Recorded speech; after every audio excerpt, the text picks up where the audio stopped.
this class, we read actually a book he wrote in his early 20s, which was all about the Jews of Visigoth and Gaul. And I have to say, I nearly cried at some passages. That shows you how strange I am, that I would nearly cry reading. It was so good. It was so amazing. It was written, 80 years ago, and it was so brilliant. And it showed me what we call in Hebrew, Yerida Hadoros, the decline of the generations. Because he wrote this thing in his 20s, back in the 1930s, and it was no problem to write a scholarly monograph and just quote passages in French, German, Greek, Latin, whatever, and not translate them, because you figured everybody who's reading these knows these languages. You can't get away with that anymore. Scholars must translate into a major language like English or something like that. So it was really a pleasure to read a work of great scholarship from an era when this kind of polyglot scholarship, and he's American born too, but this polyglot scholarship was valued. At any rate, it was a brilliant book, and almost all the research that I'm going to talk about today comes from that book. First of all, when did the Jews come to Spain? So we have a series of fascinating legendary origins, meaning that Spanish Jews like to say these things, but we have no real good historical basis to validate them. Here's one. It comes from the book of Obadiah, the biblical book of Obadiah, where there is this passage here that refers to Sarfat, which normally would translate as until France, the Galut Yerushalayim, and the exiles of Jerusalem, meaning those Jews who were exiled from Jerusalem, Asher Bisfarad, who are in Sfarad. Like, wow, that's it. It's all over, right? There's a reference right there in the Bible about the Jews being exiled from Jerusalem. You can place this because we know the author of the book of Obadiah. We're talking about the first temple. We're talking about 6th century BCE, being exiled from Jerusalem to Spain. My gosh, that is an amazingly early source. What's the problem with this source?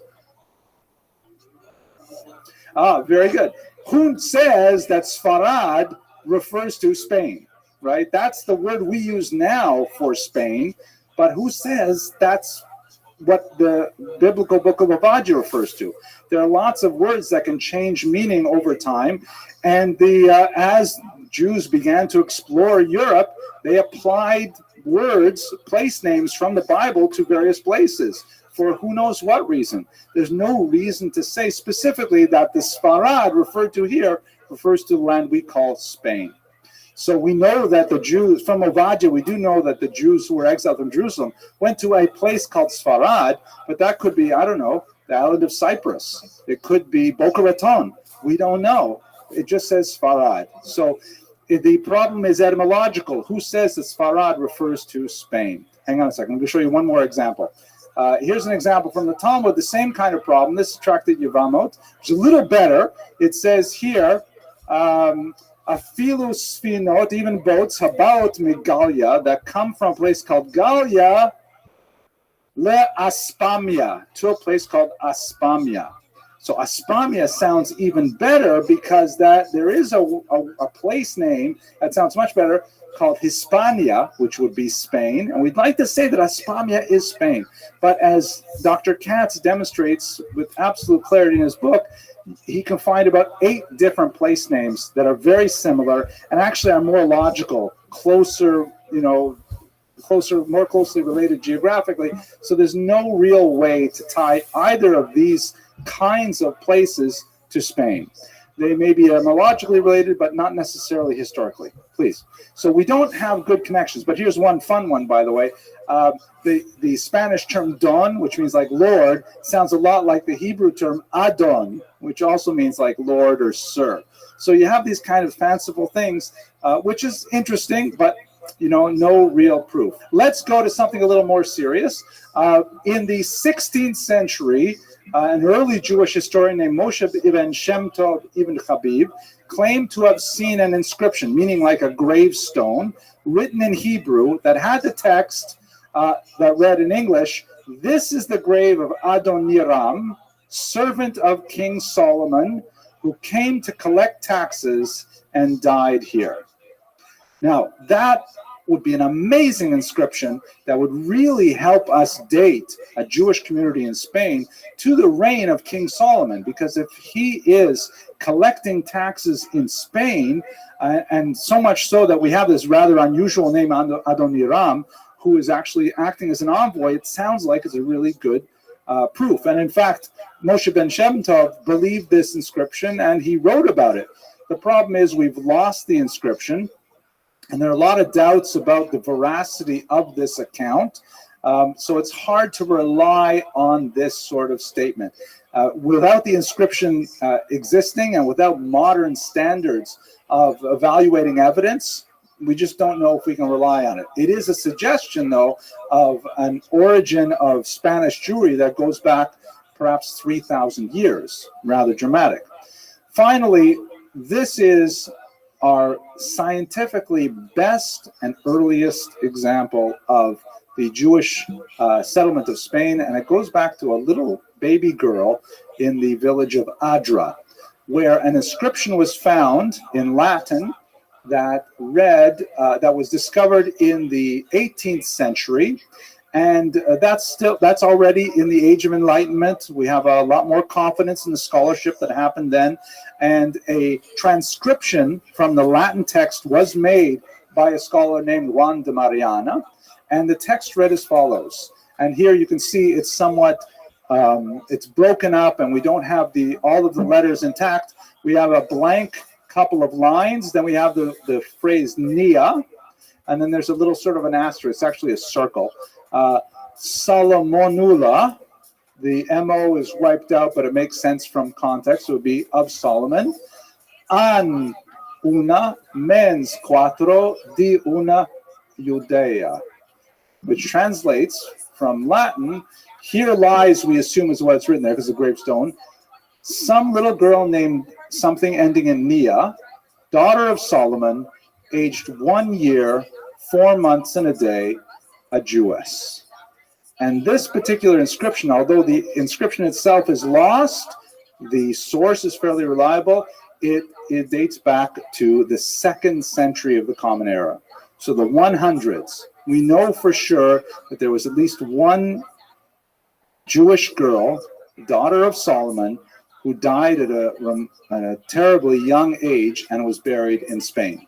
Her name might have been Yunia, maybe Anya, Licinia, something like that. But this is our earliest example, a reliable scholarly example of Jewish settlement, and it dates back to the 2nd century. Quite old. Okay, but there's more. It gets so cool. Now here's the problem. As I mentioned earlier, we have a tremendous paucity of Jewish records, and our source base is quite biased. This is partially due to the fact that Spain is, once again, the periphery, right? There was like no Chinese restaurants anywhere in the entire peninsula. So who moved out there? You only had these scattered settlements. Almost everything we know about Spanish Jewry comes from church records, and we'll look at some of them. So here's a fascinating passage from the book of Romans in the New Testament. That's, if you're not familiar with it, if you go to a hotel room, you open up the drawer in the bedstand, you find a book there, you flip, you see it looks like a Tanakh, and then there's something added at the end. That's what that is. So St. Paul, who was famous for traveling throughout the Mediterranean basin and winning converts to Christianity, he has a letter that he writes from Corinth, which is in the Peloponnesus in Greece. He writes a letter to the Jewish Christian community of Rome, Jewish-Christian, because in Rome, in Paul's day, there was not a clear distinction between who was Jewish and who was Christian. There were Christians who were born as Jews and continued to observe the Sabbath and Kashrut and things like that, and there were Christians who were born as Gentiles who adopted more of these early Jewish Christian practices, and it was something that would only really be teased out over the next few decades. At any rate, he writes to them. He says, look, I'm sorry I haven't come visited in a long time, and I really, really want to come, and I will do it whenever I journey to Spain. And he clearly says Spain using language that was common for that time. And at the end, he also says, therefore, when I have performed this and have sealed to them this fruit, meaning I have talked to them about the value of Christianity, I shall go by way of you to Spain. So let's think about this for a second. What does this say about the possibility of a Jewish community in Spain? It doesn't mention Jews in Spain. Okay, so we know there were definitely enough Jews there that we saw that young girl's inscription, but why would he be going to Spain in the first place? To convert Jews to Christianity. That was his big deal. That's much of what he did.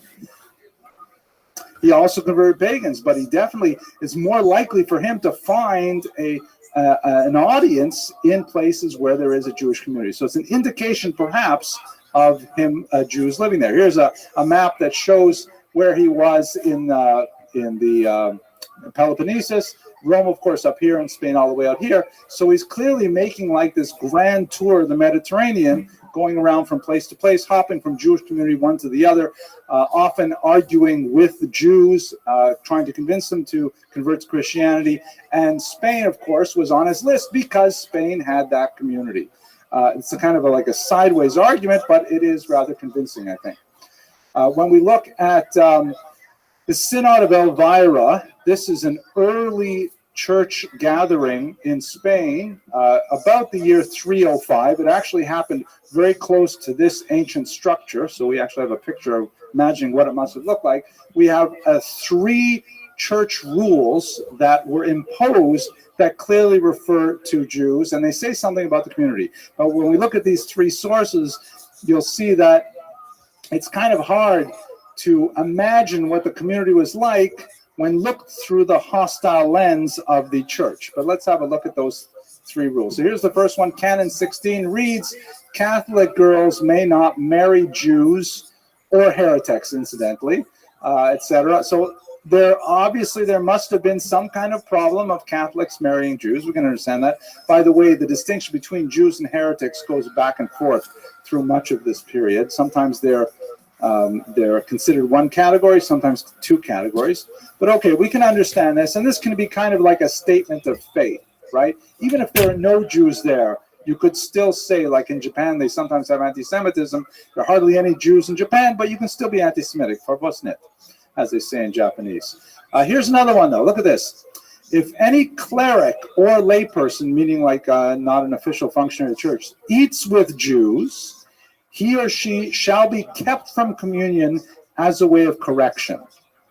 So what do you make of this? What would this say about the Jewish community of Spain? That's a very good point.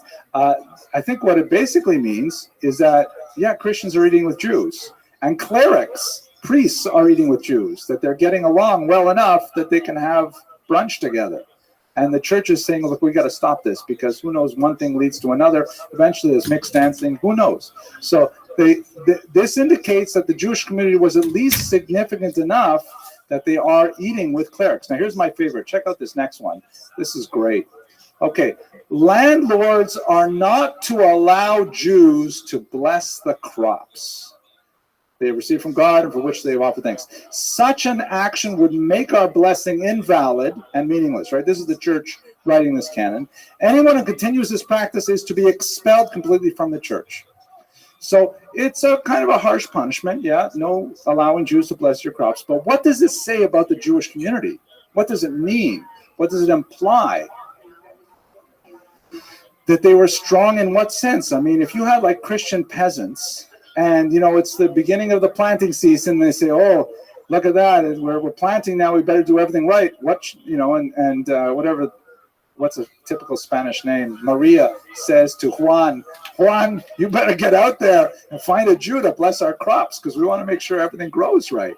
It speaks to a great integration of the Jews and the Christians, to the degree that the Christians will rely on the spiritual activities of the Jews. And they don't see it as a contradiction. They don't see it as a problem. The church has to spell this out and say, listen, if you're getting one religion at a time, you can't get blessings from the Jews and get blessings from us. I'm sorry. It's not like you double up the blessings. You choose one or the other.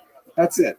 So this is a remarkable kind of document that, even though it's written from the perspective of the church, and it doesn't say directly how large the community is, how widespread it is, how powerful it is, it does give indications that there must have been something significant if they would find it necessary to rule this way. Now, that's up until the 3rd century, our earliest settlement. Now we get to the terrible Visigothic period. And this is a period, I have to say, that, I mentioned that I read Cats and I cried. I actually cried for 2 different reasons. Sometimes I cried because I saw, how scholarship had changed so much in 100-odd years. But I also cried sometimes because this is a very, very sad period of Spanish-Jewish relations. And in fact, we shall see that one of the reasons for the beginning of the rapprochement between Jews and Muslims was primarily because of the absolutely incredible persecution that the Jews suffered under the Visigoths in the 7th century, as we shall see. So what exactly is the Visigothic Empire?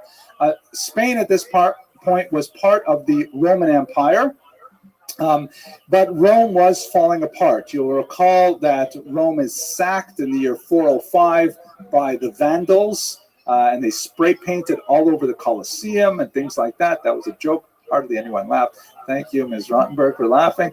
But there are also other groups related to the Vandals, such as the Ostrogoths. Those are the Eastern Goths, and the Visigoths were known as the Western Goths. The Visigothic Empire was related to the Roman Empire, related to its downfall, and based primarily in Spain and in Gaul, as you can see here. And in 476 is probably the high point of the Visigothic Empire, and they go through some of their own changes which have a dramatic impact on Jews. It's important to recognize, however, that although they were Christians, the Visigoths were originally not Catholics. They were Arians, spelled with an I, not related at all to like the Aryan nations. It's not a Nazi concept. It goes back to a bishop named Arius. The Bishop Arius from North Africa argued a different relationship between God and Jesus than the Catholics did. The Catholics wanted to maintain that they were somehow united in a Trinity together with the Holy Ghost. I have no idea what this actually means, but the Catholic doctrine was very much wrapped into the identity, meaning the unity of these things, whereas the Arians wanted to say, no, there was clearly a hierarchy. It was God the Father and Jesus the Son, and this made a big difference to them. So while they were Arians, the Jews were actually fairly well treated. It was considered a heresy by the Catholics, and in 325, at the Council of Nicaea, Arianism was officially decried as a heresy by the Catholic Church, but Jews did fairly well under the Visigoths. We have no instances of any specifically anti-Jewish legislation recorded by the Visigoths, who basically maintained Roman law.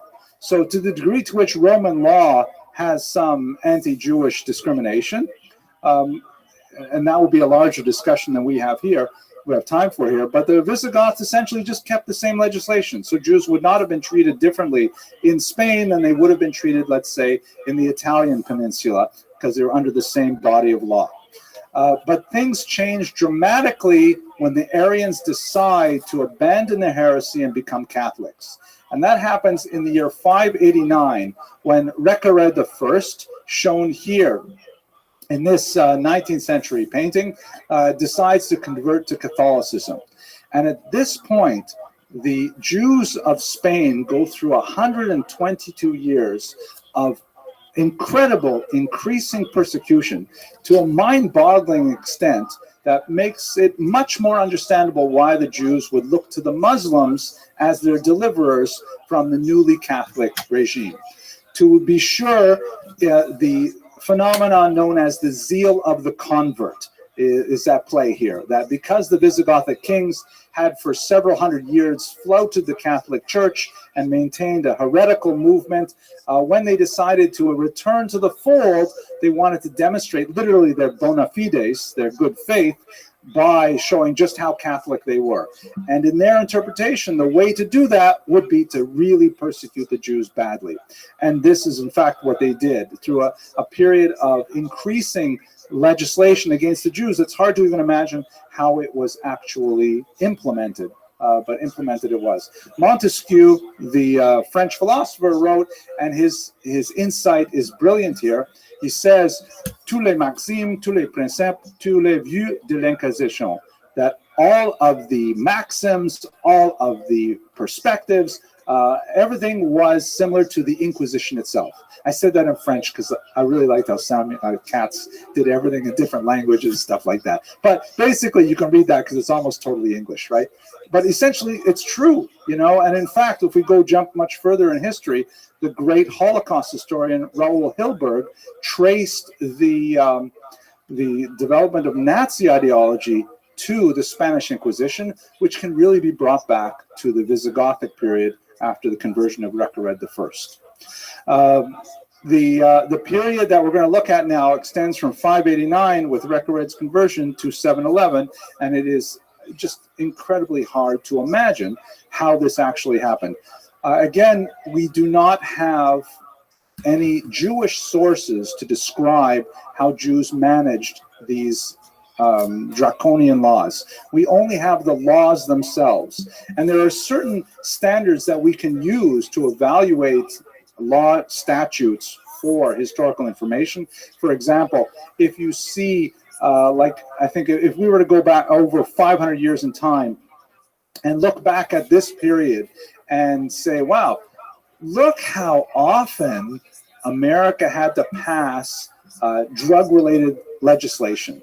Look how many times they had to reiterate extreme jail sentences for people who abuse drugs. What would you say about the legislation? If you didn't know anything else, didn't read any newspapers, didn't get any social history, all you had was the laws on the books, what would you say about drug use in America? That it was exploding, right? That they had to keep reiterating these laws because people were flouting them. So we see from the laws some sense of how society must have existed. In the case of the well, we'll see. So let's look at some of these. First of all, Recared, against the wishes of many churchmen, forcibly baptized the Jews to Christianity. Now, many churchmen, Gregory the Great among them, for example, indicated that it was against church law to forcibly convert Jews to Christianity. And in fact, it defeated the whole purpose of the existence of the Jewish people in Christian thought. Under a bull known as Sicut Judaeus, which means given that the Jews live, the idea in medieval Christianity was that the Jews were to be preserved in a subordinate state in order that when Jesus came in a second coming, then Jews could recognize Mashiach, recognize him as Messiah, and that would validate what Christians had believed all along. If all the Jews were to be killed, God forbid, then there would be no one around to validate that, to act as a witness.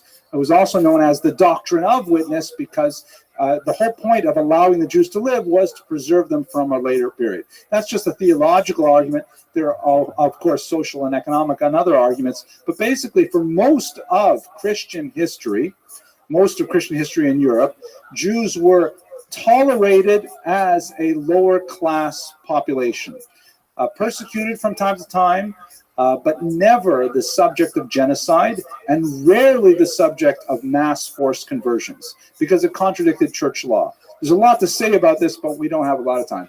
Recared, however, broke from this and he insisted on forced baptisms of Jews. Originally, he only insisted on the children of mixed marriages, which also shows that there were mixed marriages, probably involving women converting to Judaism. But later he extended it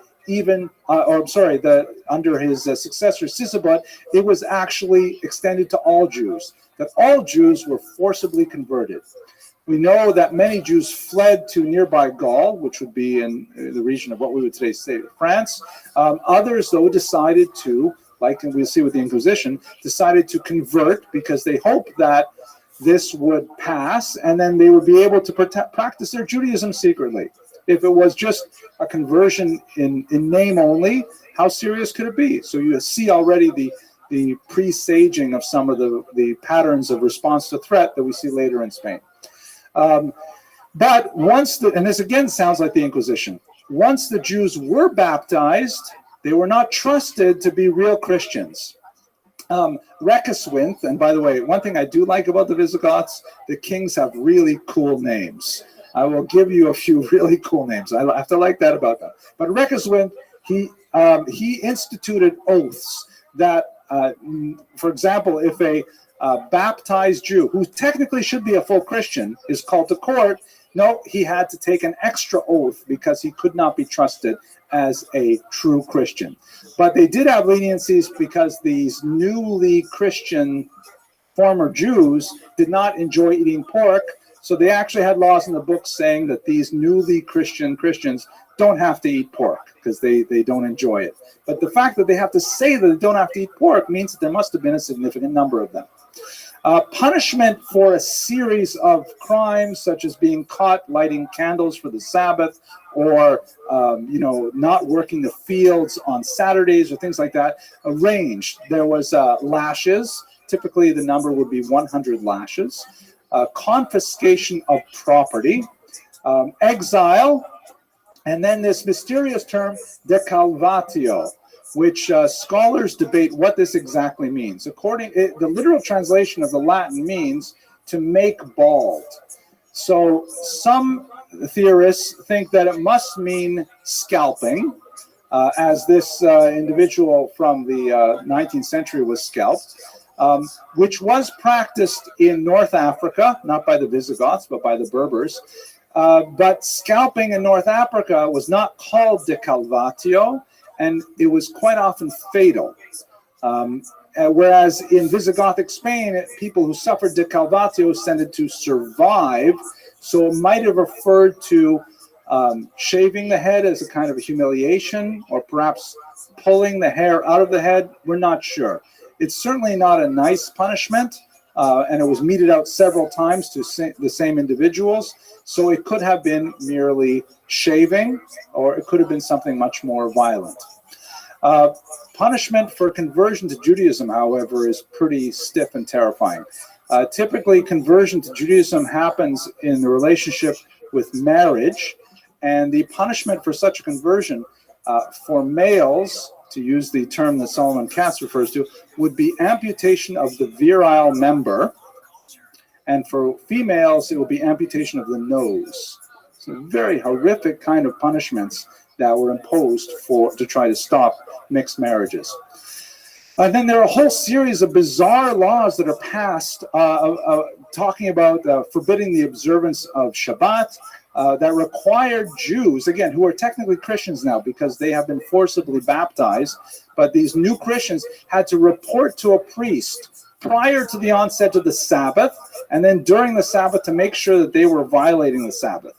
And when there were holidays like Pesach or Sukkot, if you wanted to leave town, the laws actually stated that you had to report to priests along the path to your destination, like you were on parole, and make sure that you were, in fact, not observing the holiday. Now, you try to think about this. It's mind-boggling.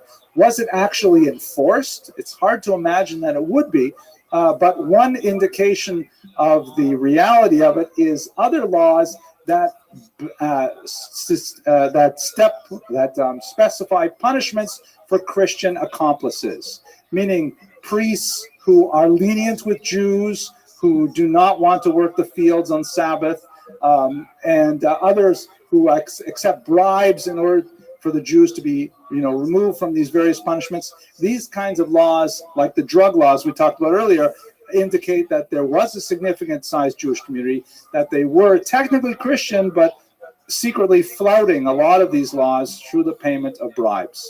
Again, it's hard to read Jewish history through these kinds of documents, but you get a sense of how horrible it must have been to try to live a Jewish lifestyle under this kind of legislative environment, where there was so much corruption, and that just to do the simplest Jewish thing, you had to pay a bribe or suffer potentially horrific punishments.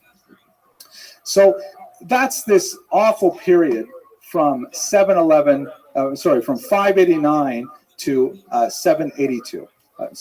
589 to 711. And that's the point when Jews call out to Muslims south of the Iberian Peninsula in North Africa, and actively assist in their conquest of Spain. That'll be the topic for us next week. But before we go there, let's just look at the few little bits of information we can get about their culture and their economy from the tiny amount of scattered sources we have from this period. I mentioned already the weakness of the sources, that almost everything we have comes from non-Jewish sources talking about the Jews. But we do have a few inscriptions and a few other pieces of data that give us a sense of what the internal Jewish life was like. We know that their language was originally Hebrew, indicating also quite an ancient civilization. We know because, for example, the Christians report that there was show you in a second, that when certain churchmen died, the Jews liked them so much that they attended their funerals and honored the churchmen by chanting psalms, Tehillim, in Hebrew. So at least they had literacy enough to read Hebrew. There are a few examples of this nature. We also see in the earliest inscriptions trilingualism. So this is a Tortosa gravestone. As badly damaged, it was used for a long time as a paving stone, as many of these early stones were. And you can see at the very top, there is a Hebrew inscription, which doesn't say a lot of tremendous information for us, but it fits with a lot of traditional Hebraic forms that are associated with funerals. Then it continues in Latin and finally in Greek. A few interesting things like the 5-pointed candelabrum you can see over here, which is actually a very traditional Jewish symbol. And have you been checking out Neon's stream recently?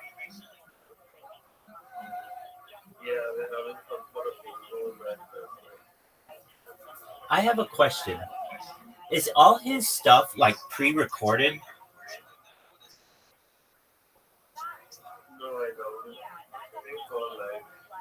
Well, it seems like it's shot like the day before or something.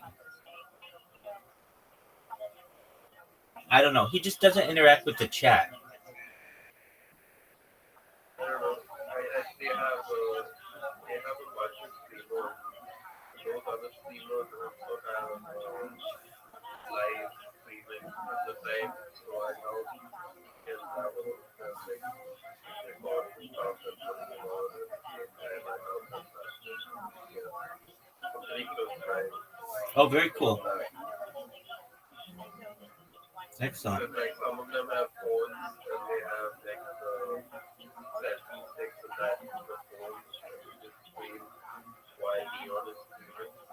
And all their channels are streaming. It's all the same line. Oh, dude, then you know better than I do. Thank you for the clarification. To be honest, I don't. I like real people, Frosty, as real as you can get. I know nobody out there is perfect, and I also know that people make mistakes, but I don't really like fake. Like, you do things online for views, and I think Neon, more than maybe any streamer I've seen, does that a lot. Like, he'll be like, maybe I'm wrong, but, and this is just a made up scenario, but he'll call Jack Doherty and be like, hey, let's collab together and you shove me and I'll shove you back. And then I'll push you into a McLaren. And he's like, yeah, that's cool. And then they do that. And then they both get banned for like promoting violence. They get banned for a week and then they come back and they're bigger than before.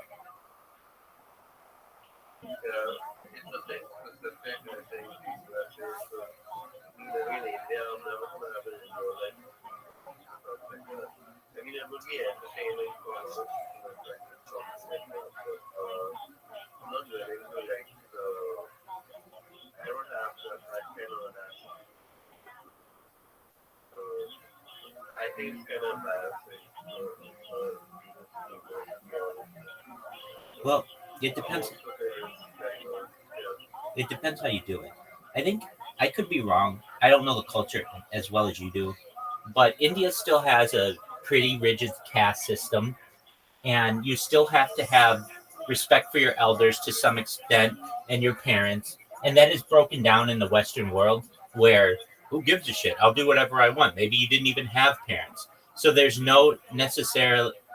there's nothing necessarily holding you to any type of morals. So here in the United States, people just kind of do whatever they want. Not saying that.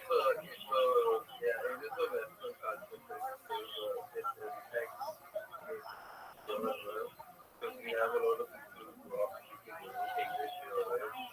So you have a lot of people who kind of like these kids or teenagers who want to just not go with the how we love things here and instead of that they want to define the whole mind culture and get plans and get being and a person all about their identity and such. So people avoid that a lot in India. I mean, you don't know if it happens. I overheard this at a coffee shop. I think it's a pervasive problem that we have here, but not so pervasive that it's actually a problem, right? But for you guys living there, you don't come from European culture. I do. My entire family's European. It goes back though. We're very Americanized. So yeah, USA, I'd say, I wouldn't regard the college like anything that is more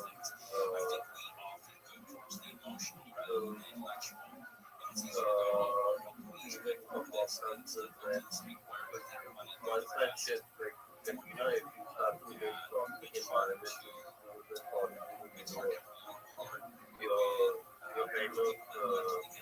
you're kind of ruining people's lives. They can just be having normal day-to-day conversations with people, just having cordial relationships with people and getting food with them and then getting food with them.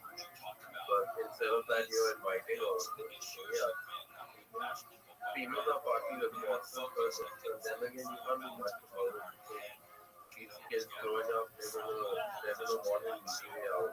Sometimes the culture that they promote, females, is going to be the greatest culture. Yeah.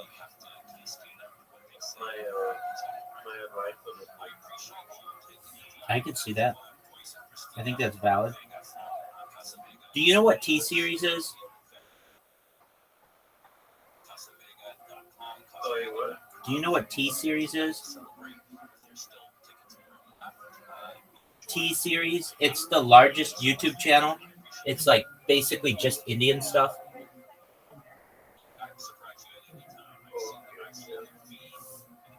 Do you ever watch T series stuff? Welcome, Chinese merchant. How you living, Pip?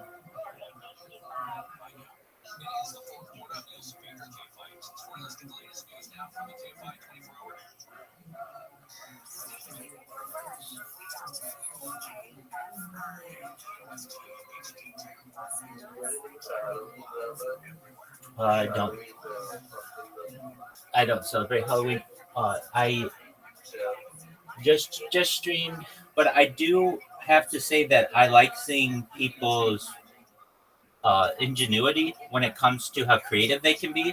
It's very, very cool. It's like it's amazing. And I really love a couple kinds of things that people do. They do puns, like where they're like their costume's like a pun, and you look at it and you're like, what the fuck is that? And you kind of have to figure it out. And then I also like ones that are like how would I put it? They're just funny. They're just like whatever it is. Maybe it's like something vintage or nostalgic, and it's just funny, and everybody gets it, and it's lighthearted. What I don't like are really controversial. I shouldn't say you can be controversial, but if it's like over the top, nobody wants you at their party. Nobody wants to be around you. Yeah. I don't even know what a controversial one would be anymore, but um, I, Yeah, but some kind of investors like that. that's true. You might have a person, the current culture you guys have there is that you have one person who's kind of old, maybe even like 30 to 25 or something, and they're mostly in charge of their lives and everything. The only problem they have is that the people who seem like in neon scenes, for example, they don't have they don't have good patience for like just communicating with people on a level that is appropriate, because our parents and our ancestors, much better at just somehow being on the same level as other people without having to, impose a sort of either dominance or just something abrupt to everything. Yeah, So I think I know what you're I saying. think that's basically what it is. That it's the communication gap where one person is sort of like in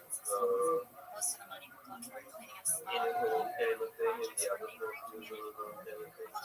There's no like overlying grid that can. There's no premise to it. It's always neon steam. I know this sort of thing. It's so they call it team right now in USA. They have people who are adults, but when they get into conversations with people, it seems like they're sort of teenagers or something. It seems like that. But I mean, the people that you hang out with, the people that I hang out with, they're not, they're not exactly the type who, I don't know, they're not gonna be in that kind of culture. So it's kind of different, right? Rabbi, what do you think? If it's like, if this is basically what it is, that it's gonna have to like be contained or something like that. That's what's happening from people. So they're getting people to accept other facts that are not so appropriate for what seems to be them. I think I know what you're saying.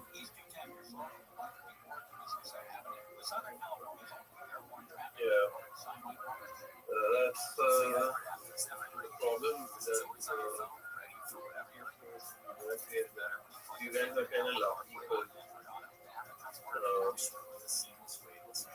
most people can manage this much.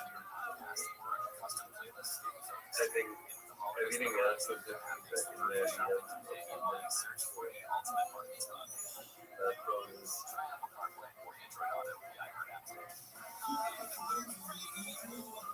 Definitely. I get what you're saying. yeah. So I on another news I paid up all my loans and stuff. That's amazing. Another loan, yeah, another loan to pay up on my loan, and now I have another loan for that's okay. I just paid off monthly, and then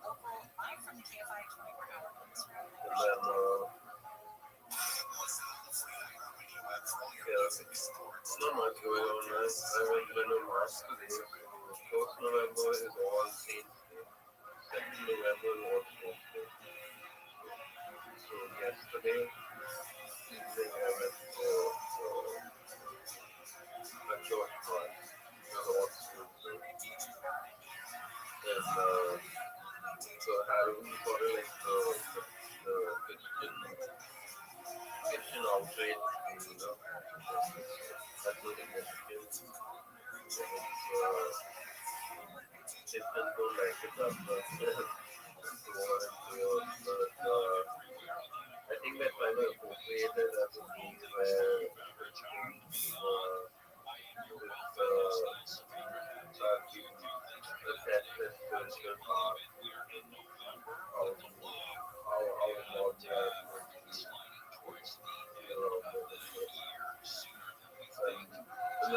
that's how all seems to There you go. Excellent. Do you like Neon's channel? channel. Neon? Yeah, he's got like pretty good character. He's pretty cool with people.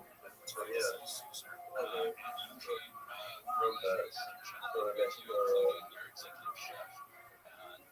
some of it is entertaining, some of it is it gets a bit stylish. That's how they tend to have stuff happen because everything you get anywhere with in your life, even if you don't have some sort of like stylish drama or stuff. Yeah, I get that. Perhaps it's best to say as drama free as possible. Yeah, but like pretty freaking boring. You gotta know that like if you start getting into jobs and stuff, you're gonna inevitably not find a way out for a while. Right. Yeah. It's gonna like I guess for me was kind of hard, not much of a crowd, but it was hard for me. Really hard. But all I could think about in the morning while I was showering and having my coffee was my coffee in the morning. All I was thinking about not what and yeah, it takes a hold of my life. So I think it's okay with meat is kind of different because with meat, you're messing with shit that really shouldn't be used regularly. I don't know an article about this, but people only use marijuana recreationally because if they were ever to use it as if they ever were to use psychedelic drugs as actual pharmaceuticals, it would probably be a cure for lots of things like cancer. So it's kind of like a mix up more than drugs because people use them like when they could have used as active like so and it's still used as that, but the same what she does like could have lots of medical properties. I mean, yeah, you could use it on people without them getting high and because every time we see these videos of people who get rid of like back problems or chronic pain or glaucoma or something like that, it's always that they use that medicine marijuana for a while and then it goes away. But the one what really could help would be if they ever I mean, the recreational use is kind of not appropriate medical use. Right.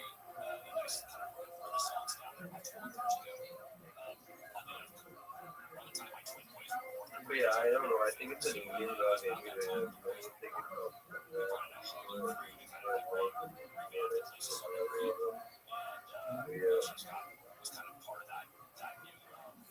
Amazing. All right, big dog. Well, we're watching some documentary or some lectures. Feel free to listen in. I got it so that you can see. And if you're just excellent. Yeah, I'll check 3 a.m. But just for a while, Sounds like a plan, Stan. in a lot of ancient inscriptions, not the 9-pointed candelabrum of Hanukkah and not the 6-pointed candelabra of the temple, but a 5-pointed one, perhaps to distinguish that it's not trying to reproduce the temple, but the idea of the menorah is a very ancient Jewish symbol. I mentioned already at the funeral of Hilary of Arles that the Jews sang psalms there. Under Erwig, again, these cool Visigothian names, he demands 100 lashes for any child over the age of 10 who studies Torah. So the punishment, of course, is draconian, but it also tells us that there must have been children who were studying Torah. And you think this is actually, I'm going to use this on my kids when they don't want to get out of bed in the morning. Say, do you know what the Jews of Visigothic Spain had to go through? It gets to a fever pitch where it's hard to even imagine that this legislation was actually implemented. That under Egica, one of the last of the Visigothic kings, Jews are at first forbidden to engage in trade locally, and then with any Christian, and then finally even internationally, that the Jews are not, how are they supposed to make a living if they can't do business with anyone, literally? So it was completely intolerable. We will say next week, I'll talk about what few sources we do have about the trade that they engaged in at that time. Laws banned agricultural work on Sundays, which culminated in the confiscation of lands, also indicate, by the way, that Jews were agrarian, that Jews must have been farming at this time, which is not typical for much of the period. Okay. The Jews were finally, not surprisingly, accused of treason at this time. This is a statue of King Wamba. Wamba. And apparently this is not a very accurate depiction, because Wamba, according to Katz, is probably not his real name, but it was a diminutive. Wamba means pot-bellied, and he looks pretty buff here in this 18th century statue. But under King Wamba, Hilderic from Nimes to the north tried to mount a rebellion against Wamba and the Visigoths, and Jews, when they heard about this, they fled there hoping to join his side. Unfortunately, the rebellion was unsuccessful, and the Jewish plan to overthrow Wamba was foiled. In 693, another similar rebellion was put down. Once again, Jews now look to the south, trying to get Muslims to join them in overthrowing the Visigoths, once again put down. It was only in 711 that we finally have the Muslims coming across the Straits of Gibraltar into the region, where they were welcomed by Jews, and it was the Jewish participation in that conquest of Spain is something that we will spend our time on next week. But once again, ironically, on, of all days, 9/11, when we explore a period when the Muslims actually came to the rescue of the Jews, and the Jews lived for 500 years in relative stability with them in Spain, it gives you just a sense of the scope of Jewish history, and that we should try to understand things within this larger culture. I thank you very much for your attention and your endurance, and I look forward to a fantastic semester with you. Hello, everyone. I hope you enjoyed that lecture. I myself had a fantastic time preparing the research for it, and it was great to see so many of you in the live audience again after the hiatus of the summer. And for all of you out in internet land, I hope you found that a very satisfying intellectual experience. It's an important time of year right now. I'm recording this in September of 2017, just before Rosh Hashanah, the new year. And it occurred to me that I should probably stick some kind of call to action on the end of this video, because we're living in very difficult times. And my small contribution, which I'd like you to share in, is to trying to spread a little bit more knowledge and a little bit more awareness of the fascinating aspects of Jewish history that made such a huge contribution to world culture. And I hope they're useful for you and useful for your friends. So here's 3 quick ideas how you can take this to the next level. The first is, don't keep this video to yourself. I mean, I assume you're watching it on some kind of social media, so please hit that share button. And more than that, why don't you just write a little blurb at the top that says something like, "This guy is such a jerk, but I love his ties," or something like that. But say something, share with your friends, and let them see it. Maybe it'll help spread goodness in the world, or at least knowledge. Second, If you are in the greater New York, New Jersey area, why don't you come on down and visit us and attend the live audience? The lectures are free, open to the public, and love to have you in the audience. You can ask some really hard questions. I may not answer them, but I'll probably edit them out of the internet version. And third, this is perhaps most important, why don't you consider supporting our undergraduate students? A big part of the reason why we give these lectures is because we want to try and promote the study of Jewish history here at Touro College, and we need your help. So please click on the link that's provided and consider donating to our scholarship fund so we can make it easier for our students to attend college here. And I guess that's about it. I hope you all have, as the greeting goes, a ksiva v'ksima tova. May you be written and sealed for a good new year, and I look forward to speaking to you next week. Take care.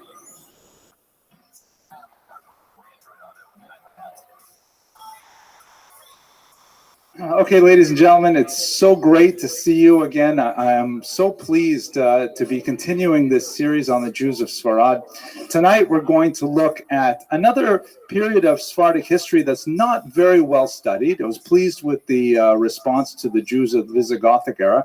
We're going to look at a foundational couple of centuries when the Iberian Peninsula population of Jews began to move from being a peripheral and minority and highly dependent culture to becoming eventually an independent and distinctive and ultimately one of the high points, one of the golden ages of all of Jewish history.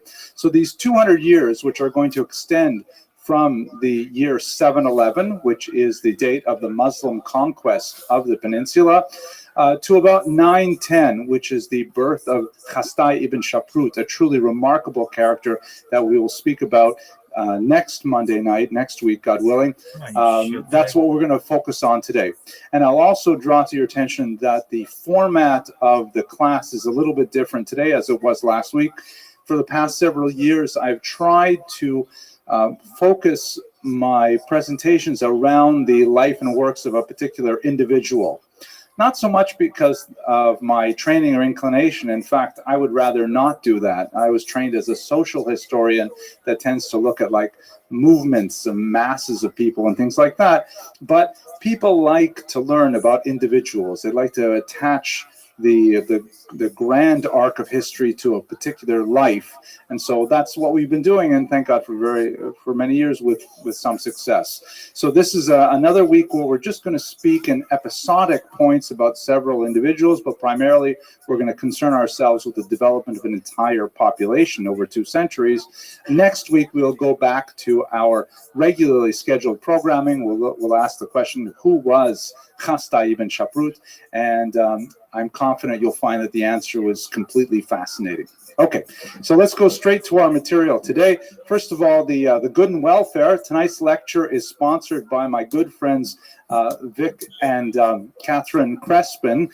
Vic and Kathy were my students when I lived in Florida for quite some time, and they're personal friends as well as lifelong students. Vic in particular is very attached to Sephardic history, and so he was especially motivated by this series. They, like actually the Brays, who also made a donation to our Student Scholarship Fund, did so in connection with Hurricane Irma that affected Florida so badly, and everyone there should recover from the storm as much as possible, as quickly as possible. And so in gratitude to Hashem for protecting them from the dangers of Hurricane Irma, they've dedicated this class. Just for fun, Vic and Kathy run a construction company, KVC, and I'm putting a little plug for them because I think their work is absolutely fantastic. This is a car dealership. For those of you who are native to New York City, this is what a car dealership is supposed to look like. Right? This is in Miami. It's got a Miami sort of vibe to it. That's the way it's supposed to be. And here is another municipal building, if I remember correctly. They do really amazing work. a lecture last week. I am really surprised with how well it did. I mean, again, once again, it's the Jews of Visigothic Spain. Who knew that that would be as popular as, like, you know, videos about kittens who fall off chairs and things like that. But over the span of 1 week, I thought I'd share with you the statistics. We got over 1,800 views, 99 likes, 50 shares, and the average watch time, which is usually a measure of the degree of penetration you have into your audience, was over 20 minutes, which is about 5 minutes longer than my videos on average. So it really turned out to be a topic that captured people's interest, and I'm very grateful that that is finding some resonance. And as I mentioned, the real benefit is to our student population. We raised $2,000 over the past week. We're now up to $9,000 and $96. Still a little short of my goal of $100,000, but we have a few more weeks yet to go. Almost all of the lectures for this semester are already sponsored. We have a couple of them left. Otherwise, I'll have to make up something else. Maybe we'll give away fridge magnets or something like that. Okay, let's go to the material itself. Tonight's lecture is going to be reliant very heavily on the work of Eliyahu Ashtor. There's not a great reservoir of scholarship on the 2 centuries between the Muslim conquest and the life of Chasdai ibn Shaprut on the Jews specifically, and he's certainly one of the primary sources. He was originally born in Berlin as Edward Strauss and earned his PhD from Germany. And then he emigrated to Israel, where he became associated with the library at the Great Hebrew University. There he wrote some very lyrical studies. It was an entirely different generation of scholarship when history had to be entertaining. And so even though he's doing deep academic work, he has these amazing passages where he puts you right there in the scene. He describes the weather, he describes the clothing, and there's no way, he's just making that stuff up. But it reads really well, and he's a very great popular historian. His Jews of Muslim Spain is available in 2 volumes. You can see it's really a 3 volume story. It's quite a significantly thick book, but definitely worth reading. So we're going to rely very heavily on his research tonight. Okay, so let us begin, first of all, with a sort of a reset on our thinking about Islam, because the relations between Jews, especially Israelis, and Muslims over the past 200 years has been increasingly fractious and difficult. The reality is that much of this is occasioned by the nationalist movements that first arose among Eastern Europeans and Jews among them, and were ultimately expressed in Zionism, which is fundamentally a nationalist movement of the 19th century, even though it obviously has roots going back to the biblical period. And then in the 20th century, the burgeoning Arab nationalist movements as well, which naturally came into conflict with Zionism. And we're not going to, in this semester at any rate, go through the dramatic and often tragic moments in that history, but there's no question that over the last 200 years, Jews and Arabs, especially Israelis and Arabs, have gotten along atrociously. When we take a broader historical viewpoint, however, Jews have actually fared, on the whole, much better under Muslim lands and under Muslim control than they have under Christian control, for a whole series of reasons that I'd like to explore over the next 2 slides before we get to Spain. So we have to understand that the period that we're going to be discussing today, and in fact for the next few weeks, is a period when Muslims and Jews were actually quite close. Not to say that, you know, they were beloved of each other, and that they were tolerating each other's differences without the occasional punctuation of violence or polemic. But compared to the experience of Jews in Christian Europe, it was actually much, much better, and allowed for the flourishing of Jewish culture at a few key points in Spanish history in particular. Let us examine some of the factors that would lead us to this conclusion. First of all, We should bear in mind, and this is especially true in Spain, that we have three cultures in a triangular conflict in the Iberian Peninsula: the Jewish, the Christian, and the Muslim. And when you look at the 3 points of the triangle, it's not like, what do you call it? Is it isosceles when they're all identical? Equilateral. It's not an equilateral triangle. Islam and Judaism are structurally much more similar than Christianity and Judaism, for one side. Islam and Judaism both place emphasis on orthopraxy rather than orthodoxy, meaning both of these faiths are very much behavior-oriented. They have codes of law. The Jews have Shulchan Aruch, Halakha. The Muslims have Sharia, also codified in 4 distinct traditions. There are ritualized, actually there's very little distinction between ritual law and civic law and criminal law in both faiths. They're all part of one whole. There's much less emphasis in general on specific articles of faith, of creed, whereas in Christianity, creed is incredibly important, and fine distinctions of, as we saw last week, the Arian Christianity versus Catholic Christianity, and later versus various denominations of Protestant Christianity. These become very significant seams between populations. Islam does not have that same distinction, nor do Jews.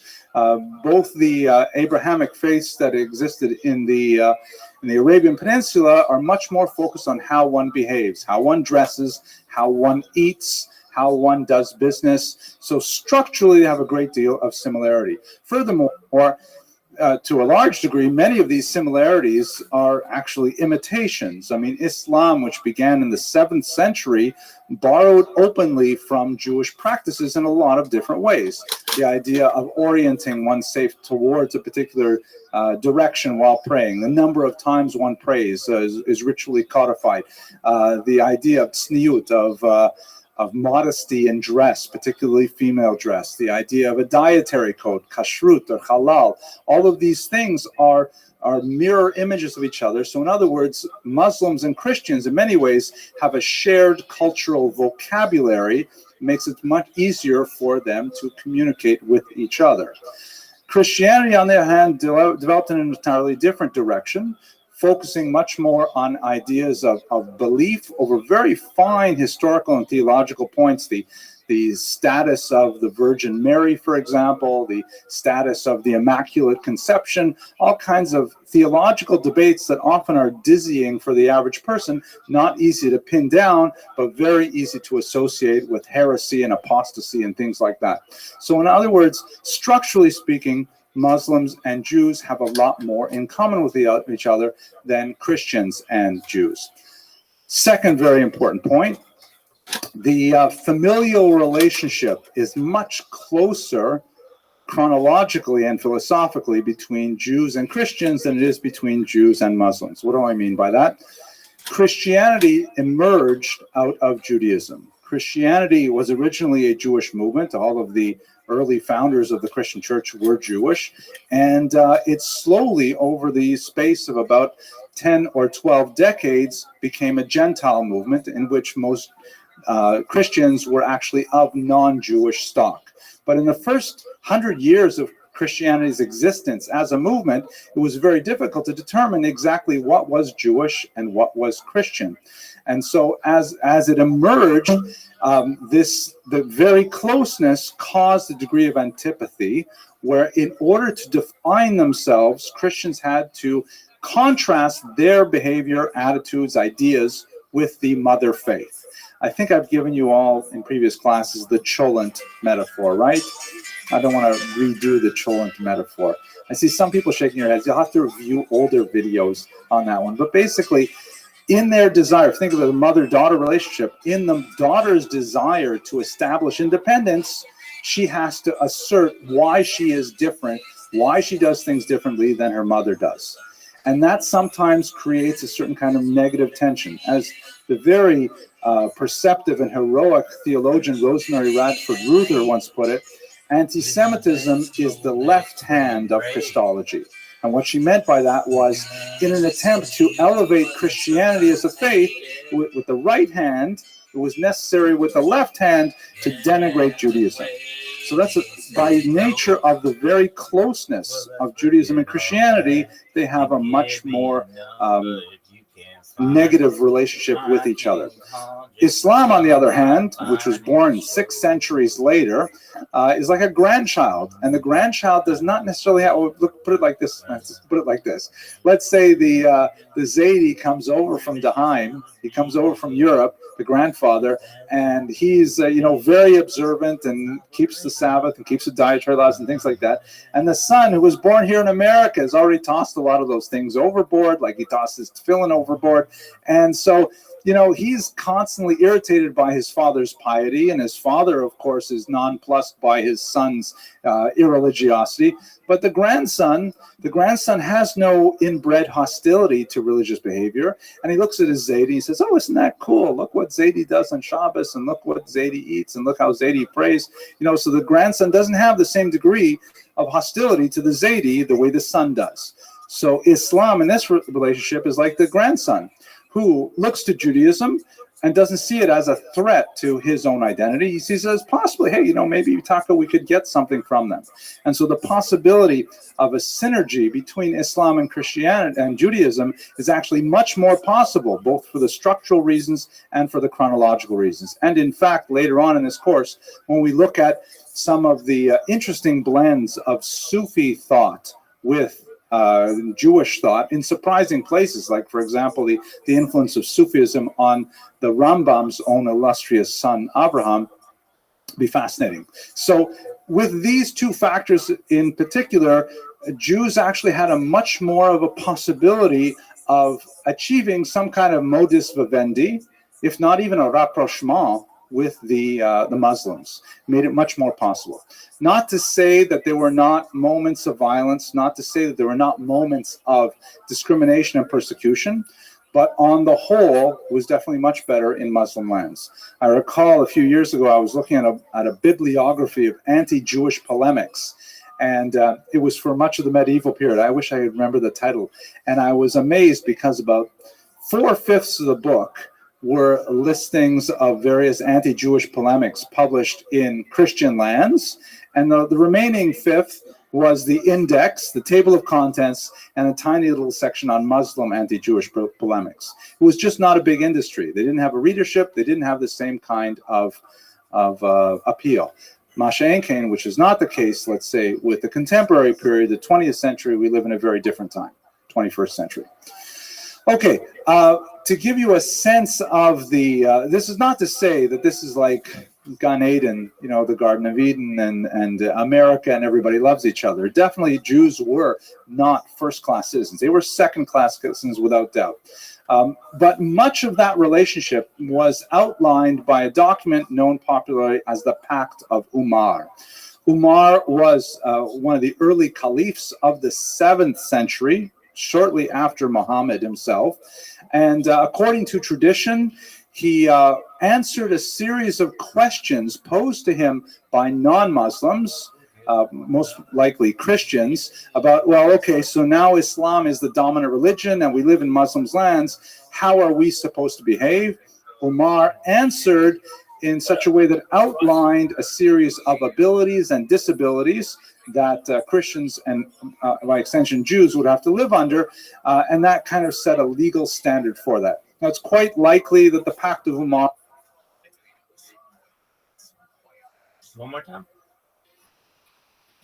I don't think the problem we have, like, Christian church is talking about it like last over, but the type of Christian teaching, like our parents have received or whatever, that Christian teaching was I'm listening. That Christian teaching was?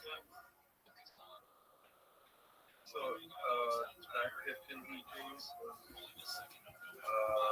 a little different from what we say now. So when priests have sermons now, most sermons are much more balanced and much more magnified, and they get to the point, like just as exposition of scripture, we have for an exposition, and due to that exposition, we get like actual advice on what to do in life, advice on how to be and how to act and such. So a lot of times the kind of Christian teaching of our parents was kind of keep you kind of way. So most of it, or all of it back in the 2000s, before that was all completely bogus to some people because they concentrated way too much on belief. Like belief was pretty much everything. Belief in God and the very old ideas of heaven and hell and stuff. Okay. It was more. The problem is that it's the understanding of sin that kind of deducted Christianity. So when you say thou shalt not sin kind of thing, it's mostly that kind of gets in the way of the more holistic teaching, because you always have this kind of protruding and enforcing its own variable into it.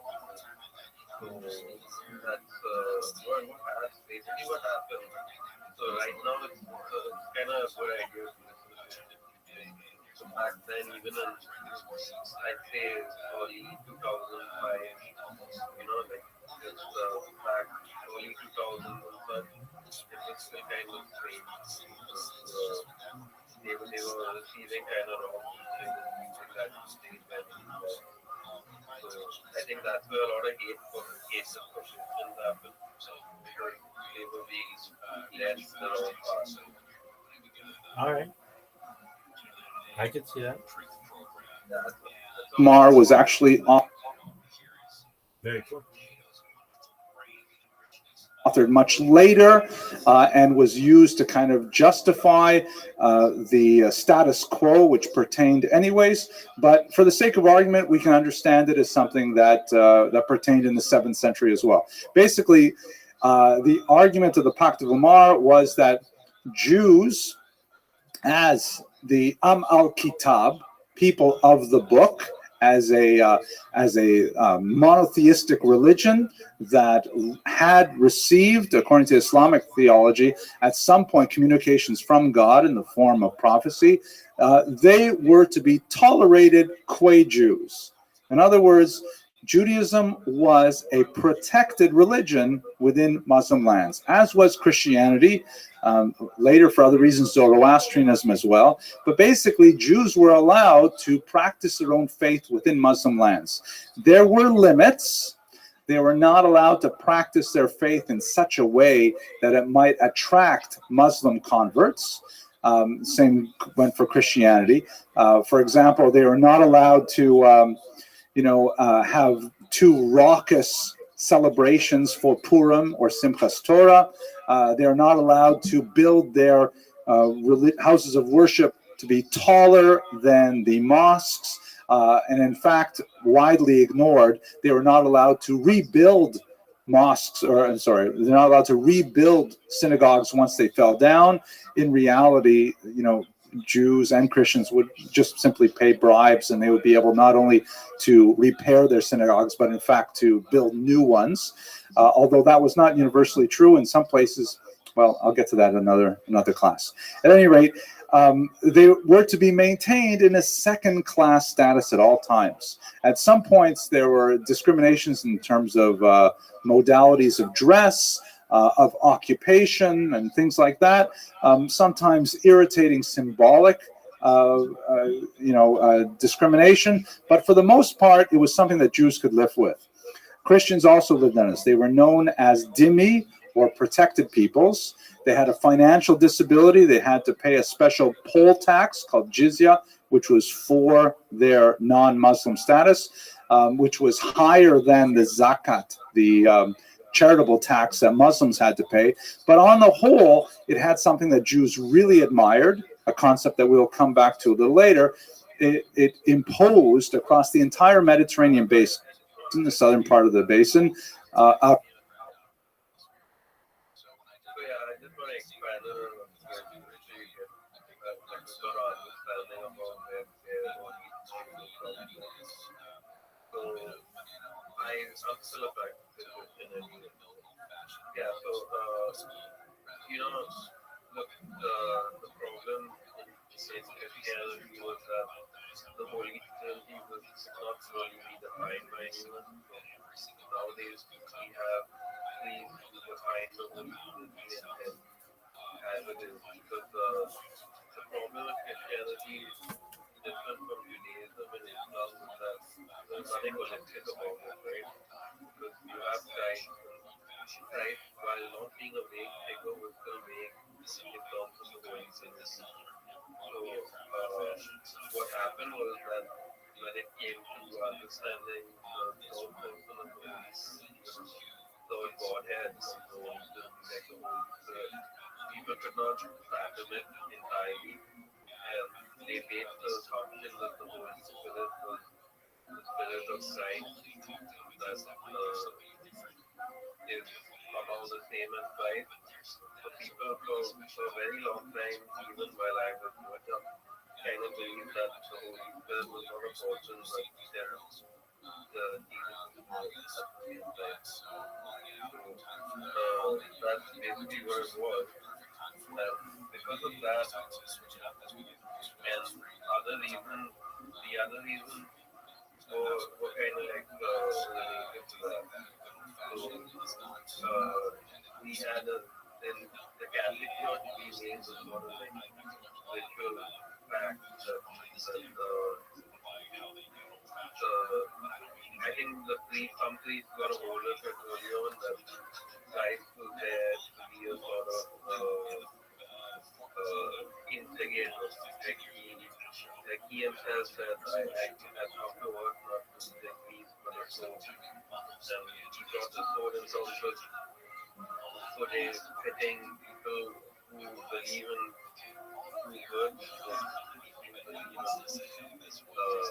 lesser or good, So that's basically how the church was invented. That the church was a force for change, and that's basically what Christ came to do. He was crucified for it, and that crucifixion entailed that sin was destroyed and so on. So you have a tragedy where they believe that we have total salvation from Christ's death on the cross. This is also like kind of true is that we have we call so in part it's got to do with Christ forgiving us from sin and also Christ creating the church as the gates of hell shall not prevail in the church.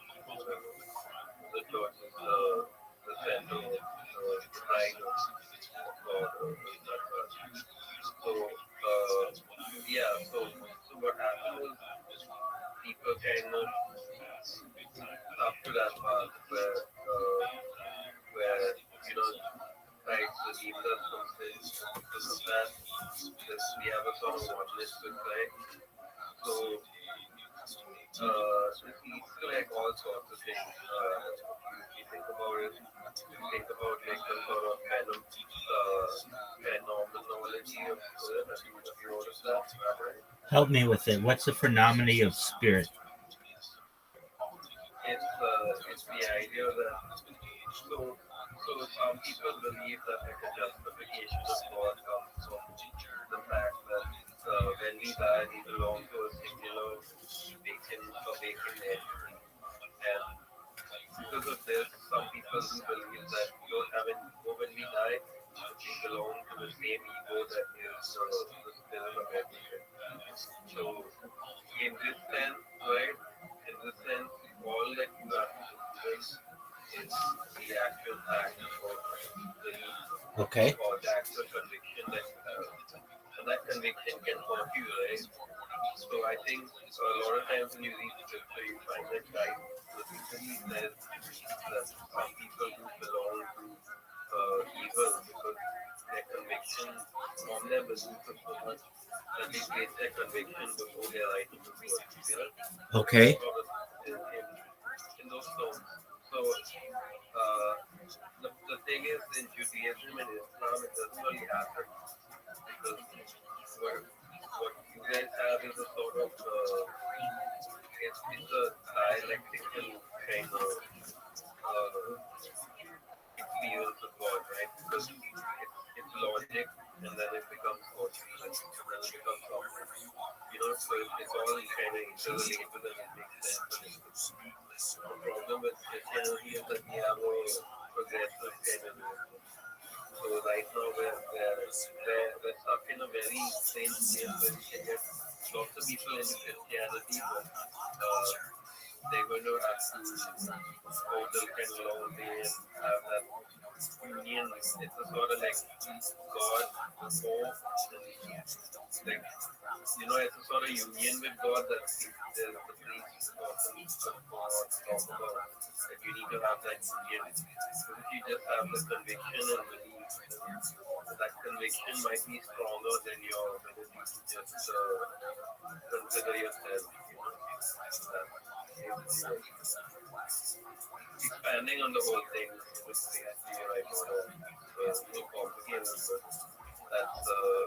that's Christianity. There you go, man. You heard it here first, people. My man Frosty explaining Christianity, everybody. Thank you, my man.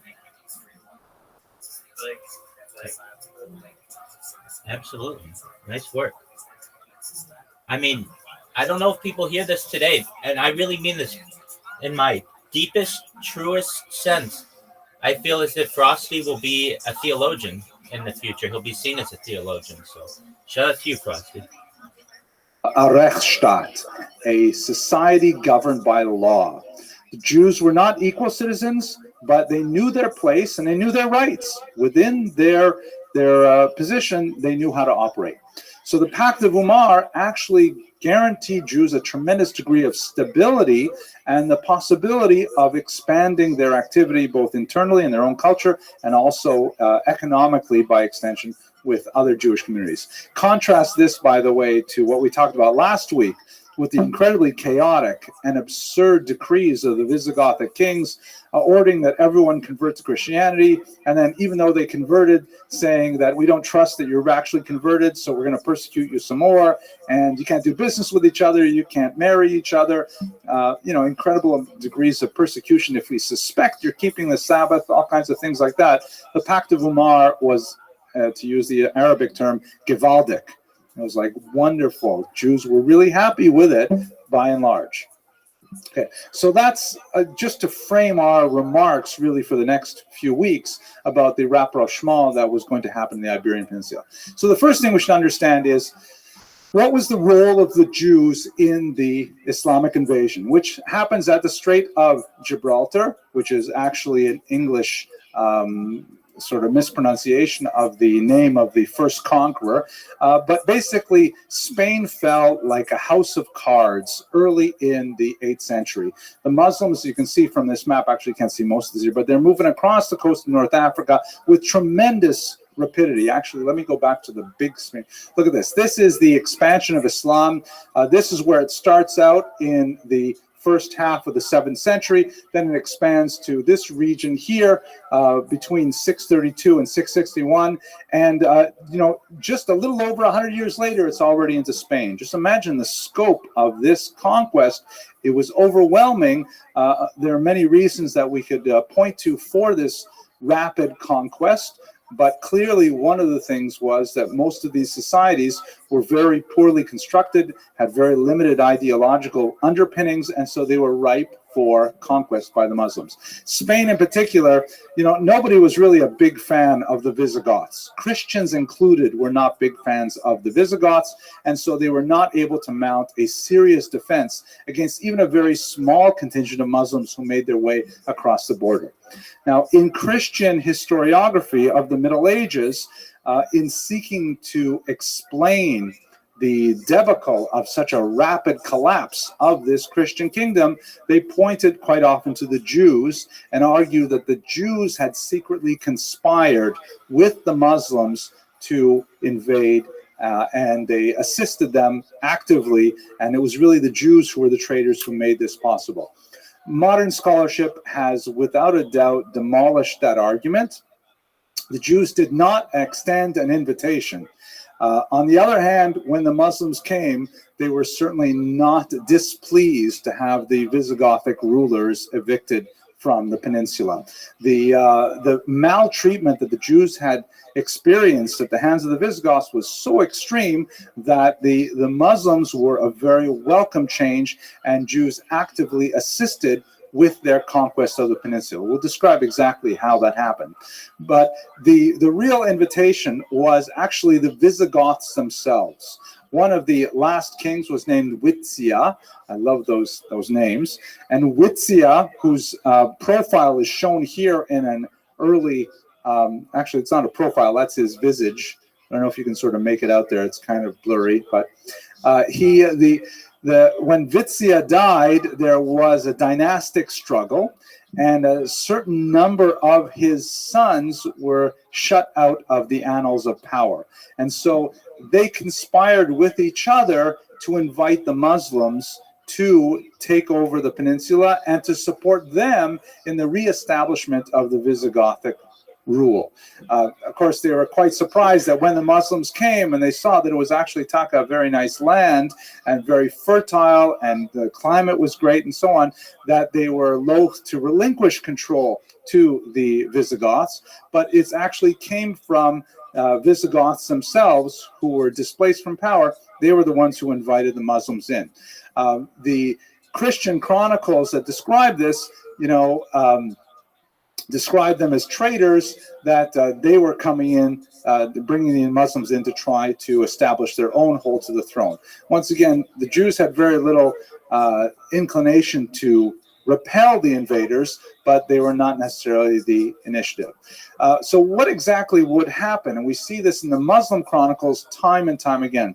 The Muslim chronicles, by the way, have little interest in fabricating this. They do have to deal with the reality that we're talking about a very small military contingent taking over a large amount of territory in a very small amount of time, and they have to explain this.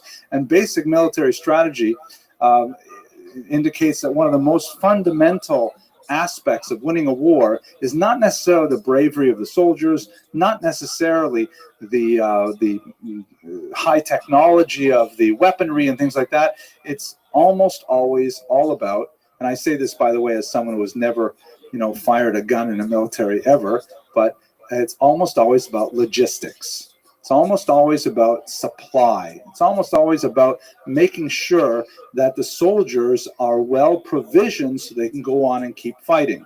If there's no food, the war is going to end very rapidly. So you have to have a tremendous amount of organization to make sure that the food supply,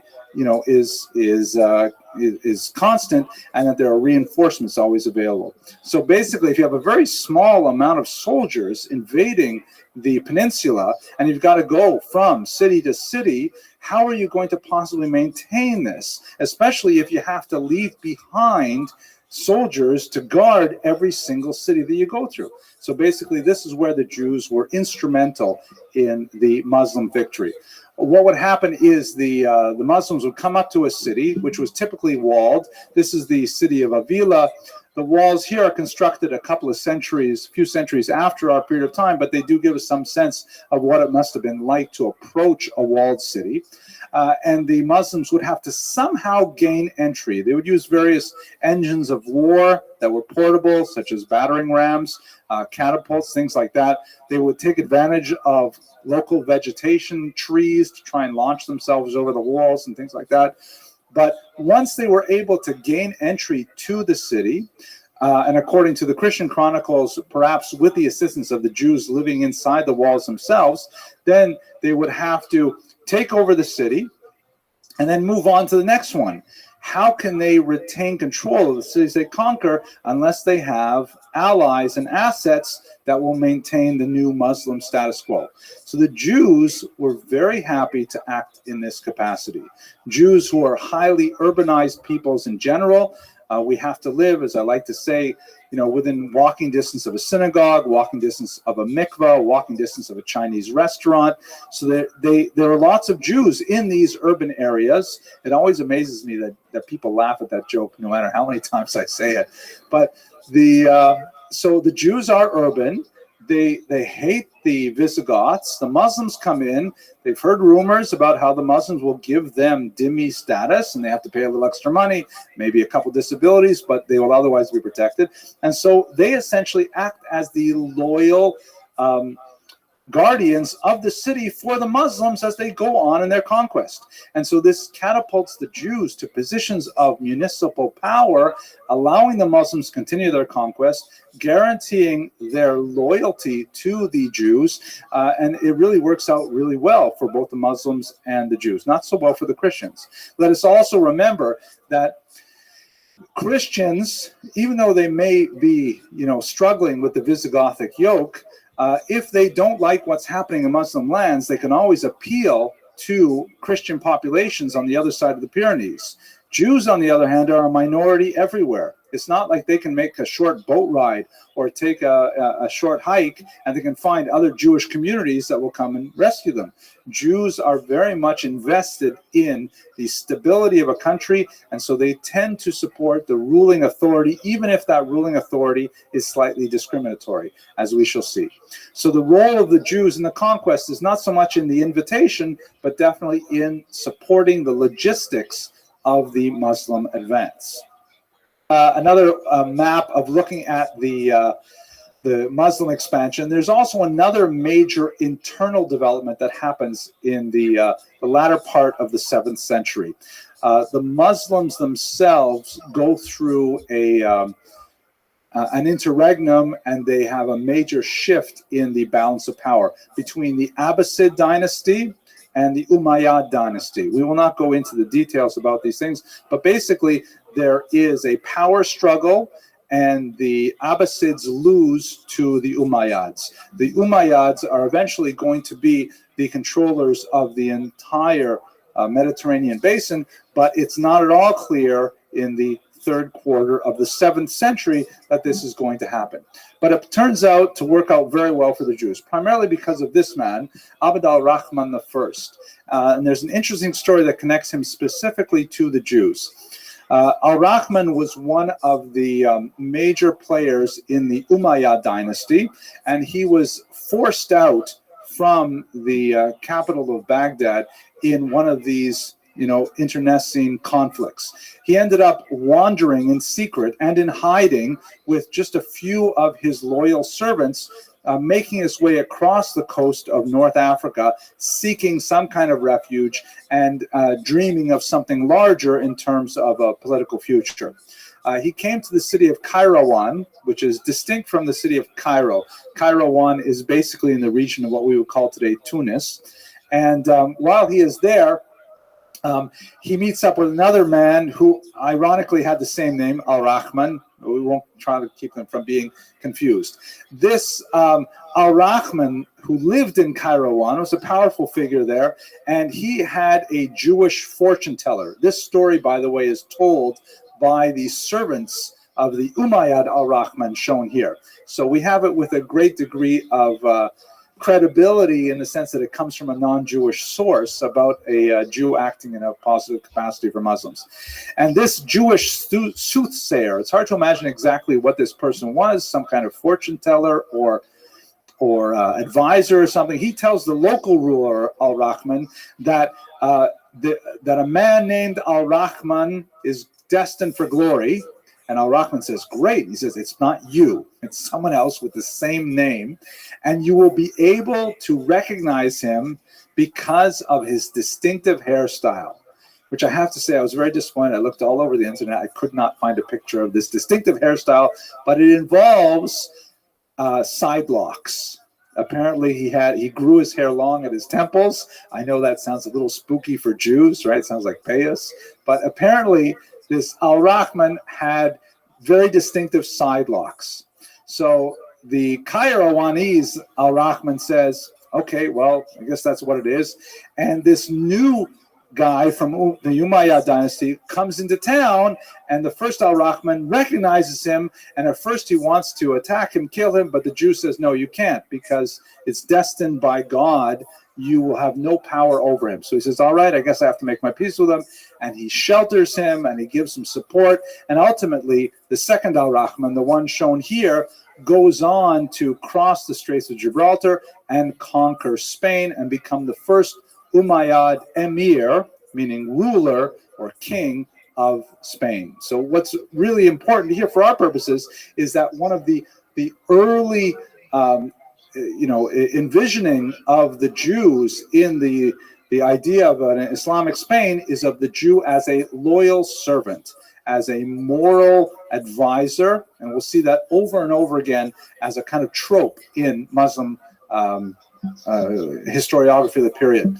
When he established himself in Spain, he was really quite a brutal individual, engaged in putting down rebellions. Don't forget, there are still Christians living in Spain, and they're not entirely happy with this new Muslim rule. So he was very brutal and definitive in putting down these rebellions.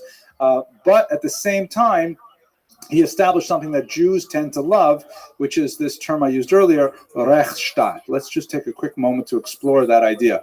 The word Rechtsstaat is German, and as I say it now, I realize, it's such a guttural Rechtsstaat. It sounds like you're about to spit, right? But Billy Crystal says famously, Yiddish is German with phlegm. One funny line. Anyways, the Rechtsstaat means a state, Staat, governed by law, Recht. And this is something that Jews desire tremendously. The worst thing for Jews is anarchy, right? It says in Pirkei Avos, you should pray for the welfare of the government, for if it were not for the fear thereof, people would swallow each other alive. The idea is, since Jews are perpetually a minority, with the exception of biblical times and, of course, modern times in the state of Israel, the worst that can happen to Jews is if you live in a state where the rule of law means nothing, where there's no predictability. And in fact, Jews tend to prefer to live in states as long as they are Rechtsstaats, even if those laws discriminate against them. You can look at, for example, South Africa, beginning of the 19th century. You could look at certain parts of Quebec in Canada up until, let's say, the 1950s. Many countries, Jews are very happy to live, even if they have some disabilities, social or otherwise, as long as they know that, nobody can break their store window with impunity. That a Jew can sue a non-Jew in court and expect the laws to be applied fairly to them. Even though they have disabilities, legally and civilly and socially, as long as it's predictable and you can live within those boundaries. So essentially, that's what happens. The Abd al-Rahman sets up something which is fundamentally a Rechtsstaat, and that allows for a tremendous flourishing of Jewish culture. Spain is a Rechtsstaat. All of a sudden, you have this new phenomenon that takes place over decades, that Jews start migrating to Spain. Think about the tremendous reversal here. Jews are being expelled from Spain in the Visigothic period. Nobody wants to live in Spain. And all of a sudden, it's slowly picking up more and more Jews who are moving through North Africa from the Middle East, and they're making their way to this pioneer frontier country. It's kind of like, if you will, Florida after air conditioning was invented. And I mean that, half seriously, more than half seriously, because Florida is kind of like way out there, and it's a peripheral place. And yeah, there are some Jews who are settling there, especially after World War II, because there are a lot of Jews from New York who were stationed down there with the army. And then all of a sudden they say, Taka, it's pretty nice here about 10 months of the year. And so you have a bit of chain migration in the 1950s, and then once electricity air conditioning is universal, then oh my gosh, there's a Jewish explosion in Florida, because who wouldn't want to live in Florida except during hurricane season? So Spain is like that too. Spain is like this crazy, awful place to live under the Visigoths for hundreds of years, and then with the Muslims, all of a sudden, there's a tremendous amount of potential there, and so Jewish population begins to grow. As I mentioned earlier, this trope, this theme of the Jew as the wise and loyal servant has iteration after iteration in Muslim literature at this time. And historically, we know of quite a few individuals. I'll just illustrate one of them who's extremely important. There is a court musician in the late 18th century whose name is Abu ibn Nasr al-Mansur. That's a Jewish name. He's a Jewish court musician. And it happens that in one of these disruptions that happens in Baghdad, a musician, a non-Jewish musician named Ziryab, is wandering through the region. When al-Mansur hears that Ziryab, not a Jewish musician, is available, he immediately urges the emir to bring him into his court. It happened that the emir at that time agreed and then promptly died, but the al-Mansur's loyalty to the advancement of culture and even caused him to argue this with the new emir, and so they brought in this person Ziryab. Now this is remarkable on many levels, but one of them is that he would naturally have a rivalry with Ziryab. I mean, if you were the court musician, why would you invite another musician to the court? And especially when you'd done your job, you had convinced the emir, but then the emir dies, why would you do it again with another emir? And the Muslims, who at this time are great lovers of poetry and music, and we will explore this much further in the next two lectures, they were amazed with al-Mansur's dedication to the sheer genius of this man Ziryab. Ziryab, as it happened, was actually a genius who made a tremendous impact on the Muslim court by bringing a lot of Baghdadi influences to Spain. Everything from modes of dress to etiquette in gatherings to how food was eaten, literally how food was served and how food was consumed. These are all innovations or introductions from Eastern culture that Ziryab had brought to Muslim culture. And the Muslims, they actually have a very strong historical memory, and they refer back to al-Mansur as the person who brought Ziryab to America, to Spain. I was just thinking, it's like if you were to say, for example, that some professor at Touro College was the guy who brought Einstein to America, right? That would be a huge claim to fame. Not as big as Einstein's, but nevertheless, being the guy who brought Einstein to America, that's talk up pretty good thing. So this over and over again, this idea of the Jew as someone who cares about the welfare of society as a whole and acts on behalf of the society is something that you see over and over again during these 200 years. At the same time, we have to contrast this with, the only word I can use is mishigas, that Christians were engaging at this time. The 9th century in particular, when you read these things, it's hard to believe that people actually did this. But apparently there was this whole wave in the 850s of suicide by martyrdom that Christians engaged in. The only thing I can say that's positive about it is that they didn't take anyone else with them. This was not like, God forbid, a suicide bombing where other people were hurt. This is a case of suicide through martyrdom. Basically, what would they do? They would, Christian zealots, typically monks, often eunuchs, would go to, they would dress up in Muslim clothing. They would go to mosques for the Friday prayers, and just when the Muslims were at the high point of the prayers, they would stand up in the middle of the crowd and they would start reviling Muhammad. And Muslims have a tremendous allergy to this kind of speech.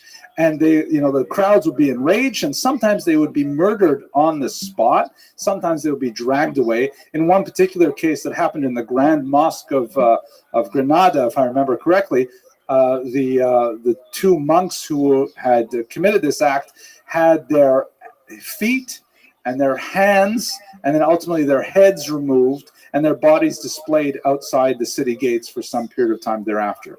But can you imagine what this would be, where you would go to a mosque on a typical Friday, and you expect to just go home and have cholent and so on. Maybe not cholent would be Saturday morning, but you'd go home and you'd expect to have a regular. But then all of a sudden, there's some crazy guy who gets up and starts saying terrible things about Muhammad and Allah and things like that. This was a really bizarre phenomenon. So contrast the idea of these suicide, I don't know what to say about them, with the loyal and trusted Jewish servants. I mean, the Jews really were leveraging the contrast in a very positive way. You can see how ultimately they would rise to levels of authority. There was, in the 850s, also a fascinating debate, of which we have only one side, a debate between Bodo Elazar and a man named Alvaro. Bodo was a man who was actually very high up in the Gaulish court in what would be today France, and a Christian, and he ultimately forsook his faith, joined the Jewish faith, and migrated to Spain, where he ended up living in the Jewish community, marrying a Jewish wife, and so on. He took the name Elazar. And not only that, he developed the zeal of a convert, and he used his prior experience as a Christian to proselytize other Christians to become Jewish. He ended up engaging in a dialogue with a man named Alvaro, who was a Jew in Spain who had converted to Christianity. And they engaged in this back and forth literary critique of each other's letters, which were published and were circulating. Unfortunately, at some point, a Christian reader edited them, and all we have are Alvaro's responses to Bodo. But in those responses, we can read what Bodo must have argued. So we have this very hot exchange between a former Christian convert to Judaism and a former Jewish convert to Christianity. This is a dramatic thing that was happening also in the 850s. So at the same time, you have Christians getting up in the middle of the mosques and saying these things about Muhammad. You also have this extensive literary debate between two converts that actually was the talk of much of the towns. Okay, so you can get a sense of how Jews are beginning slowly to kind of find their place and find their confidence in this new culture. What about internal Jewish culture on its own, separate from the Muslim development? So one of the most important things to remember about Spain at this time, these 2 centuries between 711 and say 910, is that Spain is still ultimately a periphery, right? Spain's way out over here, a tremendous amount of distance between it and what is ultimately the heartland of Jewish culture over here in the lower Euphrates and Tigris River region. This is where the academies of the Talmud are located, primarily the great academies of Sura, Pumbedita, Nahar. These are the great places where the Talmud was written, the Talmud was studied, and so on. And so Spain is way out on the outside. If you want to think of a metaphor, I would say something like, let's say, California in the 1850s. There are a few Jews there, but it's a long way between Chinese restaurants. Kosher Chinese restaurants. There are probably a lot of Chinese restaurants, but kosher Chinese. So it's like California in the 1850s. There are a few Jews there, but it's certainly not a happening place. New York would be the happening place at the time. So how do Jews move from being this bizarre, once persecuted periphery to becoming actually the leading light of the entire Jewish world only a few centuries later? It's primarily through the Talmud. The Spaniards have, the Sephardim have a rather special relationship with this document. It's quite a large document. As you can see here, it's printed typically in 20 volumes in the standard Vilna printing that's shown here. And it's a complex, difficult document recorded primarily in Aramaic, with a heavy amount of Hebrew in the core document called the Mishnah. Requires a tremendous amount of training to be able to read it and so on. the Spaniards did not have a natural affinity for Aramaic because they originally did not speak that as their vernacular. Jews, by the way, overwhelmingly tend to adopt the non-Jewish language as their vernacular, be it English or French or what have you. And so the Jews of Spain before the Muslims, their vernacular was Latin. It was not the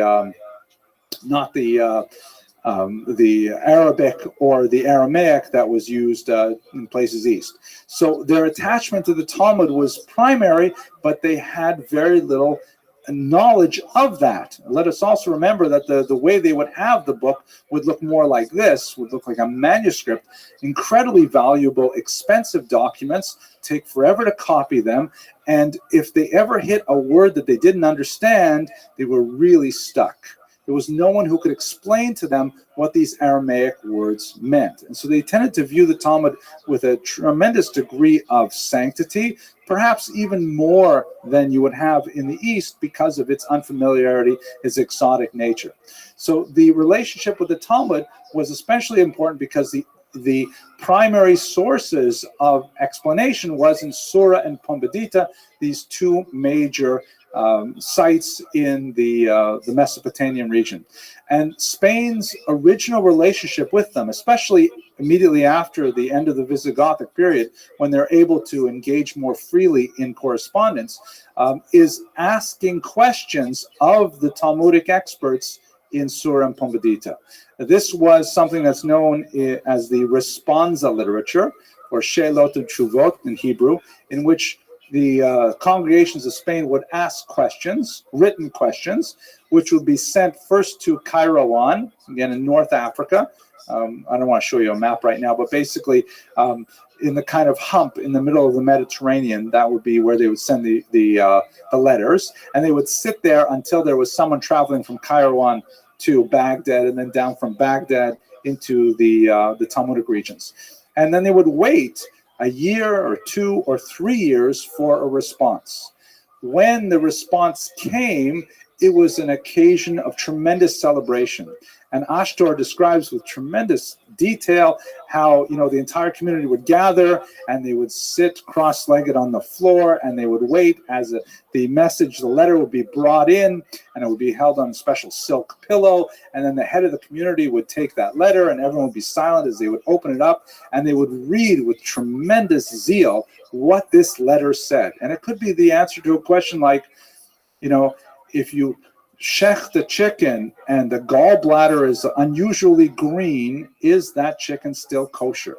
And for years, they had been wondering, can we eat these chickens or not? And now finally, here was the answer. Or more seriously, it could be something like, this woman's husband went off on a business trip. He said that he'll be back in 60 days, and he hasn't come back yet. Can we declare him dead so that she may remarry? And it could be extremely important issues like that. The chicken's also important, but the Naguna issue is incredibly, important and painful. And so these missives coming from Surah and Pumbedita would be like occasions for huge celebration. They would typically read it very fast the first time because everybody wants to see what exactly is in the document, and then afterwards they would pore over it for years and years and years. And in return, of course, there would be an economic relationship with Surah and Pumbedita, where they would send sums back to the yeshivas for charitable purposes that cemented this long-distance relationship in an economic as well as religious manner. But it was clearly very dependent. The Spaniards did not have, the Sephardim did not have the local talent to be able to read the Talmud properly, to be able to decipher it and interpret it, and so they were heavily dependent on Surah and Pumbedita. The kind of questions they asked also tended to be ones that, push comes to shove, they could wait for the answer, like the chicken question. They would typically not be able to ask rulings on civil disputes because they could not wait that long for an answer. If there was a dispute between Reuven and Shimon over, some property damage, they couldn't wait 2 years to decide who had to pay. So they would have to sort of judge based on local standards. So they really needed some local talent to be able to do these things. That local talent appeared for the first time in the person of Natronai bar Habibai. Natronai was someone who was from the Tigris and Euphrates region, and he was considered for the position of exilarch. Exilarch is a fascinating role. That's a translation of the Aramaic term Reish Galuta, the head of the exile. The Arabs, or actually, when it goes back even further, the Babylonians would recognize as the titular head of the Jewish communities of the world, hence Reish Galuta, the exilarch. The archos means ruler in Greek, so the ruler of the exile, all the Jews in exile. They would recognize one person as essentially the king of the Jews. He had to be from the Davidic dynasty, and he had to have some level of support among the Jews, but he would be recognized by the non-Jewish government as the official head of the Jewish community. This is something separate from the heads of the academies, the Geonim, and occasionally the exilarchs and the Geonim would have disputes over one thing or another. But basically what happened in this particular story is Habibai was backed by one particular supporter named Malka, who was a man, it's not a woman's name in this case, to become the exilarch. And in fact, he did become the exilarch for a very brief period of time, and then Malka died, and he was usurped from his position and forced to wander.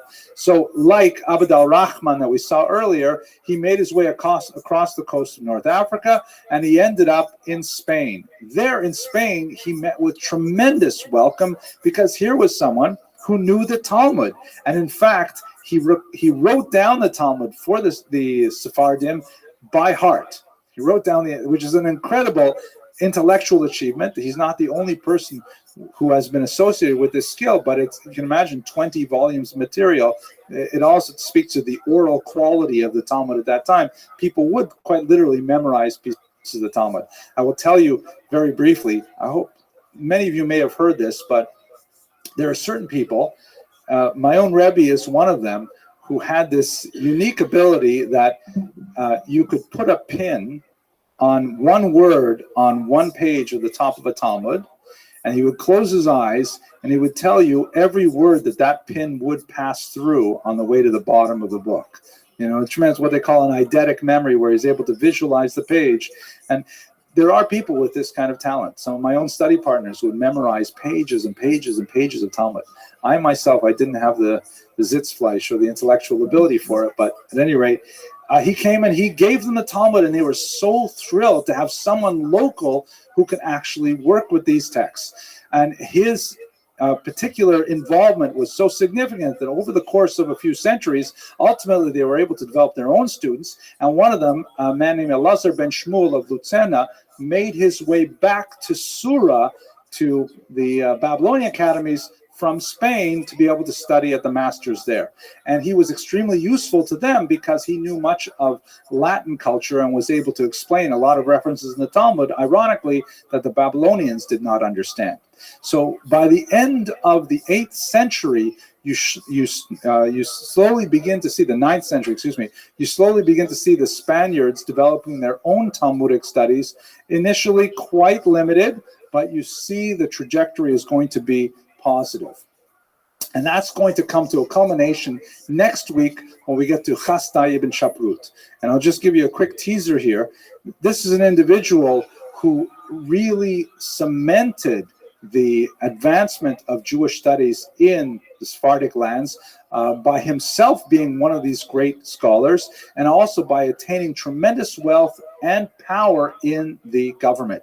He supports scholarship to a tremendous degree, brings over many precious Talmudic manuscripts, and he ends up becoming a very important figure in the government, such that he engages in widespread correspondence, the most fascinating of which is his correspondence with King Joseph of the Khazars, this amazing community that we'll spend more time talking about next week. But at this point, I want to thank you for your endurance and your patience, and I look forward to speaking next week. I hope you have a Shana Tova Umetuka.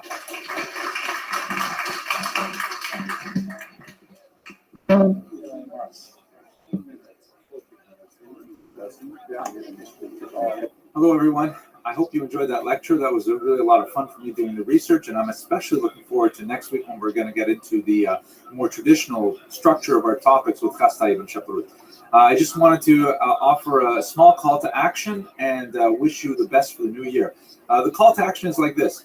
Last week's lecture got shared so many times and really got a lot of attention, and made me feel so great to know that a lot of people were enjoying learning about the history of the Jews in Sfarad, and wow, I just think that's great. In terms of the comments, most of the comments were great and very supportive, and I enjoyed them, and I learned a lot from the comments. I made a few mistakes, and people pointed them out, and that's always very helpful. So it's always a good idea to scan them. You can find out what I did wrong from the comments. But I just want to kind of lay out there my sort of rules for commenting, because I do have some power to delete comments and even to ban users from the channel, which I rarely do in both occasions. I love it when people disagree with me, as long as they do it in a menschlich manner, in a scholarly manner, with the kind of conventions that we expect in the academy, where we can have a free and open debate and exchange of ideas. So, for example, if you feel the need to put on the caps lock, you're probably not commenting nicely, okay? Caps, all caps make it feel like you're yelling, and nobody likes that. And then I got this great one that I decided not to delete because it was just so unusual.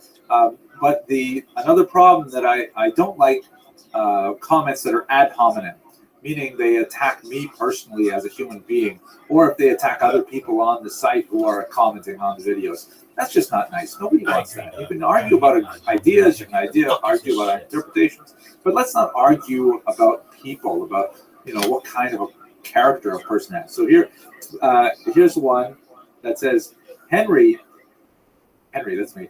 You have the chutzpah to, and he says a comment that I made in class, and he says, this is akin to the petty officer on a ship who finally got to pilot the vessel, at night no less, that indulges in a swig or two of gin while cruising the Strait of Malacca. And then a follow-up comment. I feel cheapened and used. I have been playing Felix Unger to your Oscar Madison. So I'm really sorry that person feels cheapened and used. I would like to suggest that they watch some videos about kittens and puppies, because that certainly makes me feel better when I'm not feeling good. But just a note to everybody, let's leave some positive comments on the website, or at least substantive comments that are useful for us to talk about. The second really important thing I want to offer here, it's not exactly a call to action, but it's a best wishes for all of you. We're going into the Jewish New Year this week, and it's traditional to offer blessings of good health and happiness and abundance. And I hope that all of you who enjoy these lectures continue to grow in your knowledge of this period of history, and that you continue in all of the positive aspects of your life, both spiritually and materially. And I'm really grateful that you continue to watch. Okay? Have a blessed new year. Thank you very much.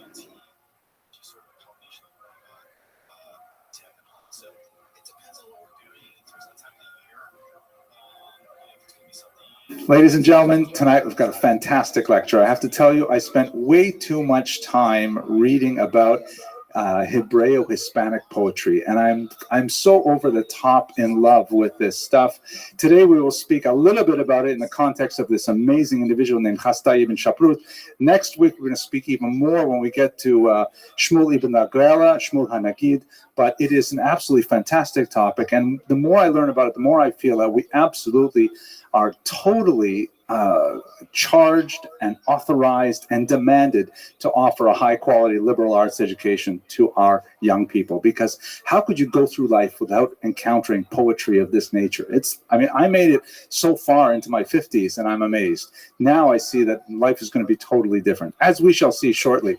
Anyways, tonight's lecture is on Chastai ibn Shaprut, who in many ways is the foundational figure in the famed Spanish Golden Age. Chastai ibn Shaprut himself was not a great creator of literature or of scholarship, but he set the motion he set the pieces in motion to allow for this efflorescence of culture that would take over the entire peninsula and in fact would inspire Jews for centuries to come. So his role is pivotal in understanding the development of the Golden Age, and I hope to outline for you the various ways in which his activity was so important. So let's start, though, with some of the good and welfare information. We have some cool things for tonight. First of all, tonight's lecture is sponsored by a major in the U.S. Armed Forces, in the Navy, the Air Force.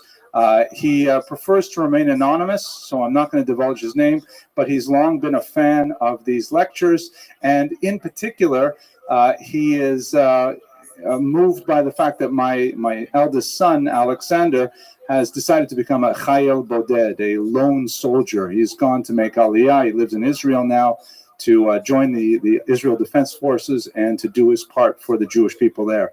So he calls himself in his pseudonym this major in the U.S. Air Force, the Chayel Boded Arkansas, which is where he's stationed right now. Here's a picture of Alexander on one of his lone tours. Here he is at Mitzpeh Ramon in the south, and he's God willing, is going to do great things in his life and in the military, in particular, protecting the people of Israel. Another cool thing is that as of just about 2 hours ago, all of the lectures of this series are sponsored. Thank God we received the last sponsorship just a few hours ago, so I will not irritate you anymore, and those of you on the internet, asking you to sponsor these lectures and support our students. Now I would just irritate you asking to give money to the scholarship fund for our students and not connected to any specific lecture, but thank God there's been a really positive response. I want to share with you this chart, which YouTube sent to me the other day.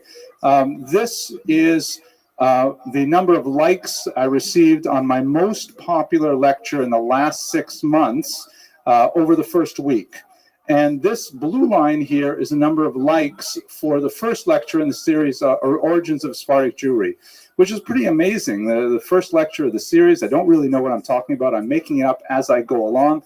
But thank God there are obviously a lot of people who are enjoying learning about Sephardic Jewish history, and I'm very grateful to be the vehicle for that. One last good and welfare information. This is really important to me personally. On Monday, October 30th, that's in our regular schedule, we're going to interrupt our lectures for a book launch. I'm really happy to announce that my next book is going to be coming out, God willing. It's a really special book. I'm going to present a lecture on the subject, and copies of the book will be available for sale if you want. Proceeds will go, of course, to the scholarship fund. It's about the writings of a rabbi named Hieronymus Kalmus Shapira, who lived in the Warsaw Ghetto. In 1943, when he realized that the war was going to mean his death, along with the vast majority of the Jews of Warsaw, he buried his writings in this milk container where they were discovered in the rubble of the ghetto in 1950 and published eventually in Hebrew under the title Eish Kodesh. And that's what he's known as, the Eish Kodesh, for this remarkable series of 86 sermons delivered in the Warsaw Ghetto from September 1939, with annotations right up until January of 1943. My small contribution to the scholarship, which is considerable on the Eish Kodesh, my small contribution is I have looked at the micro history of the ghetto, and I have compared what happened in the ghetto that specific week, street by street, to understand what the Rebbe's otherwise veiled and opaque sermons actually meant. And I've found that a very positive response to these, and I hope to share more with you about that later. But that's it for the good and welfare. Monday, October 30th, I hope that you all come. There will be free food, so I hope you'll join us. All right, let's go to our subject proper, though. Chastai ibn Shaprut. In many ways, he conforms to the paradigm that we've seen before of the wise and loyal Jewish servant to the Muslim emir. We've seen that now for 2 weeks, that this is sort of a trope that repeats itself. But Chastai ibn Shaprut is one of the greatest of all of them. He came from a traditional Jewish family living in this region here. I'm not sure how to pronounce that. I think it's Jaén, perhaps. Does anyone know Spanish well? I'm guessing. It's not called Pinsk.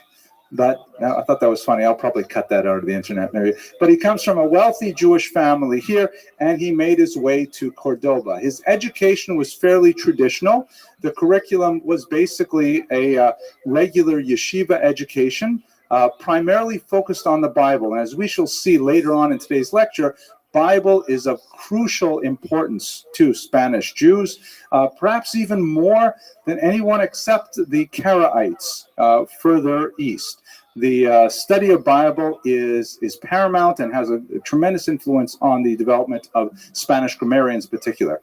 His father also took care, father, a wealthy merchant, to give him a well-rounded secular education, and that meant a lot of languages. He spoke Arabic, Latin, and Romance, which is essentially a popular form of Latin that was used in popular commerce and would later, have an influence on the development of colloquial Spanish. And the ultimate type of profession that Jews went into historically and in many ways today was, of course, medicine. He eventually hung up his shingle as a doctor. We should understand that back then, medicine was really quite different. Anyone could hang up a shingle and just say, I'm a doctor. It was based quite heavily on studying the Greek classics, often in one or another translation. And it was very dietary in nature, very homeopathic in nature. Surgery was a totally different type of function that, in fact, physicians and surgeons often did not get along with each other, and they consider really two different branches of medicine. So he went into medicine, and he essentially practiced a lot of diet recommendations, lifestyle recommendations, things of that nature, and he enjoyed quite a bit of success at the time. In particular, and by the way, there's like an interesting synergy between his classical training in languages and medicine because it allowed him more access to the Latin greats like Galen and so on. In particular, he is associated with the discovery of the secret ingredients in something called teriyaka, which is this medieval potion, actually goes back really to the ancient time, the 1st century, which was this complicated potion that was supposed to be a panacea that would take care of everything from hemorrhoids to acid reflux to you name it. Everything you can imagine, you would take care of it with this teriyaka. Unfortunately, many of the ingredients, which include things like boiled snake skin and bizarre types of herbs and things like that, they were very difficult to find and even sometimes more difficult to identify. But he produced a potion of this nature that had quite a bit of popularity, and as a result, he rose in stature as a physician. And as you would probably anticipate, this happened to many Jewish figures throughout medieval period. He ended up serving the royal household. He was brought in to the court of Abd al-Rahman III, who ruled for quite a long time, from 912 to 951. I have a feeling I got that age wrong. I think it might be 961. But for a very long time, one of the things about having a single ruler for such a long stretch of time is that it tends to mean both very draconian styles of rulership, very brutal and often militaristic and coercive style of rulership, but at the same time generates great stability.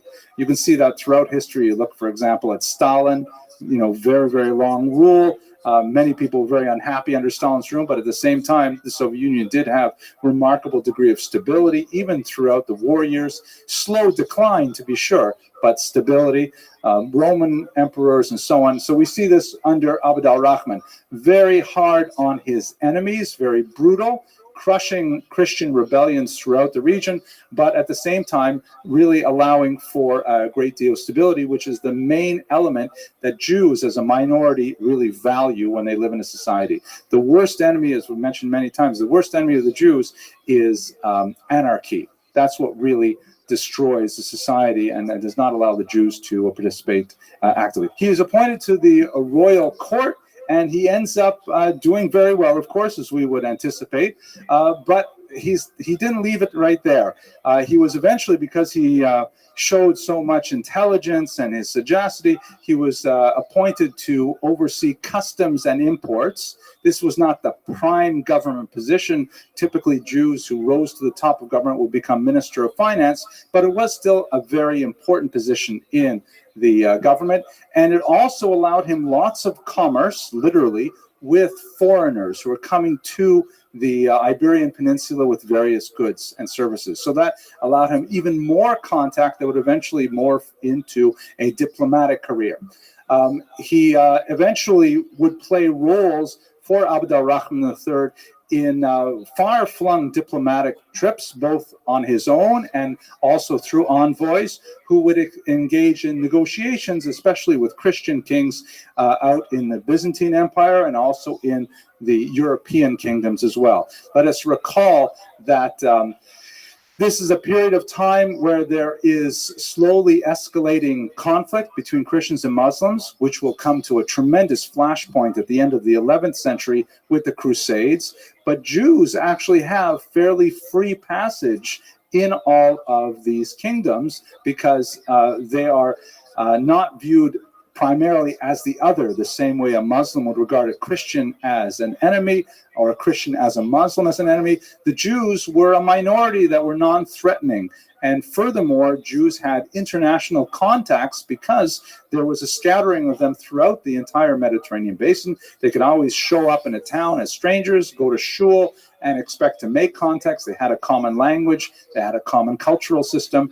They were able to get Shabbos invitations. And it was something that was very useful for Jews. Christians and Muslims could not rely on the same kind of international social network. So it meant that Jews could engage very heavily in diplomatic activity and also in commercial activity. There was an interesting synergy between his medical and his diplomatic work in a couple of cases. In one case, the Byzantine emperor sent as a gift to Abd al-Rahman a first century text called the Materia Medica, a medical text, which was in Greek. And the Spaniards could not read Greek. They had some Latin, and of course they were speaking Arabic. So they needed to pull in a team of translators to work through this textbook. Chastai ibn Shaprut was put on those team of translators, improving his personal knowledge of Greek, which would serve him in good stead for his diplomatic work, but also really expanding his medical knowledge, because a major part of this book was the identification of various herbs and spices and natural vegetation that would be used in various cures. Here you can see a copy of it with blackberry. And if you didn't know the vernacular name for a particular plant in a particular society, you wouldn't be able to read this document very well at all. So he was able to put together with the Greek translators from the Byzantine Empire a version of this that would be very useful in Abd al-Rahman's kingdom. The same thing would happen, by the way, with Maimonides, who composed a similar type of document in Egypt. Another interesting sort of synergy is, and it's kind of a bizarre and funny story, but I'll tell you the short version of it. There was a queen of Lyon who was known as Queen Toda or Queen Tota. The D's and the T's are sometimes switched in the documents. And she was displaced from the throne, and she wanted to reintroduce her grandson, Sancho. In other documents, he is her nephew. But Sancho has a lot of problems making his way to the center of power. Among them, he has very poor health because he's extremely overweight. And Queen Toda is like beside herself trying to figure out how to get Sancho to lose weight. She's tried everything, bright line eating and keto and everything. Nothing works.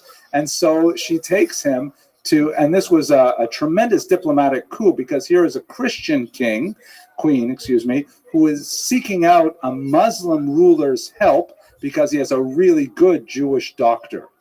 And in fact, that's what happens. She brings down Sancho to Cordoba, and Chastai ibn Shaprut treats him, and Hitaka loses a lot of weight.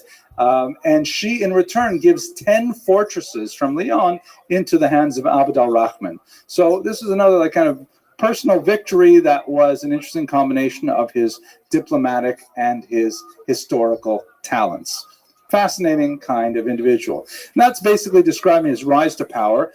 He definitely reached some of the heights for Jews at the time, but if this were the end of the story, he would be like dozens, maybe even hundreds of Jews in many of these principalities. The rest of the story is really what makes Chasdai ibn Shaprut so special. First of all, he took tremendous care to use his position for far-flung Jewish communities who are often under distress, often oppressed by local rulers. We know a lot of this because of the amazing documents that have come out of the Cairo Geniza. I would like to take a brief minute to talk about the Cairo Geniza. For those of you who have been to my lectures before, I apologize for the repetition, but this is like one of the greatest finds in medieval history that we have worldwide. It happens to be a Jewish find, and it is so incredible that it really deserves retelling. So first of all, the basic story, and I won't take too long with this, there's this synagogue called the Ben Ezra Synagogue that is outside of Fostat in Old Egypt, and the Jews who lived in this region had an unusual habit. Anything written in Hebrew characters, which would include, by the way, Arabic, because Jews are writing Arabic in Hebrew characters, or anything with even a throwaway mention or allusion to the name of God, such as the phrase Baruch Hashem, which heads many documents, even secular documents, religious Jew might put at the top, Baruch Hashem, meaning blessed is God.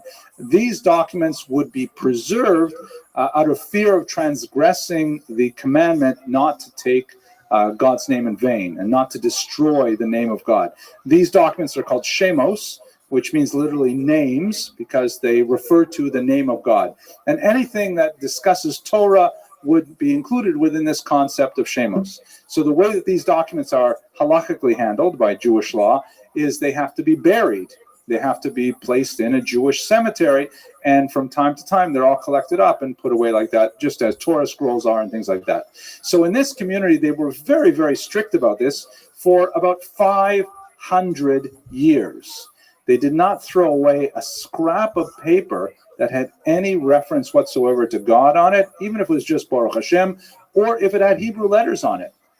They stowed it away in an attic. You can see the ladder up to the attic here in the Ben Ezra Synagogue. Here's a little reconstruction from the Beit HaTfutzot Museum in Israel of what it must have looked like, where they're handing up, all kinds of little scraps of paper, which could be anything. They could be, we have actually autographed copies of Maimonides. I'll show you one example of it in a second. We have in the Geniza shopping lists. Honey, please pick up a few pita and some baba ganoush on the way home. Incredible numbers of contracts and business deals and receipts, and every single little piece of documentation that is associated with daily life is included in the Cairo Geniza for about 500 years, and then it was shut up and it was not touched for close to half a millennium, until in the 19th century it was discovered. So fascinating story.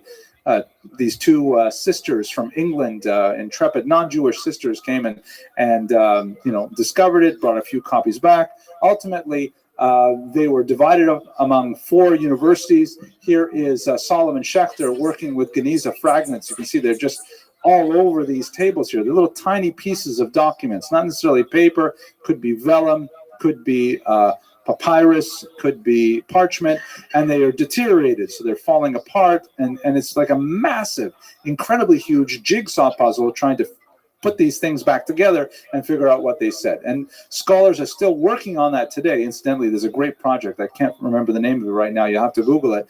But you can help with this project. You can actually go online, you get a free account, and they will ask you, because there's literally hundreds of thousands of fragments, they will ask you, they'll put a thing on the screen, they'll say, is this Hebrew or another language? And you'll click whatever language, if you know it's Hebrew. Is it upside down? And you click yes or no. And is it left to right? You click it.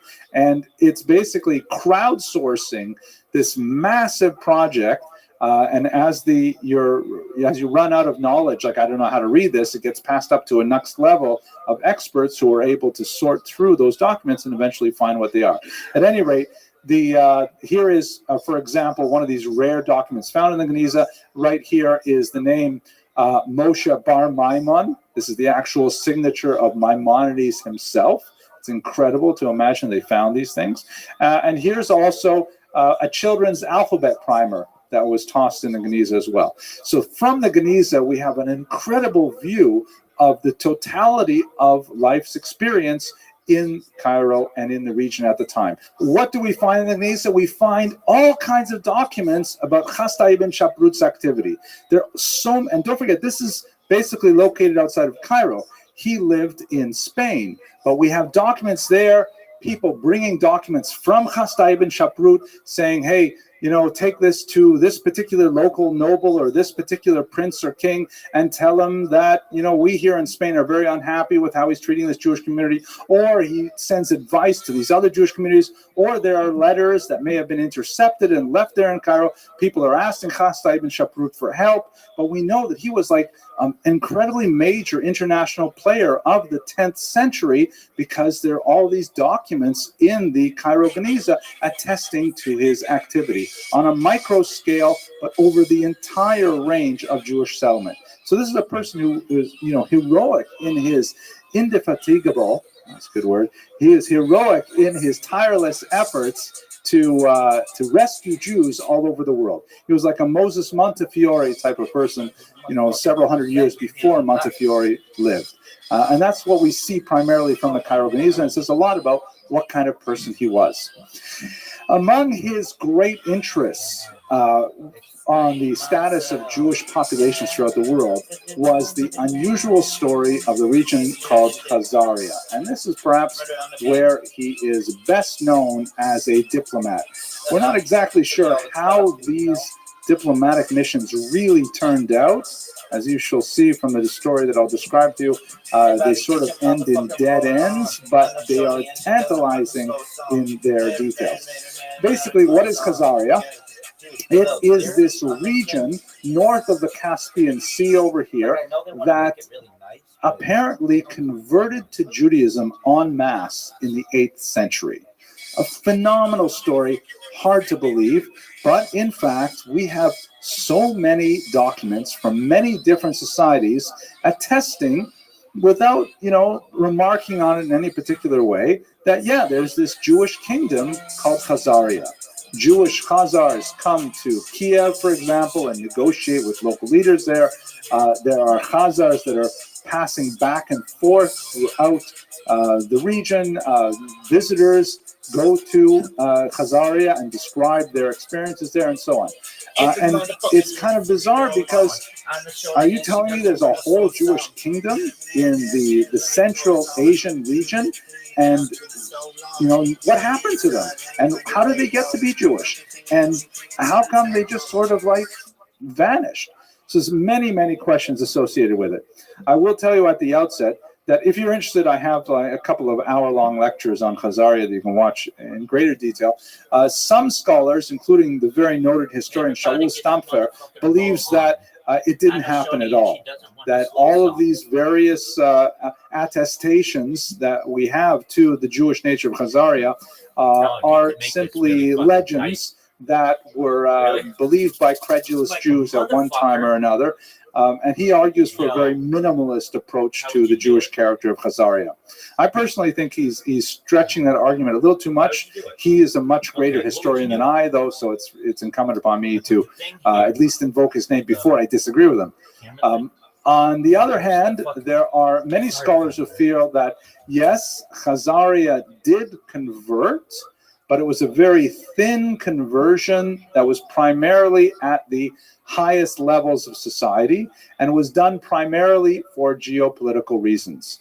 The Khazars were a Turkic tribe who were polytheistic, and in the 8th century they were hard-pressed by the advance of the monotheistic Muslim movement from the south and the already existing Christian movement to their west.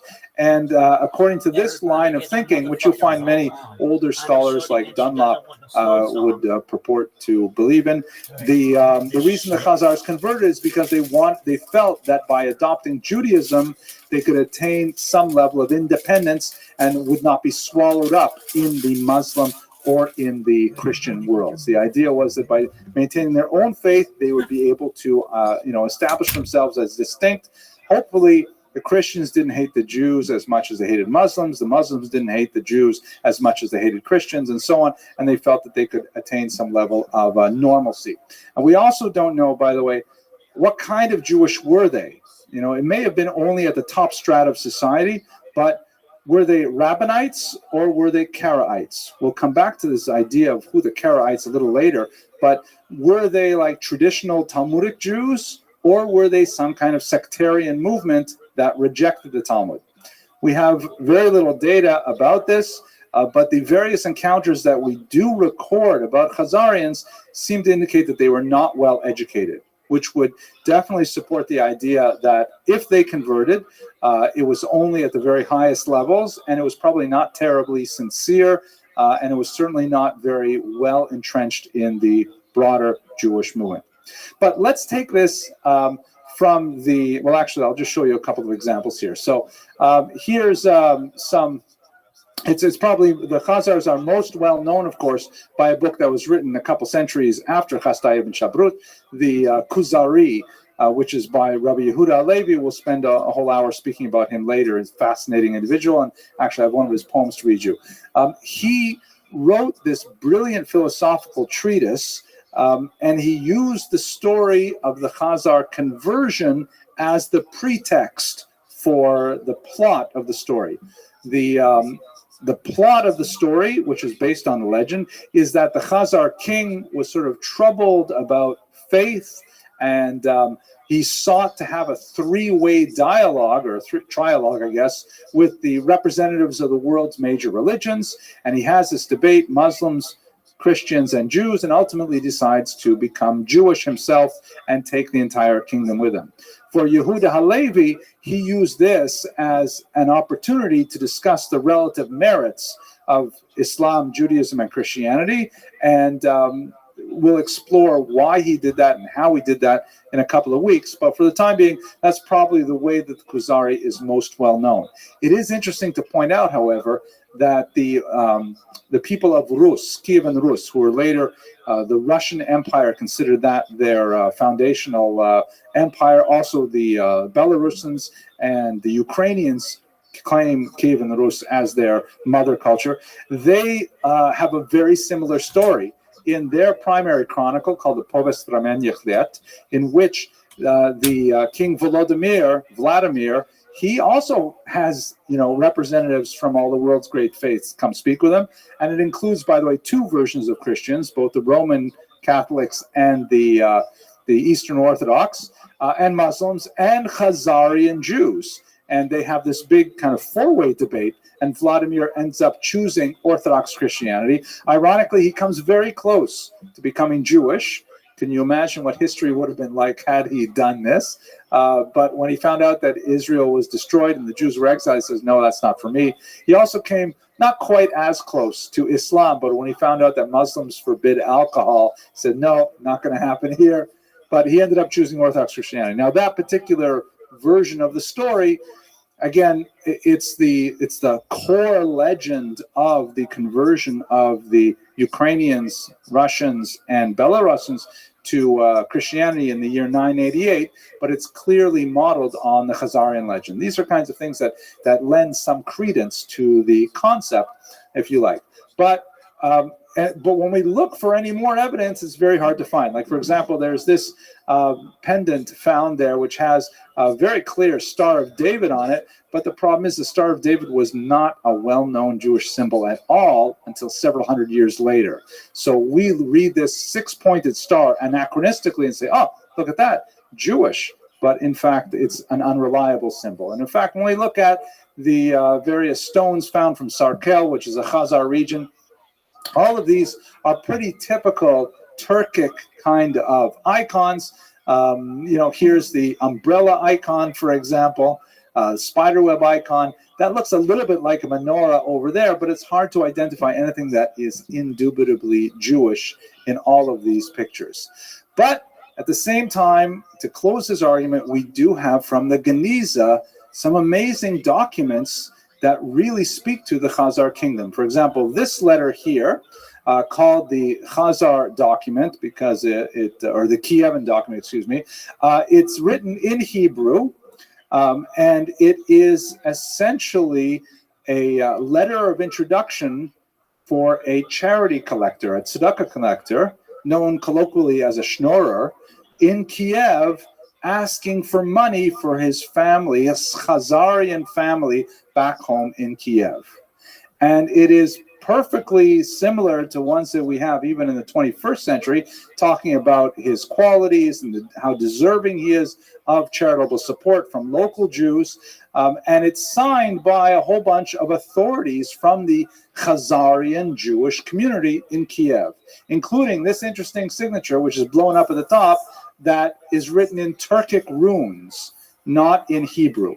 Meaning the leaders of the Jewish community there, some of them were so ignorant in Hebrew that they had to sign their name in runes rather than in Hebrew letters. They could not even put their own name on it. There it says, by the way, we have read it in runic. So it doesn't say his name, but the literacy level is low. So obviously they must have had a scribe to write this, things like that. Nevertheless, taking this all together, let's go back to Chasdai ibn Shaprut. And when he first heard legends about Khazaria, Chasdai ibn Shaprut was fascinated. And we're talking now about the 940s. And he was just, the concept, here he is, a high-ranking minister in a Muslim authority, a Muslim court in Spain, and he's always working hard to help this Jewish community over here in France, and this one in Italy, and this one in North Africa. But wouldn't it be amazing if there was a Jewish community that was all Jews, that was ruled by Jews, that Jews had sovereignty? Would it not mean perhaps that the Messiah was at hand? And so he would always ask travelers and diplomats coming to Spain, hey, especially those coming from Constantinople, have you heard of this country? What do you know about it? Are they really Jewish there? And in fact, he collected a lot of information based on simply being in charge of the imports and the ports. At one point, he eventually wrote a long letter to the Khazars, hoping to get a full response from the leaders of the Khazar nation themselves, and he sent it all the way to Constantinople. Let's look at the map here to understand it. So here he is in the Iberian Peninsula here in the southern part in Cordoba, and Constantinople is right over here at a strait called the Bosporus, which separates the Black Sea from the Mediterranean here. So what he did was he sent this long letter. It went throughout North Africa, and this is very primitive kind of postal system where you have to know people there, and you have to hope that a letter gets to where you're sending it. It might take years to travel along these sea routes, and eventually it got to Constantinople with his messenger Isaac Bar Nathan. He had enough money that he could actually send a messenger all the way out to Constantinople. However, Constantinople at that time under the Byzantine Empire was, they had very testy relations with the Khazars, and they were very concerned that perhaps this letter might have led to a political alliance between Spain and Khazaria. And so Constantinople would not allow, the Byzantine emperor would not allow Isaac Bar Nathan to make his way to Khazaria, to their capital, which is supposed to be on Itil at the northern part of the Caspian Sea. They sent him back. And so he carried the letter all the way over there and then had to bring it back. Luckily, while he was there, Isaac Bar Nathan did interview many Jews who were travelers and got the whole story on Khazaria from people who had been there. And although he never got the word itself from Khazaria, he was able to at least bring back much more detailed responses to Chasdai ibn Shaprut, who was delighted to hear what he could and fascinated even more. So Chasdai decides he's going to try again. And this time, he's going to avoid the maritime route. He's going to go overland. And he sent another set of documents, this time with messengers going throughout Europe. And we don't exactly know what happened with that second mission. A couple hundred years later, an account circulates in Europe of a response from a King Joseph of Khazaria. The only problem is because there's a gap of a couple hundred years, we don't know if that response was a later forgery or whether it was an honest copy of. What's good, my man?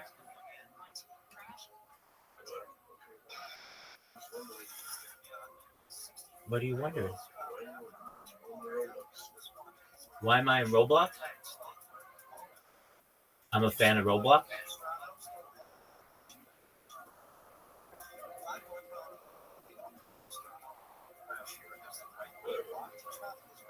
Why are you in Roblox?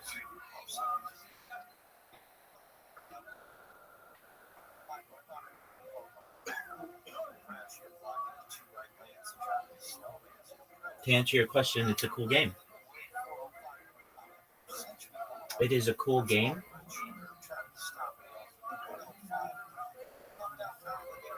Cool. We're listening to history lectures. Feel free to listen along if you'd like.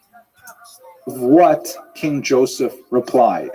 His reply is absolutely fantastic. His reply says so much about the detailed life of how the people of Khazaria became Jewish, a story of secret Torah scrolls in a cave, and incredible amounts of detailed information, but could be, complete medieval fabrications. We simply don't know. Nevertheless, it tells you a lot about Chasdai ibn Shaprut's personal nationalistic leanings and his desire to be associated with this kingdom in the Far East. I will also mention at this point that we have very authentic documents of Chasdai's questions to Khazaria, recorded by his personal secretary, that clearly indicate that he has been collecting these legends and bases his questions on what he's heard about the legends, and he's very interested in their national status, in their political power, in their economic reach, a lot of things that could lead ultimately to a much larger involvement of Spain and Spanish Jews in Khazaria, were those documents to have been responded to appropriately. But that's a story of his association with Khazaria. I'd like now to turn to the part of this lecture that just took way too much time to prepare because I was having so much fun, and that was his specific association with scholarship. There are a couple of areas where he made central contributions. First of all, as a very wealthy man with many contacts throughout the region, he paid a special care to purchase as many manuscripts of Hebrew documents that he could find. And we have a lot. More than 3 years? 24/7? Yeah, this goes back to the pandemic. We've seen the death of a queen, the birth of AI, and everything in between. This is the biggest event potentially in global history. It's essentially a time capsule for the world.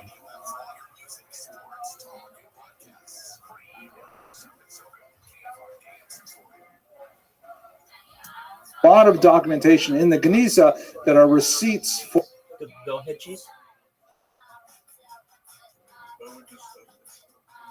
Why? I don't want war anymore. So this is one person's mission to stop war and bring global peace.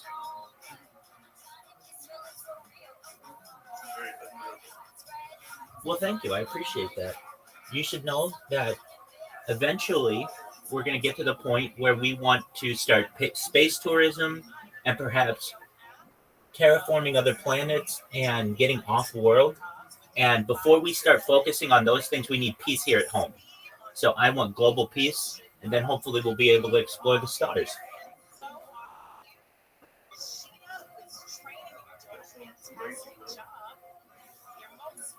That's what I do. We talk about some other things on the stream that aren't normally discussed, like anti-gravity, antimatter, alien disclosure. We talk about dark energy and dark matter. We talk about life extension technology, things like nootropics, things like perhaps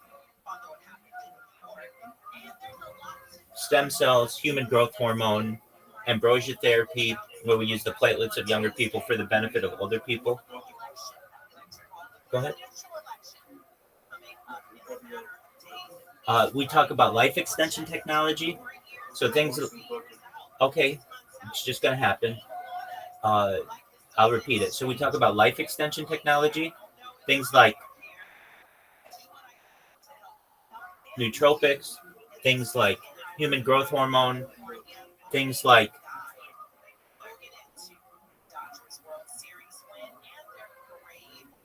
stem cells.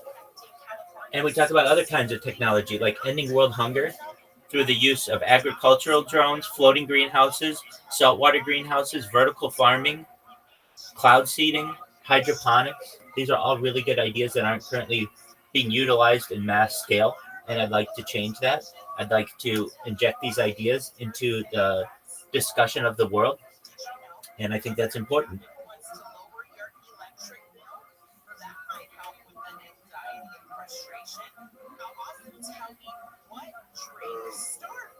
But like, how did it start? How did I start? Great question. What motivated Yeah, great question. I am a certified project management professional, and I've launched apps on the App Store and Google Play. And I've also had six-figure contracts with Fortune 500 companies, so that allowed me to be able to afford to do this. And then after work, I would go and hit golf balls at Tiger Woods' golf course in Anaheim. And after I was doing this, and I wanted to see what my golf swing looked like on camera. I'd never had the opportunity to see what my swing looked like. So I ended up getting some cameras and recording myself from different angles. And I realized that some of the jokes that I was saying while golfing, the shtick was kind of funny. And I wanted to perhaps share that with my future family or perhaps other people. So I started uploading all that data every night to the internet. And it just took too long to upload it. So I recognized that, you know what, if I'm going to do this, I'm going to do it better than any person ever. So I'm going to stream it, and I'm going to buy a bunch of different devices. So I bought like 33 different devices, including like 15 cell phones and like 10 different laptops and like a bunch of different tablets. And then I essentially created a bunch of YouTube accounts and then many other accounts. So I'm the biggest live streamer in the world. I have more multi-streaming going on right now than any person ever. If you're like, all right, like what platforms are you streaming? It's so many that I can't even keep track of them all. So just one moment and I'll tell them to you. I have them listed below. Okay, so I am live streaming on 8 different YouTubes. I'm live on 8 different Twitches, on 8 different Rumbles. I'm live on Twitter, TikTok, Africa TV, which you would think would be big in Africa, but it's actually big in South Korea. Instagram. I'm live on a bunch of different Discords. I think I'm live in like 12 different Discords. Live on Bilibili, which is huge in China. Live on Von Live, live in a bunch of Telegrams. So I actually have been sponsored by a cryptocurrency. It's called Harry Potter Obama Sonic 10 Eno. That's what all this Sonic stuff is. It's worth $300 million. So it's worth a lot of money. And when I started, it was worth like pennies. We're live on Facebook. We're live on Bigo Live. We're live on Loco TV. We're live on Nemo TV. We're live on Nono Live. I have 2 podcasts on Spotify. We're live on D Live, YouNow, Breakers TV, Trovo, Vault, Odyssey, FC2 Live, and Arena TV. So just to give you an idea, that's a lot of different platforms on which to be live. So I'm live streaming 24/7 and essentially creating as much content as possible. So each camera that you see is live streaming to all those different platforms. how does live streaming change your life? Wonderful question, man. Geez, you have great questions. Not too much actually. I don't think it really changed my life at all, except the fact that I have to always make sure that the streams are going. So that takes a lot of patience. But I would literally just be if the cameras weren't on, I would be doing the exact same thing. I'd be watching history lectures. I'd be on Roblox or Fortnite or some other kind of game, making friends, and just being as social as possible. And welcome. How are you, Riser? This is our friend Cheese. Cheese met me in another Discord. Riser's our friend. Riser just hopped out. He hopped back in. Good to see you, Riser. Hope you're doing well. Yes, we can hear you. How you doing?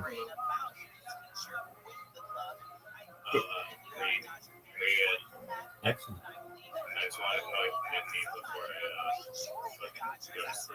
I appreciate that. That makes my head giant. Dog, you're going to sleep now? Yeah, I woke up at 11 p.m. Oh, so your hours are all messed up. My sleep schedule on track. My sleep schedule is off course because of all the mini golf at 6 a.m. And I've never really recovered for that, so now I'm staying up extra late because my brain won't go to sleep earlier, so I just have to fucking stay up. So I woke up at 11 p.m. today, and then the first thing that happened was I go to turn on my lamp, and the fucking cord that pulls the light broke and just snapped. Oh, no. God was telling me that no man wakes up at 11 p.m. unscathed. Then I had to fucking get a tiny ass fucking string and tie the fucking string to the remaining little piece of fucking shit that pulls the cord and disassemble it. It's attached to a string, so now my fucking lamp has a orange string. And I don't know if you can see that. Just one moment. It's pulling up. I really want to turn it on because it'll kind of break it. That's okay. Don't. Excellent, man. Well, at least you were able to MacGyver your way and figure it out. So that's good. So you have light when you need it if you pull the orange string gently, correct? Yeah, no, I figured out that instead of just pulling it down, if you pull it kind of sideways, that's the way that the mechanism works. It kind of like, it goes around the stick and it curves, so it's less resistance if you just pull it kind of sideways, is what I figured out when I disassembled it. Very cool. Well, gotta say, Light bulb engineer. yeah, you're basically an electrical engineer at this point. We should call you Edison. Well, I want you to know that I'm glad that you're gonna be able to get some sleep. I'm not happy that your hours are all reversed, but I totally understand that as well. The same shit happens to me. I've been in this world of whoever comes in at whatever time. I did a thing, which is I think been beneficial. I just go in people's Discords and I turn on my camera and I don't say anything. And little by little, it's attracting attention. And especially recently, because I've been going in different Discords. So previously, I would just fight with people in their Discord. Like, the perfect example is iShowSpeed. iShowSpeed's a big YouTuber. And in order to be able to stream in iShowSpeed's Discord, you have to do a bunch of chatting. So I did all the chatting, and then I was able to turn my camera on. So I streamed in there for like 2 or 3 weeks. I became the #1 streamer in the history of the Discord. People would check my rank and see me moving up. And that pissed off some people because they're like, hey, why is it that he gets to be #1 in the stream or in the server when he doesn't talk to anyone? And I'm like, look, I do talk to people. My camera's on and I'm chatting with you. Just because I don't turn my microphone on doesn't mean that I'm not a real person. I'm not a bot. I'm real. And they're like, well, you have to turn on your microphone. I'm like, where is that in the rules? And so they kept kicking me out, and I kept appealing, and the moderators were like, I mean, you have a good point. It's not in the rules. So I say, put it in the rules that you can't VC camp or you're picking on me. And I told them very, very bluntly, if you kick me out of this server, I will make videos about what my experience has been in this server, and I'll put them all over my social media. So they will all know that you're picking on me for some unknown reason. I don't know why, but whenever I go in there, immediately I get kicked out and everybody starts being mean to me. And that's fine if you want to do that. That's great. That's your right. It's my right to be able to tell the world about it. And the moderators were like, yeah, I mean, we don't think you're doing anything wrong. It's just we get a lot of complaints about you from bored people who don't know what to do. So I said, look, especially this one moderator who's been really, really nice to me and helped me a bunch of times. I don't want to get him in trouble, and I don't want to go out and make a bunch of videos and be like, these guys are all assholes except the one moderator, Tootsie. Tootsie's really nice. Like, I don't want to put him on blast like that. So I just basically was like, look, don't ban me from your fucking server, or I'll let everybody know about it. So what they did was they muted me from like all their channels except one. And when I go in that channel, it's so funny. There's literally space for one other person, and whenever I go in there, the person goes in there and just screams the whole time. Like they just have some kind of like thing they're playing of just literally the loudest screaming that they can find. And I didn't even recognize it. This happened last night, but I heard this like very faint scream that was just constant. It was like, what in the fuck is this? So I go and I'm looking, and like I've got all these devices in one spot, and I'm trying to hear which one it is. I finally figure it out, and so I think it's kind of funny. But instead of me having like a huge fight with a fucking moderation team that literally takes up my whole fucking day, I just recognize like, look, I'm gonna go to the biggest streams that there are. I'll just like Google it, and I had done that previously, and I'll just go in there, whatever the biggest ones are, and I'm gonna go in their first VC, and I'm just gonna put a fucking bot or put an account in there and just sit, and then like that's what gets people interested. They're like, what in the fuck is this person doing here? They click on my Discord, they come in here and talk. And then I got this amazing fucking tactic. This is the best tactic, truthfully, Riser, of any engagement tactic that I've ever seen. This is the best thing I've ever had. Better than the kickbox, better than anything.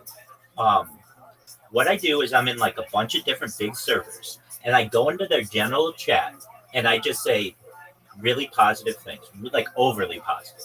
I'll be like, sending positive vibes to the community. Just know that you're loved. Do I mean it? Yeah, I appreciate being there, and I appreciate the humans that are there. And that gets a lot of positive things back to me. And I go through, and if I put it in 50 different chats, there are like 300 people who respond to that in every, like if it's in 50 different chats, maybe 6 people in each chat will respond to it. And they'll either respond, much love back to you, or we love you, or something like that. Or they'll be like, fuck you, sending negative vibes or whatever, but it's engagement. So they know who I am. And when I do this, it's kind of fun to me. Like if I'm ever bored, I can just go through the Discord chats and just type sending positive vibes. And then I look at my notifications, and it's like boom, boom, boom, boom, boom, boom, boom, boom, boom, boom, boom, boom. And I can take 2 hours and just go through there and converse with people. And they're like generally pretty cool. Then they come in here and they talk, and we make friends and stuff. The one thing that I was gonna do, perhaps tonight, I've been thinking about this, is I think it'd be very popular, is rapping on some, at least this one Discord server that I'm in. They really like me. They're very positive to me. Maya's Playhouse is what it's called. It has 200,000 people in it, and I think they might be positive to it. So I may start doing that a little bit to just like actually interact with some of these people and show them that I'm a real person and everything. So I got that going for me, which is nice. It's a very positive thing. What else is going on that's good? I've got these bots that I don't want to say I've given up on them. They still work, but it's like getting water from a rock. It's just everybody already knows who I am. And then, Ori, who I did that interview with like 2 weeks ago? Yeah. He asked me last night to just hop on a call. But I was fucking in the middle of quite a few different things at once. And usually, I can just spitball as much as you want, but I wanted to be a little bit more prepared. So I messaged him back just saying I was working on some projects, but give me a little bit of foresight, and we'll definitely do it again. So that's what I've got going. Trying to think of anything else.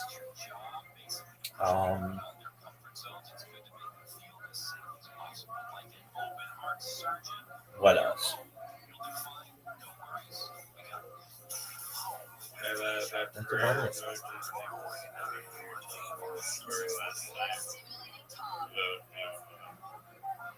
if you're sending positive vibes was going, and then I forget the context, but there are like people that were sending prayer emojis, and then you're like, I forgot, I don't know the context. Oh, but I know what it is. The prayer emoji from another perspective, it's like two people high five. Exactly. So Context was like something that did not, like it was people legitimately sending like the prayer. exactly. Emoji, but the context was like it could be considered as a high five. Exactly. Whenever I see people who are like on Facebook or whatever, and they're like sending positive vibes, and it's like this, I whenever I see that, I just think of two people high fiving, like, finally, this motherfucker is dead. I mean, I get how it's two hands. I get how it's two hands, but it also looks like high five. I guess if you want to make it high five, you'd make like lines around it so it looks like it made a sound. But it literally looks like two fucking hands high fiving. Yeah, I've never heard that distinction before. Maybe that. Yeah, Now I can't. Now whenever there's like a rest in peace fucking post with like a million prayers, it's just like can't help going giggle.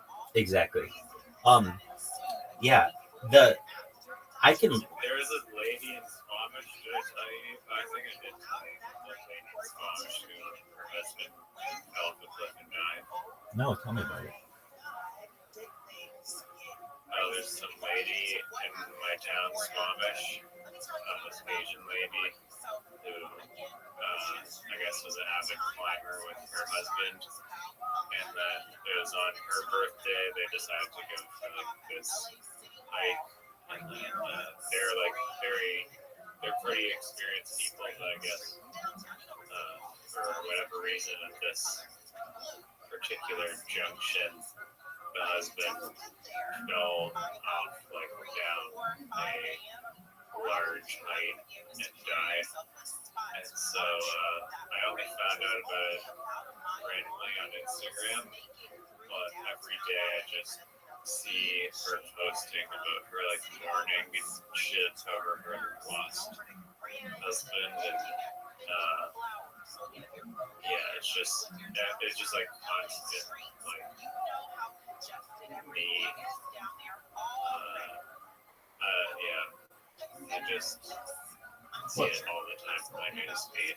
Well, she's in mourning. It just makes me grateful that it's like, wow, it's like my life could be a little bit, your life could always be a little bit shittier than everyone else. Even if you think it's shitty now, it could always be shitty. Yeah, definitely.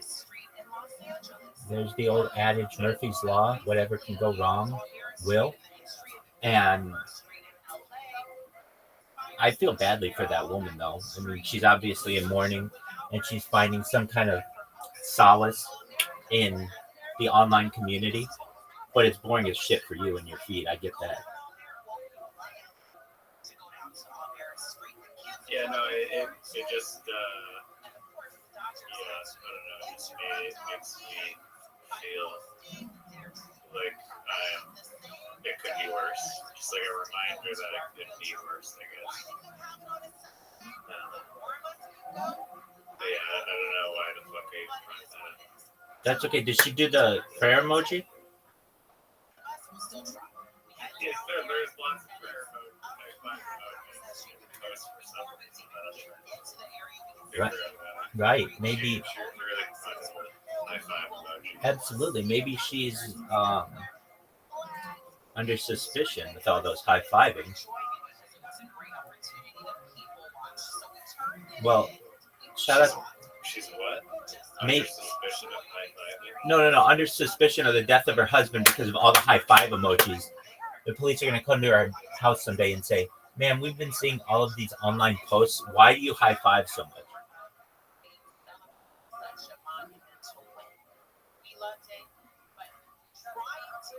Yes. Yeah, they now connected us that she pushed him off the cliff. 100%. Maybe she's a murderer and she's just playing on the 100%. That's what I think. That's what I think. This woman obviously had some giant plot to take out her spouse, and we discovered it. Yeah, and now I'm bringing this light to the surface with this 1 hour long BBC documentary that's really boring. Shit. There you go. It's got 900 million people to watch. There you go. Yeah, that would be a good way to kill someone, though, honestly. Just push them up. Hey, want to go for a little hike? Okay, sure. Shove. There's this really strange. Fell off the cliff. There's this really strange part of the United States. It's like law. It's this area where no law exists.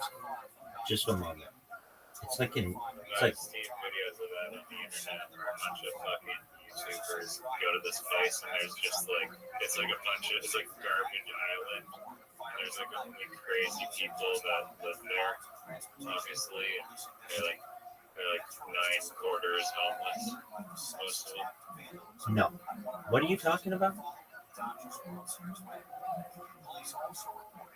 The city with no laws in America. No, that's the last free place in America. That's Slab City. I've been there. No, that's different. No, there's a section. Didn't you just say it's a place where it doesn't have laws? Or... It's the last. That's known as the last free place in America. Okay, where's that? It's in Slab City. It's like by Indio. It's like maybe 3 hours from Irvine. Okay, it's in California. Yeah, it's way out in the desert. And I've been there. I spent a night there, and I wanted to see what it was like. I had seen a documentary on it, and I drove way out in the middle of the desert. I mean, it's in the middle of nowhere. And when you look at the sky, especially because all the light pollution from like LA, it's just all the stars are so fucking bright, and it's literally just like a place you can go in an RV or a car or something, or even just a bike, and just pull up next to someone and start living your life. And a lot of stuff is run off solar power. I'd seen a documentary on it. It's called Slab City, the last free place in America. And I was fascinated by this, where you mean you just go out there and there's like nobody's going to pick on you or anything. And they were like, I mean, so I went there and I met the people. They're pretty normal, but they don't like outsiders, because a lot of outsiders take from them and they don't have a lot to give. But yeah, when I went there, I didn't have a place to stay, because it was in the middle of the night when I was there, so I didn't have a lot of people. They weren't like everybody was asleep, but I did meet someone who was. The reason why it's popular there is because there's a hot spring that you can go in. That's like a natural hot spring where the water is like a jacuzzi. And I met a guy who was like on his bicycle on the way back there. He and I chilled, and I wanted to sleep under the moon. I thought that would be cool. And I found a spot and just put down like a blanket and slept on the ground under the moon. Tried to sleep under the moon, and the moon was so bright that I couldn't sleep. It was like keeping me up. And so then I was only there one night. But no, that's not the place I was talking about. This is Wyoming. So is this Slab City also, place where there's murder or No. If you did that, the state of California would come and butt your ass immediately. No, this is known as the Wyoming Yellowstone jurisdiction. Wyoming has exclusive jurisdiction over most Yellowstone National Park, which spans Wyoming, Montana, and Idaho. However, there's a 50-mile square 50-mile area within the park known as Zone of Death, where the federal government has exclusive jurisdiction due to a unique legal loophole. Zone of Death. This area, located in Idaho, overlaps with Wyoming's jurisdiction, but its boundaries do not align with the county or judicial district in Idaho or Wyoming. As a result, it would be possible to assemble a jury from residents. As a result, it would be impossible to assemble a jury from residents of the same county or jurisdiction to prosecute crimes committed within this area. According to law professor Brian Cate, this loophole makes it theoretically possible to commit murder or any other crime within the zone of death without being prosecuted. Federal jurisdiction. The United States District Court for the District of Wyoming has jurisdiction over all offenses committed within Yellowstone National Park, including the zone of death. This means that any crimes committed within the park, including the zone of death, would be prosecuted in federal court rather than in state courts. Wyoming has, so key points. Wyoming has exclusive jurisdiction over most of Yellowstone National Park. The zone of death, a 50 square mile area in Idaho, has federal jurisdiction due to a legal loophole. The federal government has exclusive jurisdiction over the zone of death, making it impossible to prosecute crimes committed there using state laws or juries. The United States District Court for the District of Wyoming has jurisdiction over all offenses committed within Yellowstone National Park, including the zone of death. So, while the concept of the zone of death is intriguing, it is essential to recognize that this loophole has not led to any recorded instances of unpunished crimes. But it's okay, so there's that area, which, do I think if you killed somebody there, you could get away with it? Yeah, I really do. There's no one out there. And Wyoming's already. But it's legal to kill someone there just because it's a death zone. It's like international waters, basically. It's not that. That's a little different. It is not necessarily legal, but if you killed someone there, there's no jury that you could assemble to prosecute or to hear your case. So no trial could take place.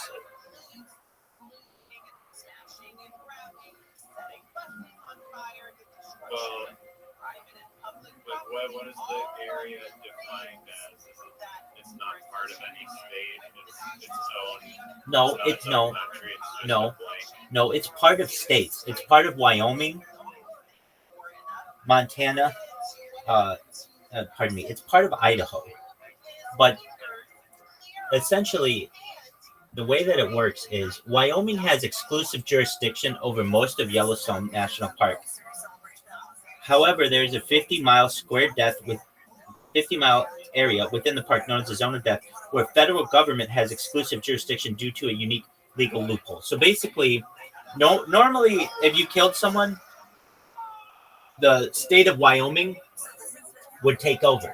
However, there's this little section, 50 miles square section, that is federal law. And I don't believe murder is against the law federally. It's not a federal crime. What? It's not. It's a state crime, yeah.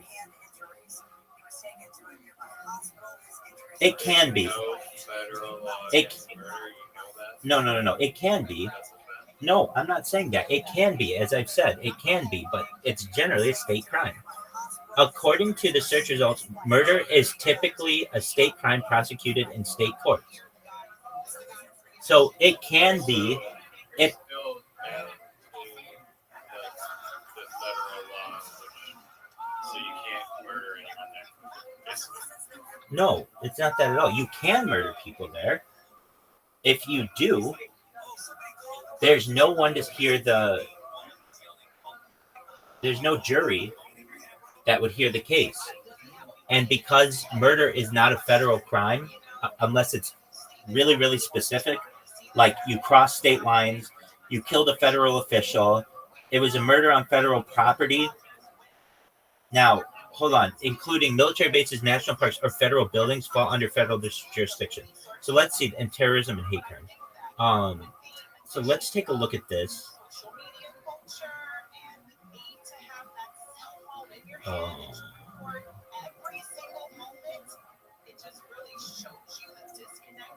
The answer is this. Really good place to look for missing bodies.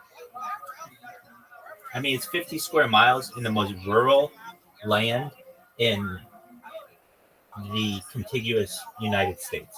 It's literally like, I would say, the furthest you can get from population.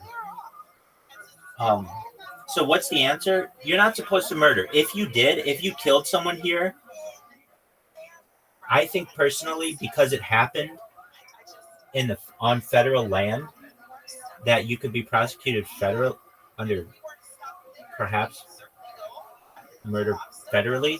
However, there is no jury. The issue, as I understand, is that there's no jury that, since there aren't any people there, or very few, there's no jury to hear the case, basically. What would probably happen if you were a powerful person, you go out there and you kill someone, nothing's going to happen to you. If you're not a powerful person, they're going to say that since this happened in the zone of death, that's federal land, then they would probably take it to the next largest city and prosecute you. But it's a loophole. I'm not saying it's a loophole. Legal scholars say it's a loophole. Okay, there's another. So what's the issue? The area located in Ohio overlaps with Wyoming's jurisdiction, but its boundaries do not align with any county or jurisdictional district in Idaho or Wyoming. As a result, it would be impossible to assemble a jury from residents of the same county or jurisdiction to prosecute crimes committed within this area. According to law professor Brian Cate, this loophole makes it theoretically possible to commit murder or any other crime within the zone of death without being prosecuted. Federal jurisdiction. The United States District Court for the District of Wyoming has jurisdiction over all offenses committed within Yellowstone Park, including the zone of death. This means that any crimes committed within the park, including the zone of death, would be prosecuted in federal court rather than state courts. Okay, so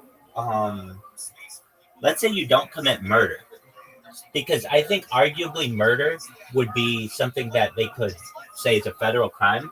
So let's say you list of crimes that exactly, but are state crimes. Then you could probably escape those things. There's another point that you brought up. Oh, yeah, if you really want to kill someone in the United States, just drop them off. no, if you do it in a hospital, that's a big one, because the hospital doesn't want to get sued. Basically, it's if let's say you didn't like someone and you went to the hospital and killed them there and then left, it's very hard to prove that you killed them there. And then additionally, the hospital is going to get sued by a whole bunch of people, and their reputation is going to go down the shitter, because nobody wants to be in a hospital where somebody got killed. So it's kind of like the perfect place to kill someone. And then another place, and I've had a police officer tell me that, another place, I've heard about this. I don't know too much about it, but there are indigenous lands in particularly like some areas of the United States where like that's where you get into the whole international waters. It's not that though. It's basically there's no federal jurisdiction on native lands. So there are cases that happen where you have let's just say one indigenous person kills another indigenous person. Who prosecutes that if it happened on indigenous land? Well, usually there's like an indigenous tribe court that prosecutes all that shit. But if you're good with that court, they may never prosecute you, and the federal government nor the state government have any control over you. So when does this arise? I don't know all of the cases, but I know one in particular happened in Oklahoma. And Oklahoma, basically, somebody was a member of before I screw this up, because I only heard like a snippet of it, let me just find out the true story. Just one moment. What is the case in Oklahoma where someone committed murder and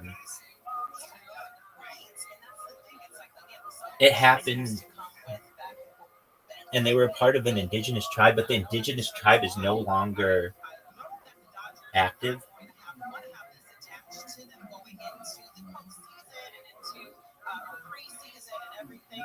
Oklahoma murder in indigenous context. No. It was a podcast. It was like a true crime podcast that I heard.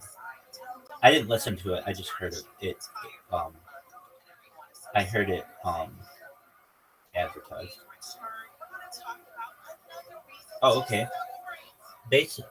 Yeah, here it is. The Land podcast, a murder, Supreme Court decision. Yeah, here it is. Wait, is this Canada? CBC radio? Yeah, it's a true crime thing that I think I heard. Yeah, okay. Yeah, this is it. This Land, a new podcast by Crooked Media that explores the case of the Supreme Court that could mean big changes for the Cherokee Nation. Patrick Murphy murdered George Jacobs on the side of the dirt road in Henrietta, Oklahoma in 1999. The state sentenced Murphy to death, but Murphy argued that he shouldn't be tried in the state by the state because the murder took place on the land of the Muskogee Creek Nation. Murphy, a member of the Muskogee Creek Nation, was convicted nearly 2 decades ago, but his appeal to the Supreme Court is now at the center of a heated debate. What is at stake is whether a large swath of Oklahoma, 19 million acres to be exact, is in fact indigenous land. The case is also the center of a podcast called The Land, hosted by Cherokee journalist Rebecca Nagel. It was a surprise move. It was something not a lot of people saw coming. The central question of this case is, did the U.S. government ever abolish or take away the reservation of Muskogee Creek Nation, said Nagel. The outcomes of the case could mean big changes for not only Muskogee Creek Nation, but also Cherokee, Chickasaw, Choctaw, and Seminole nations. The land that is in dispute is about half of the state of Oklahoma, 19 million acres. Last year, Nagel wrote an opinion piece about the Supreme Court case and its potential impacts for the Cherokee Nation, and was approached by Crooked Media to turn it into a podcast. I think outside of Oklahoma and outside of Indian country and Native media, not a lot of people were talking about this case. Through the podcast, we've really been able to educate people about what's at stake and the history of how we got here. For Nagel, this case is personally very important. Her ancestors signed the Treaty of New Echota, which resulted in the relocation of the Cherokee from Georgia to Oklahoma. It's a controversial treaty in Cherokee history. At the time, my ancestors were considered traitors. They were actually assassinated for their decision to do that, said Nagel. My belief is that they were trying to do the best they could to preserve a future for Cherokee Nation and preserve Cherokee sovereignty. For the first time in over a century, the land that my ancestors died for could be acknowledged for what it is. It could be acknowledged as Cherokee land. A surprise move. In June 2019, the Supreme Court decided to postpone the rule. This was a big decision. It was a surprise move. It was something that not a lot of people saw coming, said Nagel. Because of the way the Supreme Court is an opaque institution, they don't share their reasons why it postponed. We'll just have to wait and see what happens. The postponement was announced while this land was still in production, forcing the team to focus on other contemporary issues impacting Native Americans in the state of Oklahoma. Issues covered including loss of culture and language, the child welfare system, how Oklahoma Cherokees are in a fight with influx of chicken farms. Indigenous voices in my earbuds. Native stories are a fraction of 1% of all media stories and content that's out there. It's a real uphill climb where every step of the way is so much more educating than what we have to do telling stories. If we're going to get an accurate story in the mainstream media, I think it needs to be coming from Indigenous voices. I hope that we're just at the cusp and the beginning of Indigenous podcasting and of being able to put Indigenous voices in my earbuds. So, shout out to the CBC for publishing that article. So what does this mean? That half the state of Oklahoma might not be a state and might be tribal lands. And do I think in the future that'll be the case? Yes. I think that we're seeing an active destruction of the United States of America. I think California will secede eventually, even though that's against the Supreme Court against the Constitution, arguably. What are you going to do? I mean, every revolt or rebellion in history it's ever taken place basically said fuck you to the rules and just did it. I can see California doing that. I can see New York doing that. I can see Texas doing that. Basically, people are not happy to be Americans anymore. And there's a lot of state pride that takes place as well. And I can see all of these countries, or I'm sorry, all of these states eventually becoming their own countries someday, particularly California, New York, and Texas.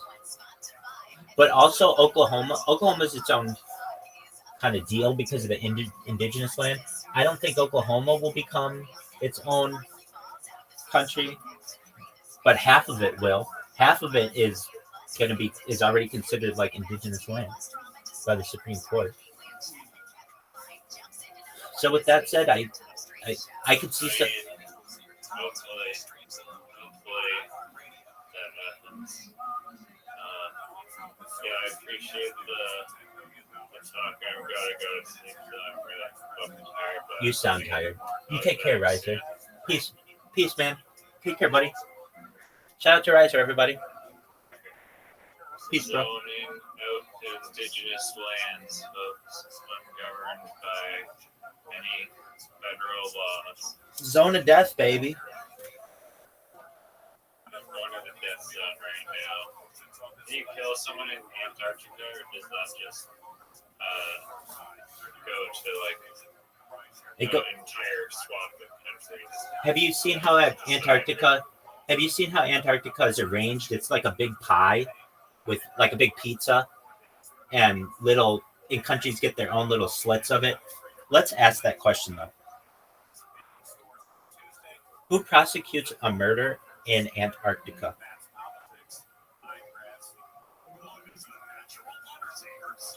Crime in Antarctica. Based on the international treaty. The Antarctic Treaty, signed by 53 nations in 1959, establishes Antarctica as a national reserve devoted to peace and science. The treaty does not address criminal jurisdiction, leaving it to individual countries to regulate crimes committed by their nationals or against their citizens in Antarctica. National jurisdiction. Each country operating research stations in Antarctica, that's 29 countries, has jurisdiction over crimes committed by its nationals or against its citizens. For example, the United States prosecutes crimes committed by U.S. citizens at U.S.-owned research facilities, such as McMurdo Station and U.S. federal courts. Russia prosecutes crimes committed by Russian citizens at Russian research stations. New Zealand, Australia, and other countries' research stations similarly exercise jurisdiction. So there's no permanent population, only temporary residents at various research stations. That means there's no single unified criminal justice system or authority to prosecute crimes across the continent. Investigations and prosecution. Investigation into crimes in Antarctica are typically conducted by the authorities of the country's nationals are involved, with assistance from local station and personnel, and if necessary, international cooperation. Prosecution occurs in the courts of the relevant country as outlined above. Notable exceptions: there have been instances where international cooperation has been necessary, such as FBI agents investigate a fight at McMurdo Station in 1996. However, these cases are rare, and most crimes in Antarctica are prosecuted under national jurisdiction. In summary, the prosecution of murder in Antarctica depends on the nationality of the perpetrator and victim, with each country exercising jurisdiction over crimes committed by its nationals or against its citizens. There is no unified international criminal justice system in Antarctica. So this begs a follow-up question. Just one moment. I know you're trying to go to bed. What's the follow-up question? Just one moment. What do you do if you go there and commit a crime against someone, but you're from a country that doesn't have any connection to Antarctica? Like if you come from Nigeria, has no connection to Antarctica, under whose laws are you going to be prosecuted? Because Nigeria doesn't have a claim to Antarctica. So the answer, I think, is we don't have a set protocol, but we're going to find out. How would a crime be prosecuted perhaps in Antarctica if the crime were committed by someone who is not connected to the 59 countries that are associated with Antarctica from a science perspective, period? For instance, what if someone from a country that had no association to Antarctica went to Antarctica and committed murder against another person who had no connection to Antarctica? Under whose law would they be prosecuted? That's a good question. Okay. Prosecuting a crime in Antarctica, such as murder, can be complex due to the unique legal status and of the continent. The Antarctic Treaty System, established in 1961, governs international relations and activities in Antarctica primarily for scientific research and environmental protection. Here's how such a situation might be approached. Jurisdiction. Generally, jurisdiction would depend on the nationality of the individuals involved in the crime. Since Antarctica does not belong to any one country, the nationality of the perpetrator and victim is critical. If both individuals are from countries that are signatories to the Antarctic Treaty, those countries might assert jurisdiction. But what if they're not? Applicable law. If a person from a non-signatory country commits a crime against a non-signatory in Antarctica, that's what we're talking about. This situation becomes more complicated. That's what we're saying. Typically, international law may come into play, but there's no clear enforcement mechanism. The country of the perpetrator might seek to prosecute under their own laws, while the country of the victim might also assert a claim. Cooperation among nations. In practice, countries may cooperate and address the crimes committed in Antarctica, as they have a vested interest in maintaining order. There may also be provisions in bilateral agreements or the Antarctic Treaty itself that facilitates legal proceedings. Potential for international courts. In extreme cases, the incident could be taken to an international tribunal, but this would depend on the willingness of the involved countries to cooperate in a specific subject crime. In summary, while there's no straightforward legal framework for prosecuting crimes in Antarctica, the nationality of those involved, combined with international cooperation, would largely dictate how justice would be pursued. So, while we don't have a case that it's happened, if you had two people who were non-signatories, let's say, I don't know what all the signatories are, but let's say like Ghana and Nigeria, you would prosecute them under whatever law perhaps Nigeria would have, or perhaps Ghana would have.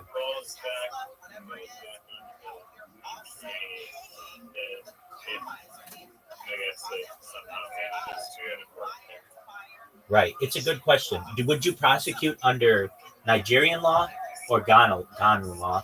And it seems like a lot of things could happen. Let's say it happened in one of these stations, one of the science stations. It seems like, Russia or the United States or whomever has the jurisdiction over that could prosecute you there.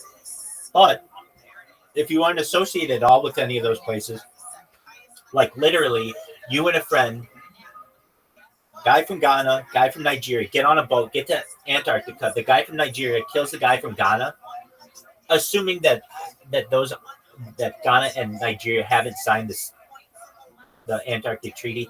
I know some of the countries, but I don't know them all, so I'm assuming they haven't. But that's an assumption.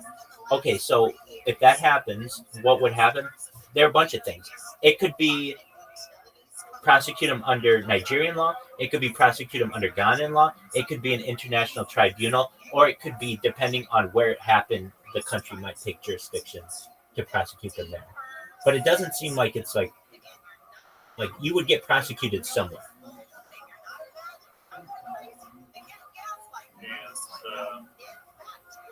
Is there? I really gotta go to bed.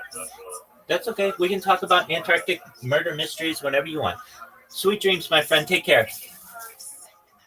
Shout out to Riser, everybody. We've never talked about Greenland either. I know Greenland is the Antarctic, but it's kind of an interesting place. Dude, super interesting. Did you know that the North Pole? I heard that there's some fucking country that was trying to take over Greenland and shit. Well, isn't that Denmark? No, I thought it was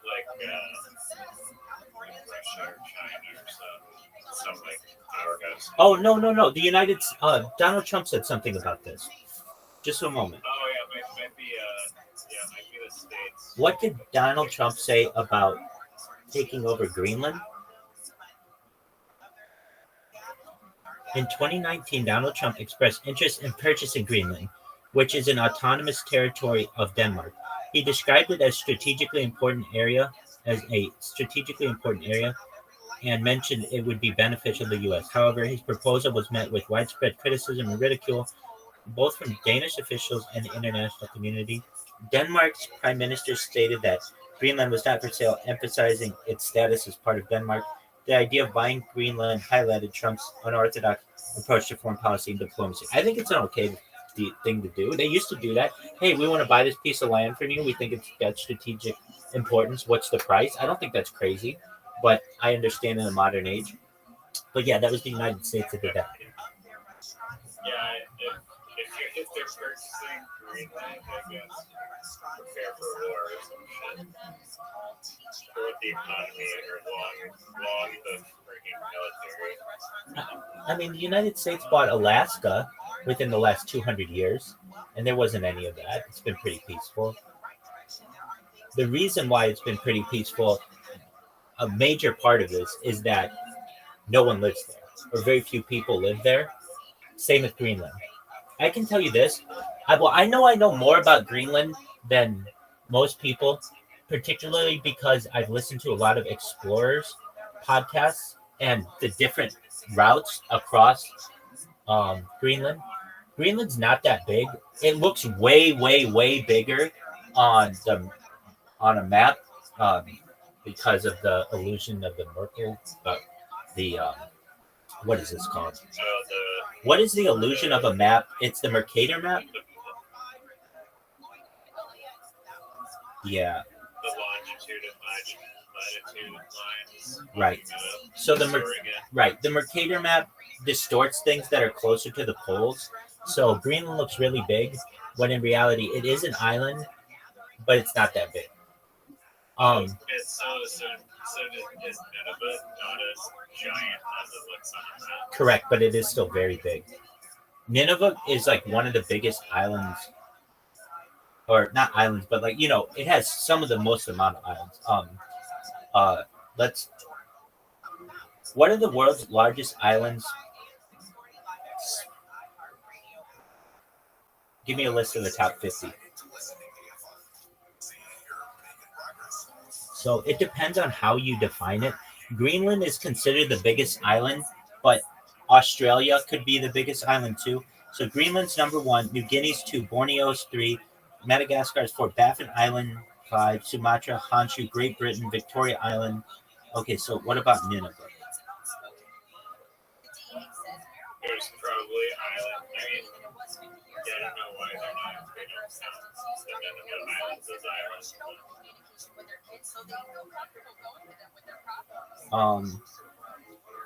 Okay, we're finding out right now. Nineveh, hilarious. No, just what about Nineveh and its comparison to the largest islands in the world?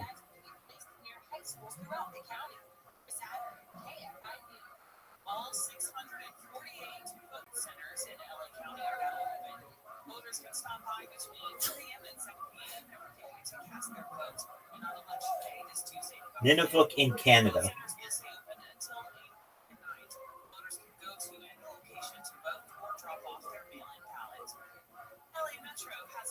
Okay. It's part of the Kiktaluk region of Nineveh. Oh, okay. Hold on.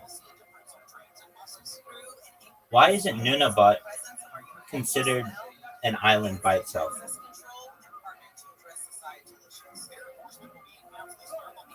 Okay, here we go. Nineveh is not considered an island because it's a vast territory in Canada that encompasses a large land area, including several islands and parts of the mainland.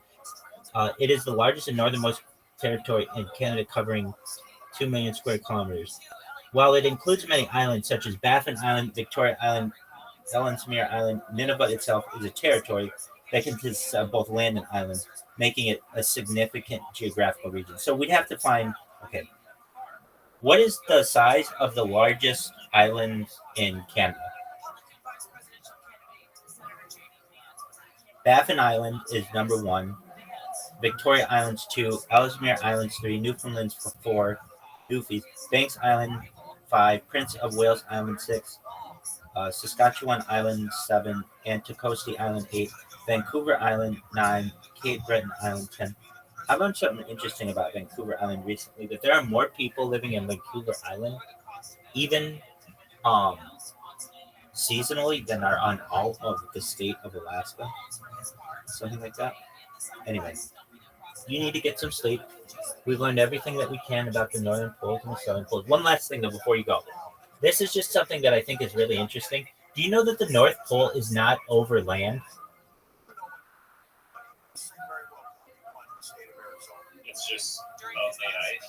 Yeah, so basically it's over water, and then it's like broken ice all above it. So depending on the time of the year, it can be just a solid sheet of ice, or it can be all broken up and stuff.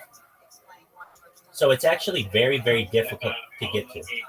Only Antarctica has land mass, actually. So the North Pole is just fucking ice rink.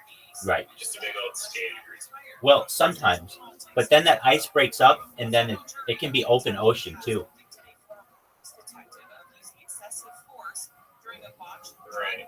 The whole thing, I thought there was like a whole ice block, but it's shrinking every year thanks to Al Gore's documentary. Let's,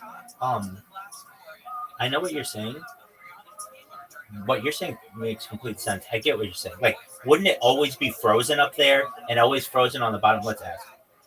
Is the North Pole always frozen, or does it ever melt and become open ocean? I don't think the North Pole freezes. Like, there's like the ice there's maybe like 2 miles thick.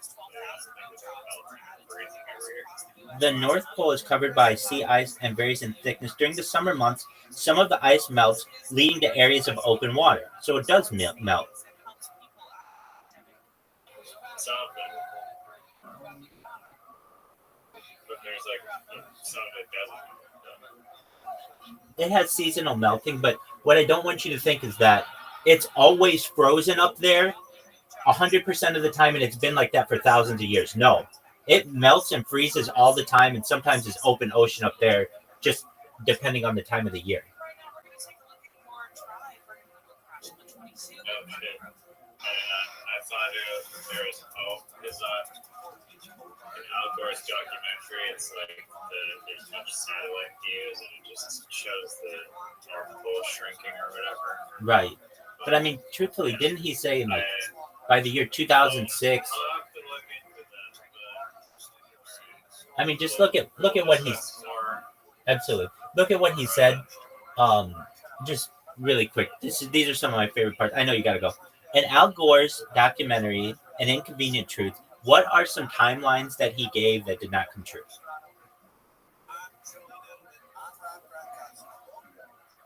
Okay, so here's what he said. Sea level rise.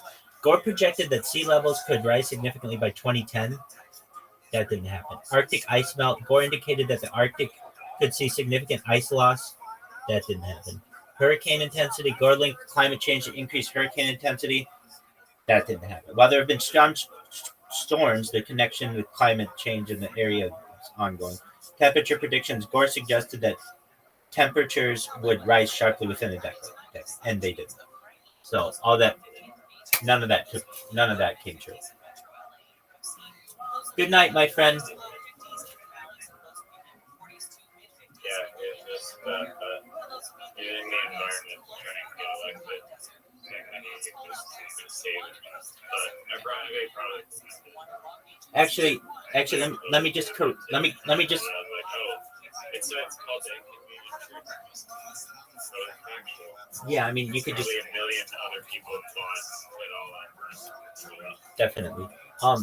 But just to slightly alter something that you said, Al Gore was a senator from the state of Tennessee. He then became vice president under Bill Clinton.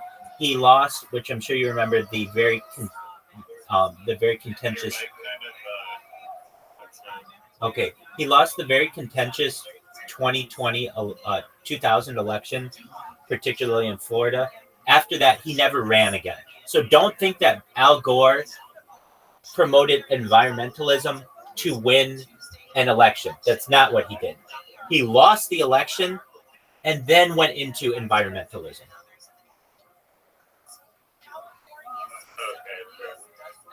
Have a good night, my man. Peace, bro. Shout out to Riser, everybody. For things that Chasdai ibn Shaprut wanted to buy, manuscripts he hoped to collect, and things like that, they eventually made their way to Spain. And recall that Spain is emerging from its peripheral status at the far west of the known world, and so he's trying to seed it with the essential texts of scholarship. He also, besides pulling in documents to Spain, he sent a lot of funds to the central communities in the Mesopotamian region, in particular Sura and Pumbedita, the great yeshivas, and they were heavily dependent on Spanish funds at this point. It shows you how, the economic relationship had changed so dramatically in just a few hundred years that, the Visigothic era, when the Spanish Jews, the Sephardim, were really, in the far outreaches of society and had very little to contribute and were rather helpless. And now it is 400 or 500 years later, and the Chasdai ibn Shaprut is one of the main contributors to these central institutions. And in fact, they're staying alive primarily because of Chasdai ibn Shaprut's contributions. But he also sponsored scholarship close to home, the most important scholar of which was a man named Rabbi Moshe ben Chanoch, who was a rabbi from southern Italy whose ship was captured by pirates. He's often referred to in the legend of the 4 shipwrecked rabbis, because there were 3 other rabbis on the boat with him, and they ended up being dispersed throughout the Mediterranean. What ended up happening, they were captured by pirates, and the pirates demanded ransom from them. This was, by the way, a very common thing throughout the medieval period, in some places really up until the 17th and 18th century, where Jews would be taken captive, and the surrounding Jewish communities, wherever they would surface, would be duty-bound by Jewish law to redeem them. It's a very big mitzvah called Pidyon Shvuyim, a very large commandment called the redemption of captives. And in fact, the Talmud says that, you can sell a synagogue to redeem captives. It's like a very, very high priority to take a Jew out of slavery.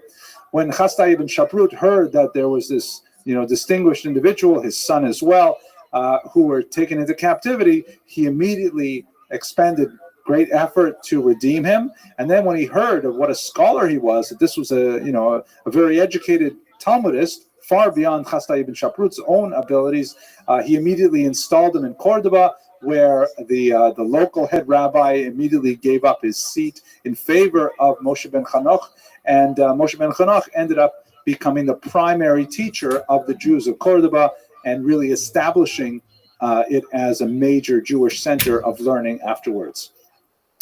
So these are, in many ways, he was responsible for that initial seed of Jewish learning in Cordoba in the 10th century. But here's my favorite part now.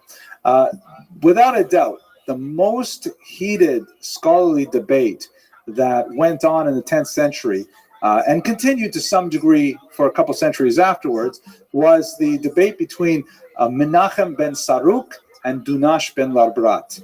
These are 2 Hebrew grammarians who had close association with Chasdai ibn Shaprut, even though for one of them it would end in disaster.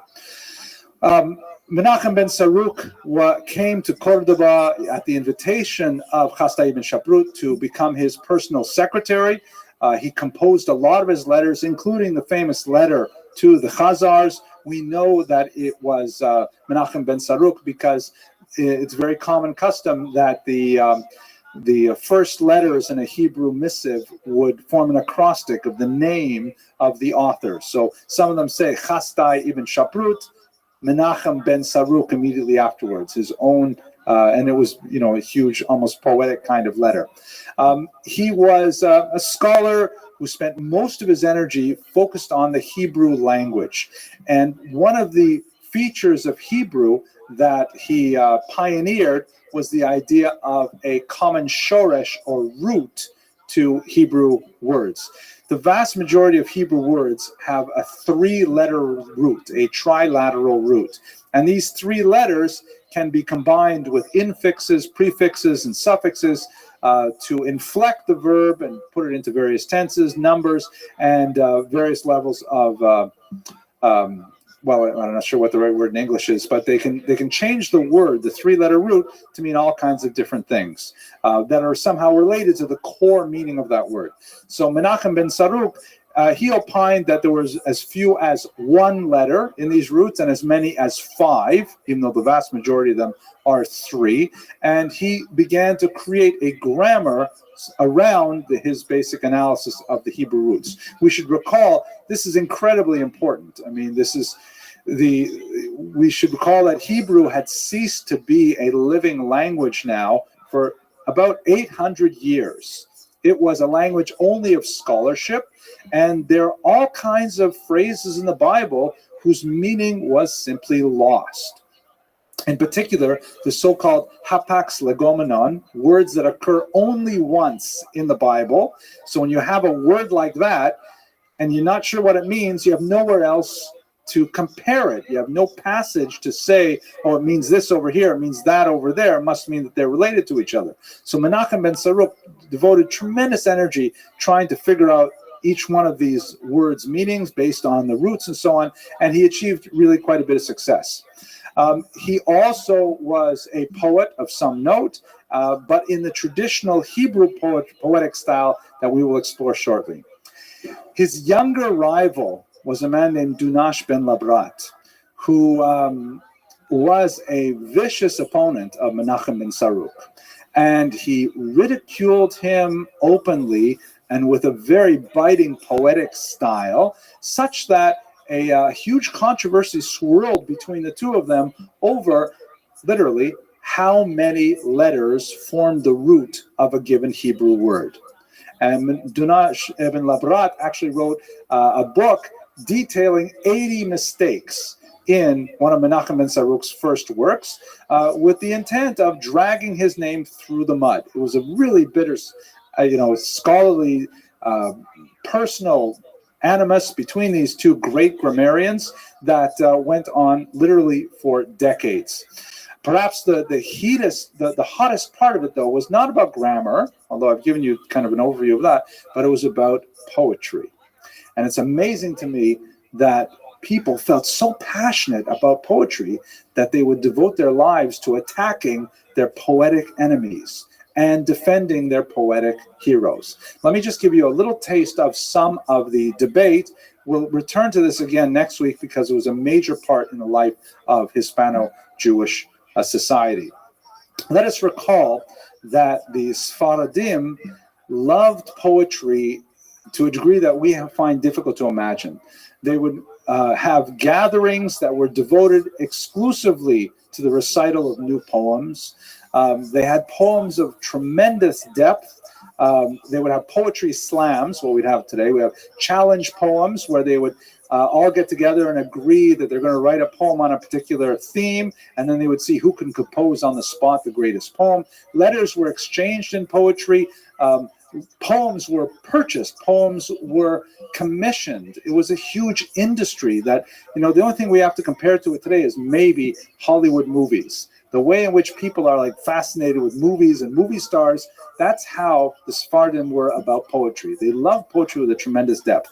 And the greatest controversy in poetry in the 10th century was between Menachem ben Saruk and Dunash ibn Labrat over whether or not to adopt Arabic meter. Wow. Now, let me try and just back this up a little bit. I'll give you a couple of examples to it. Hebrew poetry, classical Hebrew poetry, as ultimately expressed in Menachem ben Saruk's writings, was fairly primitive when compared to Arabic poetry. In Hebrew poetry, only stressed syllables are counted for the meter, so they're fairly stable. And the rhyming system tends to be very simplistic.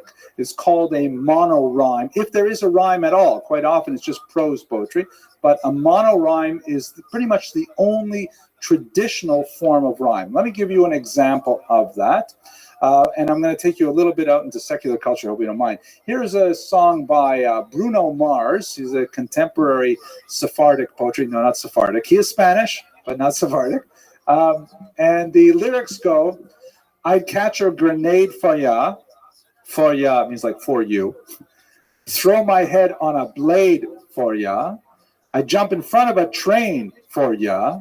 You know I'd do anything for ya. Right? Like all of these lines have this same ending for ya. If it was only for ya, it would not be a rhyme because, anyone can stick the same word to the end of a sentence. But the syllable immediately preceding it all rhyme. So you have to stretch a little bit. Thing, train, blade, nade, right? But that's the idea of it. Now, this is a part this is a bonus for you. We're going to actually listen to Bruno Mars sing it so you can hear the meter. In the internet version, because of copyright rules, I can't just put his video on my video. Like, I often take Stephen King books, put my name on it and my address on it. No, I can't do that. So I'll put the link in the YouTube though. So here's Bruno Mars singing Grenade. You get the sense? It's a fairly common rhyme. Now it can be extremely beautiful. I'm going to read you another example. This is from Yehuda Halevi. One of the greatest poets of all time, certainly of the Jewish world. And this is an extremely powerful poem called On the Death of a Daughter. They didn't actually have titles of the poetry in the Andalusian period. They used the first line as the title. And so this is kind of the translation of, by the way, brilliant translation by Hillel Halkin, who also wrote a great biography on Yehuda Halevi. And here you can see at the end of each line, by the way, I should also tell you that this poem, typically poems like dirges like this were commissioned. In fact, one of the reasons why Chasdai ibn Shaprut was so attached at first to Menachem ben Saruk was because when Chasdai's mother died, that night around midnight, 1 a.m., he made his way to Menachem ben Saruk's home to hire him to write an elegy for his mother, and he found Menachem ben Saruk hard at work at his desk, writing exactly that poem for Chasdai's mother. And he said to him, your kindness will not be forgotten until it was forgotten, as we shall see. So this could easily be one of those funereal poems that was commissioned, but it's quite likely, argues Hillel Halkin very convincingly, that this is probably something he wrote for his own daughter who passed away. So I'm just going to read the first stanza here. Listen to the rhyme at the end. Listen to the meter, which is fairly even. Ha, biti, hashachat mishkanech, ki lish'ol nasu nosei aronech. ואין חלקי ממך רק זיכרונך, ואחונן את עפרות ציונך. את אסור לשאול לשלומך ועינך, כי המוות יפריד ביני ובינך. And it takes advantage of the way that Hebrew is inflected. At the end of every word, it's in the second person singular possessive. Eich, mishkanech, aronech, zichronech, tzionech. And it allows the inflected nature of Hebrew to really express its full beauty. But the meter is perfect. It's every stressed syllable and so on. The main innovation of Dunash ibn Labrat was to include, before I go to this, to include Arabic meter, which included also the unstressed or the half-stressed vowels. And that was a total innovation because in Hebrew, we have basically only one unstressed piece of grammar, nikudot, and that's the shva na. It's the two vertically organized dots that appear under a letter, and that's like kind of a partial pronunciation, like the word shema, right? Shema. You don't say shema. You don't say shma. It's shema. It's a little bit of a gap in there. So he counted, Dunash, like in Arabic, counted every full stop and every half stop as part of the meter. And so all of a sudden, by adopting Arabic meter, it made Hebrew poetry so much more expressive and powerful, so much more challenging, but so much more musical. And everybody loved it. Everybody jumped on the bandwagon. The holdouts, like Menachem ben Saruk, railed against this foreign importation of Arabic style into pure Hebrew poetry, but they were doomed. It was like saying, let us, what can I give an example of it? And not offhand, nothing comes to me right now, but basically in Jewish culture, it's very hard to hold back innovations from the outside world if they prove to be efficient and useful. Oh, here's a good example. So here, around my neck, I have this status symbol called a tie, which I hate bitterly. I dislike wearing these things so much. The first thing I do when I get into my car to drive home is to take off my tie because it's such an irritating thing. And Hasidim would not wear ties because that's like, for what are you wearing this stupid thing? I mean, this is what they would call a gartel. Well, the gartel, it makes sense. This is what they call a Lithuanian gartel, right? Separates the head from the heart to make sure that the head never gets affected by the heart. But it's like this is an innovation that the Hasidic world has resisted, but the Lithuanian world, it's impossible to hold it back, even though it is of limited utility. But since it's so widespread, maybe that's not the best example. But at any rate, what happened is Dunash ibn Labrat's theories just completely swept the poetic stage, and everyone went along with this new idea, transformed Hebrew poetry tremendously. We'll see much more about it next week. For Chasdai ibn Shaprut, he was also swept up in it, but he also believed many of the slanders that were directed at Menachem ibn Saruk, that he was a secret Karaite. And this is what really brought about his downfall.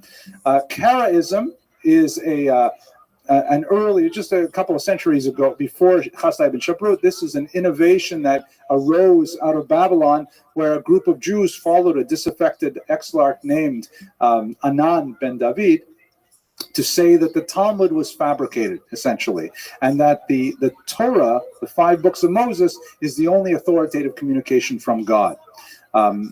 And I'm simplifying and distorting even in this. But the Karaites and the Rabbinites, the traditionalist Jews, for several hundred years had a pitched ideological battle that was expressed very deeply in the Cairo Geniza documents. It was a battle that was heavily fought at the leadership level, maybe not so much at the local level, where Jews still regard each other as Jews. And the Cairo Geniza does point to significant numbers of intermarriages between Karaites and Rabbinites. But a lot of the story we get from the rabbinical figures is a tremendous amount of vituperation spent on the Karaites.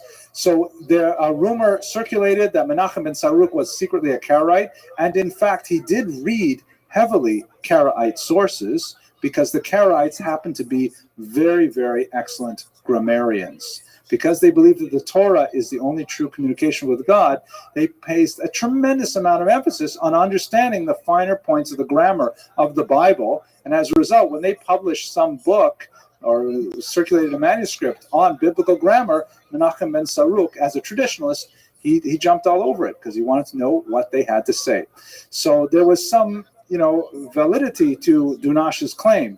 But what happened is Chasdai ibn Shaprut, as an indication of his belief that he was a secret Karaite, he actually had his soldiers, his police, break into Menachem ben Saruk's home, take him out of the house on Shabbat itself, and exile him from Cordoba and kick him out to northern Spain, where he begged Chasdai ibn Shaprut to accept him back into his employ, to let him have his manuscripts. The whole story, unfortunately, ended very badly. The end of the story is that Dunash ibn Labrat's innovations in poetry held the day, and Jewish poetry, as a result, expanded tremendously, as we shall see next week. So to evaluate his legacy, perhaps the most important passage is this passage from the medieval historian Abraham ibn Daud, who said, in the days of Chasdai the Nasi, they began to chirp. Nasi means like prince. In the days of Shmuel HaNagid, they sang out loud. And this is definitely a truism. Chasdai ibn Shaprut laid the foundations of Sephardic culture. He was the one who established the scholarly, the material, the diplomatic, the political basis upon which Sephardic Jewry could grow. And later you would see it come to its full political and poetic efflorescence in the figure of Shmuel HaNagid, who will be our topic for next week. I apologize for keeping you a couple minutes late. Thank you very much for your attention. I wish you all a Gemar B'Chasima Tova. Okay.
Hi, everyone. It's great to have you here again for another week. We're going to take a short break next week for the holiday, but I have a fantastic topic for you all tonight that, there's some material here that it's too hard to even believe it, but nevertheless, we'll try and go through it. I think you'll find the life of Shmuel HaNagid absolutely fascinating. I mean, just to imagine, for example, this is a medieval individual who led a Muslim army for 16 years. That fact alone is just mind-blowing. But it's there's still so much more to his life. Let's quickly do the good and welfare, and then we're going to concentrate on the life of Shmuel HaNagid. So, first of all, thank you to our sponsors tonight. We have an anonymous donor in memory of Abraham N. Bressler on the occasion of his 39th yahrzeit. We also have donations from H. Mark Marcus in memory of H. Maldonado and Mrs. Rose Lowenson. So thank you very much for keeping this going and for supporting our students with the sponsorship. I'm also very grateful, as I mentioned to you last week, we've actually sponsored all of the lectures for this semester, which is really gratifying. But the whole point of these lectures is to raise funds for our students. So it was great to see that a couple of people actually donated scholarships afterwards anonymously to the website. So I'm very grateful to our anonymous donors. You know who you are. Also, the important dates to remember. So first of all, next week, because of the holiday, we will be taking off. No lecture October 9th. Please don't show up because we won't have anything going. And on October 30th, we have the book launch. It's going to be in the same slot, in the same 7 p.m. Monday night time slot, but hopefully it'll be much more of what my grandmother, Allah Hashem, used to call a hoo-ha. We will have some food and maybe some more music, and we'll have a lecture specifically dedicated to my forthcoming book. This is the penultimate proof. It's an absolutely fascinating topic, in my humble opinion. I spent a lot of time working on this. The final version is at the printers, but basically it's a history of the Piaseczna Rebbe's work in the Holocaust. This is also known as the Eish Kodesh, but it's a historical treatment. I'll tell you more about it, God willing, on the 30th. I don't want to take too much time away from today's absolutely fascinating topics. By the way, the image here, Before he was killed, the Rebbe put his writings in these tin milk urns together with the Oneg Shabbat underground archive led by Emanuel Ringelblum, and they were discovered in 1950 by accident when a Polish construction worker was clearing the rubble. So it's absolutely fascinating material. Okay, so let's go to the story of Shmuel HaNagid. And much of the story of Shmuel HaNagid begins really in the 20th century. We knew quite a bit about this medieval court Jew. The term court Jew applies for actually most of medieval history. These are Jews who, for one reason or other, by dint of their unusual talent, charisma, economic power, they rise to positions of authority underneath medieval rulers. Sometimes they achieve great things for the Jewish community as a whole, and sometimes, unfortunately, they come to evil ends. So Shmuel HaNagid would have been one of those great court Jews in the period of Al-Andalus, except for the fact that Chaim Nachman Bialik, one of the great national poets of the Jewish people, discovered a cache of manuscripts, much like the Piaseczna Rebbe's manuscripts, that were in the hands of an international collector known as David Solomon Sassoon. Sassoon had a 16th century copy of an 11th century manuscript that had hitherto been unknown. That is, since the 16th century, and who knows what happened to it in the 400 years prior to that, no one had been reading the works of this individual, Shmuel HaNagid. And Chaim Nachman Bialik, when he purchased these manuscripts and he made them available to the world, it was absolutely fantastic. Actually, Sassoon also made them available to the world in an Oxford printing, but they were stunning because all of a sudden we saw so much more about who this individual was. Here's a copy of the Diwan, the collected poems of Shmuel HaNagid in their first modern printing in 1934, and we will read extensively from them tonight. But for the first time, we get a glimpse into the internal workings of the mind and personality and passion of this highly influential individual who we only knew about from third-hand accounts from the 20th century onward. So let's go straight to the material.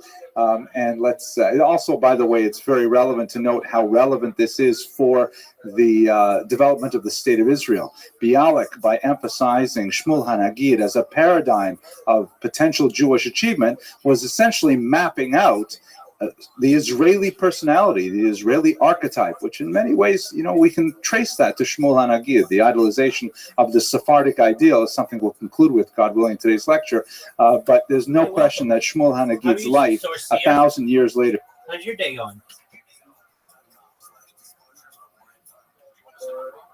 Excellent. Good to see you, my man. We're just watching history lectures, enjoying life. Hope you're doing well. Came back to really infuse the young Zionist movement with great strength. We'll be relying quite a bit on the translations of... Pardon me? What are you doing right now?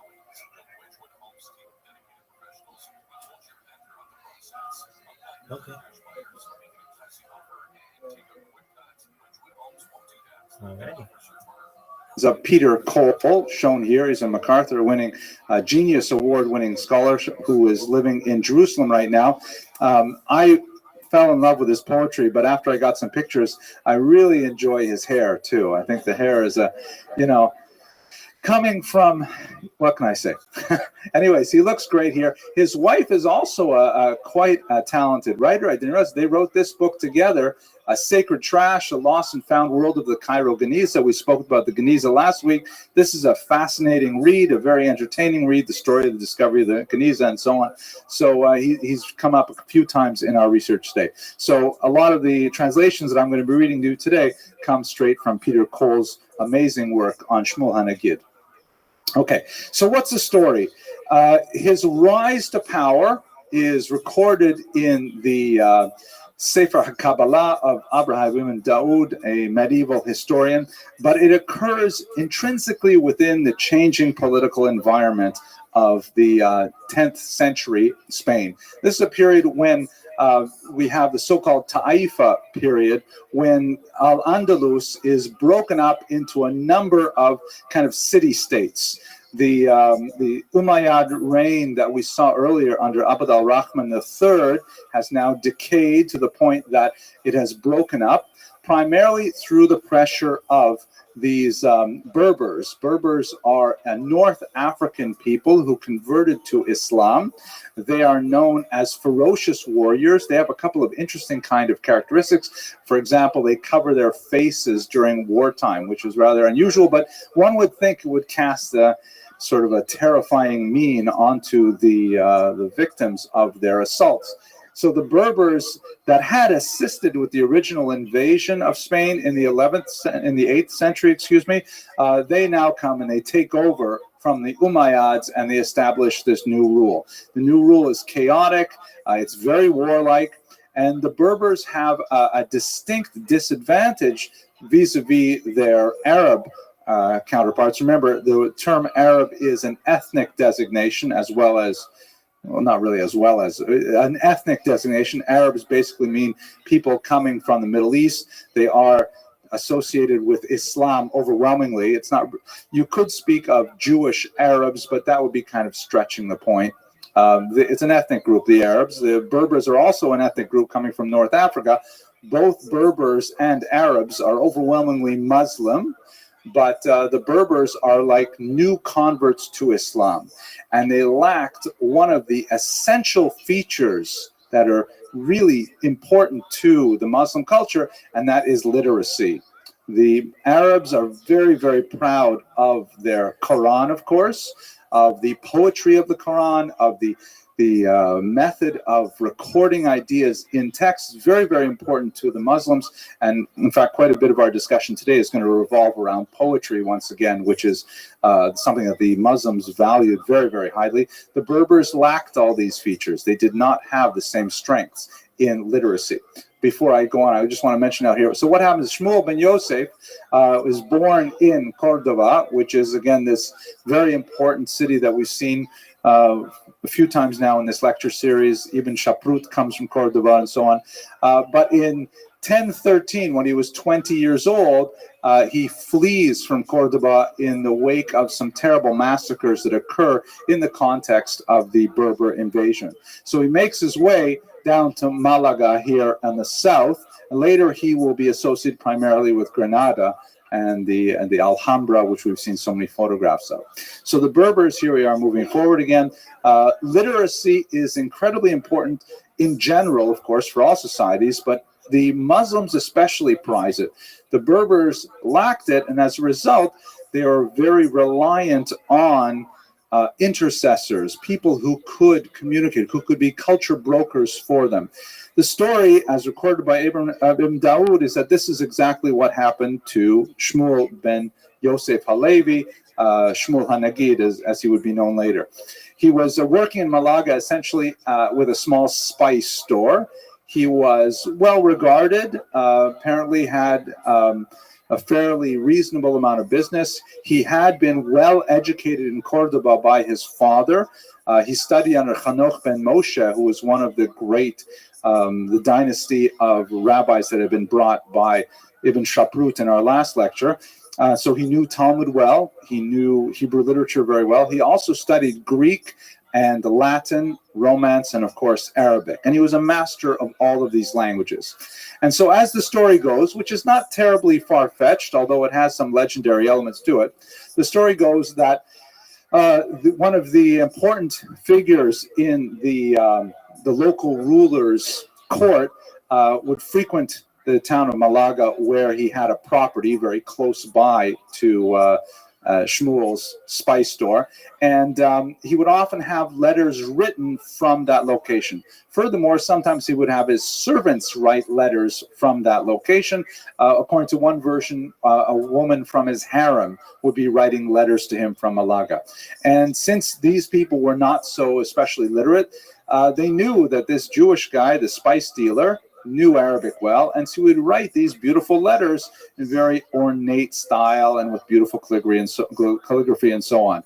So after receiving a series of these letters, the local figure in the court called upon Shmuel and said, hey, listen, you are too good for a spice shop. Why don't you come live with me in the court in Granada, and you'll be assisting me there. And in fact, why this is considered by many historians to be a legend is that it seems to bear a striking resemblance to an almost identical story told about a particular Arab caliph who raised himself to a high level in the government.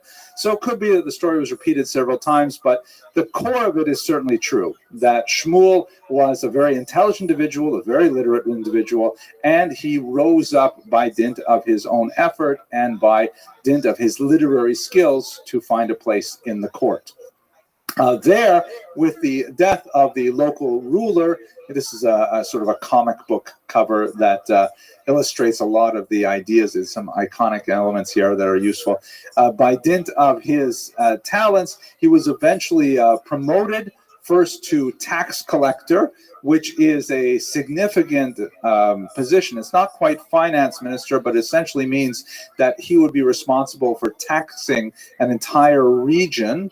And this was, by the way, a form of taxation called tax farming that pertained for most of the medieval period. Tax farming means the king would associate a certain amount that was expected from a particular region or population. The tax farmer, often a Jew, would go out and find whatever ways they wanted to collect those taxes, and whatever additional amount they collected, they were allowed to keep. So the Jew just had to figure out what's the right balance between overtaxation, which could produce a revolution or a violent revolt. These happen from time to time. And undertaxation, which would not deliver to the king the amount that was requested. Shmuel was very successful at this particular endeavor, and eventually he was appointed, amazingly, to vizier, meaning essentially the prime minister of Granada, the most powerful of the Andalusian states under the Berbers, and he was appointed to lead the army, which is astounding, something with which he pursued right up until the end of his life. A rather unusual figure overall in terms of his meteoric rise to power. But let us look at his achievements. Let's try and understand what is it that makes Shmuel HaNagid so distinct and so exceptional vis-a-vis these other court Jews. So first of all, he called himself in one of his poems, he said, I am the David of my age, which was actually a very apt descriptor of what he had done. David also, King David, was a warrior, a poet. He was deeply passionate. He was a scholar. You know, he had a tremendous range of activities. So just looking at Shmuel HaNagid's activity, he was undoubtedly a phenomenal scholar. He wrote a few books. This one here, which is called Hilchot HaNagid, the laws of the Nagid. Oh, by the way, the term Nagid means like prince. Means like it derives from the term neged, which means opponent or opposer, in the sense that he opposes the entire people and forces them to do his will. It's used, though, in a positive sense, more like the Torah refers to a spouse as ezer kenegdo, neged, right? A helper against him, meaning a helper, as Rashi says, a wife helps her husband when he's doing the right thing, and is neged, is against him when he's doing the wrong thing. So that's the sense of Nagid comes from there. Also, and I have to give thanks to my colleague, Rabbi Justin Gershon, who found this for me today, in the first tractate of the Talmud, in Brachot, there is an entirely very important commentary here, which I should have photographed for you, but it's right there at the back of Tractate Brachot, this section called Mavo HaTalmud, the introduction to the Talmud, and it says, Rabbi Shmuel HaNagid, written by Shmuel HaNagid. And it has basically 4 or 5 pages, very significant, which essentially gives the rules of how the Talmud operates, the hermeneutic rules, how to figure out where the halacha, where the Jewish law is going to be derived, if you have a lack of consensus of opinion, and what if these 2 rabbis are arguing versus these other 2 rabbis, and so on. Definitely a great scholar of international renown. And again, this is one of those special things about Sephardic Jewry, that over and over again you have these figures who are able to achieve great heights in religious knowledge and prominence, and at the same time they're politically and even militarily active simultaneously. You don't have like, the Joint Chiefs of Staff here in America also sitting in Lakewood and learning. It just doesn't happen, let alone achieving the heights, millennial heights of Shmuel HaNagid. Secondly, he was truly a leader of international Jewry. And we have to see that in Shmuel HaNagid, we have like the maturation of a process that really began under Chastai ibn Shaprut, where Spain on the periphery becomes a new center, that Spain achieves its independence as a Jewish land. And instead of being completely dependent on the Babylonian academies, all of a sudden, Spain now becomes the donor nation that is supporting the declining academies. According to some opinions, he was given the title Hanagid by Hai Gaon, who is one of the latest of the leaders of the great Talmudic academies in Babylon. Sura and Pumbedita are the most famous of them. But even if he did not get that title from Hai Gaon, it's still nevertheless a signal of his international prominence, that he was someone who could serve Jewish communities far and wide, much like we saw with Chastai ibn Shaprut, but he did not get the title Hanagid because his learning was not anywhere near the same level as Shmuel HaNagid, who's actually leaving a lasting impression 1,000 years later. And I just love this, the idea that he would be the general of a Muslim army for so long, and he left us a very detailed record of his various battles, his setbacks, and so on. I will read to you some of them in his poetry, which is really what we should turn to now, because perhaps the most Davidic of his activities was his poetic activity, which will give us pause for scholarly consideration and sometimes rather troubling consideration. But let's look at the vast range of his poetic activity. He did write some religious poetry, but it is not significant in the vast oeuvre of his works. He's more commonly associated with what is called in Hebrew Shirat Chol, right? This Shmuel HaNagid street in Israel. Shirat Chol means secular poetry. And this is, again, unusual. Where do you have secular poetry in the Jewish tradition? Basically, since the biblical period, it's disappeared, and it's only in the Andalusian period when you begin to see Jews expressing their views about a wide variety of things which are not intrinsically and exclusively associated with religion. Once again, you can see why in modern Israel, as the Zionist movement is striving to achieve a secular democratic state, they would call upon writings like those of Shmuel HaNagid as a paradigm of excellence in all fields of human activity. So let's look. He wrote 3 books. That the Diwan refers to the collected works. One is called Ben Tehillim, which means literally the son of Psalms, but it can also mean, Ben can mean like derived from or a student of Psalms. So that first one is the work of his youth. It's very raw and passionate. We'll look at many of the poems from there.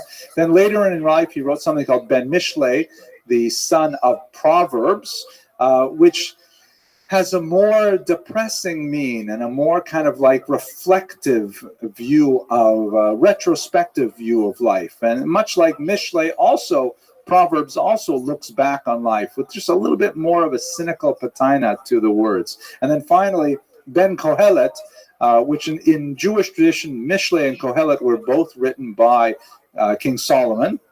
Kohelet is, of course, Ecclesiastes in English, and Ecclesiastes has a very dark side to it. It begins with, emptiness, vanity of vanities, all is vanity, and so on. And sure enough, with Shmuel HaNagid's work, this last one contains a tremendous number of mortality poems and other dark elements. So let's look at some of these. I'm going to start with, I've got a whole bunch of these little markers I put in Peter Cole's translation. Let's get a look at. You'll get a sense of his quality of style. First of all, I should tell you that I did have the opportunity to read a few of the Hebrew poems that I will share with you as well tonight. It's very, very hard to translate this poetry, primarily because it's heavily dependent on a medieval style, which has now become central really to Jewish writing, called shibuts. Shibutz literally means inlaying or decorating, and decorating in the sense of bringing in elements and layering them over, like a jeweler has as an inlayer's art. And it involves essentially a rich association of biblical and Talmudic phrases that would be well known to the audience. But if you don't know if you don't have an extensive background in education, they would go completely over your head. It's in other words like opera or like strong coffee. It's an acquired taste. You really have to spend years to be able to appreciate the poetry that has such shibutz in it. I'll read you one that's a little more accessible to give you a sense of it. And by the way, we're going to see Shmuel's personality really come out here. He is a strong personality with strong emotions. Set aside your ideas of the kind of ideal Eastern European yeshiva rabbi, because he's not like this. He is a warrior. He has a very different personality. So he says here, and this is one of the revenge poems. There are quite a few of these. It's only 4 lines. They stole my sleep. Now I'll steal theirs and shoot at them as they shot at me. They won't find rest, as the woman said, not mine, not thine, divide it. So what's the bit of shibutz there? The woman said, not mine, not thine, divide it. Okay, what? Exactly, what an educated audience, right? The famous story, the 3rd chapter, I think, of 1 Kings, when the 2 women come forth and they're fighting over a baby, and the woman who had lost her baby, unfortunately, she was willing to let the live baby be cut in half. Right? And so when he says, they stole my sleep, I'll steal theirs, and shoot at them as they shot at me, they won't find rest, as the woman said, not mine, not thine, divide it. He's invoking that biblical image, saying, I'm just like that woman. I don't care if I don't profit. I want them to hurt. I want them to feel the pain. And that's a very strong emotion you see expressed here, but it just gives you one little tiny taste in English of this shibutz idea.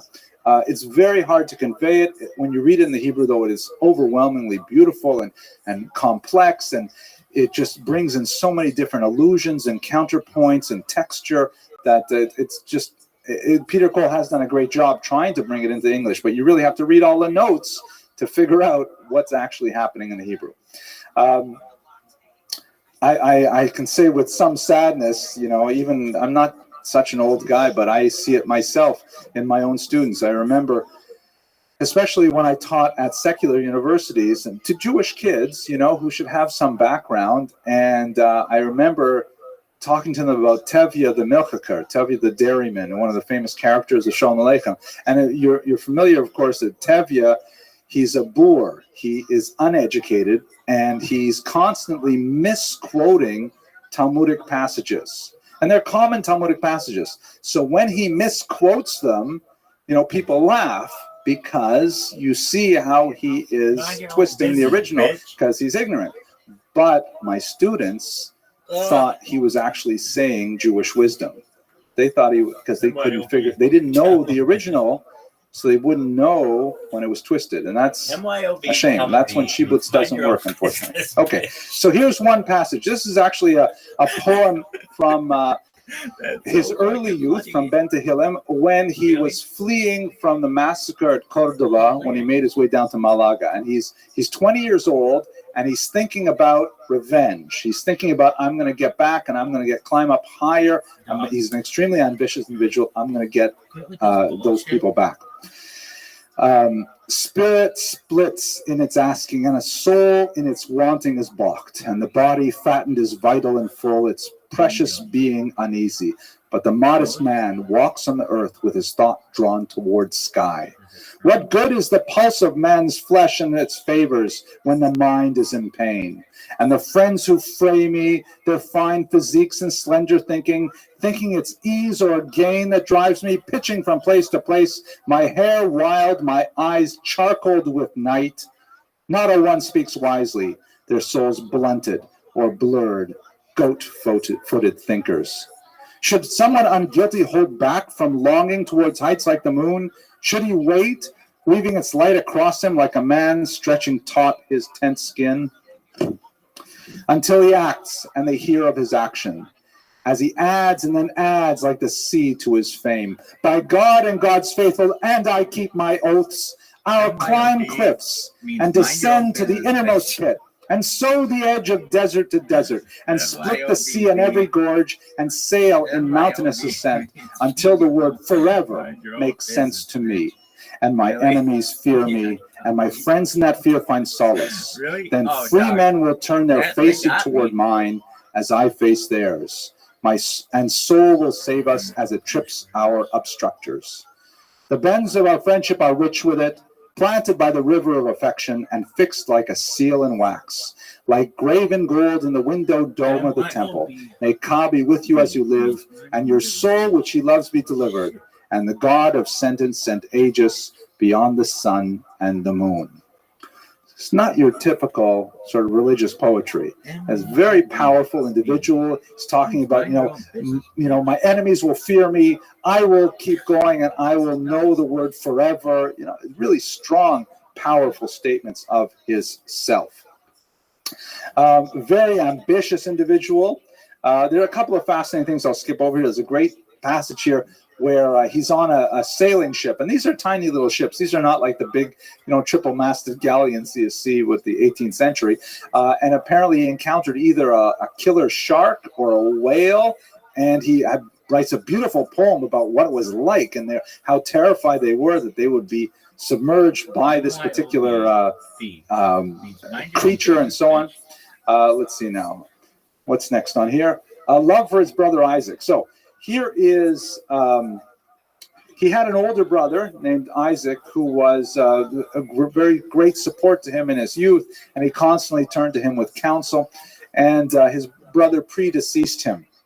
And this is a beautiful poem. I'm not going to read the whole thing, but I'll just give you a sense of the depth of his personal feeling, of his passion from this. This is his son, by the way. Many of these poems were written at the battlefield, and he would send them home by carrier pigeon. It's rather amazing. In fact, he writes about it sometimes in his poetry. And his youngest sons, sometimes as young as 8 years old, would receive them and then would copy them out. Eventually, the sons were the ones who published his first manuscripts during their lifetime of their father. So his son Yehoseph adds a brief prescript to the poem. And the title is On the Death of Isaac, his brother, his being, of course, Shmuel. And his brother's illness worsened, and he decided to set out toward him with the doctor Abu Madin, and with him with news of his death on the way. And this was Thursday, the 20th of Iyar, the year 1041 in the secular calendar. And he composed the following. I rushed to my brother who was, they told me, now weak in his illness and failing. When a messenger approached and was still. Is Isaac alive? Already dead, he answered. Then I cursed him. Be deaf and have dust in your mouth, and learn in your life each instant of sorrow. May your parents mourn you. Haven't I called for a doctor, and hasn't he healed many others like Isaac? How could such wealth of spirit falter? Prized by his peers, a gift to his people, he sleeps. And he said to me, can one who took ill and then died awaken, whether poor or in power? So the poem goes on for quite a few more pages, but you can really feel the Davidic echoes here. Like the messenger comes, tells him his brother's dead, and what's the first thing he does to the messenger? He curses the messenger. He goes, may your parents mourn you, may dust fill your mouth, right? It's a very strong kind of emotion, not necessarily like what you'd expect from sort of a quiet yeshiva background, but there it is. He also engages in a significant amount of what the Arabs call boast poetry, and this is, maybe I should have done this, but it reminds me a lot of rap music. Like sometimes they'll get together and they make these kind of hand motions. And they will like rap one against each other, and it's like a competition to see who can insult the other the worst. I mean, that's what I've only gone to one or two of these things, but I always lose. But okay, forget it. That was a joke. I'll cut it out of the internet. But That's also like kind of a boast poem sort of motif that we have in our society today. So here's one which is also it's a boast poem in which he goes to a local base medrash, and he is like disgusted with the low quality of learning that's going on in the yeshiva that day. Could time turn on its scholars, or have they turned on the law and bequeathed it to stuffed old fools in robes, and every boor who declares, I am Mephibosheth, or Hi, the renowned is like Siba, my servant. One needs, it seems, only fringes, a turban, and a beard to head the academy now. My brother, remember the day we passed the house of prayer, the day of willows, and heard up close a donkey bray and cows cry and low, and I asked, is the Lord's house now a dairy? This is a sin and disgrace. And they told me, there are no fatlings or mules in the house of Lord. They're studying Talmud. Then I answered from Scripture, they've changed the instruction and law, and as for me, whither? So we walked on in anger into the house of God. You couldn't help it, and saw the teacher and students bobbing their heads like fronds as their mouths abused the names of the great. And it goes on about how he's saying they're all such numbskulls, and I can't believe this is what passes for Talmud in the 10th century already. Can you believe it? Or the 11th century. So that's also a sense of his personality. The arrogance, but again, it's arrogance in a regal kind of sense. This is not necessarily your Pirkei Avos kind of rabbi. There's no question. It's a highly personal, highly passionate individual. Oh, I hear this is for sure you're not going to find in Art Scroll. The war poetry. He was a general. He fought battles, literally fought battles on horseback himself for 16 years. And in fact, he died shortly after returning from his last campaign of exhaustion. So, and when he was in his early 60s. So we're talking about a war horse, someone who really knows what it's like to fight and die. And his poetry expresses the passion of war like no one since King David, literally, and probably no one until the 20th century. I'll just read you a couple sections here, too.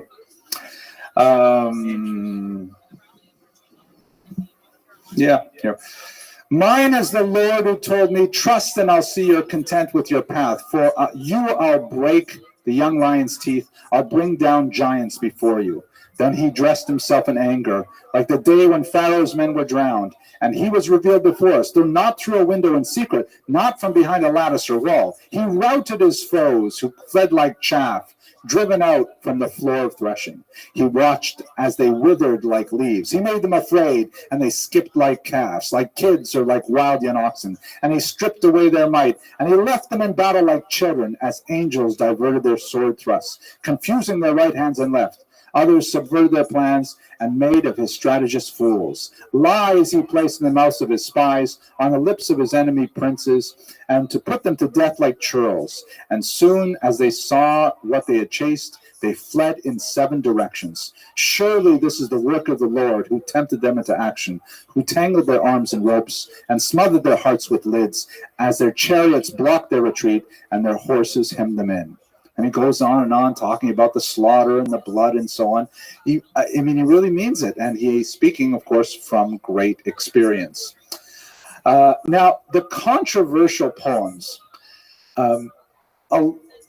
naturally, the genre of the age included love poetry, included romantic poetry, included, we should say, even sensual poetry.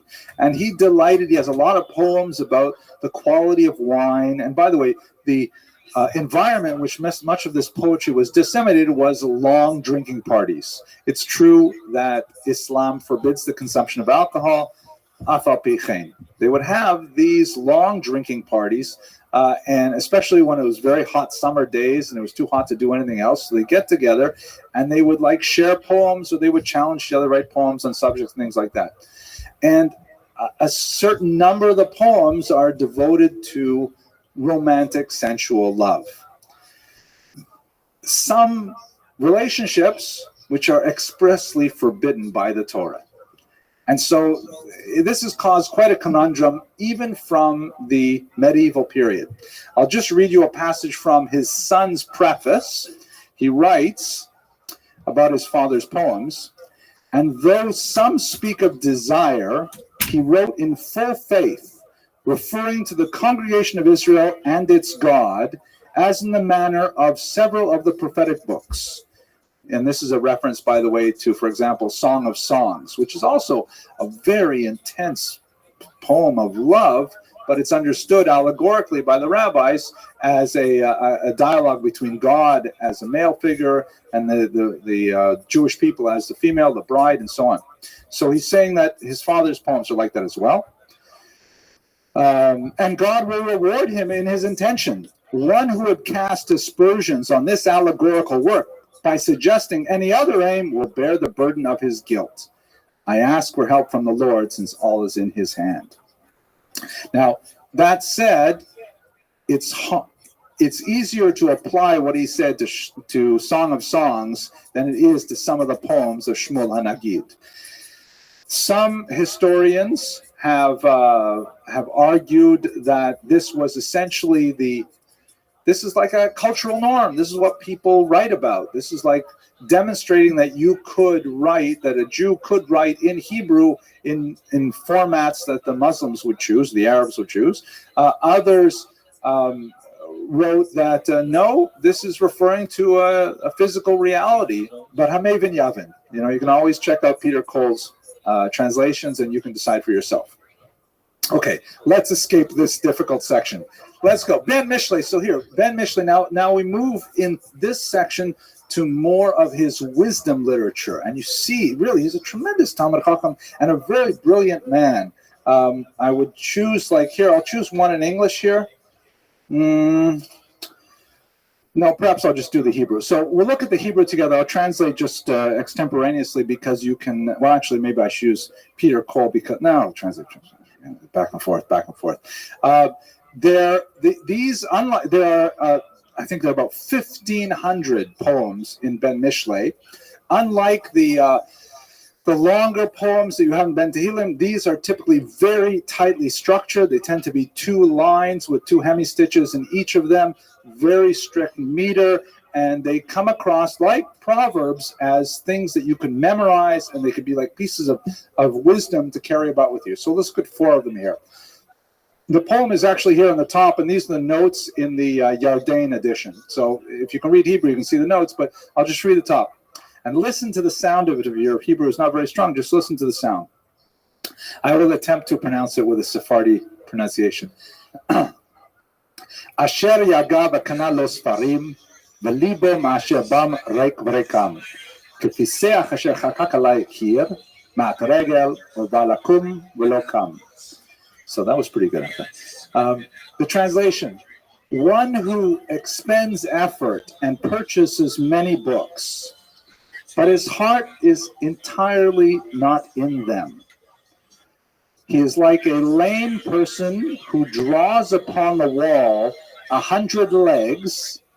When he attempts to rise, he cannot.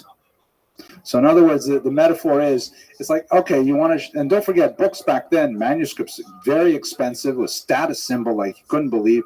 And some guy who spends a lot of money to accumulate a big library, but he doesn't want to invest the intellectual energy to study them, is like a lame person who thinks that by drawing pictures of legs on the wall, he'll be able to stand up. So that's the idea of it. He says, not just important to buy the books, but to actually study them. Listen to the meter at the end. So at the end of the second hemistitch, v'libo masher ba reik v'reikam, ma'at regel ba lakum v'lo kam. It's very clever, tight rhyme. Reik v'reikam, lakum v'lo kam. Right? It's the alliteration, the sound just flows off the tongue. So it's sophisticated both in its content and in its form. It's another example. It's a beautiful one. Acher, I say the chet too strong. Aher dvarecha v'az tashir et kol amarecha v'lo tzekta. Kichen acher ben kashatot rav more v'lo yachti ela chita. Again, the same ending, v'lo tzekta ela chita. Very, very similar kinds of sounds. It feels like a well-crafted piece of machinery. It just fits together. What does it translate to? Delay your speech, and you will be correct. All your words, and you will not err.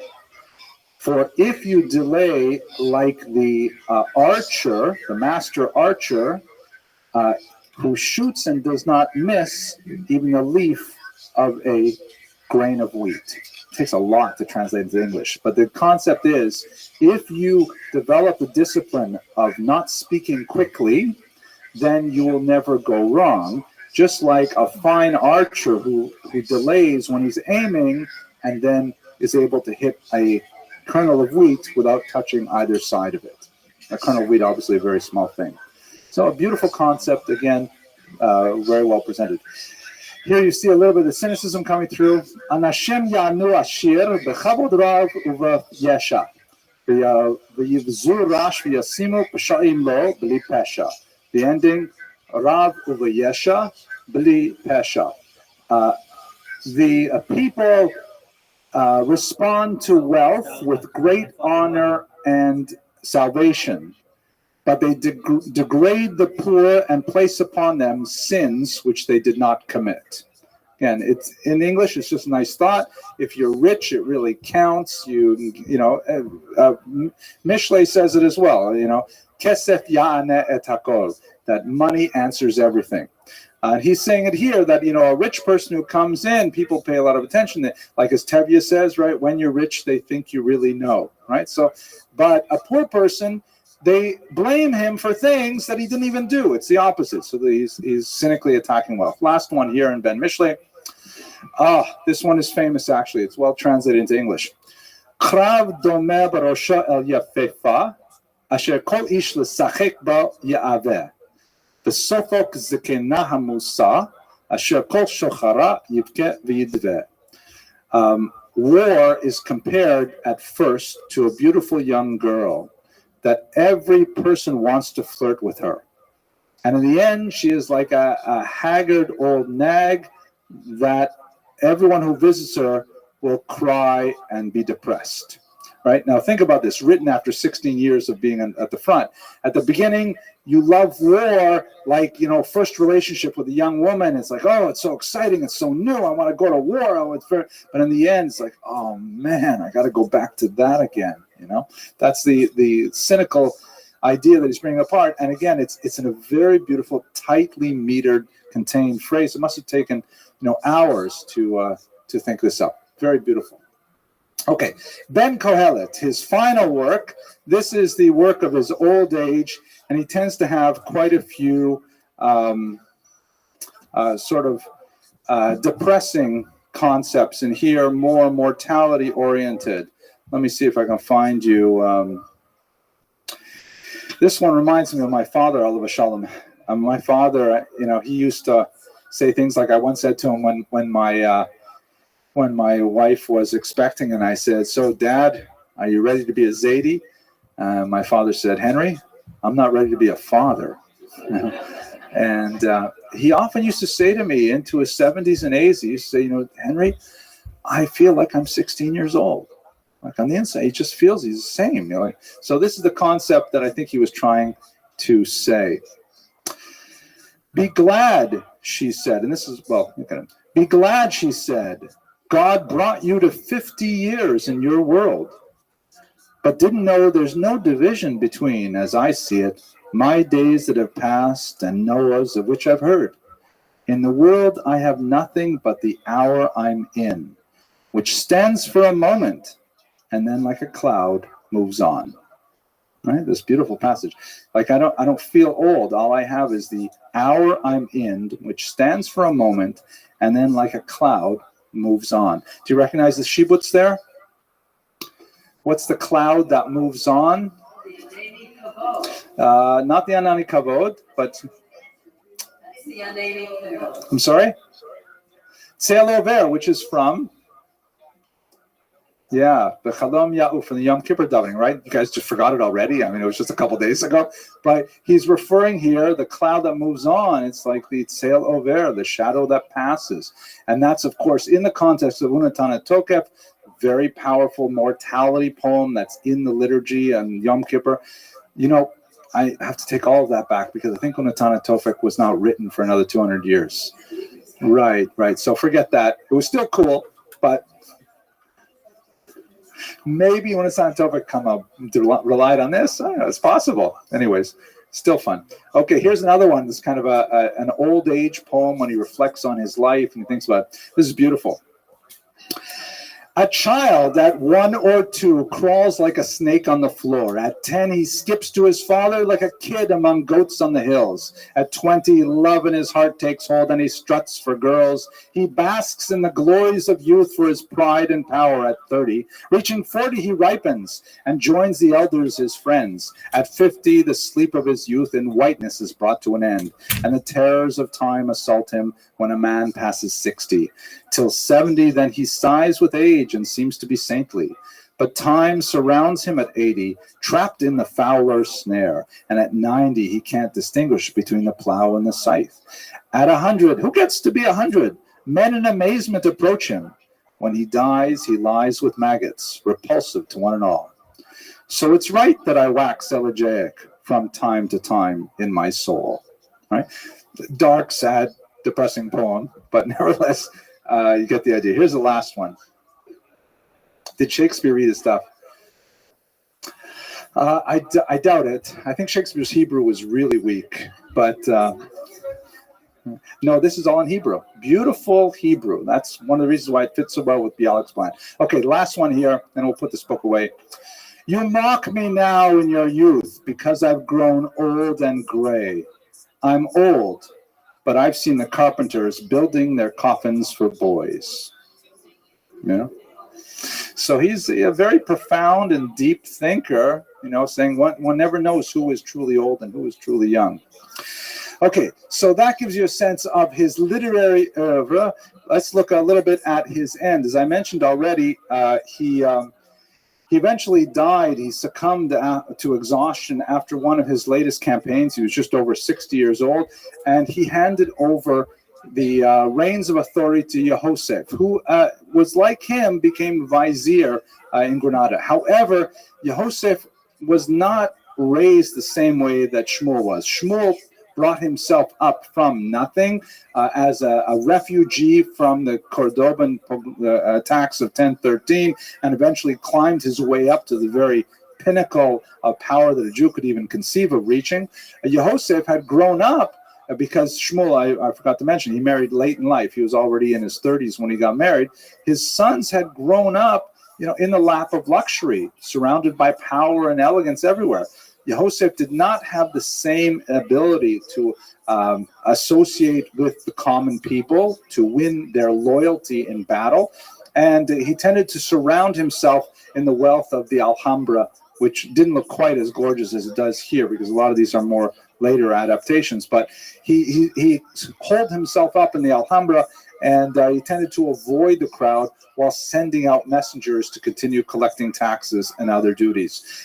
In 1066, what is possibly the first pogrom in Jewish history, you might look back at some events that happened in Alexandria, perhaps, but certainly one of the first pogroms in medieval history. You have a widespread uprising against Yehosef HaNagid and the Jewish community of Granada, who view him as an unfair ruler and are heavily resentful of the high position that Jews realized within the Muslim court of Granada. This is not something that Shmuel was challenged by to the same degree. He was able to somehow negotiate the power struggles and also communicate with the broader population, but his son was not up to the same task. He did not recognize the huge class divide that he was facing in attempting to rule, and ultimately he and hundreds of the Jews of Granada were killed. Some scholars point to this as the beginning of the end of La Convivencia, the living together, the period in which Muslims, Jews, and Christians, coexisted in such a tremendously beautiful way. It would continue for another 100 years or so. We will see the figure of Yehuda Levi and so on, who exemplify this. But in many ways, 1066 was a punctuation mark that changed the watershed, as it were, of the period. So with that, I want to remind you that, one last point, and then we'll bring it to conclusion. So the last thing I want to conclude with is just some, random thoughts. What is the Sephardi personality? Now, it's hard to say there is even a single Sephardi personality because, like all human beings, they have a few range of deot, of opinions. But, is there kind of like a Sephardic ideal? Is there a Jew that culturally we associate with, that's kind of like a Sephardi thing to do? Is Shmuel HaNagid perhaps the great model for that ultimate Sephardi ideal? We see it also in the Rambam, who did not achieve nearly as high a level of political authority, but had definitely achieved great heights in his field in medicine, and at the same time was a brilliant halachist and philosopher and so on. But Shmuel HaNagid is a Sephardic Jew who's able to negotiate the dominant culture of Arabic Andalus, and at the same time be highly involved and deeply committed to Jewish values and to Torah study. Is this perhaps not the Sephardic ideal to which 1,000 years later many of us are still aspiring? With that, I want to remind you, next week we're not meeting. I thank you very much for your attention. I hope to see you in 2 weeks when we return to talk about Yehuda Levi. Okay, all right, thank you. Sure. Hello, everyone. I hope you enjoyed that lecture. I really enjoyed preparing the research. I think Peter Cole's translations are fascinating, and being able to actually look at the Ben Mishlei original was really deeply meaningful for me. I'd like to spend a lot more time doing that, but we have to move on. We're doing Yehuda Levi next week. So I just want to say 2 quick things. First of all, I want to say a shout out to my daughter Denit's friend, who sent her this great text, which I'm going to read to you. It says, "Hey Denit, I've been following your father's lecture series on Sephardic history, and I love it so much. It's part of my nightly ritual after Nati goes to bed." I think that's her son. "I listen to the latest video. It usually takes me 3 nights to get through it and work on a jigsaw puzzle. I've learned so much. Please let them know how much I appreciate it." Well, I really appreciate getting these kinds of texts and things. So, and I especially appreciate when you send it to my kids or my wife. Then I feel like, wow, they must think I'm something. That makes me feel great. So thank you. Secondly, oh my gosh, isn't it amazing to study poetry? I mean, how rarely do we take time to actually look at poetry and try to deeply understand poetry? So it's really crucial that we give our young people the exposure to poetry as best as we can. Share this video. Maybe some other people will also appreciate it. And I hope you have a fantastic holiday. Don't forget, we're not going to have a lecture upload next week, but the following week we'll be back with Yehuda Levi, which is going to be fascinating, I'm sure. Thank you very much for watching.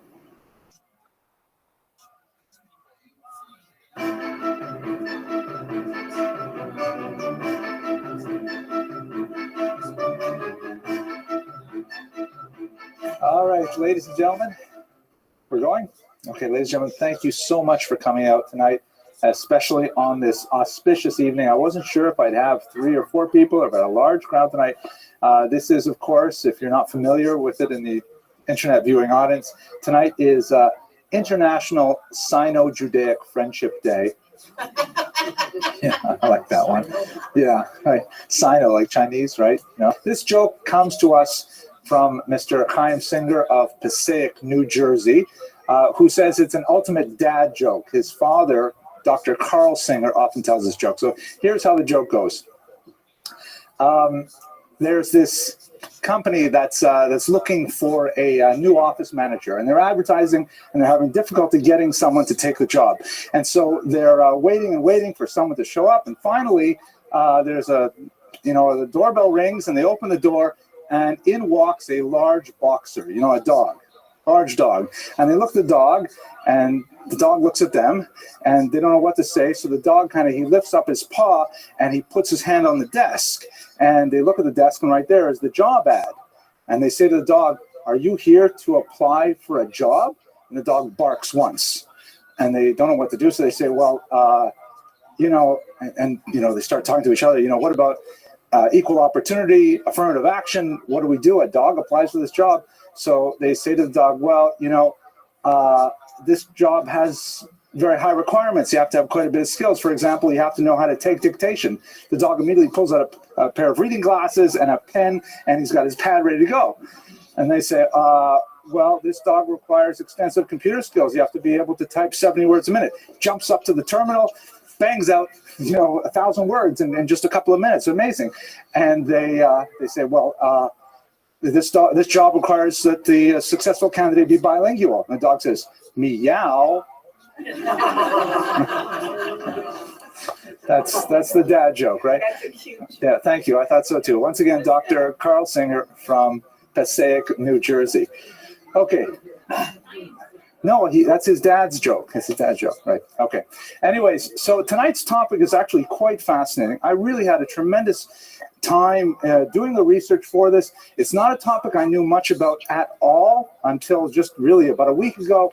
And it's a little bit outside my area of expertise. It's more about literature and poetry and so on, but I found it just absolutely fascinating. I hope that you will enjoy it as well. So today we're going to talk, however, about a woman who is hardly known even among historians. I just came across her because I'm trolling through some of the websites on the history of Jewish women, and there are all these undiscovered characters who really get very little treatment in the historical literature. Her name is Kasmuna, and we only have 2.5 poems attributed to her, about 10 lines worth of text attributed to her, and it really is tremendously revelatory about the nature of gender and religion, particularly in the medieval Iberian climate. So let's have a look at her life and try to understand what we can tease out of the tiny amounts of information we have about the nature of Jewish life in the Middle Ages, especially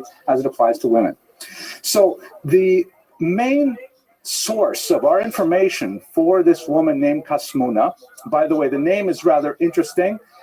Scholars opine that it might be related to the word kesem, which is a Hebrew root that transliterates into its Arabic cognate to mean a, that reminds me, by the way, I don't know if you all watch my videos online, but I put out others that I don't give here. I gave out one on how to spell the word Hanukkah.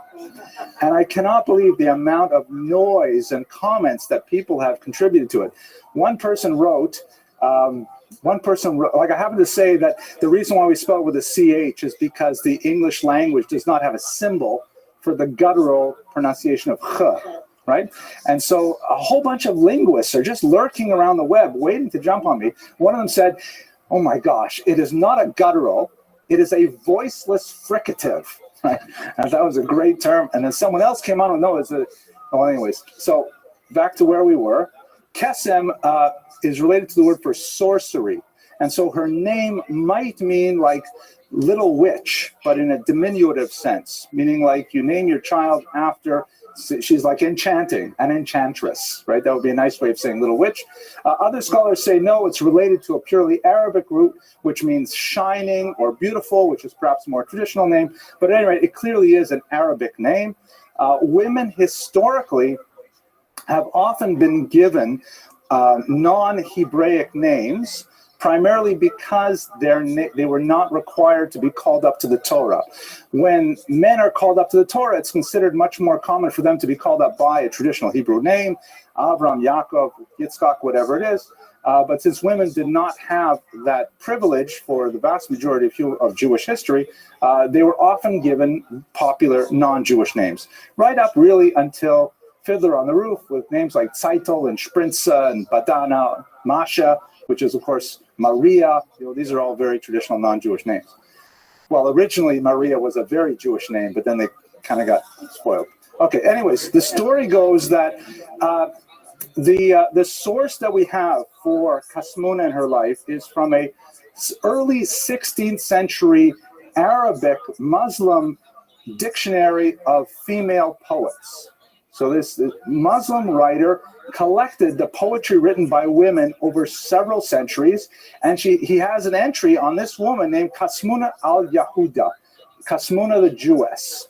We don't have a record of her in Jewish sources whatsoever. We get her only through this Muslim medium. And he says a very beautiful story at the very beginning, that Kasmuna's father wasn't a very educated man. We'll have some opinions as to who he might have been. And he would teach her this particular Arabic poetic style of rhyming, not exactly rhyming couplets, but he would start a poem from her, and then she would have to finish it. Anyway, so the first quotation that we have, her father said to her, I have a friend whose woman has repaid good with evil, considering lawful that which is forbidden to her. It's kind of a complicated sentence. He says to this young daughter, I have a friend whose woman has repaid good with evil, done something bad to her husband, boyfriend, whatever, considering that lawful that which is forbidden to her. And she's taken advantage of that relationship.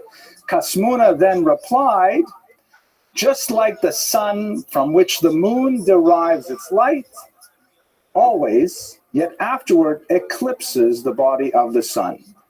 Beautiful astronomical metaphor that fits with the first idea of the poem.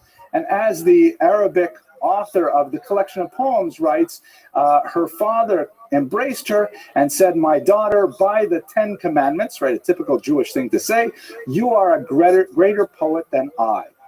So this is our first kind of introduction to Kasmuna. You have this beautiful idea of her relationship with her father, a very literary relationship, and one in which she demonstrates wit and sensitivity, and to a certain degree asserts her kind of unique femininity in an unusual way, which we will explore in the course of this lecture.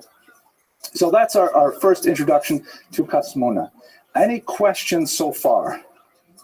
Okay, so since we are 11 minutes, I actually had a different talking dog joke to start, and I would like to tell that joke because it was in my brain when I started. So if you don't mind, Joseph, you're still awake, right? So I can tell you this joke. So the joke goes like this. This is a joke I was going to start with. It's Erev Yom Kippur, and the synagogue is full of Jews, and they're all thinking about atonement in the year to come, and they're waiting and waiting for the chazan to show up, the cantor to show up. And he's not coming. And finally, someone bursts in and says, the chazan, he took another job. He's over in Peoria right now. He's going to lead the services over there. We don't have a chazan. Everyone's saying, oh my gosh, it's almost Yom Kippur. We have a few minutes. How are we going to possibly daven the Yom Kippur Kol Nidre service? And they're asking, does anyone know how to daven? Does anyone know how to do this? Finally, one guy steps forward, sheepishly goes up to the rabbi and says, Rabbi, I know a chazan that knows Kol Nidre. And he says, okay, bring him here. He says, well, it's not so easy. You see, he's a dog. And the rabbi says, a dog? He says, yeah, he's a dog, but he does a beautiful Yom Kippur, really. It's a Kol Nidre. The rabbi says, well, I don't know what to do. Just bring him in here. Bring the dog in. It's a boxer with a white, working as a receptionist, by the way, in a firm that just got the job. And the congregation is skeptical. What does it mean? So they put a tallis on him anyways. He goes up to the Aron and he puts his front two paws on the Aron, and then he kind of gathers himself, sort of clears his throat. He purses his lips, and then he begins, Kol Nidre, and the room is silent. Everyone is overwhelmed with the emotion and the sensitivity and the technical precision with which he enunciates all of the prayers. And people, by the end of the service, are weeping. They're overwhelmed. What a tremendous Kol Nidre. They never heard such a thing. So the rabbi says, can you do Shachar? He says, sure, Shachar, Musaf, the whole thing. Goes through everything, goes through Ne'ilah, finishes the davening. The congregation is transformed. They've all done tshuva. They're going to be tremendously good Jews for the coming year. And a committee of the board members come up and they say to the owner of the dog, listen, we love this Yom Kippur service, and we'd like to offer your dog a full-time position as chazan. And the guy says, I'm sorry, that's not going to be possible. And they say, well, why not? He says, well, he really has his heart set on medical school. So that one's more Jewish, but I think I like Dr. Singer's joke. But anyways, okay, so back to Kasmuna. Here we go. Now, the style of her poetry is a very highly technical Arabic style called, I'll try this once, Muwashashaha. My Arabic is terrible. It's just a little bit worse than my Urdu and my Swahili. But this is considered, as I've read in the literature, to be an extremely complicated type of poetic style that cognoscenti really enjoy, with the detailed, rhyme and meter and so on. And we can only assume that it is as great as the poets and the scholars say. Now, the way that this poetess is described is, as I said, Kasmuna the Jewess, and she is named as Bint Ismail.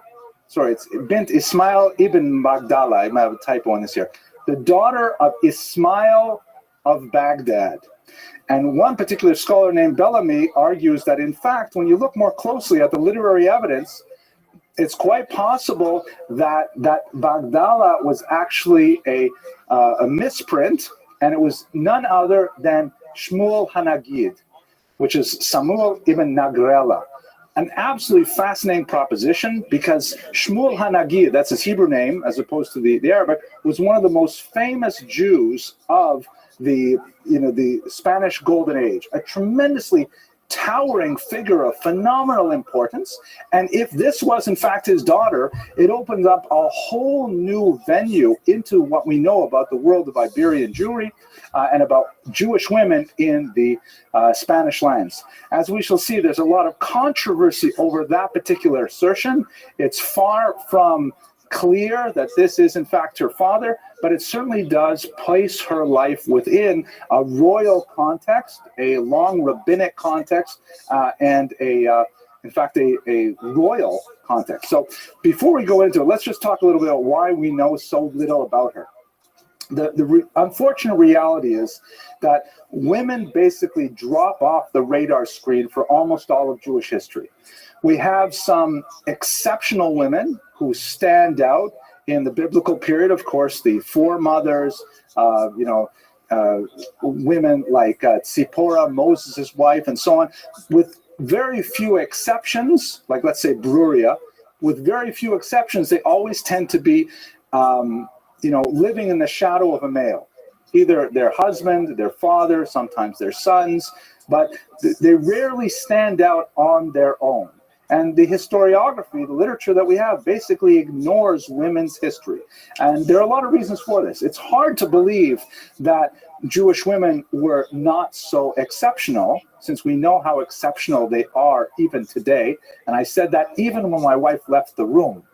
She actually walked out of the room for a second there. But the fact is, Jewish women are so phenomenally powerful in the structure of Jewish life, particularly traditionally observant Jewish life. It's hard to imagine that their influence and leadership was not felt more dramatically throughout the ages. Why do we have such a small record of their activity? Part of this is because of the tropism of historiography, meaning the way that historiography works. Most of Western Jewish historiography, which follows non-Jewish historiography, tends to focus on leaders who stand out in the public eye. Judaism as a culture has always emphasized this idea of kol kvuda bas melech pnima. All the glory of the princess is within. This concept called tzniut, or hiddenness, which is considered a very positive value in Judaism, but does not translate very well into Western non-Jewish culture. There is this idea that in Judaism, the more valuable a thing it is, the more it should be withheld, the more that it should be closed off, hidden, modest. Like the classic example the rabbis often bring is the Torah scroll, which is not left out on display, open for everyone. It's closed up inside a mantle, behind a curtain, with a chain, inside a box. And it's only brought out at very special occasions of communal importance in which everyone has to show the correct level of deference to it. So Judaism as a culture has valued that level of selflessness, of voluntarism on the part of women, which often does not make it to the top of the charts when it comes to recording the historical events of the Jewish people. There's also some very strong patriarchal elements to Jewish culture, which tends to devalue women's activities in general and consider them second class. So one can really approach this with an apologetic, emphasizing the value of tzniut, the value of hiddenness. One can also point to the patriarchal structures, which tend to suppress women's activity. But the bottom line is, at the end of the day, we have very few women who have the kind of historical data describing their lives as we do for men. Looking specifically at the Iberian Peninsula at this period, women do figure in poetry. We'll look at a few female poets, but looking at women in poetry, they tend to occupy certain very classical roles or tropes, if you will. There's the trope of the coquette, the woman who is a tease, the woman who is leading men on, very libidinous and so on. And then there is the trope of the shrew, the overly talkative wife, the nagging wife, those kinds of things. And so you see those very prominently in the body of Arabic literature that appears from the Spanish Middle Ages. And as we shall see, actually, Kasmuda's poems, even though we only have 2.5 of them, we just saw the first half, they really do stand out as being quite different. So part of the reason for this as well, according to Goitein, who was one of the greatest scholars of this period, is that women were largely excluded from the discourse, not only because of cultural norms, but because of linguistic norms. Judaism as a culture basically values Hebrew, with very few exceptions, considering perhaps Maimonides writing in Judeo-Arabic, or Samson Raphael Hirsch writing in German in the 19th century. Almost everything that's written in non-Jewish languages, non-Hebrew, tends to disappear. The Talmud may be another very big exception to that rule, written basically in Aramaic. But if you don't write in Hebrew, you're not writing in the lingua franca of the Jewish people. And you may find that Judeo-Persian or Yiddish or Ladino is really popular with a large population at a given point in time. But after a couple of hundred years, and thinking about the long arc of Jewish history, it will disappear, unless it gets into a Hebrew translation, which is exactly what happened with Maimonides, for example. Nobody studies Maimonides in the original Judeo-Arabic nowadays, only like really sophisticated scholars. Everyone else studies translations of Maimonides, because that's the language that we use forever. So women were largely excluded from formal education in Hebrew, particularly beyond, let's say, primary level, to be able to read the Siddur, for example, maybe Chumash. After that, they weren't given advanced rabbinic training. And so, therefore, their fluency in Hebrew was statistically quite a bit less than men. They didn't leave behind that kind of record, and they disappeared. But luckily, we have women like Carol Shapiro, who you may remember her from the lecture on Babatha. I was truly preparing for this lecture. I was kind of rushed. I was in New York a little while ago, and I saw Carol at the Touro College Library, and I said, listen, I got to give a lecture next week. I know a little bit about this person, but I really don't know much. I just wrote down the word Kasmuna on a piece of paper, a little slip of paper. I said, could you please get me some information? And she sent me like 20 articles. Amazing. So we have women like Ms. Shapiro, who is really helping us out today. Okay, now what's so special about Spanish Jewry? There is this golden age of Spanish Jewry, which scholars differ about the exact chronological parameters, but let's say basically from the 9th century to the 13th century, you have this tremendous effervescence and explosion, really, of Jewish culture in Spain. This is what creates Sepharad. This is what creates a cultural movement that persists 1,000 years later. There are people who call themselves Sephardic, even after they've been exiled for 500 years. It's primarily because of the activity that occurred in the Golden Age.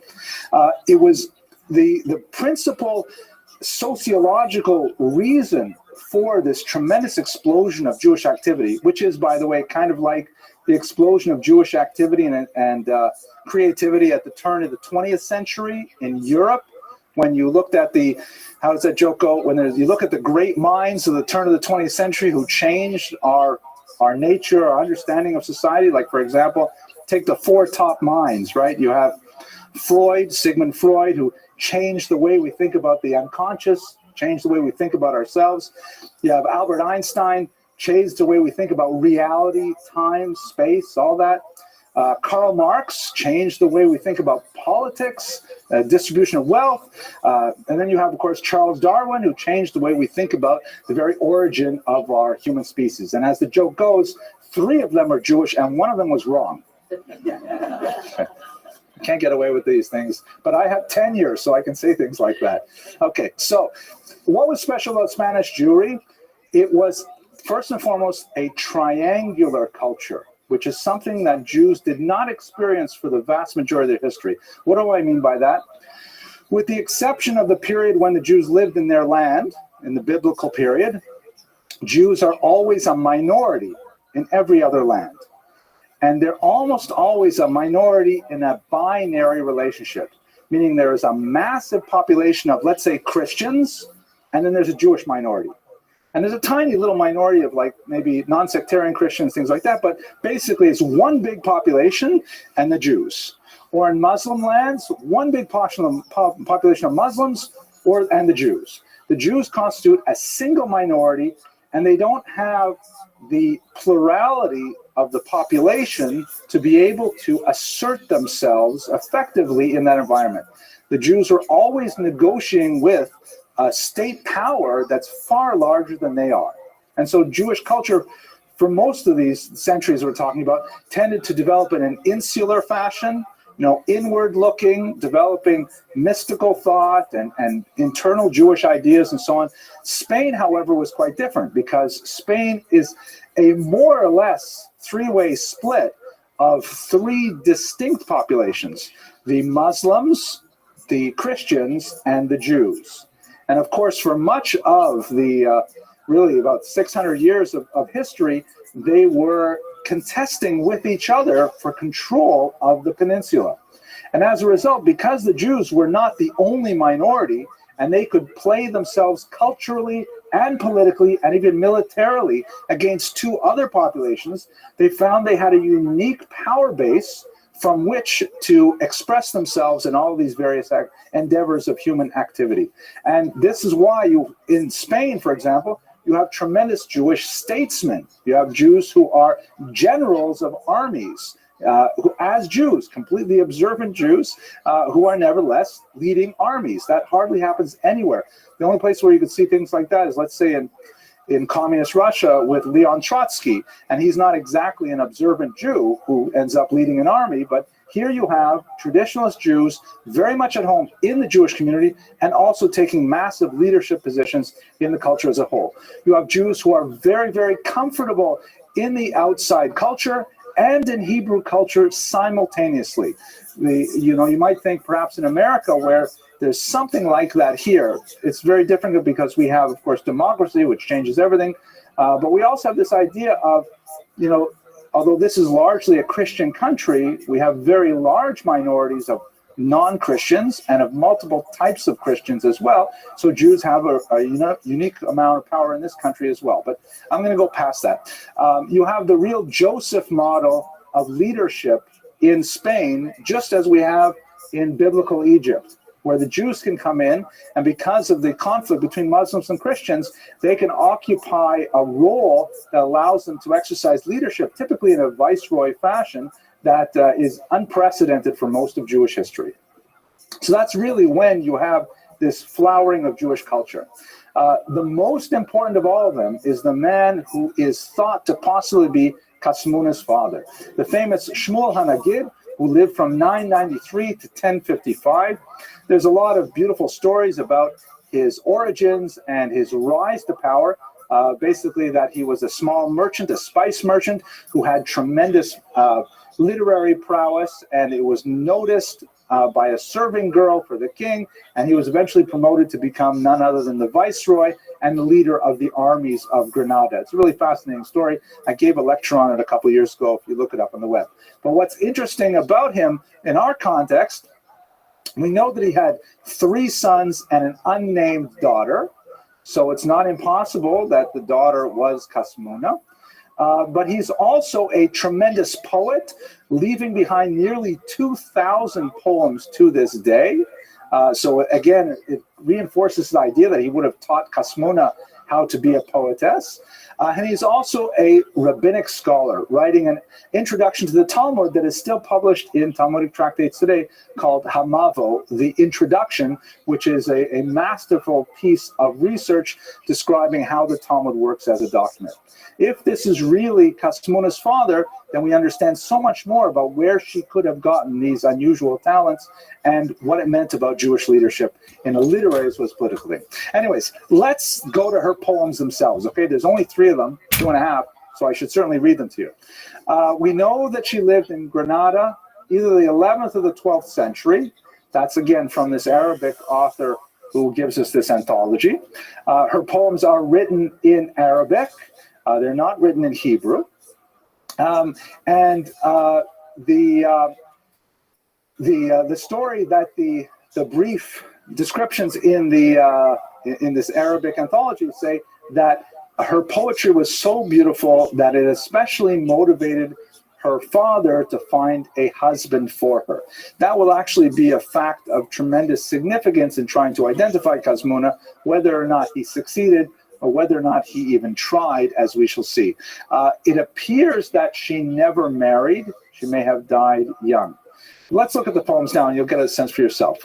So here is the little introduction by the Al-Siyuti, who was the anthologist, writes, she looked in the mirror one day, right, Kasmuna.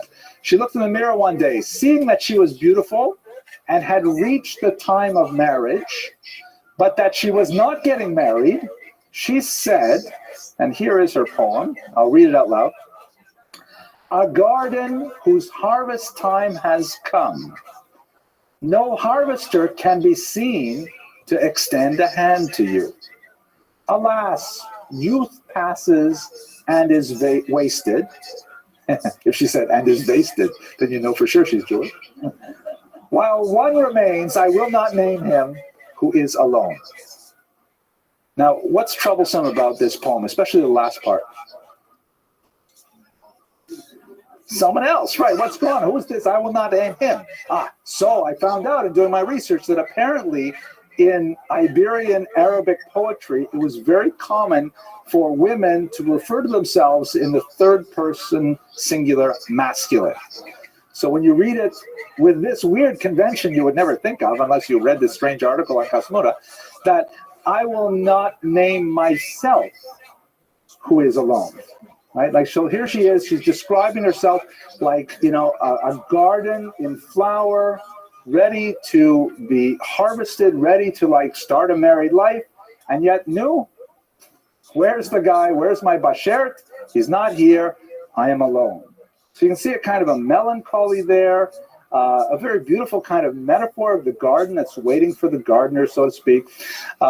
It's a very pretty poem. I'll show you another translation. This is a translation by a scholar named Nichols. Here's a translation by a woman named Gallego. Actually, I like this one better. I see a garden with ripe fruit, yet the gardener, it seems, will not stretch out his hands to it. How pitiful! Youth fleets by and is lost, and something I will not name remains lonely. So Gallego managed to kind of fudge the third-person masculine part, but again, it's expressing the desire to do what, you know, a typical Yiddish Mädel wants when she's in that stage of life. She wants to find her bashert. She wants to, you know, like American girls have 1.1 children, which is basically like a child and a poodle. That's American. That was not very funny, but thank you for laughing anyways. But the idea here is that, right? So this is a sense of her. Let me show you the other poem that we have. So far we're 2/3 through her opus. This one, according to Al-Sayudi, is something that she thought of when she happened to see a deer in the woods. She saw a deer and it inspired her to write this poem. Oh dear, you who graze constantly in the meadows, I resemble you in wildness and in blackness of the eye. Both of us are alone without a friend, and we heap blame always on the decree of fate. Another interesting, thought-provoking poem. Let's look at it for a second. Obviously, the deer who's out in the meadows, she says that she resembles the deer both in wildness like being untamed, undomesticated, not being attached to a mate. And in blackness of the eye, what could that blackness of the eye possibly mean? It's, I'm sorry? The surroundings. Interesting. This is kind, very. This is something that's so cool. Oh, Raphael, go ahead.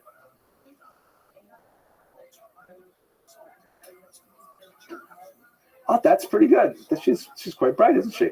Yes, absolutely. This is something. This is why, for all of you watching on the internet, this is why you really have to learn foreign languages, because when in English we have certain words to say things that don't exist in other languages, but there are concepts that we don't even know exist because we have not found a word for them. So I had to figure this out. There's this word in Arabic called khawar.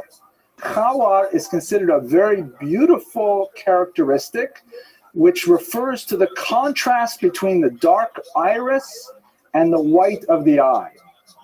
Like when we only say in English, oh, she has beautiful eyes. But we can't say much more than that. But they have a unique word, khawar, and again, you're thinking about Spanish Jewish women with dark eyes, presumably. The contrast between the dark iris and the white, the clear white eye, the outside of it, that's considered very beautiful. So she used the word khawar here to say, like the deer, which has a very black iris and a white eye. So I am like you in this beautiful way. I found this fascinating. This is worth the whole lecture for me. Everybody can go home now. The second part here, this is Galego's translation, the other scholar. O gazelle, which always grazes in a garden, I am comparable to you in loneliness and despair. We are both alone, without companion, but let us wait patiently for the decision of the Almighty Providence. So all of a sudden, this translation you can see is quite different. First of all, she skips over that whole khawar thing, which I think is so beautiful. I would keep that, but I'm not a translator. And look at the ending here. Let us wait patiently for the decision of Almighty Providence. Compare that to the other translation. We heap blame always on the decree of fate. Right? I mean, is it? Go ahead. These are not translations, they're interpretations. So there is a famous commentary, I believe it's by the Rabbi, who says in Hebrew, show me a translator and I will show you a liar. Translations are always going to be, I mean, like the word here, I'm guessing, I don't know Arabic, but he blame can be the same as assign responsibility. So does assign responsibility mean he blame, or does it mean wait patiently for the decision? I don't know. Still, because unfortunately I don't know Arabic, I'm relying on the scholarly translations that exist. These are two that I found. We nevertheless get a couple of things that are common. First of all, she has some belief in either Almighty Providence or in fate, right? Like it's something that happens in the stars or with Hashem, something like that. And we also see that kind of melancholy sadness coming through as well. She's waiting, no, where's my bashert? And there's my bashert with a question at the back.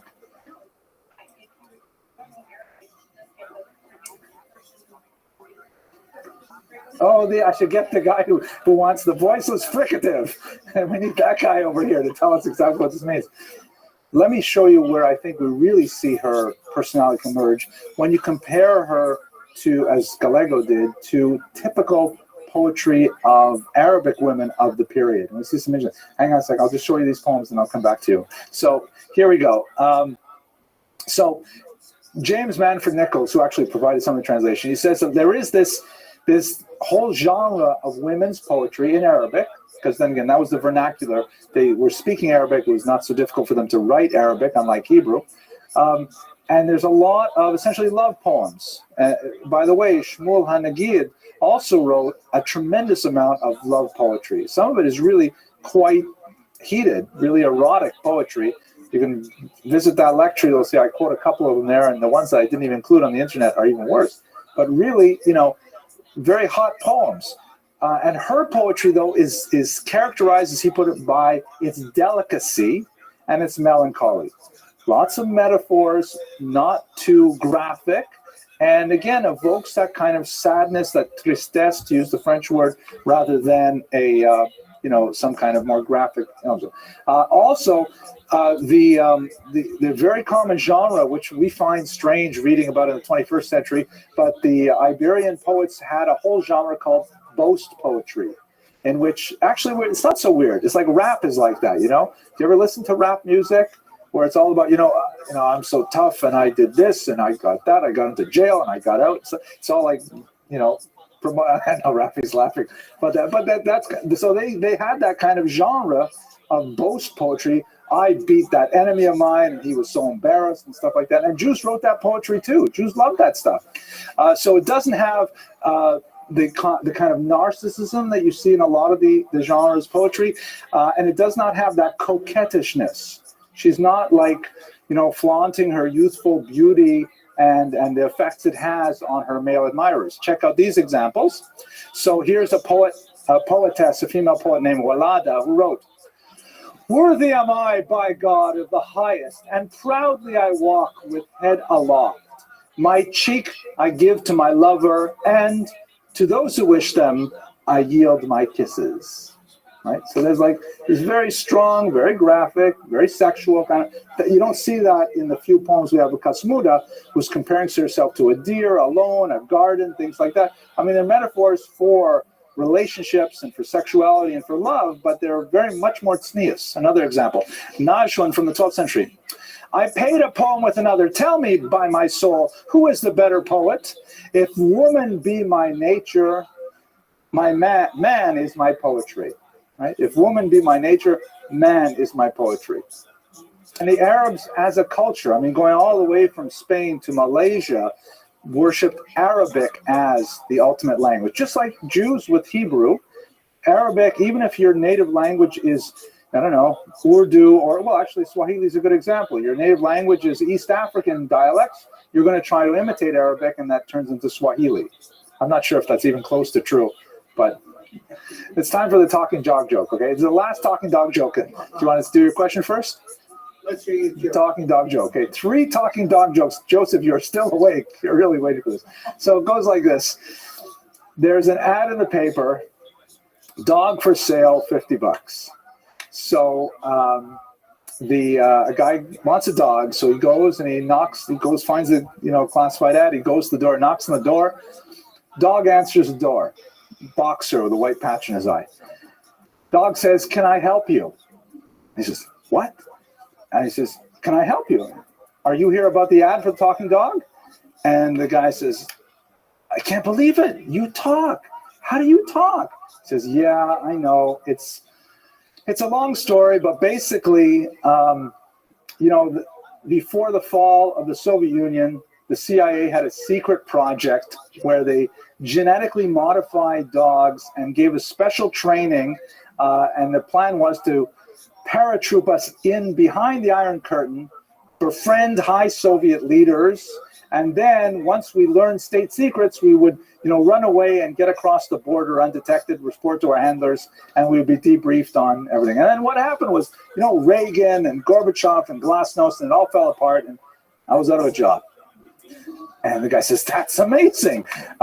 Where's your master? I want to buy you." He says, "He's in the back room." So he goes to the back room, he sees the master, and he says, "I want to buy your dog." And the guy says, "Oh, great.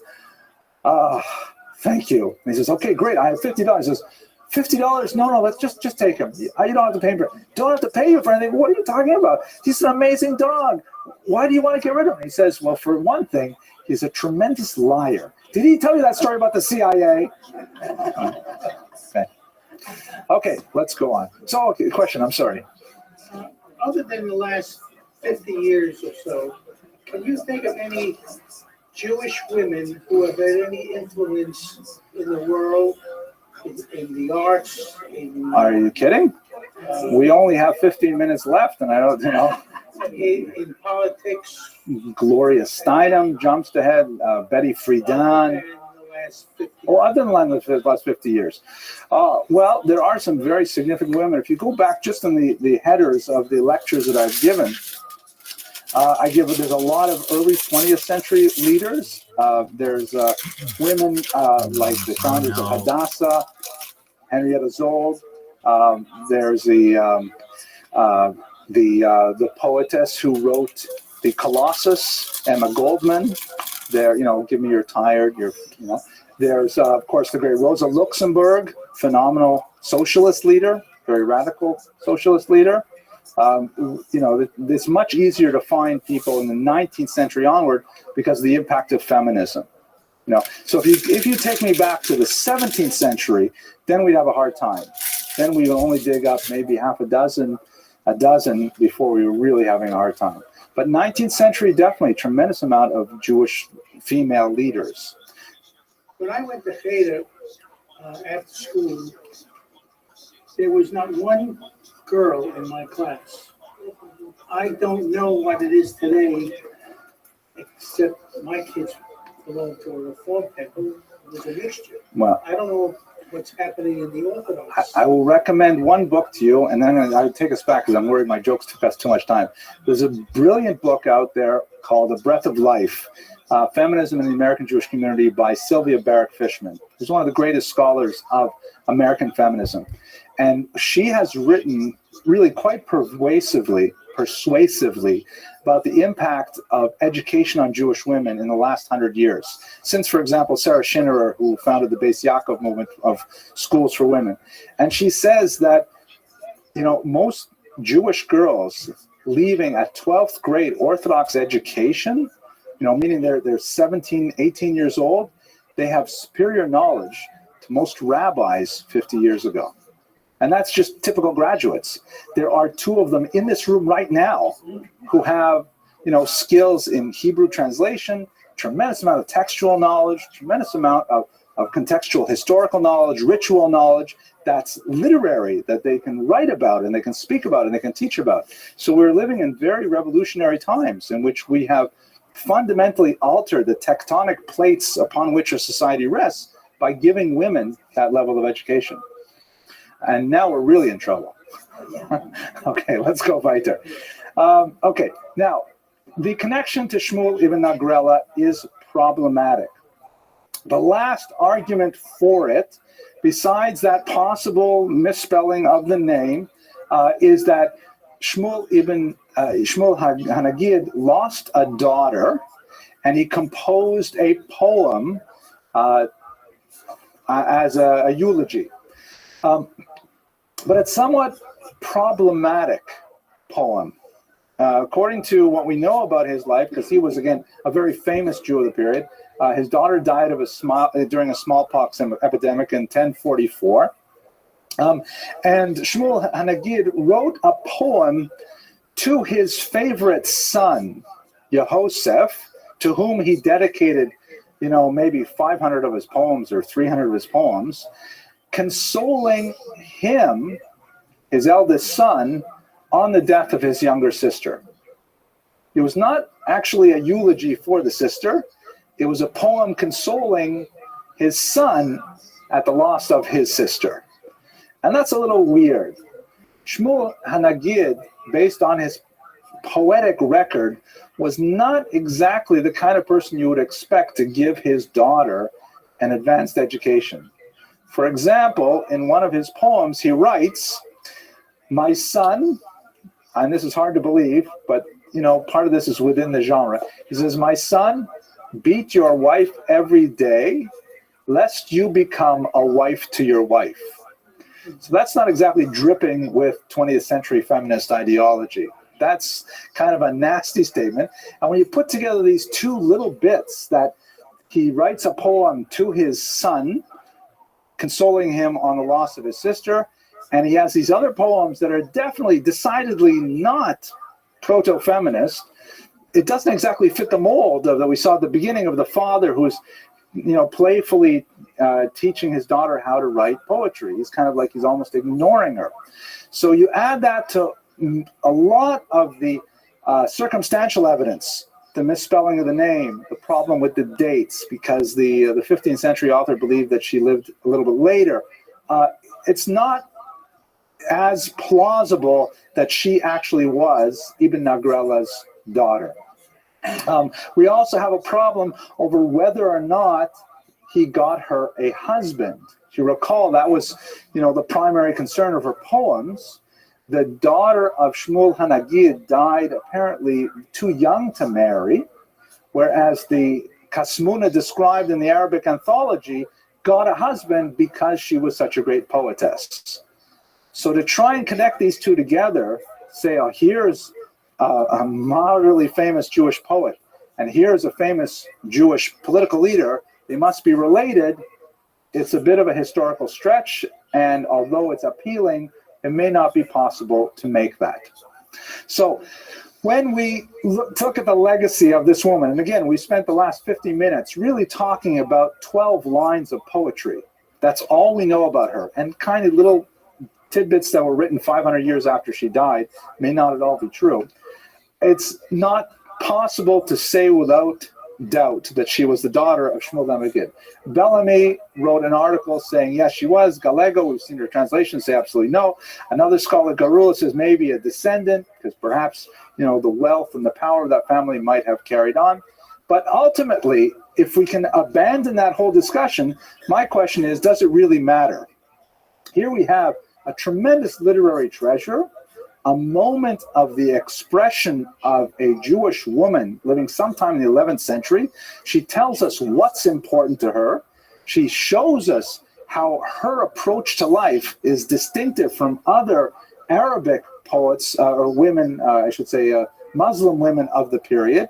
And all these things together just give us a tiny glimpse into the reality of life for women in the Iberian Peninsula in the Golden Age. So with that, I'm going to conclude. I want to thank you all for your endurance and your attention, and I look forward to seeing you next week when we talk about the Rashba. Now, thunderous applause, please, so that I don't have to add it to the track. Thank you very much. Okay.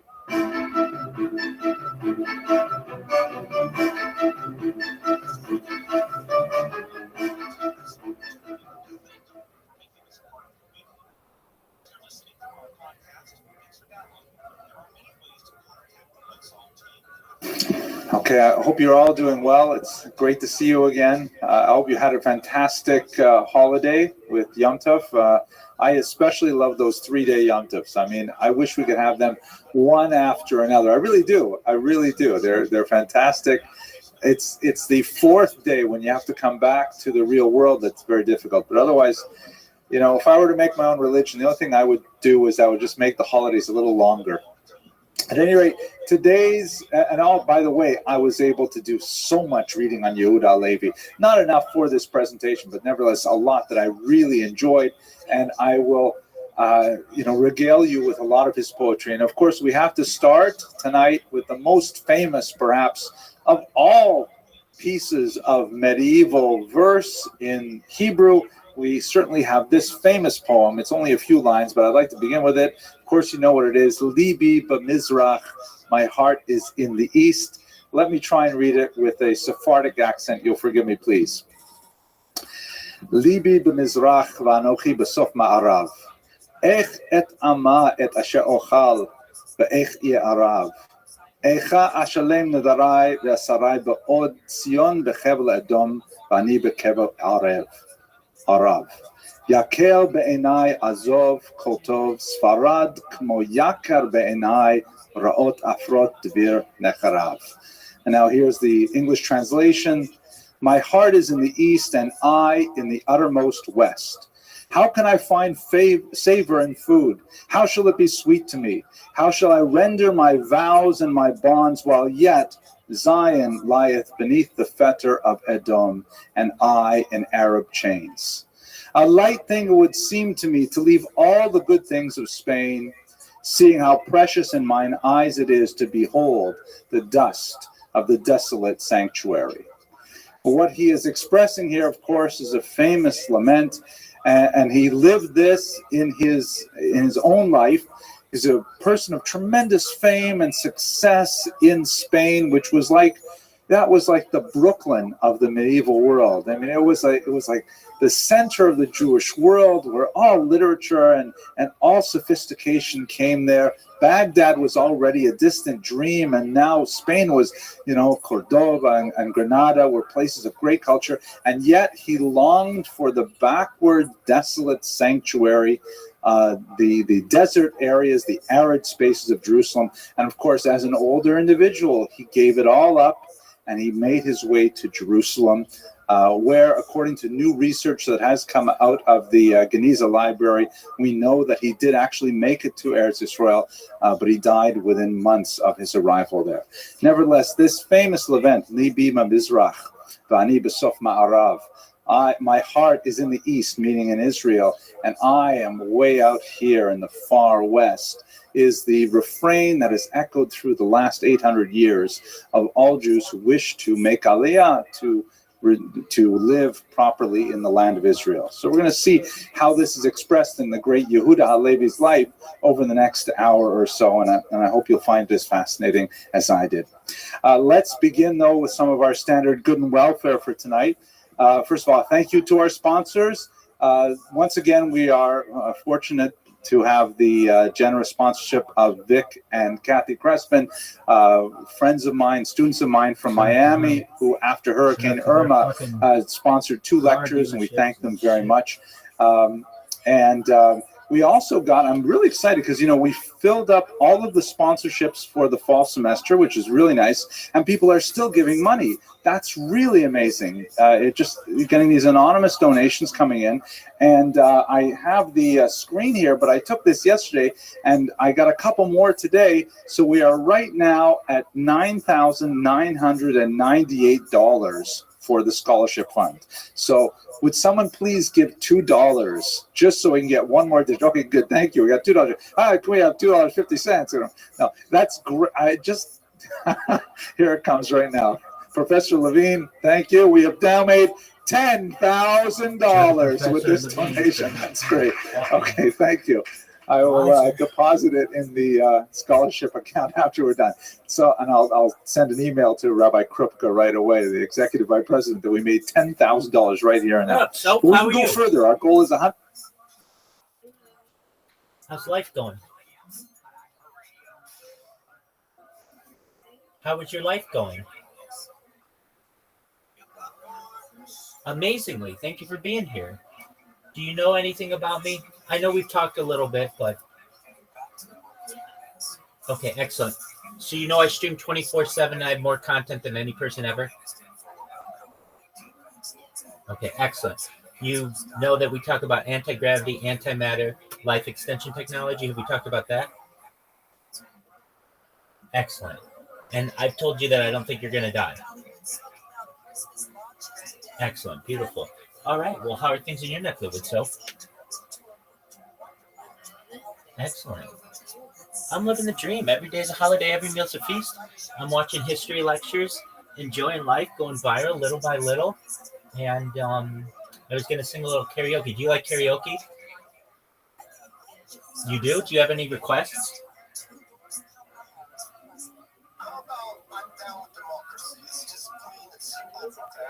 I love oldies. I love soul music. Do you know what soul music is? Oh boy. Let's see here. So let me go to YouTube. What's my favorite soul music? Boy, I can sing a lot of soul music. I love Motown music specifically. So, you ready for some Motown? Do you know what Motown music is? Okay, well, I'm going to teach you. I'm sure you've heard this song. These are all old songs, but I really love old songs. So, well, let's see if we can make it so you can hear it.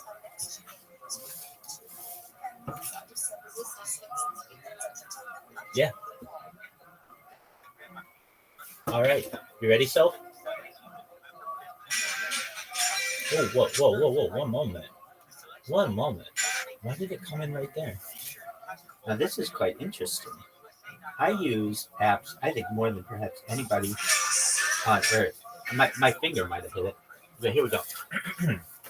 So I'm not very good, but I sing. Okay, here we go. 3, 2, 1. Can you hear the music as well?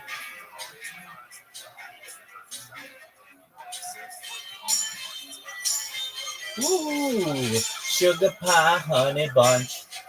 You know that I love you. I can't help myself.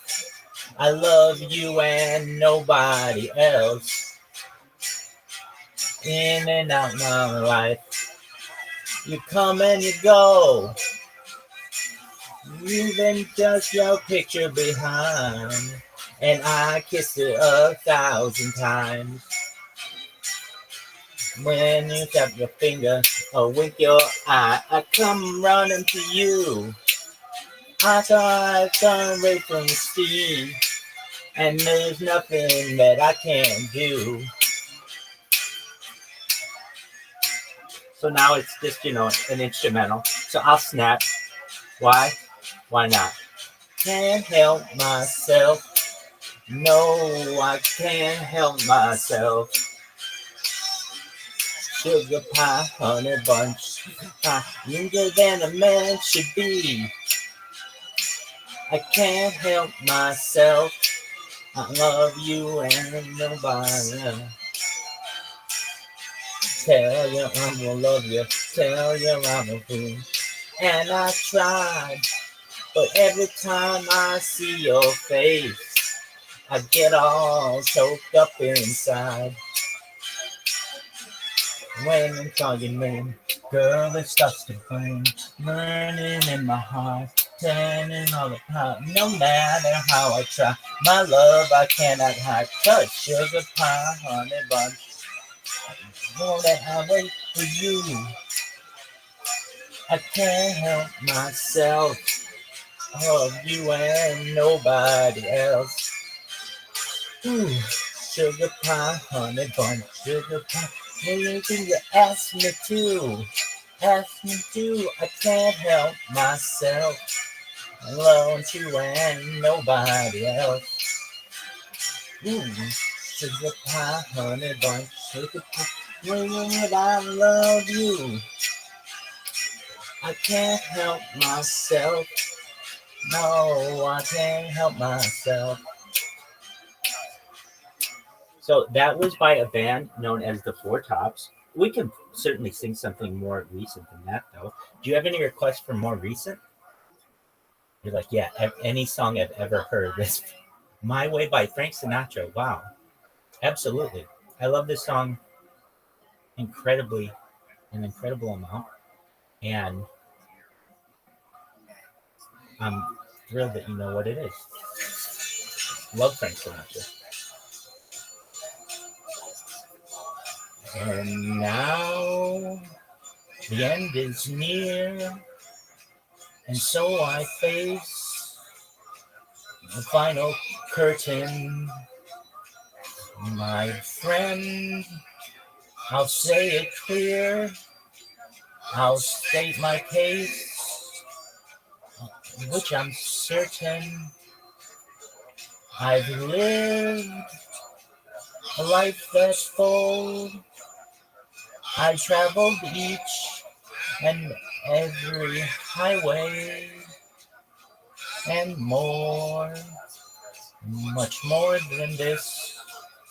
I did it my way. Regrets, I've had a few, but then again, too few to mention. I did what I had to do and saw it through without exemption. I planned each charted course, each careful step along the highway, and more, much more than this. I did it my way. If there were times, I'm sure you knew, when I bit off more than I could chew. But through it all, when there was doubt, I ate it up and spit it out. I faced it all, and I stood tall and did it my way. I've loved, I've laughed and cried, I've had my fill, my sense of religion, and now, as tears subside, I find it all so amusing to think I did all that, and may I say, not in a shy way. Oh no, oh no, not me. I did it my way. For what is a man? What has he got? If not himself, then he has not. He says the things he truly feels, and not the words of one who kneels. The record shows I took the blows and did it my way.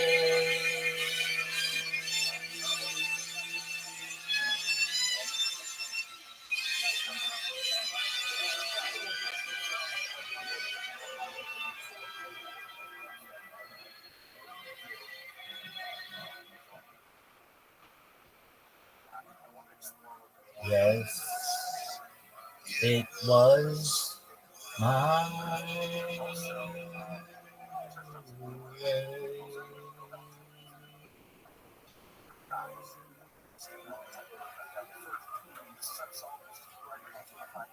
Great suggestion, so any other requests? Welcome, welcome, Chinese merchant. How you living, pimp? We're just singing karaoke. Hope you're doing well. So, do you have any other requests, or do you just want me to sing? You want me to sing crooner music like that, like old time music? You got it, girl. Next up for Self, Fly Me to the Moon, Frank Sinatra, one of the greatest songs ever.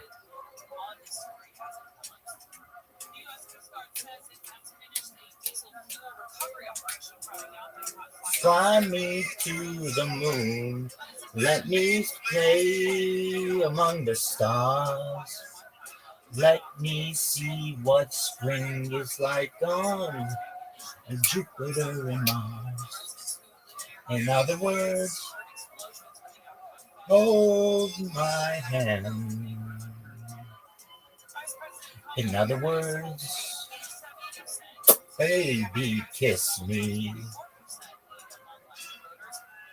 Fill my heart with song and let me sing forevermore.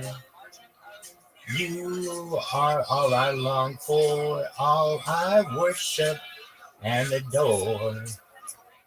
In other words, please be true.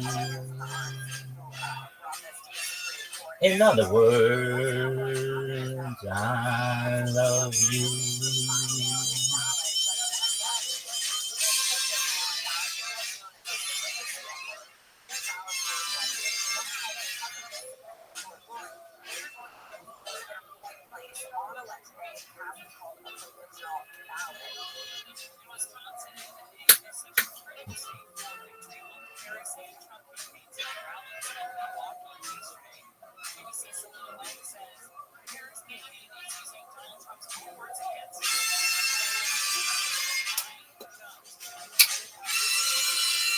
Fill my heart with song and let me sing forevermore. You are all I long for, all I worship and adore. In other words, please be true. In other words, I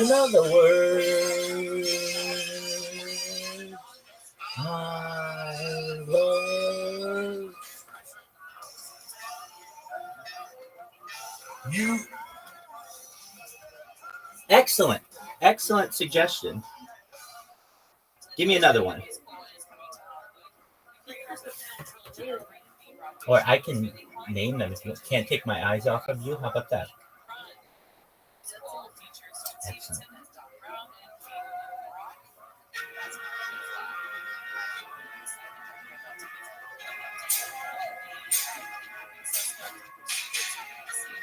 This is labeled Frank Sinatra, but it's actually Frankie Valli and the Four Seasons. It's the version, I think. You're just too good to be true. Can't take my eyes off of you. You'd be like heaven to touch. I want to hold you so much. At long last, love has arrived. And I thank God I'm alive. You're just too good to be true. Can't take my eyes off of you. Not in the way that I stare.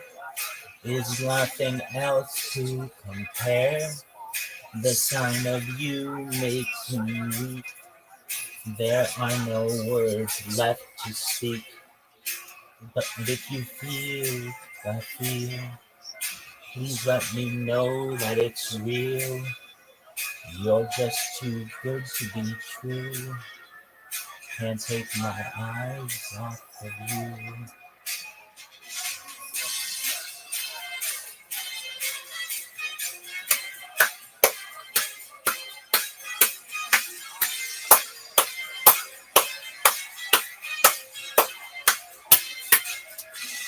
Here we go, girl.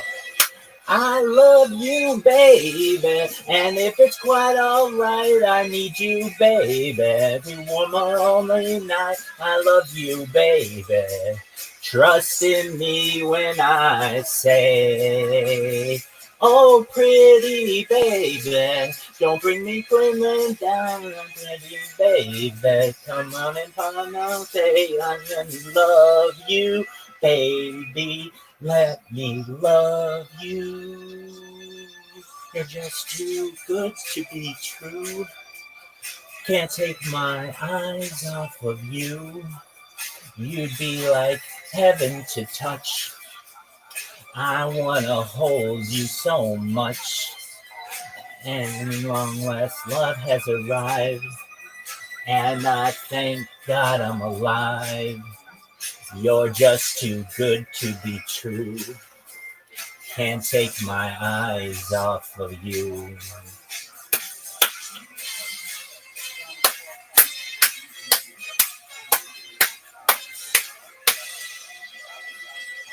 I love you, baby, and if it's quite alright, I need you, baby, to warm my lonely night. I love you, baby. Trust in me when I say, oh, pretty baby, don't bring me down, I pray. I'm in baby, and nothing gonna stay, and when you love you. When I say I need you, baby, when will you come my way? And pretty baby, now that I found you safe, and I love you, baby, let me love you.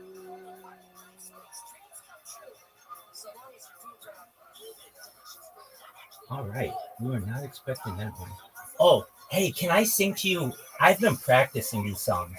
Actually, not the songs that we just did, because you'd be like, you're terrible.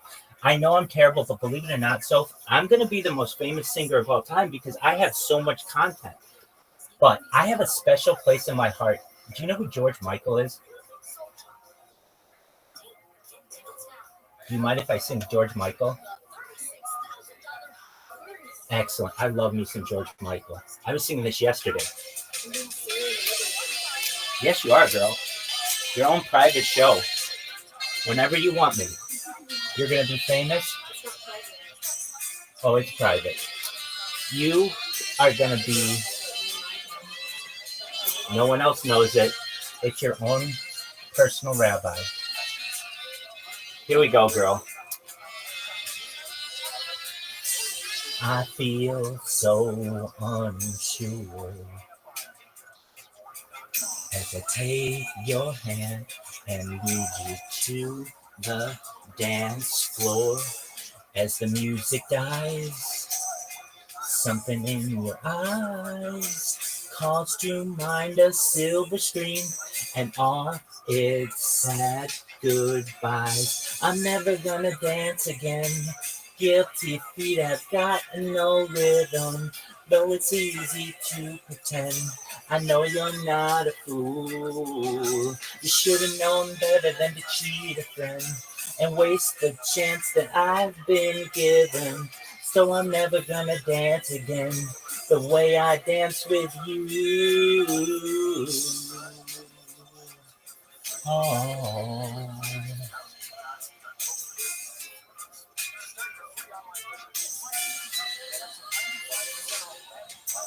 Time can never mend the careless whispers of a good friend. To your heart and mind, ignorance is kind. There's no comfort in the truth. Pain is all you'll find. I'm never gonna dance again. Guilty feet, I got no rhythm, though it's easy to pretend. I know you're not a fool. Should've known better than to cheat a friend and waste the chance that I have been given. So I'm never gonna dance again the way I dance with you. Oh.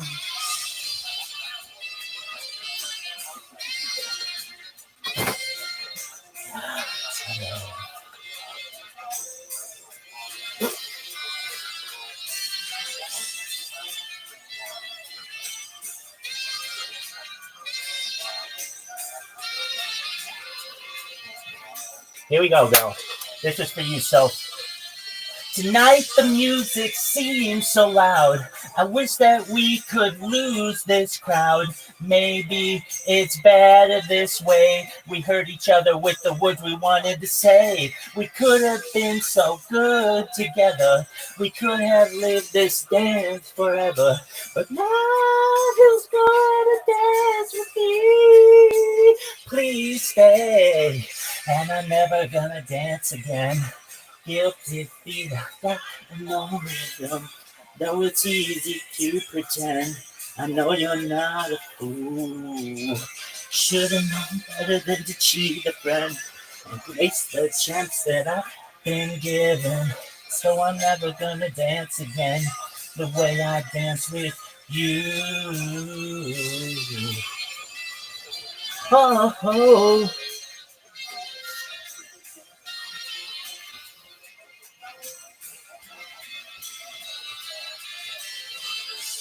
Now that you're gone, now that you're gone.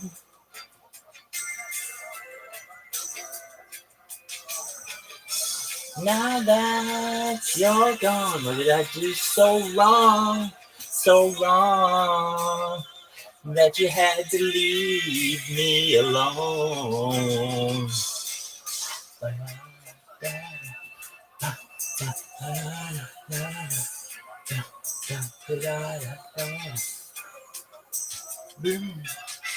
Many a woman are going to enjoy that song in the future, and the next big song is for the entire world, because I will be essentially this to everyone.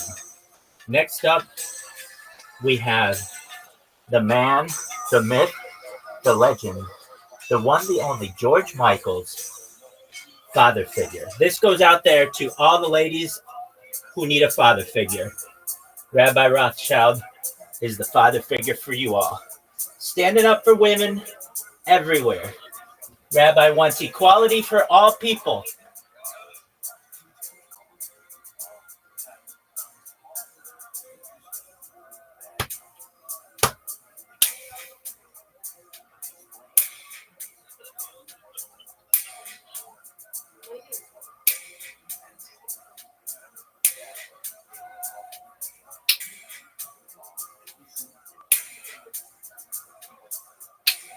That's all I wanted.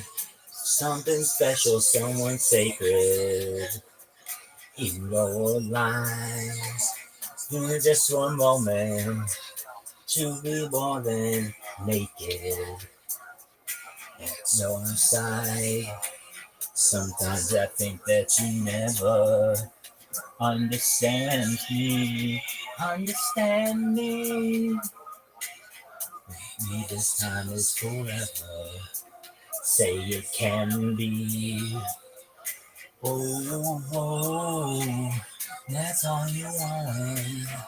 Someone special, someone sacred in your life. Just for one moment, to be woman naked at your side. Sometimes I think that you'll never understand me. Understand me. But something tells me together we'd be happy. Oh, oh, babe, I will be your father figure. Put your tiny hand in mine. I will be your preacher, teacher, anything you had in mind. I will be your father figure. I have had enough of crime. I will be the one who loves you till the end of time. Do, do, do, oh yeah.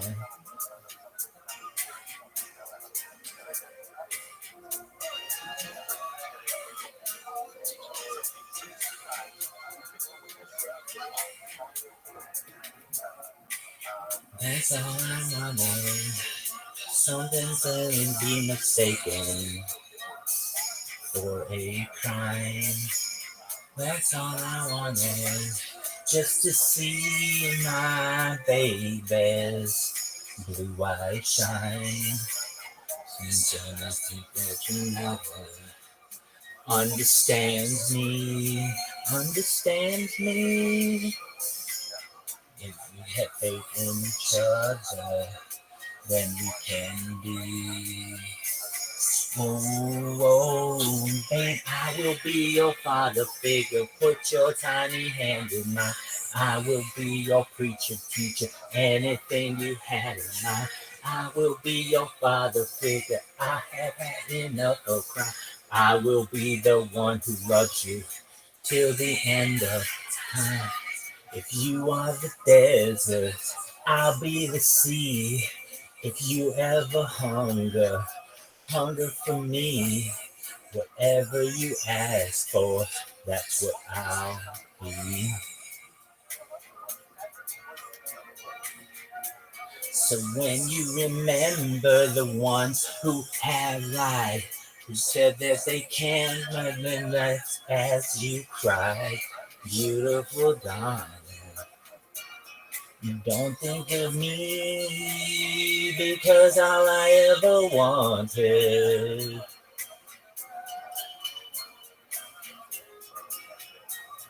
is in your eyes, baby. Love can't lie, no, break me with the eyes of a child. My love is always telling me so. Heaven is a kiss and a smile. Here we go, girl. Hold on, hold on. And a moment to go, my baby, I will be your father figure. Put your tiny hand in mine, I'll be your preacher, teacher. Anything you hand, I will be your father figure. I have had enough of crap. I will be the one who loves you till the end of. I will be your father. I will be your father. I'll be your daddy. Whoa. I will be the one who loves you till the end of time.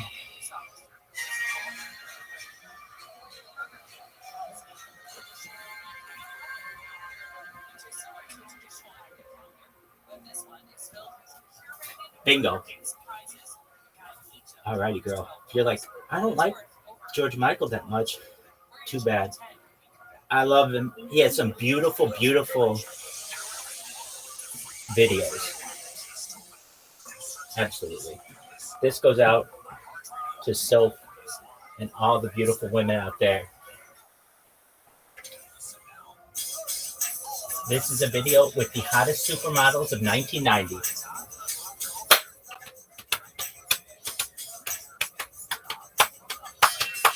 I won't let you down. I will not give you up. You gotta have some faith in the sound. It's the one good thing that I got. I won't let you down. Just please don't give me up. Gonna still more love to little love to stick around. Oh yeah.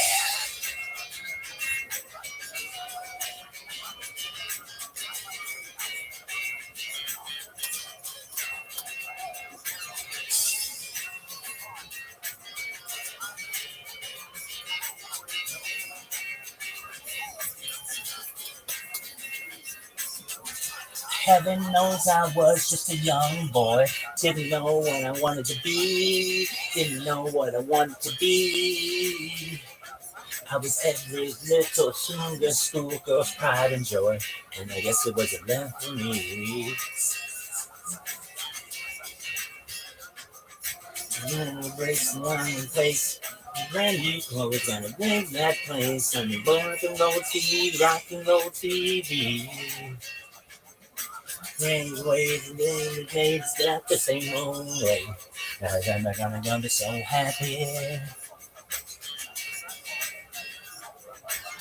I think there's something you should know. I think it's time I told you so. There's something deep inside of me. There's someone else I've got to be. Take back your picture in the frame. Take the ring iron in the rain.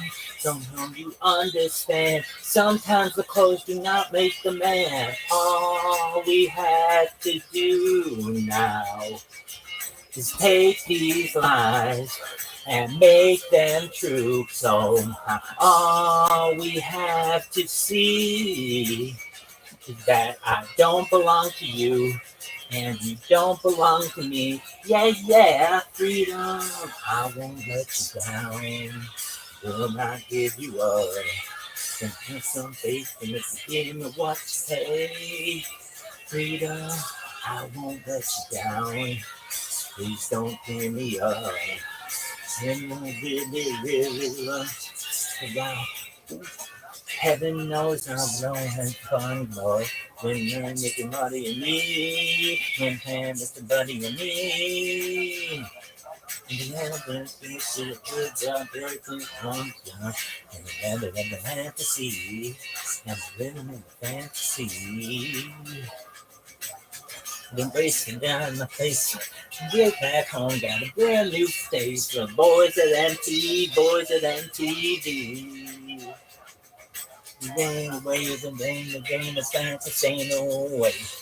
Then I'm so happy. I think there's something you should know. I think it's time I told you so. There's something deep inside of me. There's something else I got to be. Take back your picture in the frame. Put the back again. Don't hope you understand. Sometimes the clothes do not make the man. All we have to do now is take these lies and make them true somehow. All we have to see is that I don't belong to you and you don't belong to me. Yeah, yeah, freedom. I won't let you down. I will not give you up.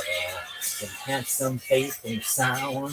It's the one good thing that I got. I won't let you down. So please don't give me up. Stick around.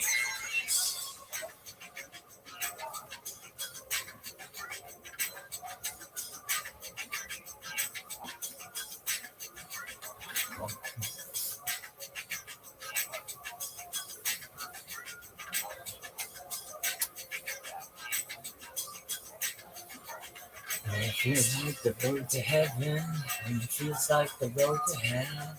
And everything will get less pleasant, not just life as well. When you're being vision, everything is not the same. When you shake your ass, you really sounds something that's not built to last. That's what you get, that's what you get, that's what you get, that's what you get, that's what you get. Change your mind. That's what you get. That's what you get. That's what you'll understand. Sometimes the clothes do not make the man. All we have to do now is take these lines and make them true somehow. All we have to see is that I don't belong to you. And you don't belong to me. Yeah, yeah, freedom. I won't let you down. Will not give you up. Give me what to say. Freedom. My freedom. Freedom. You got to give me what to take. What you take.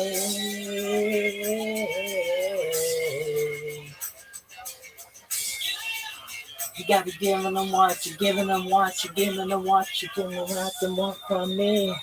Nothing like the property.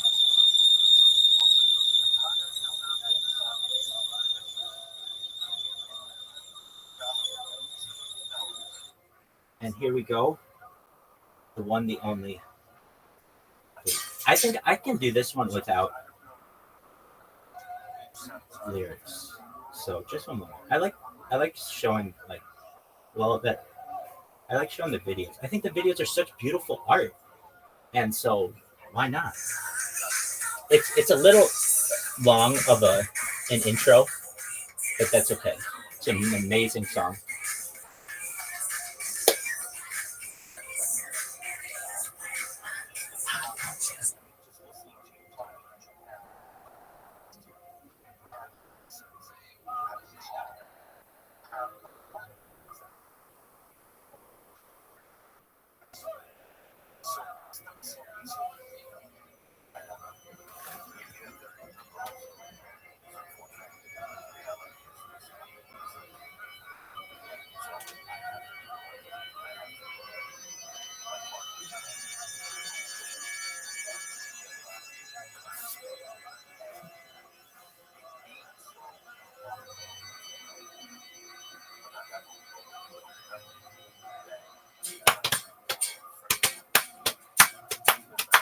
Well, I guess it would be nice if I could touch your body.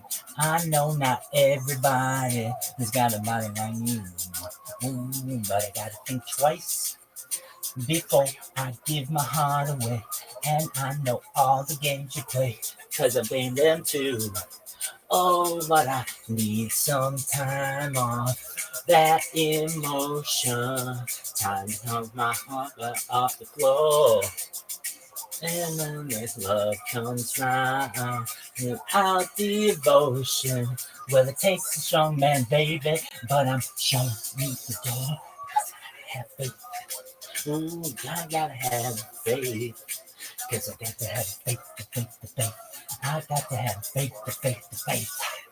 Baby, I know you're asking me to stay, saying please, please, please don't go away. Said I'm giving you the blues. Baby, you know every word you say.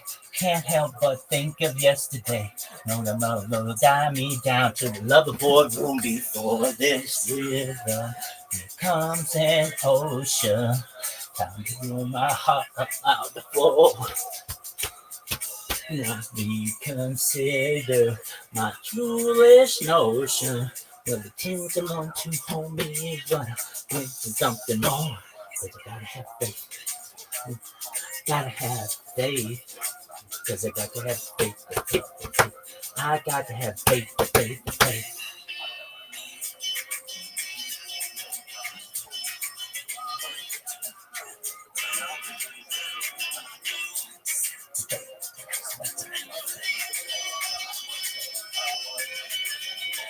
I gotta have faith. To have faith before this river becomes an ocean. Before I will my heart out on the floor. Reconsider my foolish notion. When I need someone to hold me and I wait for something more. Faith. I gotta have faith. Cause I got to have faith, the faith, the faith. I gotta have faith, the faith, the faith. Bingo. All right. Do you know who Stevie Wonder is?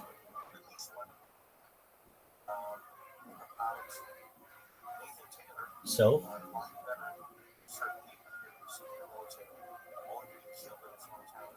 That's okay. Do you know who Stevie Wonder is? You're amazing. Here we go.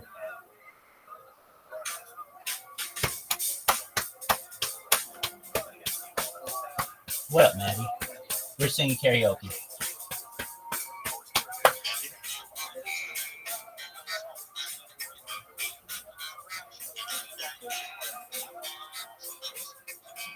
Yes, ma'am. We're singing karaoke. Hi, Rabbi. Hello, how are you? I'm good. Do you remember me? Now I'm singing a song right now. Just one moment. Writings on the wall. Very superstitious. Ladder's about to fall. This is my favorite song. 13-month-old baby on the looking glass. 7 years of bad luck. If the things in the past. Believe in things that you don't understand, and you suffer. Superstition ain't the way. So, do you see where it says Rabbi Rothschild Arcade? It's right below, or I'm sorry, Arena, not Rabbi Rothschild Arcade. Rabbi Rothschild Arena, it's the one right below There's this. two rabbis talking. That's okay. So, do you see where it says Rabbi Rothschild's Arena? Do you see where it says the arena?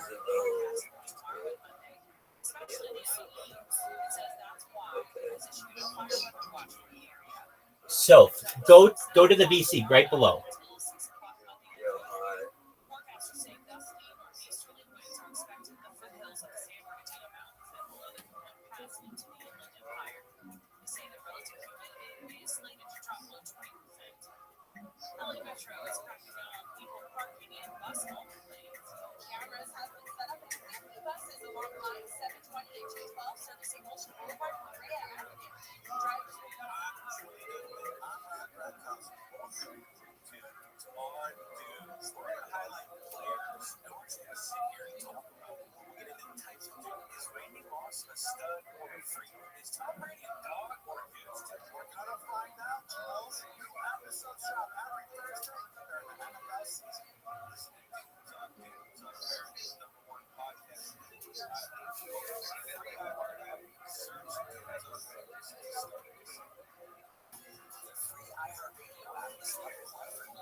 Hey, if you want to hear me sing, I'm going to be in the arena. If you want to hear me sing, come to the arena. It's literally the BC right below this. We'll see you there. So,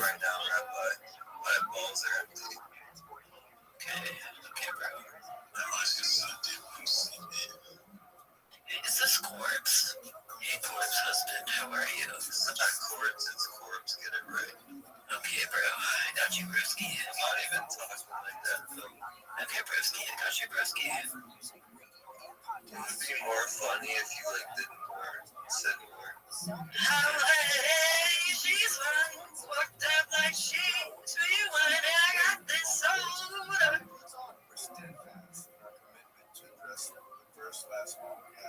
so if you can hear me, I am sending you to the. Rabbi, how do you not Hold on. remember me?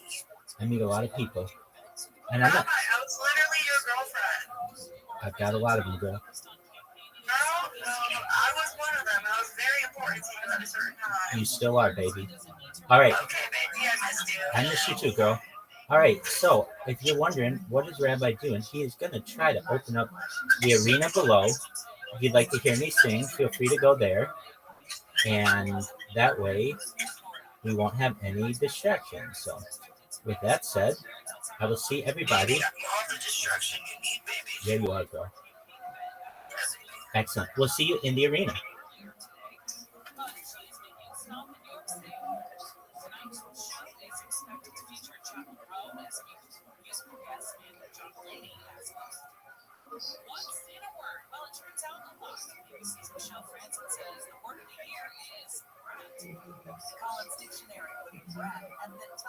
Why doesn't it have a search?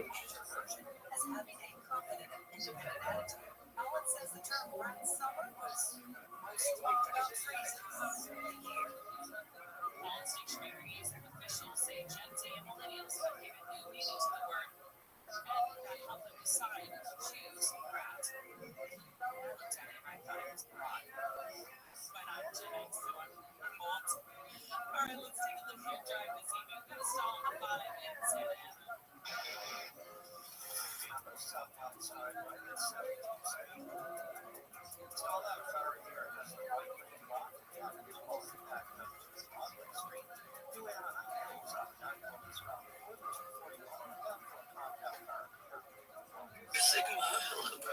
Hey, Soph, can you hear me? Oh, no, bro. No, broski. Soph, come to the arena. It's literally the spot right below this. I'll see that.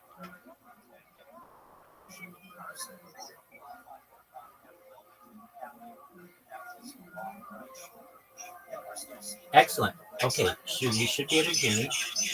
So, I will invite you to speak, but you don't have to speak if you don't want to. You can certainly do so, and that way we won't be as interrupted. Okay, so this is Stevie Wonder, Superstition. All right, let's see if we can get this. Shout out to Soap. Shout out to all of you. Really, I mean it. We're gonna come. I'm gonna make you all famous. All right.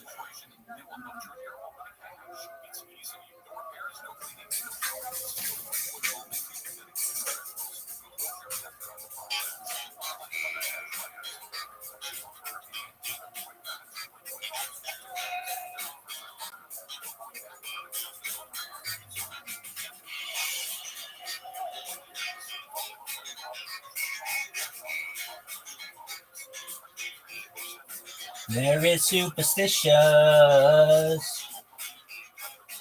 lines on the wall. Very superstitious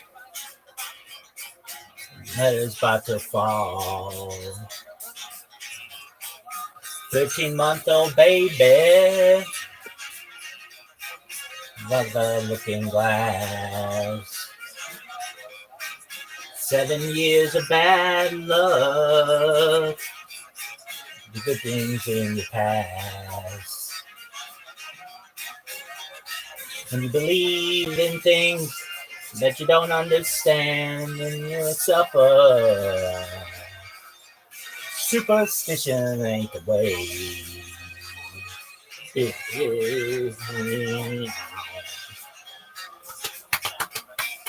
Very superstitious. Nothing in their face and hands. Rid me of the problems.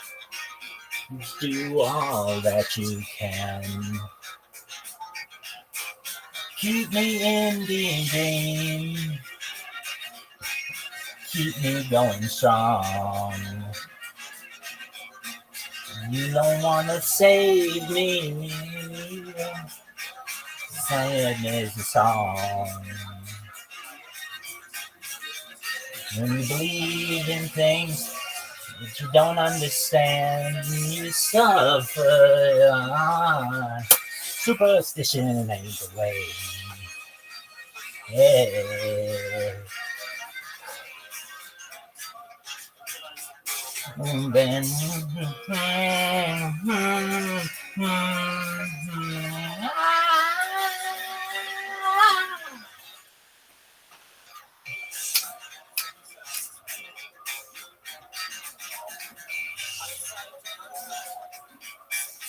very superstitious. Nothing much to say. Very superstitious. The rabbi's on his way. 15-month-old baby. In glass. 7 years of bad luck. Good things in your past. When you believe in things that you don't understand, and you suffer. Superstition ain't the way.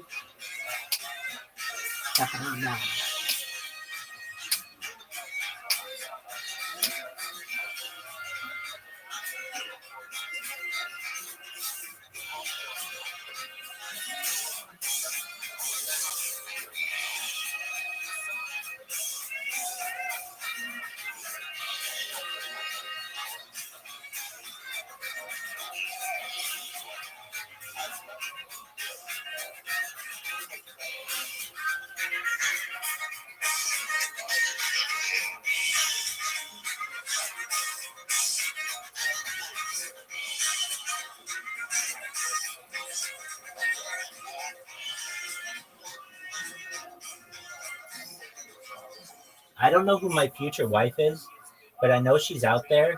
And if she ever watches this, I want her to know that this song was made for her. And I love her.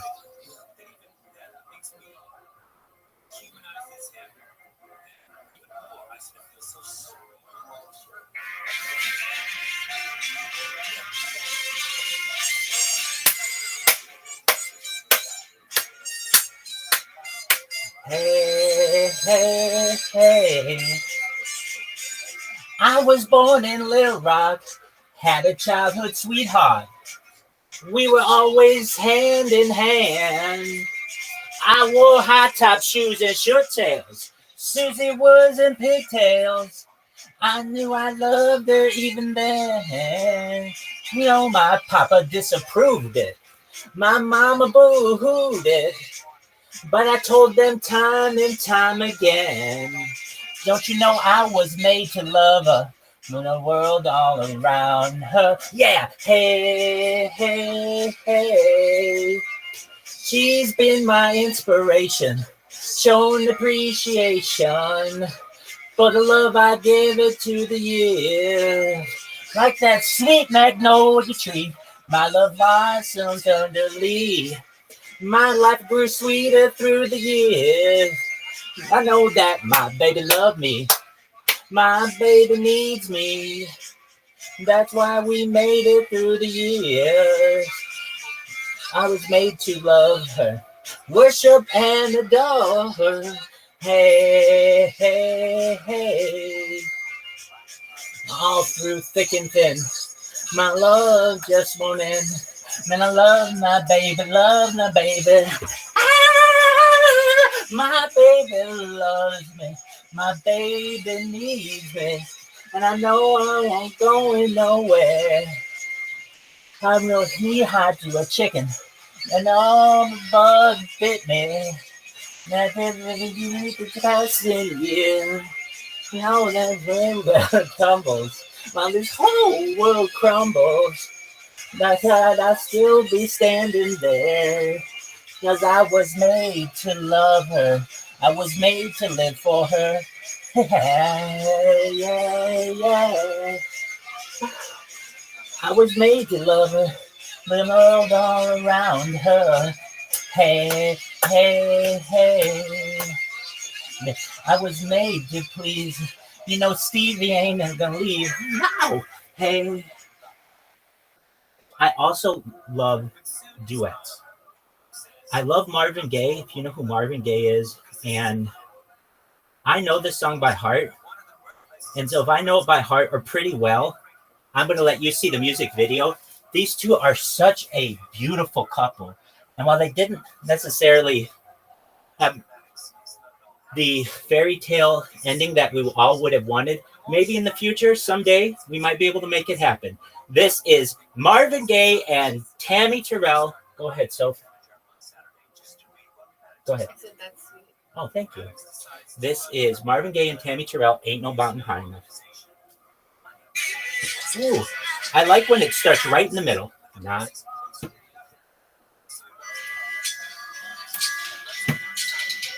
Listen, baby, ain't no mountain high, ain't no valley low, ain't no river wide enough, baby. If you need me, call me, no matter how you are, no matter how far. Don't worry, baby, just call my name. I'll be there in a hurry. You don't have to worry, 'cause baby, there ain't no mountain high enough. Ain't no valley low enough. Ain't no river wide enough to keep me from getting to you, babe. Remember the day I set you free. I told you you could always count on me, darling. When the day all were made of vow, I'll be there where you want me some way, somehow. 'Cause baby, there ain't no mountain high enough. Ain't no valley low enough. Ain't no river wide enough to keep me from getting to you, babe. Oh, honey, no wind, no rain. Oh, winter's cold, can't stop me, baby. Oh, no, baby, 'cause you are my lover in trouble. I'll be there in double. Just send to me, oh, baby. Ha! Our love is life, woo, whatever in my heart. Although we are miles apart, if you ever need a helping hand, I'll be there on the double just as fast as I can. Don't you know that there ain't no mountain high enough? Ain't no valley low enough. Ain't no river wide enough to keep me from getting to you, man. Don't you know that there ain't no mountain high enough? Ain't no valley low enough. Ain't no river wide enough to keep no mountain high enough.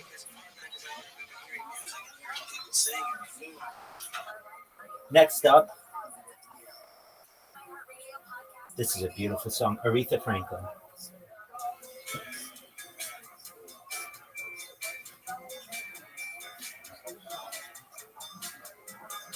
Say a little prayer for you. I have little animations I do. When my makeup, before I put on my makeup, I say a little prayer for you. I'm combing my hand now and wondering what dress to wear now. When I say a little prayer for you. forever and ever. I say in my heart that I will love you forever, ever, ever, ever, never will part. And I love you forever, together, together, together. How it must be to live without you would only mean heartbreak for me. I'm gonna feel nothing else. Think of us, dear, us, dear. I say a little prayer for you. And I just take time. And all through my coffee break time, I say a little prayer for you. Forever and ever, stay in my heart, and I will love you forever, ever, ever, ever, until we're apart. And I love you together, together, together, together. How it must be to live without you would only mean heartbreak for me. Naughty bunny. Ever, ever, say in my heart, and I will love you forever, ever, ever, ever, never apart. And I love you together, together, together. How it must be to live without you would only mean heartbreak for me. Darling, believe me that you there's no one but you. Please love me too. I'm in love with you. You answer my prayer, baby. You love me too. Answer my prayer. Answer my prayer. And I've been saying my heart that I will love you together, ever, ever, ever, ever, apart. I love you together, together, together, together. That's how it must be to live without you. Would only be heartbreak for me. I don't believe me. For me, there is no one but you. Please love me too. Answer my prayer, answer my prayer, answer my prayer, darling. Answer my prayer, answer my prayer, answer my prayer. Answer my prayer, answer my prayer. That was the beautiful and talented Aretha Franklin. Up next, we've got another Aretha Franklin hit, and it is not as well known, but it's so good. It's called Until You Come Back to Me. And here we go. If you haven't heard it, it's amazing. Aretha Franklin's amazing. No, you don't call anymore. I sit and wait in vain. I guess I'm not on your door. Tap on your window pane. Tap on your window pane. I'm gonna tell you, baby, the changes I'm going through. Listen you, till you come back to me. That's what I'm gonna do. Why don't you have to decide? You have said, be free. I'm gonna follow my pride. Beg you, please. Beg you, please. Even if you see, I'm gonna walk down us now. Let you prove that my love is true. Oh, hey, baby. Till you come back to me. That's all I'm gonna do. Yeah, baby, like living and living in a world in promises. Hear my plea, I got to make you see. Got to make you see I love you. My love is why I can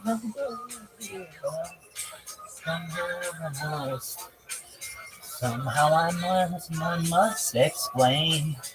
I'm gonna knock on your door, tap on your window pane, tap on your window pane.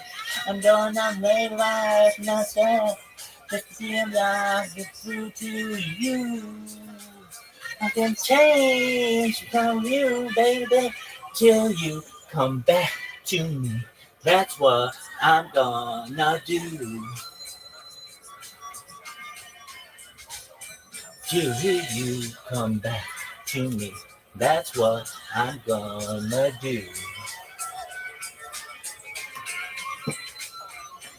Till you come back to me. That's what I'm gonna do. I'm gonna rock on your door, tap on your window pane. I'm gonna baby, I'm gonna rock on your door, tap on your window, tap on your window pane. I'm rock on your door, tap on your window pane. Alrighty. Next up, we've got some more Marvin Gaye, and we are going to get nice and deep into that love songs. If you were, honestly, I know Soap, I've asked you before, if this, I'm just telling you, I got like a playlist, and it is in my head. I've used it with many a woman, and let me just tell you this. All day, every day it works. Here we go. This is Marvin Gaye. Let's get it on. I've been really trying, baby. Trying to hold back these feelings for so long. And if you feel like I feel, baby, come on. Oh, come on. Ooh, let's get it on. Ah, baby. Let's get it on. Whoa, baby. Let's get it on. Sugar, let's get it on.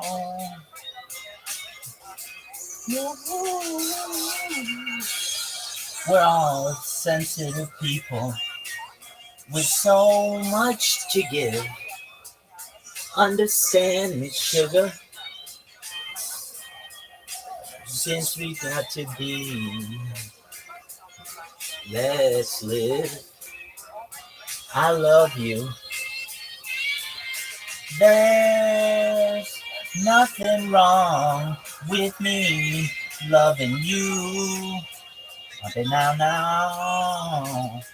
Oh, giving yourself to me can never be wrong. If your love is true, oh baby. Ooh. Now you know how sweet and wonderful life can be. I'm asking you, baby, to get it on with me. Ooh. Ooh. I ain't gonna worry. I ain't gonna push. I ain't push you, baby. Come on, baby. Stop beating around the bush. Let's get it on.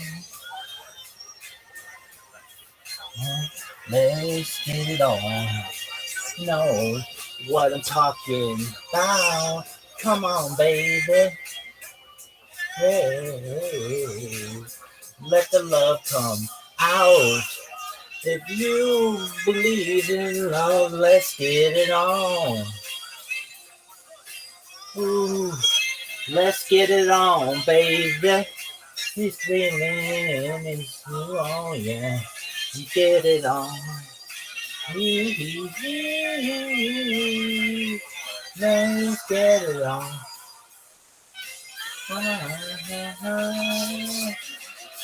Come on, come on, come on, come on, darling. Stop beating around the bush. Ow, we're gonna get it on. You, I'm gonna get it on. You know that it's work, that it's wrong. If the spirit moves you, let me groove you. Good, let the love come down, down. Come on. Let me get it on.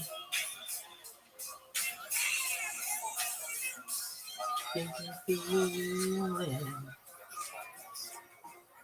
Sacrifice.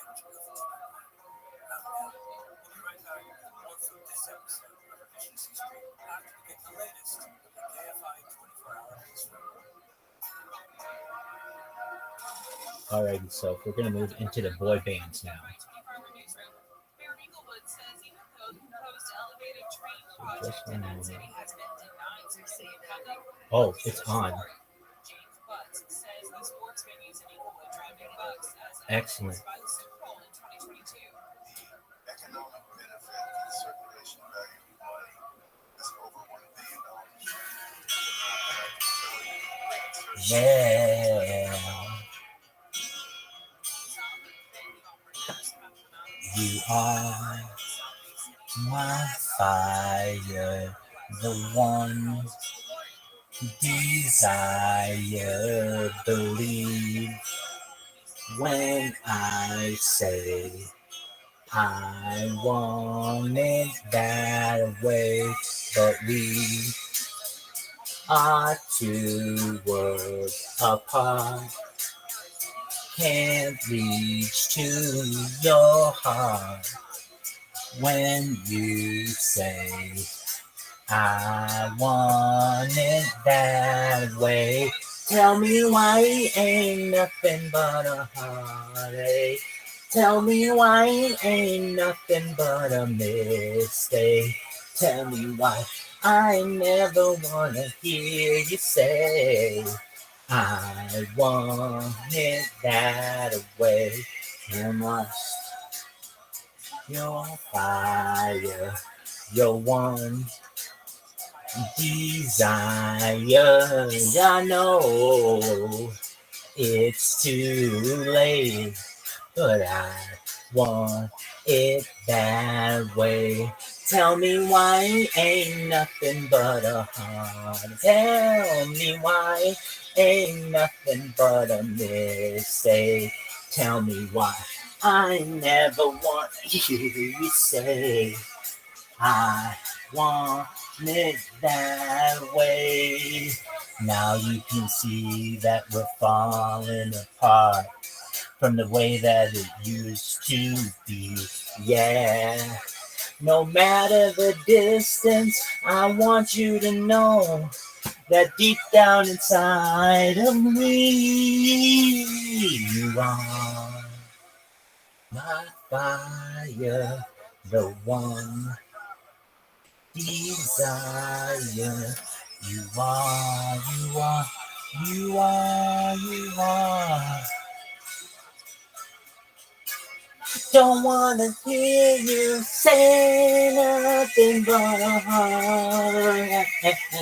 Ain't nothing but this. I wanna hear you. I never want to hear you say I want it that way. Tell me why. Tell me why. Ain't nothing but mistake. Tell me why. I never wanna hear you say I want it that way. Why? Ain't nothing but a mistake. Tell me why. I never wanna hear you say I want it that way. 'Cause I want it that way. That was the amazing Backstreet Boys. Next up, we all know who this is.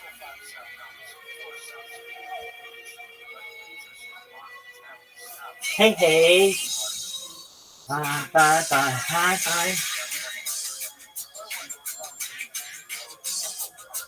Bye, bye. Oh, oh, oh, oh. I'm doing this tonight. I'm probably gonna start a fight. I know this can't be right. Hey, baby, come on. I loved you endlessly, and you were meant for me. So time to leave and make it alone. I know that I can't take no more, make no lie. I wanna see you out that door, baby. Bye, bye, bye, bye, bye. No, don't wanna be a fool for you. Just the kind of player in the game for two. You may hate me, but it ain't no lie, baby. Bye, bye, bye, bye, bye. No, don't wanna make it tough. I just wanna tell you that I had enough. You sound crazy, but it ain't no lie, baby. Bye, bye, bye, bye, bye.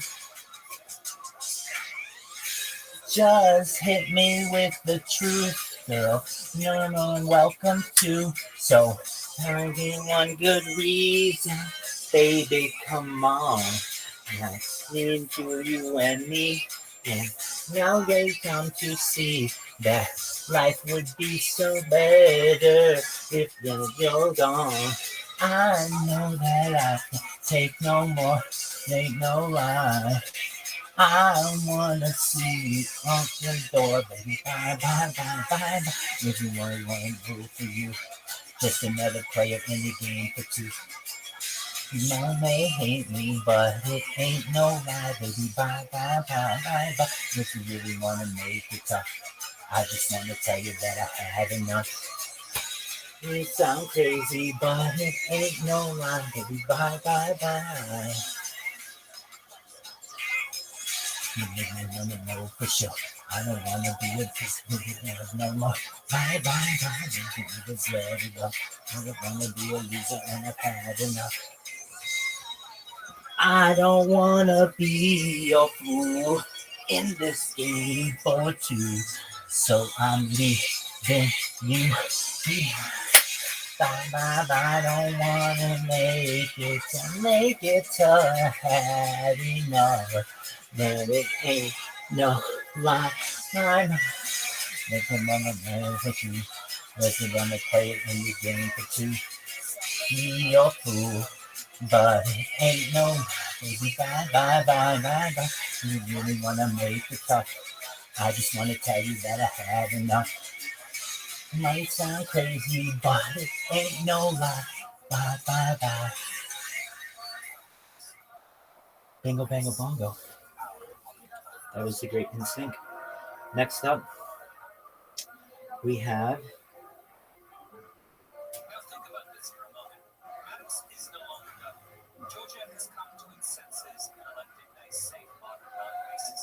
there's a song.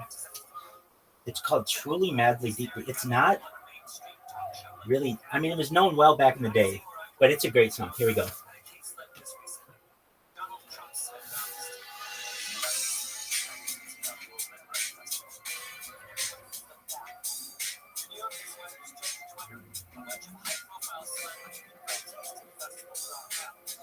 I'll be your dream, I'll be your wish, I'll be your fantasy.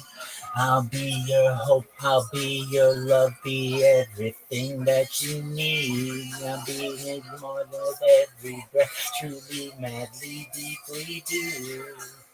Strong, I will be faithful, 'cause I'm counting on a new beginning, a reason for living, a deeper meaning, yeah. I wanna stand with you on a mountain. I wanna bathe with you in the sea. I wanna lay like this forever, until the sky falls down on me. And when the stars are shining bright in the velvet sky, I'll make a wish and send to heaven back when you want to cry. The news of joy for all the pleasure and the certainty. And when you're surrounded by the comfort and protection of the highest powers, in who we ours, the tears devour you. I wanna stand with you on a mountain. I wanna bathe with you in the sea. I wanna lay like this forever, until the sky falls down on me. When you see it, baby, don't let it close your eyes, till it's standing right before you. And when you need this, only come.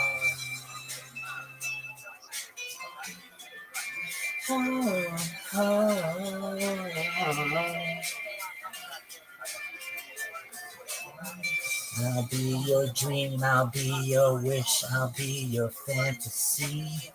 I'll be your hope, I'll be your love, be everything that you need. I'll give you more with every breath, truly, madly, deeply do. I wanna stand with you on a mountain. I wanna bathe with you in the sea. I wanna lay like this forever, until the sky falls down on me. I wanna stand with you on a mountain. I want to bathe with you in the sea. I want to live like this forever, until the sky falls down on me. Ooh,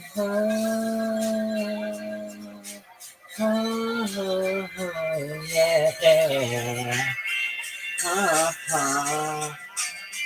Na na na na na ya, da ya ya.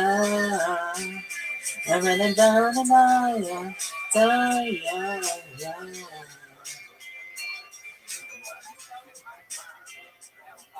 Next up, the Backstreet Boys.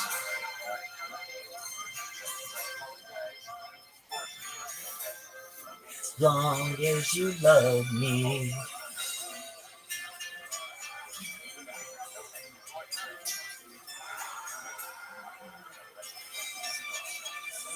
Although loneliness has always been a friend of mine, making you life in your hands. Ain't no say I'm crazy or that I am blind. I'm taking it all in again. Now you got me blind is such a mystery. I can't get you out of my head. None of what is written in your history. As long as you're here with me, I don't care who you are, where you're from, don't care what you did. As long as you love me, who you are, where you're from, don't care what you did. As long as you love me. Every little thing you have said and done feels like it's deep within me. Ooh, baby, doesn't really matter if you're on the run. It seems like we're meant to be. I don't care who you are, where you're from, don't care what you did, as long as you love me. Who you are, where you're from, don't care what you did, as long as you love me. Yeah.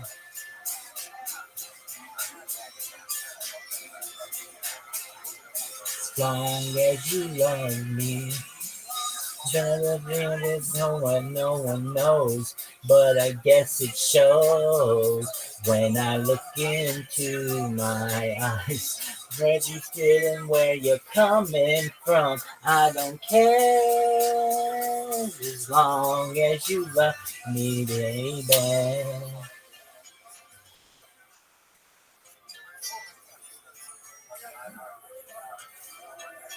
Don't care who you are, where you're from, don't care what you did, as long as you love me.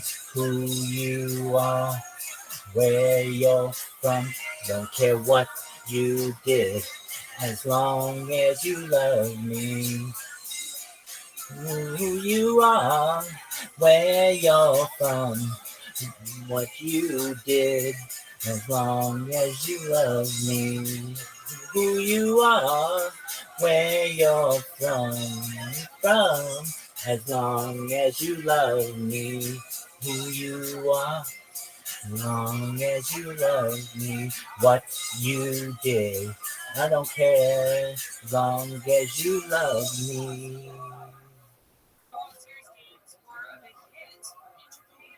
Here we go. Next up, we have NSYNC.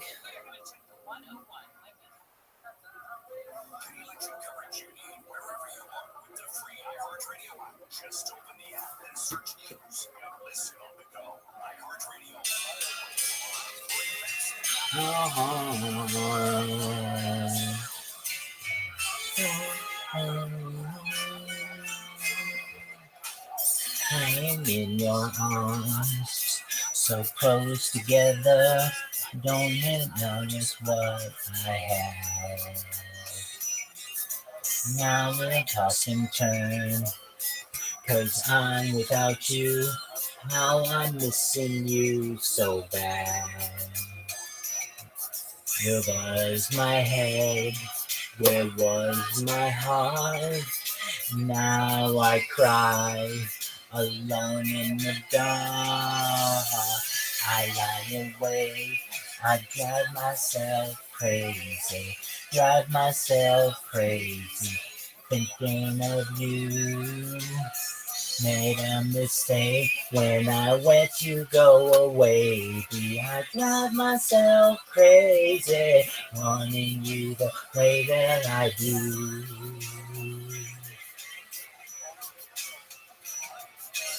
Now I'm searching through, I couldn't see it, just how good you were to me.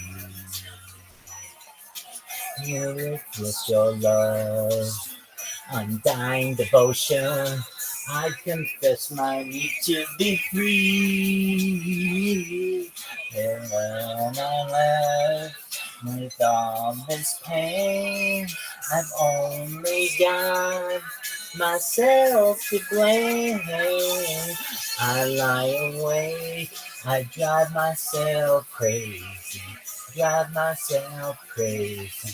thinking of you. Made a mistake and I let you go away. I drive myself crazy, wanting you the way that I do, the way that I did not know how much I love you, baby.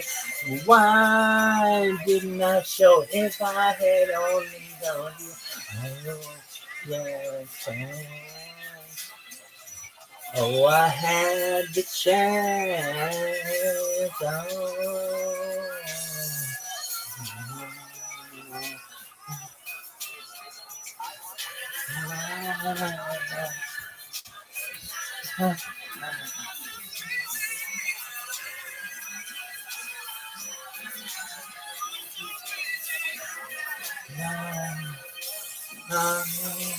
Oh, I lie awake, I drive myself crazy, thinking you made a mistake and I let you go away. I drive myself crazy, wanting you the way that I do. I awake. I drive myself crazy, crazy.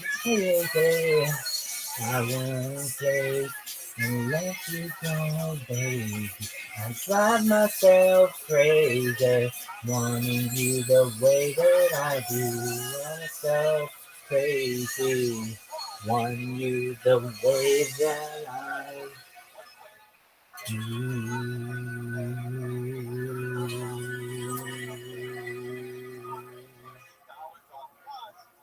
Next up, we've got another instinct. We plan for so many things in our lives, from vacations and concerts to grocery lists and outfits for the week. It's tearing up my heart when I'm with you. But when we are apart, I feel it too. And no matter what I do, I feel the pain with or without you.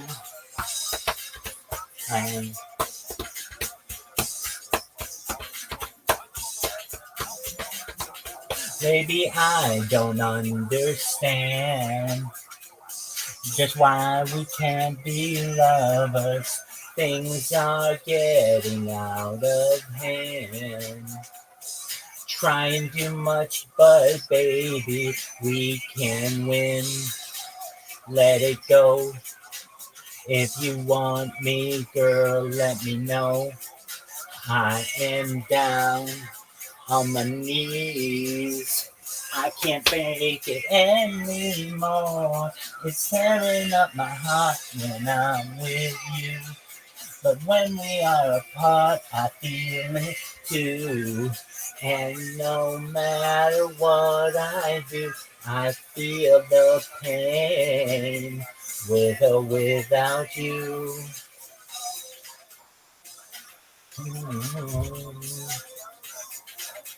Alright.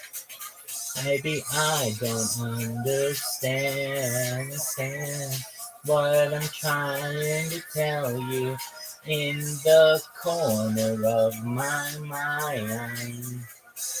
Baby, it feels like we're running out of time. Let it go. If you want me, girl, let me know. I am down on my knees. I can't take it anymore. It's tearing up my heart when I'm with you. And when we are apart, I feel it too. And no matter what I do, I feel the pain with or without you. Tearing up my heart and soul. We're apart, I feel it, you feel. And no matter what I do, I feel the pain with or without you. Tearing up my heart and soul. We're apart, I feel it too. No matter what I do, I feel the pain. With or without you, tearing up my heart when I'm with you. We are apart, I feel it too. And no matter what I do, I feel the pain with or without you. No matter what I do, I feel the pain with or without you.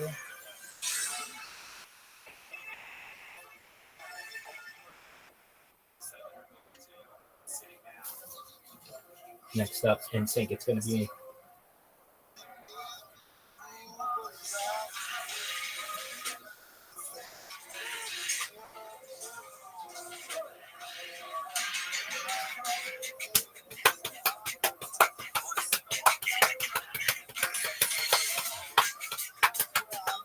yeah. You might been hurt, babe. That ain't no lie. You don't know and go. Oh, I remember you told me that you leaving alone and no cry. Baby, that's why every little thing I do never seems enough for you. You don't gotta lose it again. I'm not like them, baby, when you randomly get to love somebody. That's why it's gonna be me. Imagine choice, babe. But you know, there ain't no time to waste. Us, you put into IG.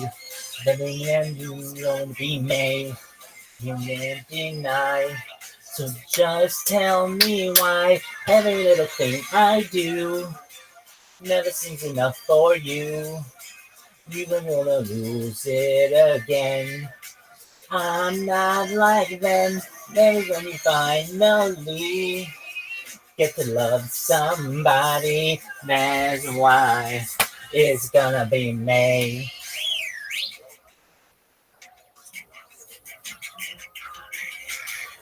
Mm-hmm. Yeah. Maybe I'm the day when I'll be the one you see. Gonna. It's gonna be me. All I do is not enough for you. And what I'll do is say, I'm not like that. When you finally get too long, no, but guess what? It's like the little thing I do never seems enough for you. You don't want to lose it again. But I'm not like them, baby, when you finally get to love somebody, there's what it's gonna be made. No, never seems enough for you. You don't wanna lose it again. I'm not like them, baby, when you finally get to love somebody, guess what? It's gonna be me.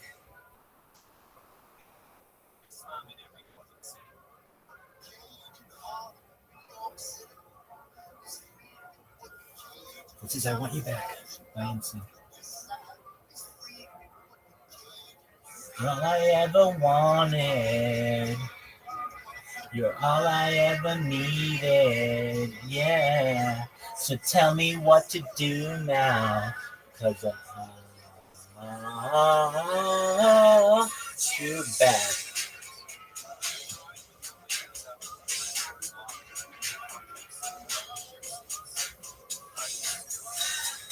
Just say it's sorry. It's hard to make these things I did and done. A lesson I've learned too well for sure. So don't hang up the phone now. I'm trying to tell you, I'm going crazy without you. You're all I ever wanted. You're all I ever needed. Yeah. So tell me what to do now when I want you back.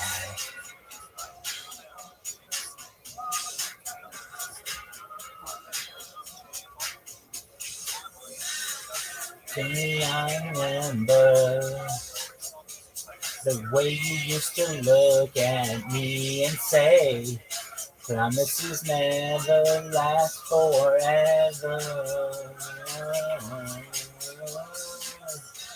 I told you what to do, yeah. And I said that everything will be alright. I didn't know if you were right. You're all I ever wanted. You're all I ever needed, yeah. So tell me what to do now, and I want you back. Boom, boom, boom, boom. Boom, boom, boom, boom. Back. Boom, boom, boom, boom, boom. Hey, you're the one I want. You're the one I need. So what can I do? You're all the one I want. You're the one I need. Tell me what can I do? All I ever wanted. All I ever needed. So tell me what to do now, and I want you back. All I ever wanted. You're all I ever needed. And what you do now, and I want you back. All I have to give back Backstreet Boys.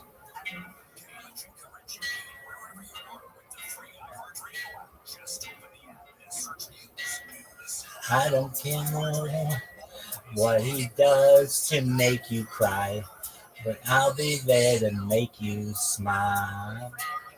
I don't have a fancy car. I want to you, I'd walk 1,000 miles. I don't care if he buys you nice things, but his gifts come from the heart. I don't know, but if you were my girl, I'd make it so we'd never be apart. But our love is all I have to give. Without you, I don't think I could live. I wish I could give the world to you. But love is all I have to give. Up.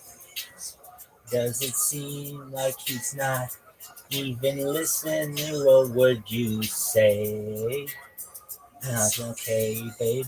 Just tell me your problems. I'll try my best to keep them all away. There's a day when you need him the most, does his friends get on your time? Baby, please, I'm on my knees, praying for the day that you'll be mine. But my love is all I have to give. Without you, I don't think I could live. I wish I could give the world to you, but love is all I have to give. To you. Hey girl, I don't want you to cry no more inside. Oh, the money in the world could never add up to all the love I have inside. But my love is all I have to give. Without you, I don't think I could live. I wish I could give the world to you, but love is all I have to give. Love is all I have to give. Without you, I don't think I could live. I wish I could give the world to you, but love is all I have to give to you. All to give. Without you, I don't think I could live. I give the world to you, but love is all I have to give. Have to give. Love is all I have to give. Without you, I don't think I could live.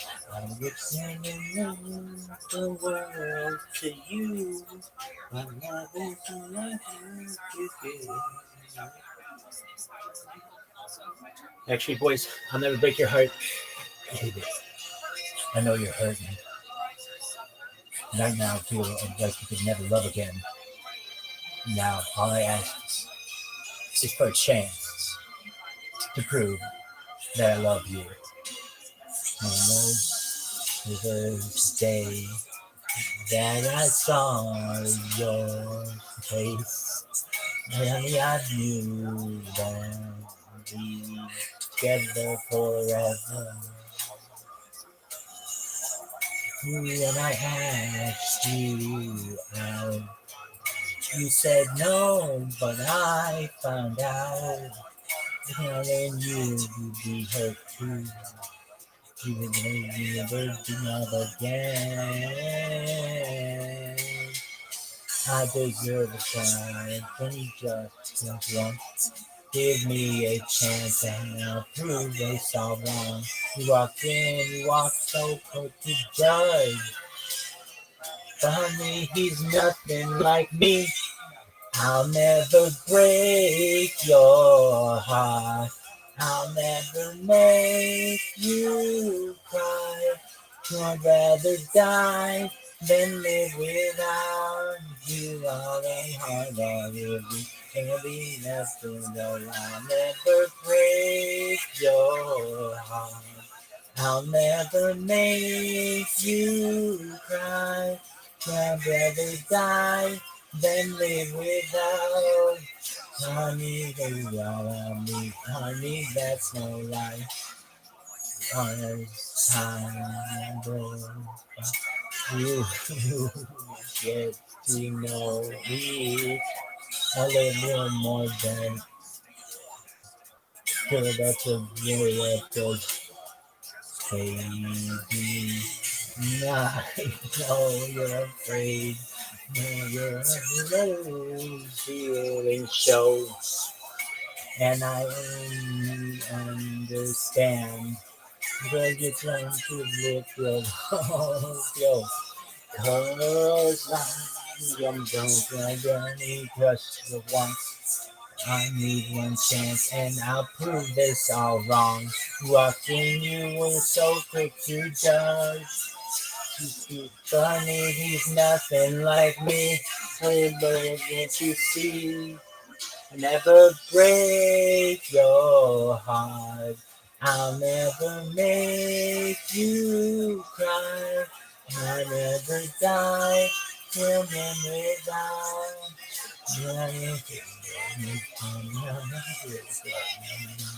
Never break your heart. I'll never make you cry. I'd rather die than live without.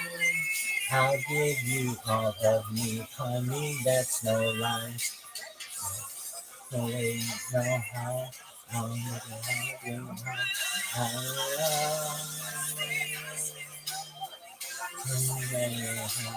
never break your girl. I'll never break your heart. Never break your heart. I'll never make you cry. I'll never die, then live without. Gonna give you all of me, honey, that's no lie. I'll never break your heart. I'll never make you cry. I'll never die, then live without. I'll give you all of me, honey, that's no lie. I'll never break your heart. I'll never make you cry. I'll never die, then live without. I'll give you all of me, honey, that's no lie. Break your heart. I'll never make you cry. Quit playing games with my heart, Backstreet Boys.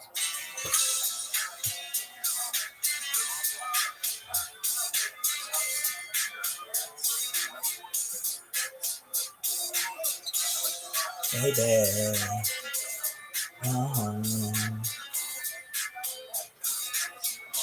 Even in my heart, I see you're not being true to me. Felt inside my soul, I feel nothing's like it used to be. Sometimes I wish I could turn back time. Impossible as it may seem, but I wish I could so bad, baby. Quit playing games with my heart. Quit playing games with my heart. Quit playing games with my heart. Playing games with my heart. Should have known from the start. Playing games with my heart. Playing games with my heart. Playing games with my heart. Whenever I like the way to keep you coming back to me. Everything I do is for you. So what is it that you can see? Sometimes I think I could turn back time. Impossible as it may seem, but I wish I could so bad.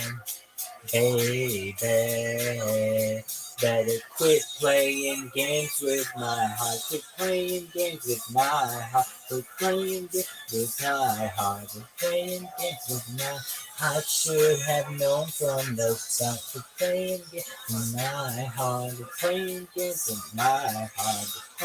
Quit playing games.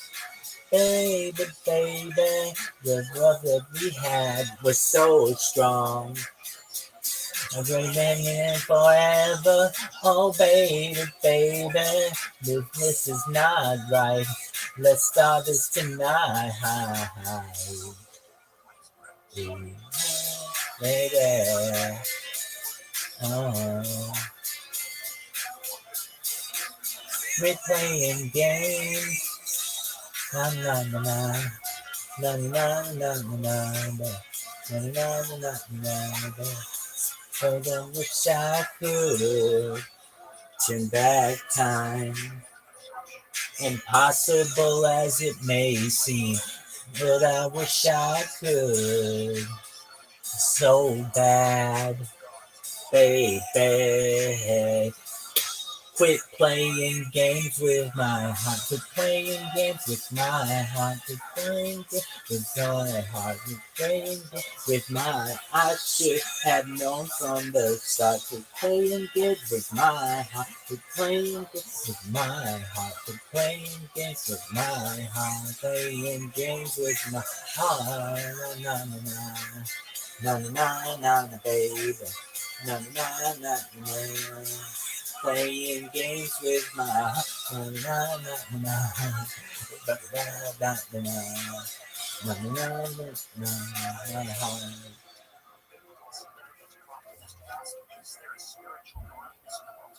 Next up, showing the meaning of being lonely.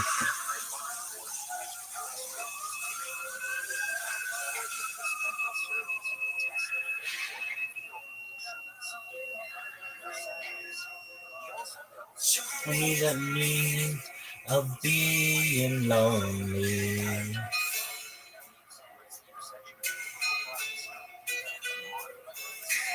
So many words for the broken heart.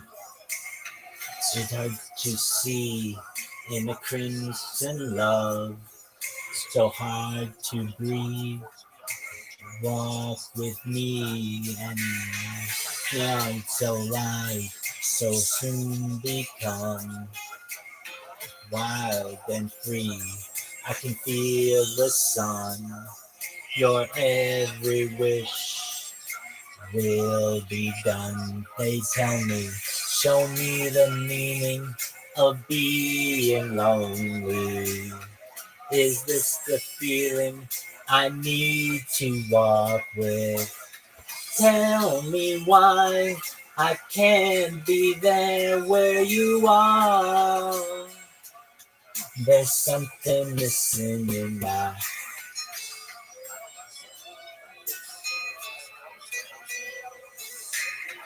life. Goes on as it never ends. Eyes of stone observe the trends.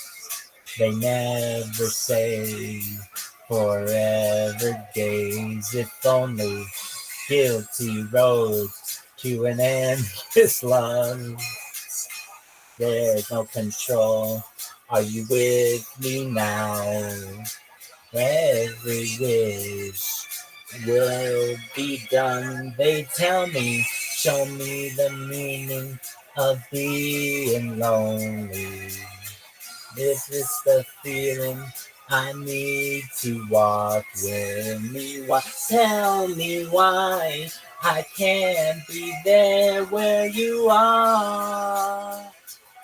There's something missing in my heart. There's nowhere to run. I have no place to go. Surrender my heart, body and soul. How can it be asking me to feel the things you never know?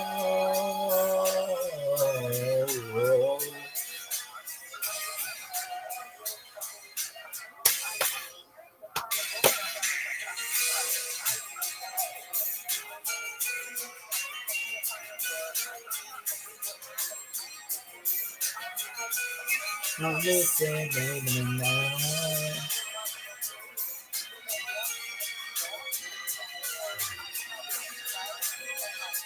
Tell me why can't I be where you are? Show me the meaning of being lonely. Is this the feeling I need to walk with? Tell me why I can't be there where you are. There's something missing in my heart. Show me the meaning of being lonely. Is this the feeling I need to walk with? Tell me why I can't be there where you are. There's something missing in my heart.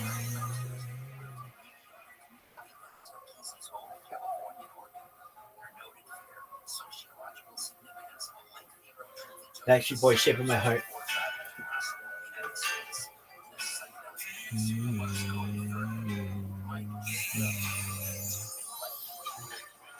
Baby, please try to forgive me. Stay here, don't put out the glow.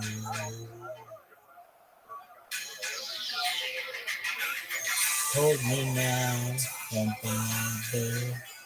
If every minute it makes me weaker, you can save me from the man that I've become. Oh yeah. Looking back on the things I've done, I was trying to be someone. I upon kept you in the dark. The shape of my heart.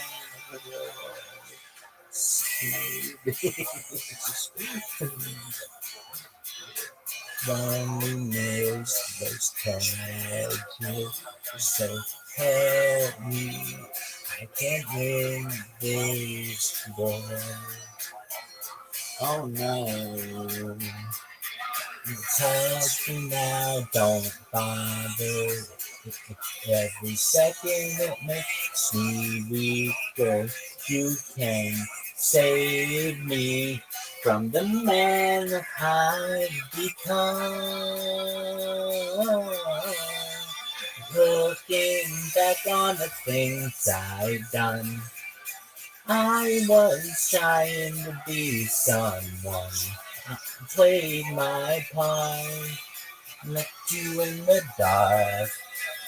I'm to show you the shape of my heart.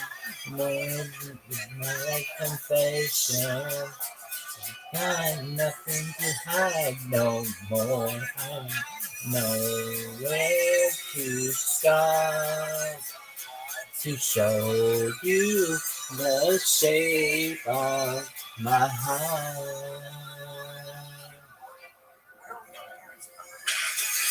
I got bringing back on things I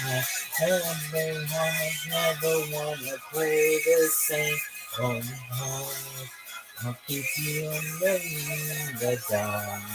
Let me show you shape of my heart. Things I've done. I was trying to be someone. Played my part, kept you in the dark. Now let me show you the shape of my little things I've done. I was trying to be someone, played my part, kept you in the dark. Now let me show you the shape of my soul. The shape of my heart.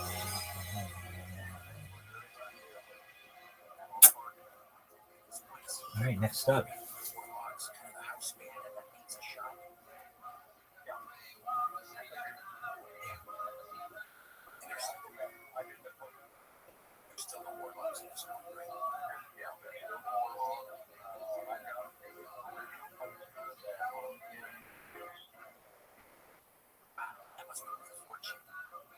Backstreet Boys larger than life.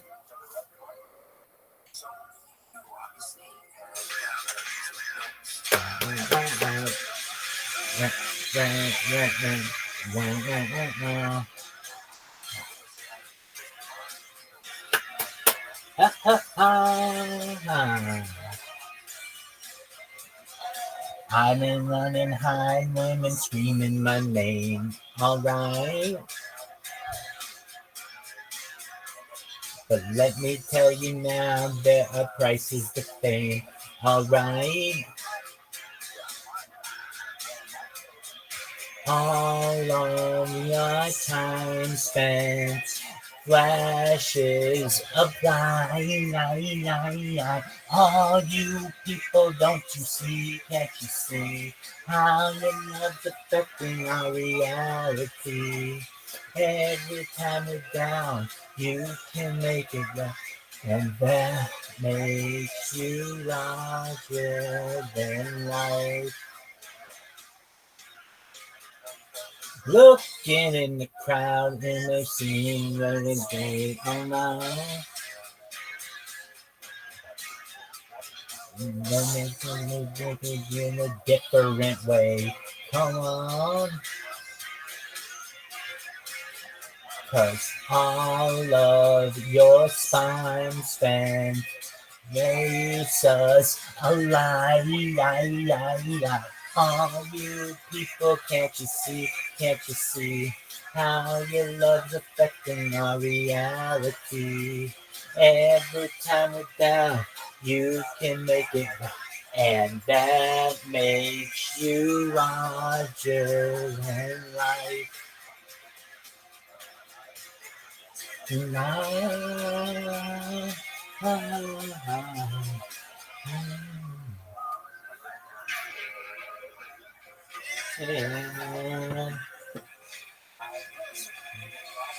All your time spent keeps us alive.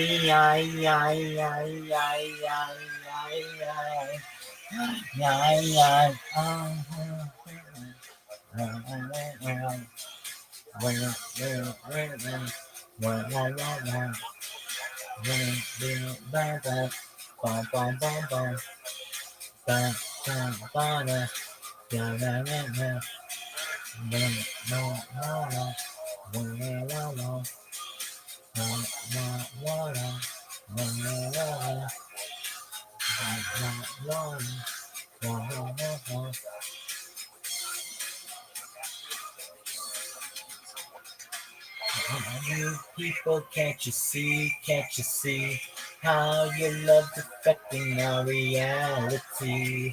Every time you're down, you can make it right, and that makes you larger than life.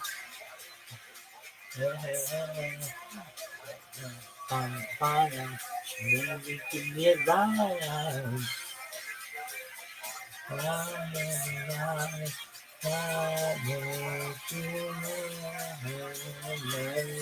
You people, can't you see? Can't you see how your love's affecting our reality?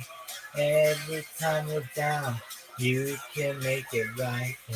That makes you larger than life. Makes you larger than that makes you larger than life.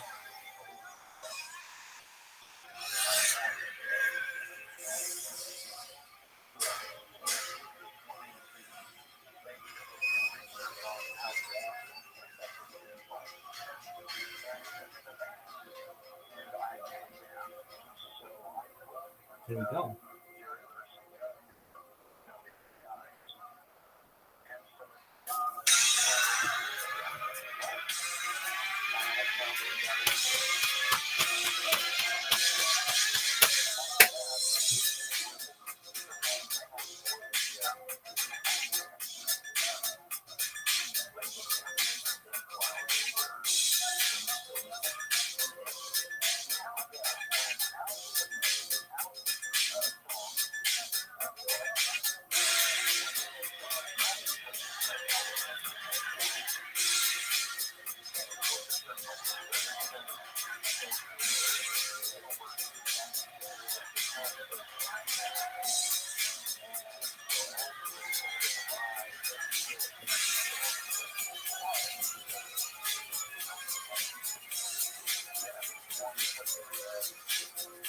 Everybody,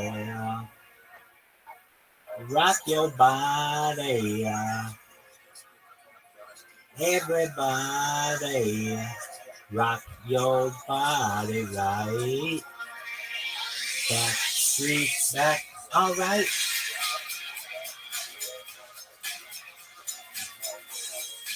Hey.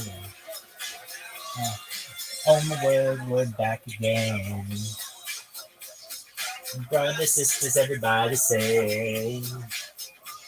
Don't think around, we'll show you how. You're gonna get the answer now. Am I original? Am I the only one? Am I sexual? Am I everything you need? You better rock your body now. Everybody, rock your body now. Everybody, rock your body right. Back, street, back. All right. All right. Hands up in the air. Wiggle around like you just don't care. Anything on, anything there. Going on again. Yeah, am I original? Yeah. Am I the only one? Yeah. Am I sexual? Yeah. Am I everything you need? You better rock your body now. Everybody. Yeah. Rock your body. Yeah. Everybody. Rock your body right. Back streets back. All right. Oh, no. No. No.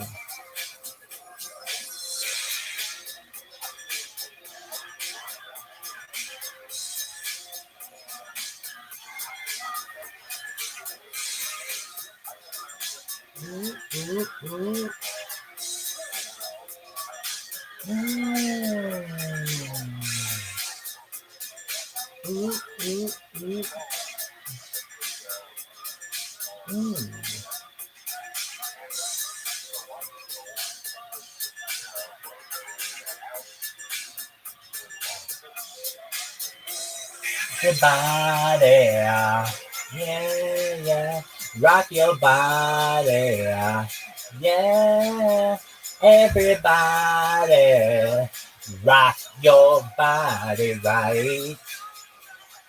Back streets back, everybody, yeah, rock your body, yeah, everybody.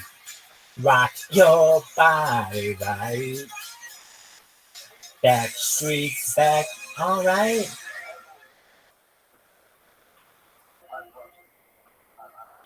If you're just joining us right now, I see my friends, pardon me, in Maya's Playhouse. Thank you for being there. And we, of course, have Soph. Next up song,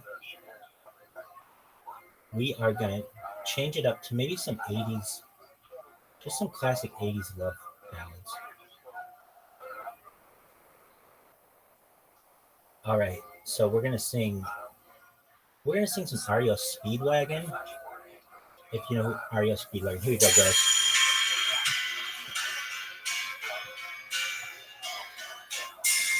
If you're watching Amaya's Playhouse, let everybody know Rabbi's got a concert going. You should have seen by the look in my eyes, baby, there was something missing. You should have known by the tone of my voice, baby, but you didn't listen. You made bread, but you never bled. Instead, you lay still in the grass, all cold up in his cell.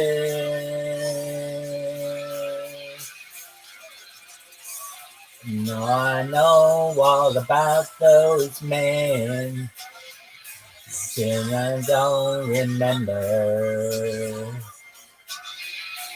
It was just baby way before then, and we're still together. Yeah, I demand every word I said. When I said that I loved you, I meant that I loved you forever. And I'm gonna keep on loving you, 'cause it's the only thing I wanna do. I don't wanna sleep I just wanna keep on loving you.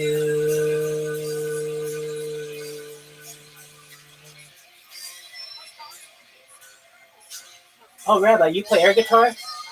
Oh, I'm the best air guitar player ever. Here we go, kids.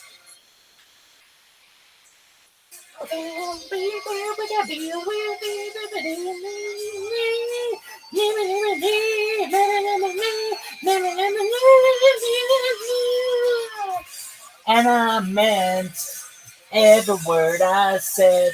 When I said that I loved you, I meant that I loved you forever.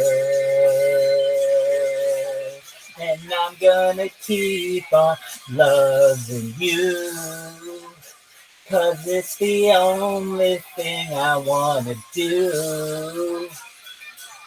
I don't wanna sleep, I just wanna keep on loving you.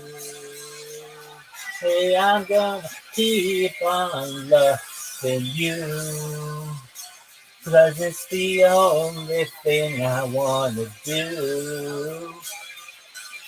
I don't wanna sleep, I just wanna keep on loving you. Ooh.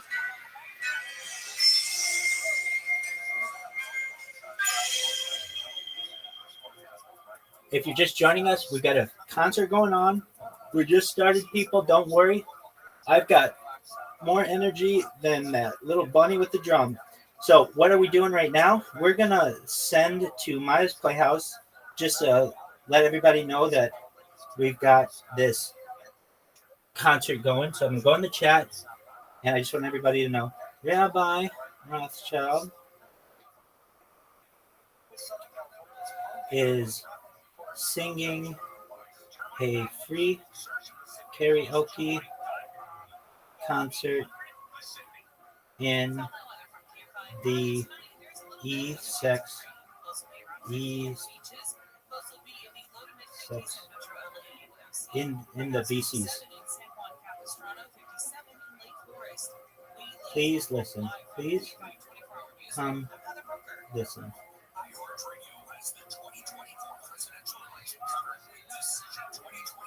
All right, we're going to have a bunch of people in here now.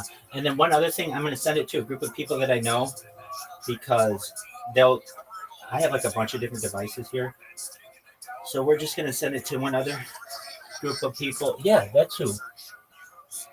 Premium, how you living, pimp? Okay, hey, my friend, I'm actually right in the middle of a concert right now. I've got like 3 other Discords going, so apologies, I can't really pay too much attention there, but I did want to make you aware. That's what I'm doing. Excellent. All right. Bye. Okay, here we go. I'm still here, babies. No worries. Next song up, we've got Journey.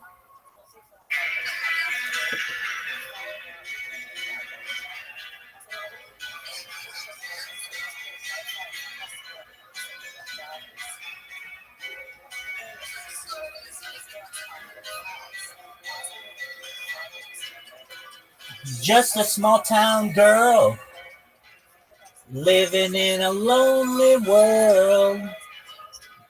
Just get the midnight train going anywhere. Just a city boy, born and raised in South Detroit. He took the midnight train going anywhere.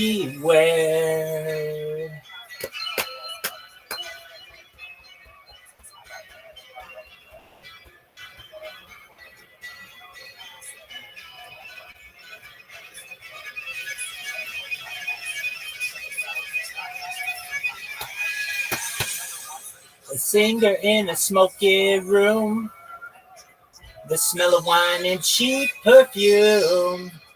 For a smile they can share the night. It goes on and on and on and on. Strangers waiting up and down the boulevard. There's a shadow searching in the night. Street lights, people, living just to find emotion, hiding somewhere in the night.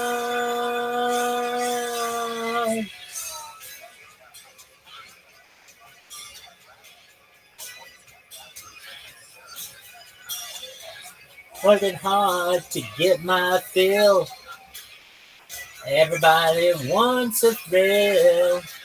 Doing anything to roll the dice just one more time. Some will win, some will lose. Some are born to sing the blues.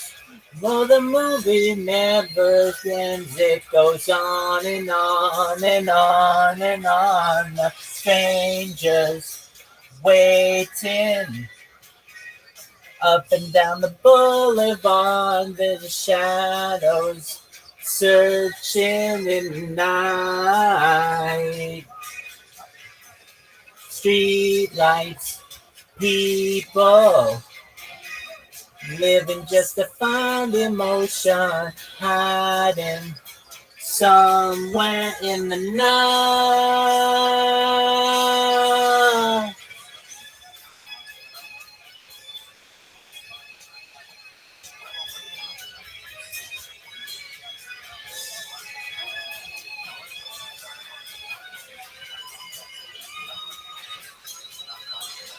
Don't stop believing. Hold on to that feeling. Street light people.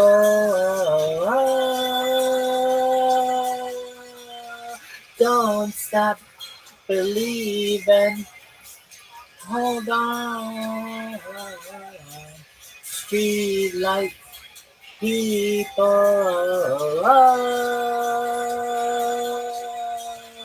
Don't stop believing. Hold on to that feeling. Street light people.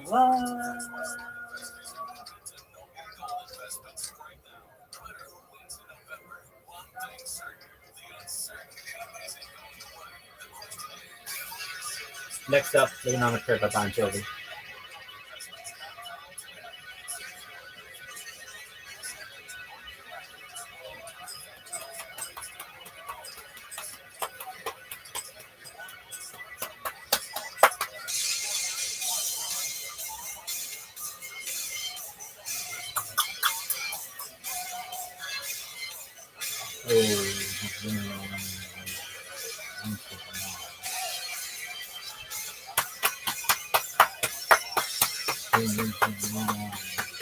Not so long ago.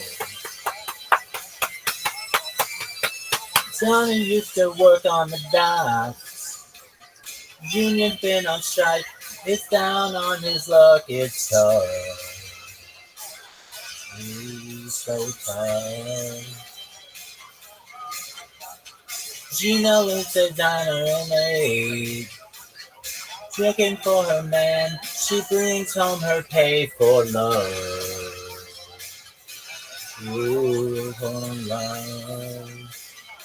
She says we gotta hold on to what we've got. It doesn't make a difference if we make it or not. We got each other, and that's a lot for love. We'll give it a shot. Oh, we're halfway there. Oh, living on a prayer. Take my hand, we'll make it, I swear. Oh, living on a prayer. Sonny got his six singing high. Now he's ringing in when he used to make it talk so tough. It's tough. Gina brings them running away. She cries in the night, time to whisper, baby, it's okay. someday.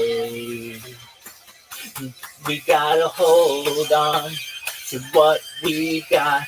It doesn't make a difference if we make it or not. We got each other, and that's a lot for love. We'll give it a shot.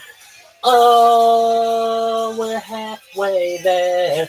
Oh, living on a prayer. Take my hand, we'll make it, I swear. Oh, living on a prayer. On a prayer.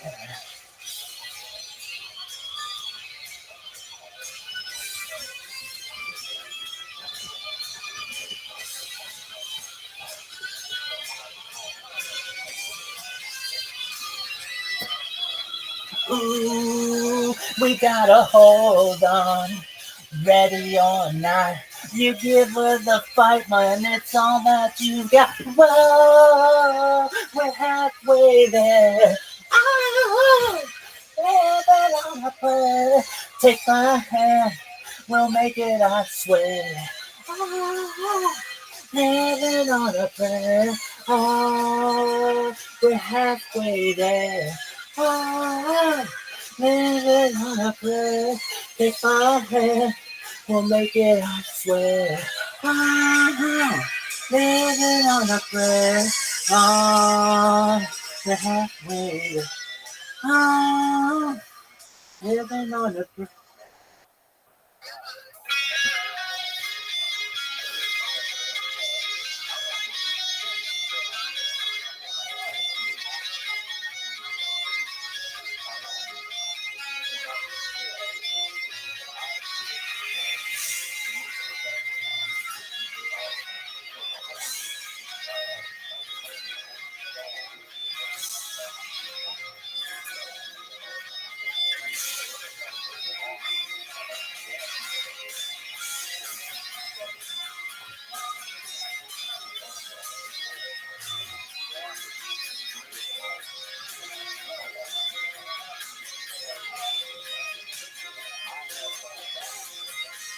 She's got a smile that it seems to me reminds me of childhood memories when everything was as fresh as a bright blue sky.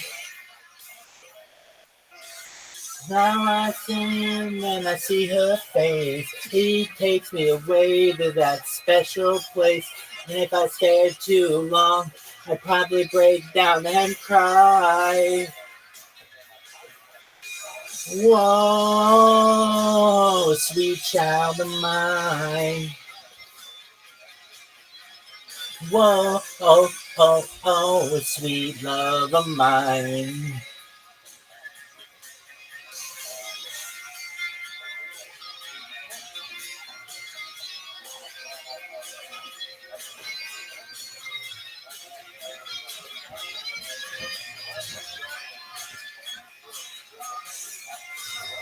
She got eyes of the bluest skies as if they thought of rain. I hate to look into those eyes and see an ounce of pain. Her hair reminds me of a warm, safe place where as a child I'd hide and pray for the thunder and the rain to quietly pass me by. Whoa, oh, oh, oh, sweet child of mine.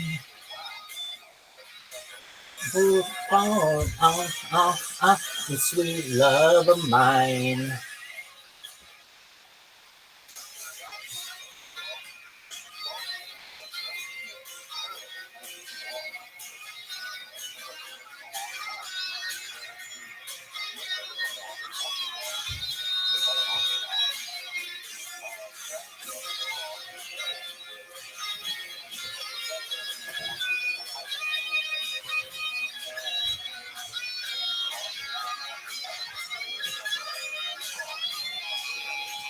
Oh, oh, oh, oh, oh, sweet child of mine.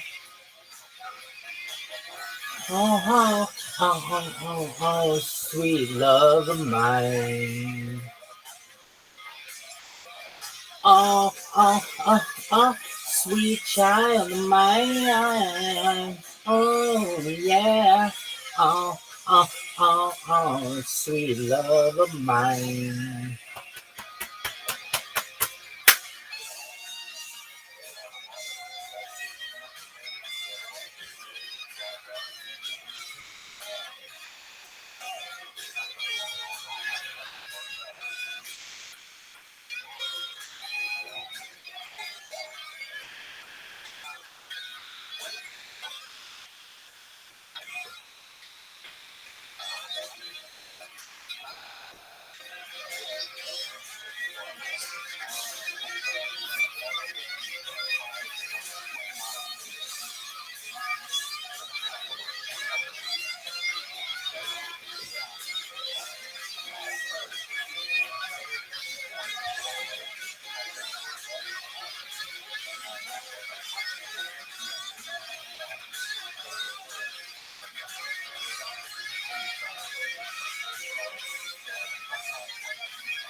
Where do we go?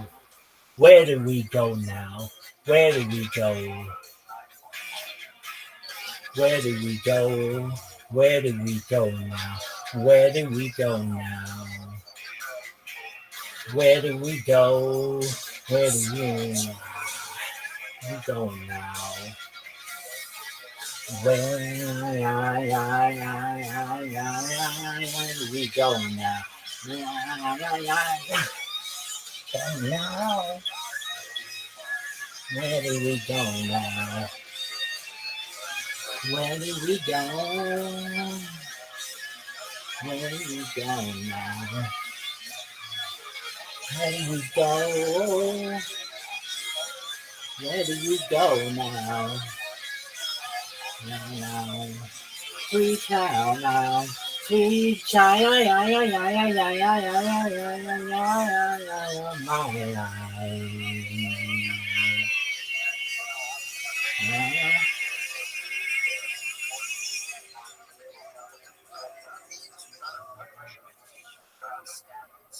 All right. So there's a little band called the Beatles, and they played at Shea Stadium. Here we go, kids. Let's see if I can do it all without looking. Put it in here. Boys and girls, men and women of the world, when Rabbi goes viral, do you hear how Shea Stadium sounded when the Beatles came out? It's going to be 10 times bigger.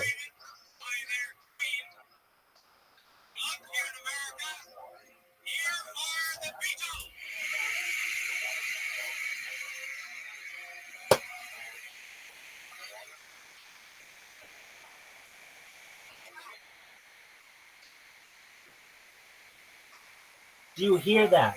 That type of blood beating in your ear kind of screaming.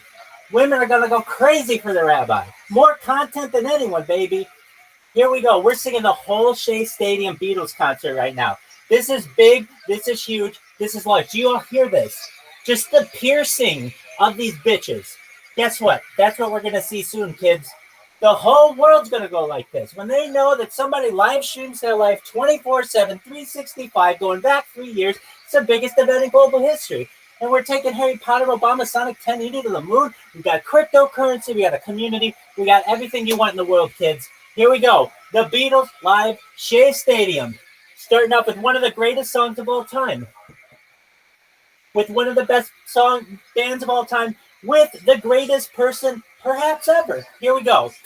Got to adjust my air guitar a little bit. All right, John, Paul, George, and Ringo, are we good? Here we go. Here we go, John, Paul, George, and Ringo. Here we go. John, Paul, George, and Ringo.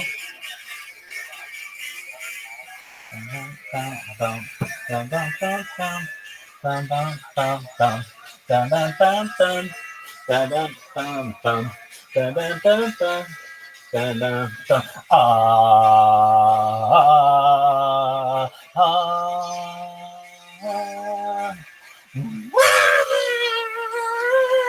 Chill, baby, now. Can get a baby? Twist and shout, twist and shout. Come on, come on, come on, come on, baby. Now, come on, baby. Come on and work it on out. Work it on out. You know, you twist a little girl. Twist a little girl. You know you twist so fine. Twist so fine. Come on and twist a little closer. And now twist a little closer. And let me know that you're mine. Yo, yo, shake it, baby. Now shake it up, now shake it, baby. Baby, shake it, baby. Now shake it up, baby. Ah, ah, ah, ah. Woo! That's how loud it's gonna be, kids. Get ready for it. It's gonna be giant. Bigger than you've ever seen. Here we go. Next up, we're going to put on some Aerosmith.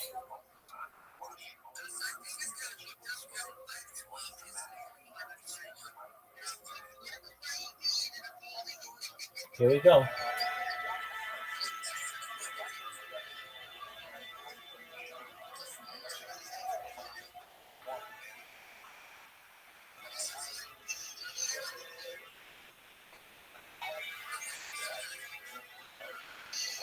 You mark my words, kids. This will go down as the biggest love song of this Enoch. Why? Why not?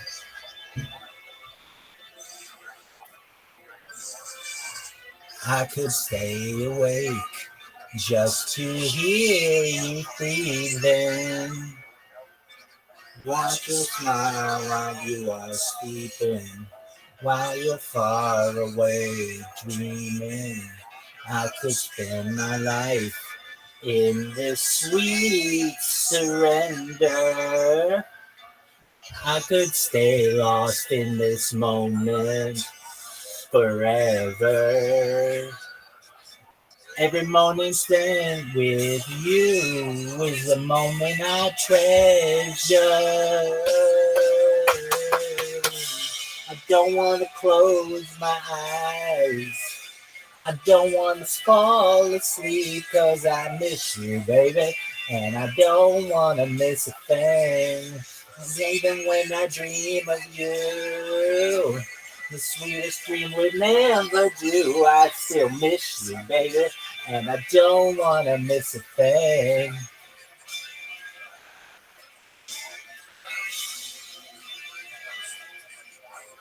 Lying close to you, feeling your heart breathing. And I've never what you're dreaming, wondering if it's me you're seeing. And then I kiss your eyes and thank God we're together. And every moment with you, and this moment forever, forever and ever. And I don't want to close my eyes. I don't want to fall asleep 'cause I miss you, baby. And I don't want to miss a thing. Even when I dream of you, the sweetest thing would never do. I still miss you, baby. And I don't want to miss a thing. And I don't want to miss one smile. I don't want to miss one kiss. I just want to be with you, right here with you, just like this.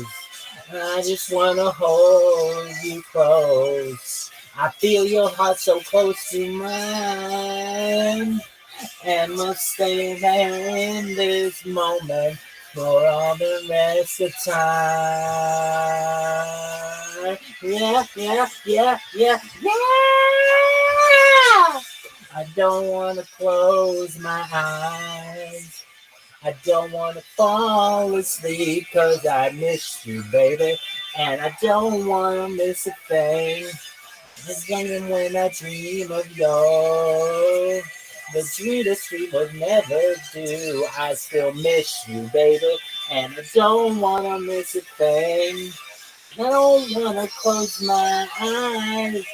I don't wanna fall asleep because I miss you, baby, and I don't wanna miss a thing. Even when I dream, the sweetest dream would never do. I still miss you, baby, and I don't wanna miss a thing. I don't wanna fall asleep, yeah. I don't wanna miss a thing.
Here we go, kids. Every time I look in the mirror, all these lines on my face getting clearer. Your past is gone.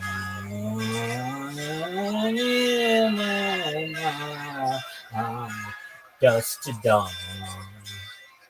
Isn't that the way? Everybody's got the dues, but not the pay. Yeah, I know nobody knows where it comes and where it goes. I know everybody sings. You got to know the road how to win.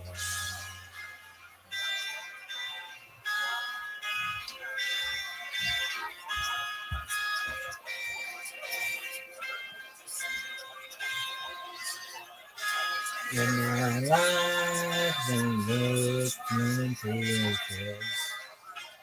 And we have our fools and some sages. The on the feelings come back to you. Sing women, sing for the year, sing for the breath and sing for the tears. Sing women, just for today, never tomorrow. The good Lord take you away.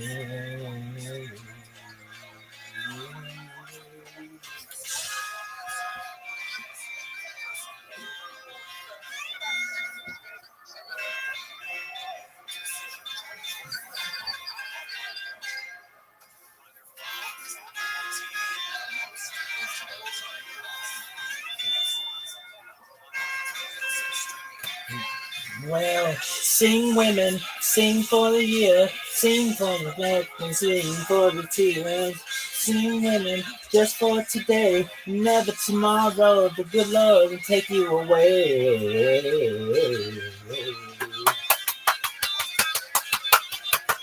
Dream on, dream on, dream on, dream until the dream comes true.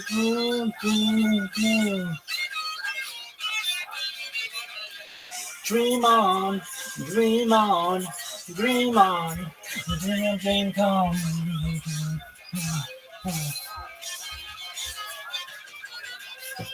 Dream on, dream on, dream on, dream on, dream on, dream on, dream on.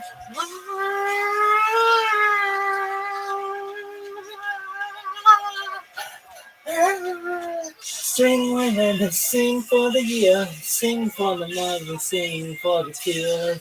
Sing women, just for today, never tomorrow. The good love will take it away. Sing women, sing for the year, sing for the love, sing for the tear. Sing women, just for today, never tomorrow. The good love will take it away.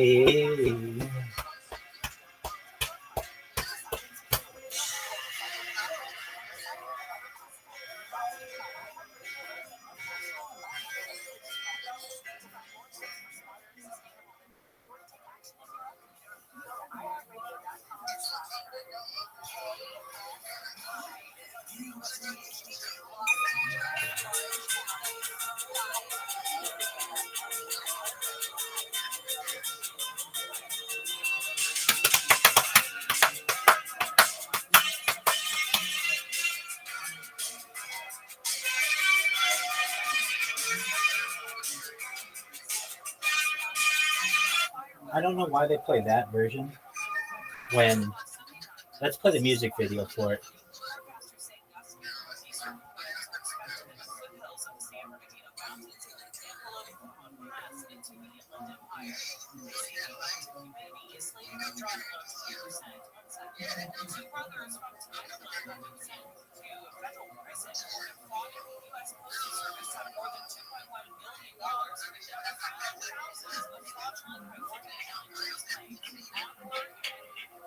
One of the greatest songs of all time, kids.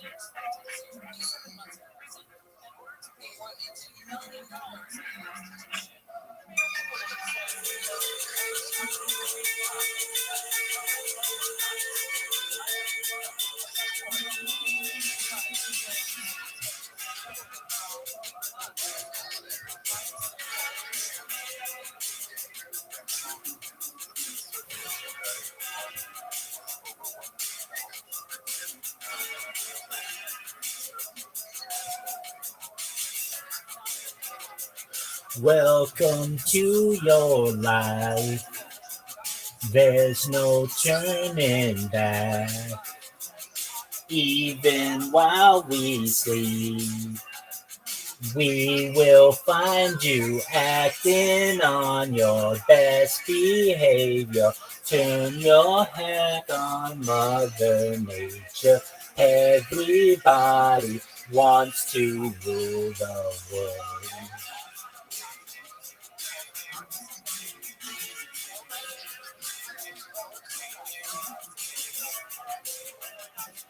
It's my only design. It's my only remorse. Help me to decide. Help me make the most of freedom and of pleasure. Nothing ever lasts forever. Everybody wants to rule the. There's a rule when life won't find you. Holding hands when the walls come crumbling down. There's a rule I'll live right behind you. So glad we've almost made it. So sad we had to fade it. Everybody wants to rule the world.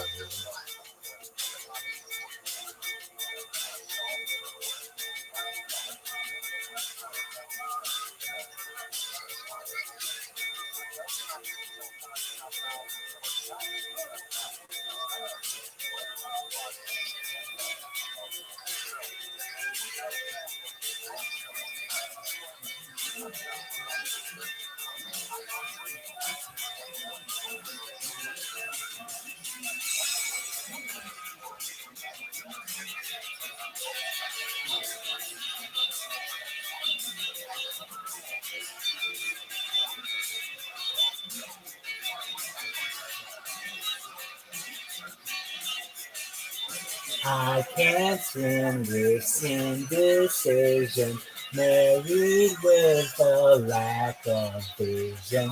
Everybody wants to rule the. Say that you'll never, never, never, never, never, never Go ahead and complicated. Everybody wants to rule the world.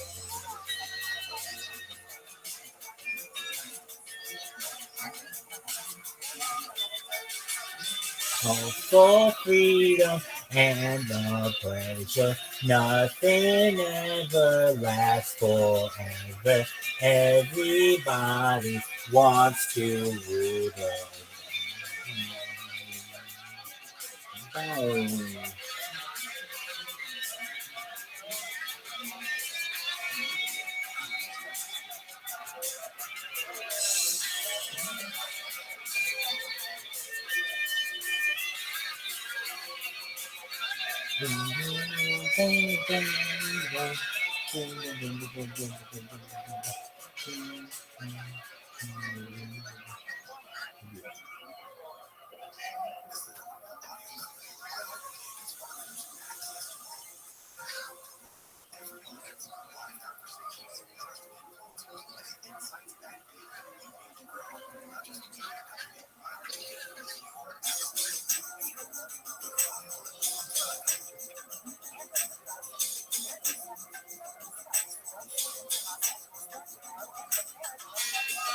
I won't let you down.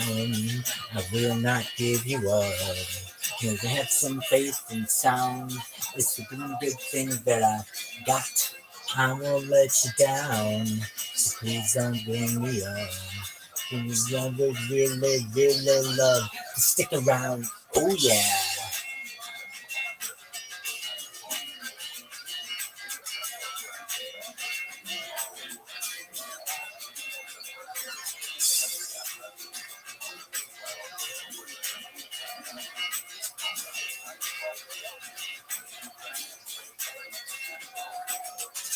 Heaven knows I was just a young boy. Didn't know what I wanted to be. Didn't know what I wanted to be. I was every little hunger, schoolgirl's pride and joy. And I guess it was enough for me. And I guess it was enough for me. Today the race around the race. Brand new clothes, got a big red face. And rock and roll TV, rock and roll TV. The rain, it's not the same old way. I've never been so happy. I think there's something you should know. I think it's time I told you so. There's something deep inside of me. It's someone else I got to be. Take back your picture in the rain. And back it's raining in the rain. And so you'll understand. Sometimes the clothes do not make the man. All we have to do now is take these lies and make them true somehow. All we have to see is that I don't belong to you and you don't belong to me. Yeah, yeah, freedom, freedom, freedom. They got to give me what to say. Freedom, I won't let you down. So please don't give me up. Really love to stick around. Oh yeah. Heaven knows I'm going having fun, boy. Running here with the money in me. With the buddy in me. And every liquor has to be a good hand on. And living in a fantasy. And living in a fantasy. On the face, man in the face. Way back home, got brand new place. Some buzz at MTV. Man, the best to sing you. And I'm so happy. I think there's something you should know. I think this time I told you so. There's something deep inside of me. There's someone else I got to be. Take back your picture in the frame. Take back and be back again. Just hope you understand. Sometimes the clothes do not make the man. All we have to do now is take these lies and make them true somehow. All we have to see is that I don't belong to you and you don't belong to me. Yeah, yeah, freedom. I won't let you down. I will not give you up. You think something is sound? It's the one good thing that I've got. I won't let you down. So please don't give me up. I really, really love to stick around.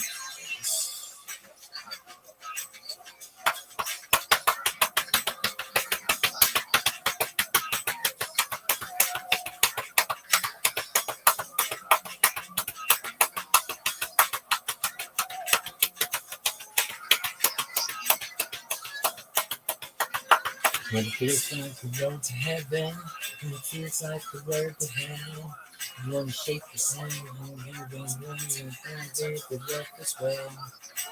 Everything you're doing picture, everybody's not to say. When you shake your ass, moving fast, you possessed of milk to last. That's what you get, that's what you get, that's what you get, that's what you get, that's what you get. Change your mind, prepare for changing your mind. That's what you get. That's what you get. I just hope you'll understand. Sometimes the clothes do not make the man. All we have to do now is take these lines and make them true somehow. All we have to see is that I don't belong to you and you don't belong to me. Yeah, yeah, freedom. I won't let you down. I'm not doing wrong. They can't take the judge, give me what to take. Freedom, I won't let you down. So please don't beat me up. Give me what to take, what to take, what from me. Yeah, you got to give me the what, you give me the what, you give me the what, you give me the what from me.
That's all I wanted.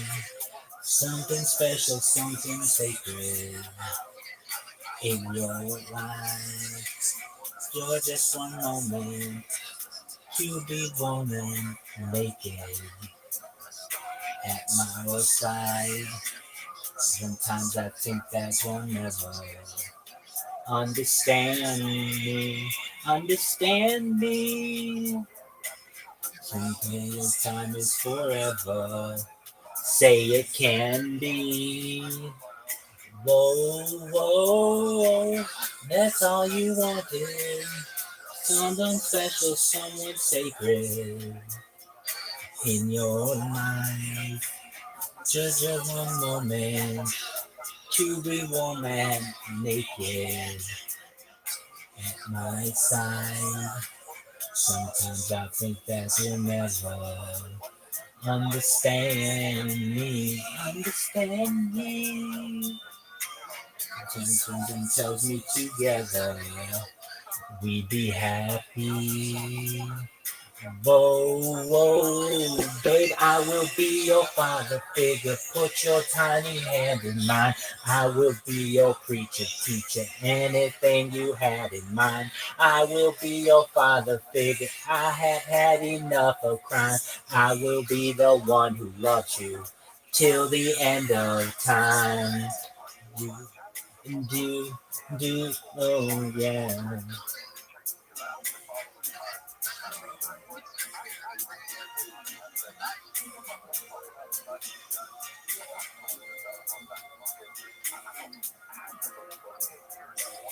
That's all I wanted. Something me mistaken for a crime. That's all I wanted. Just to see my baby's blue eyes shine. Sometimes I think that my lover understands me. Understands me. If we have faith in each other, then we can be. Whoa, whoa, babe, I will be your father figure. Put your tiny hand in mine. I will be your preacher, teacher, anything you have in mind. I will be your father figure. I have had enough of crime. I will be the one who loves you till the end of time. If you are the desert, I'll be the sea. If you ever hunger for me, whatever you ask for, that's what I'll be. So when you remember the ones who have lied, who said that you can't love you less as they cry, beautiful darling, don't think of me because all I ever wanted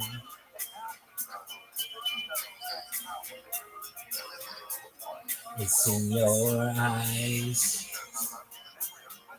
Hey,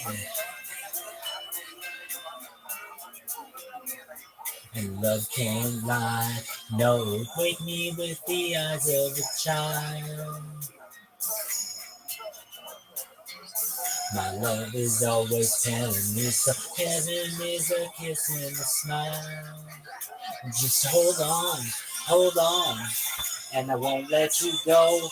My baby, I will be your father figure. Put your tiny hand in mine. I will be your preacher, teacher. Anything you have, I will be your father figure. I have had enough of crime. I will be the one who loves you till the end of. I will be your father. I will be your father. I'll be your daddy. Oh, I will be the one who loves you till the end of time.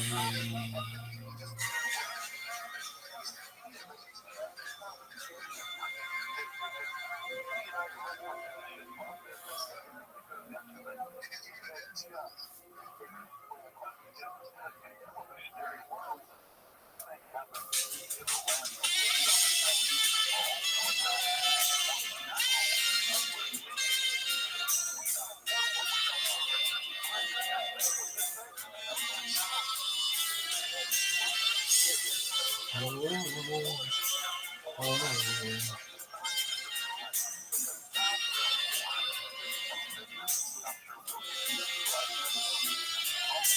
I feel so unsure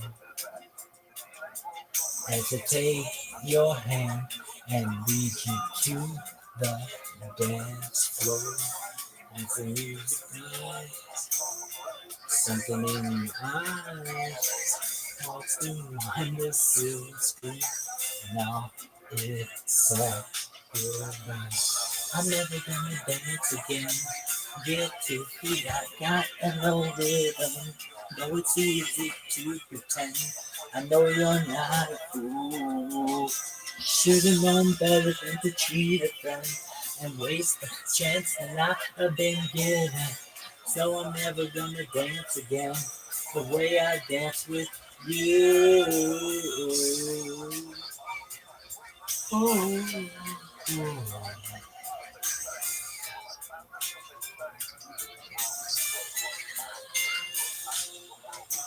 Time can never mend the careless whispers of a good friend to the heart and mind. Ignorance is kind. There's no comfort in the truth. Pain is all you'll find. I'm never gonna dance again.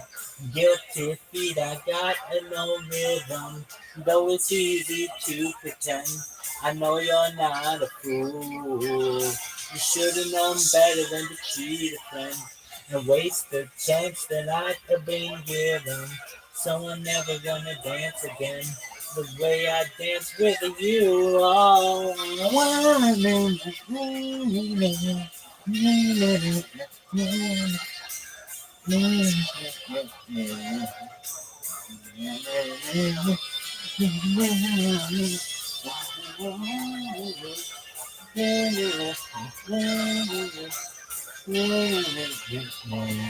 here we go, girls.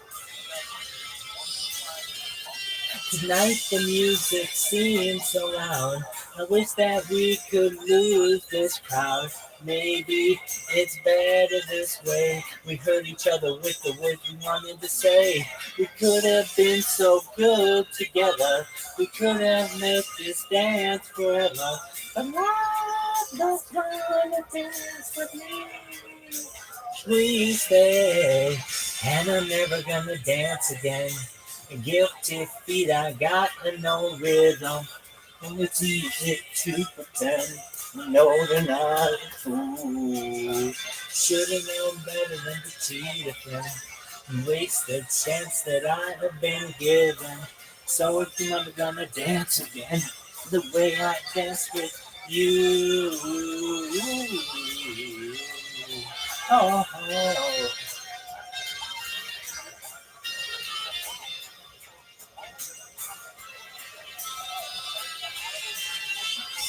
Now that you're gone, now that you're gone,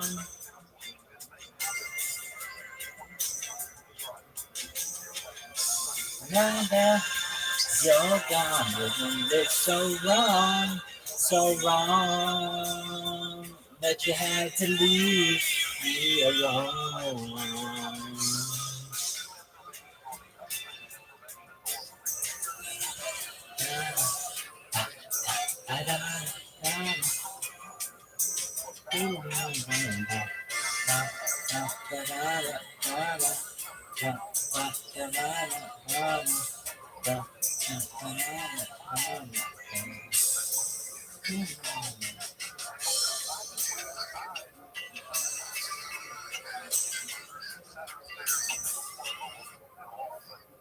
All right, here we go. Smooth operator.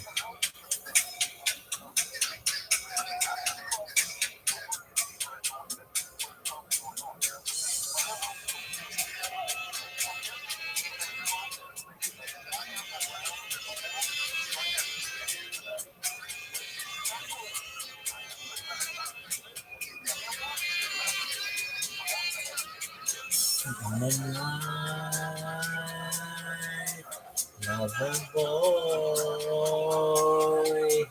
you can stay with minimum distance, maximum joy, city lights,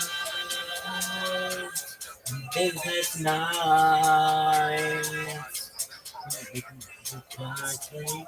not desire for heights. No play beginners and sensitive hearts. The sentiment is up to shine.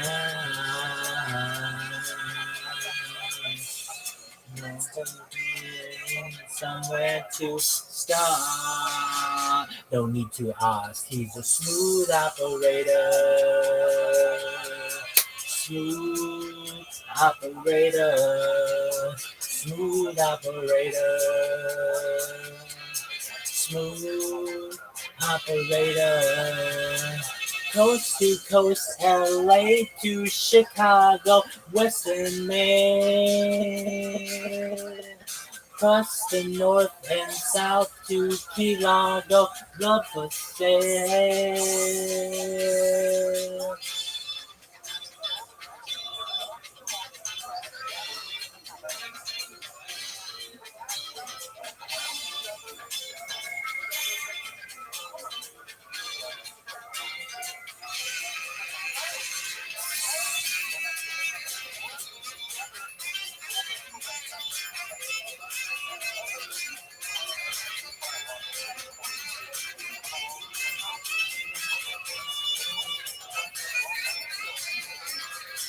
Holy face, these classic plays. Single bus and double cross, need a chase. A license to love, insurance to own. I found the memories changing to gold. His eyes are like angels, his heart of coal. No need to ask, he's a smooth operator. Smooth operator. Smooth operator. Smooth operator. Coast to coast, LA to Chicago, Western Maine. Across the north and into Key Largo, love for sale. Smooth operator. Smooth operator. Smooth operator. Smooth operator. Smooth operator. Smooth operator. Smooth operator. Smooth operator.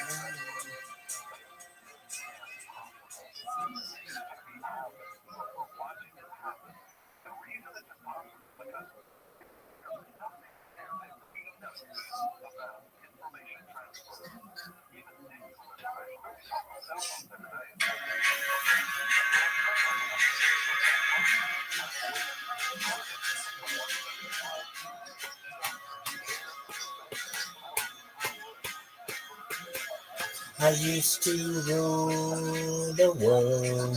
Caesar rises, I made the world. When I sleep alone, sweep the streets I used to own.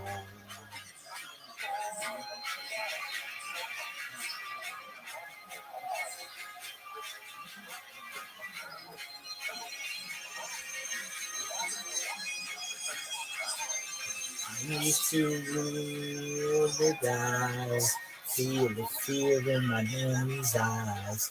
This was a wild would say.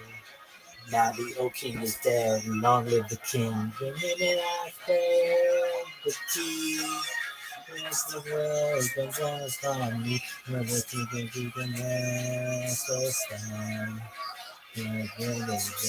Brother, you stand. We hear the making the bells are ringing, Roman cavalry cries are singing.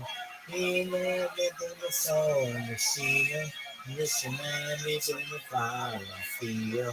For some reason I can't explain, the whole church moving. That was when I ruled the world.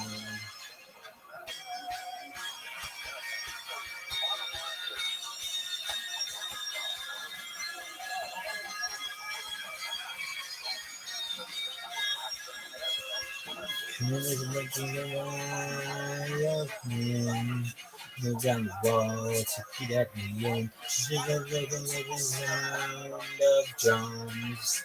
People couldn't believe what I'd become. I'm a missionary slave. Not a man on the silver plate. Was just a mother of around this day. And I want to true. Getting mission of bells are ringing. Home and travel requires a singing. Ain't my mother a song city. Missionaries in the foreign field. For some reason I can't explain how St. Peter would come my living on this way. That was when I really was.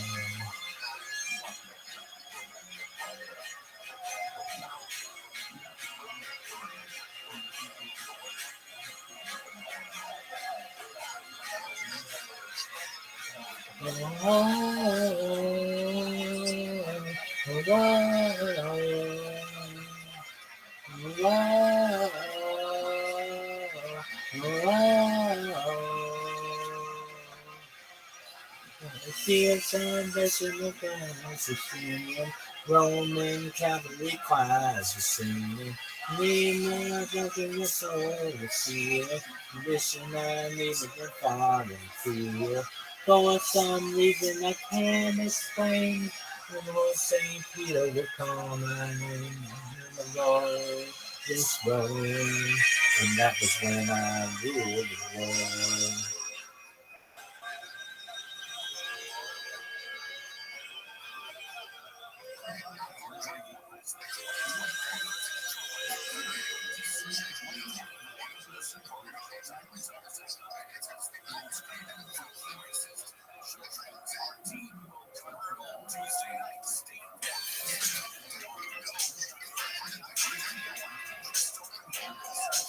Shout out to 7 Clouds Rock.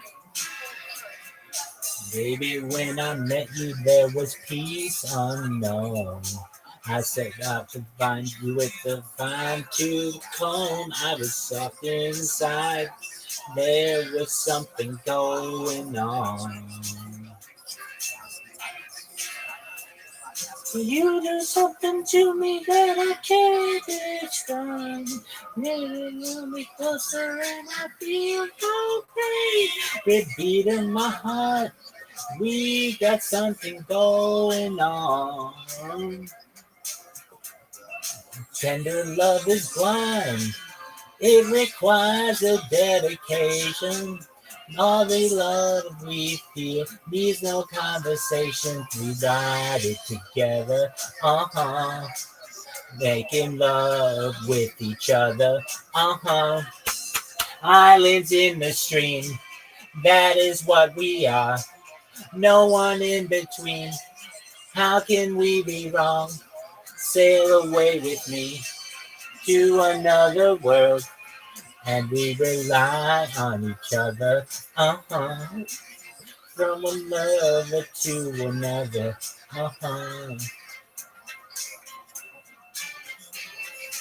I can't be without you if the love was gone.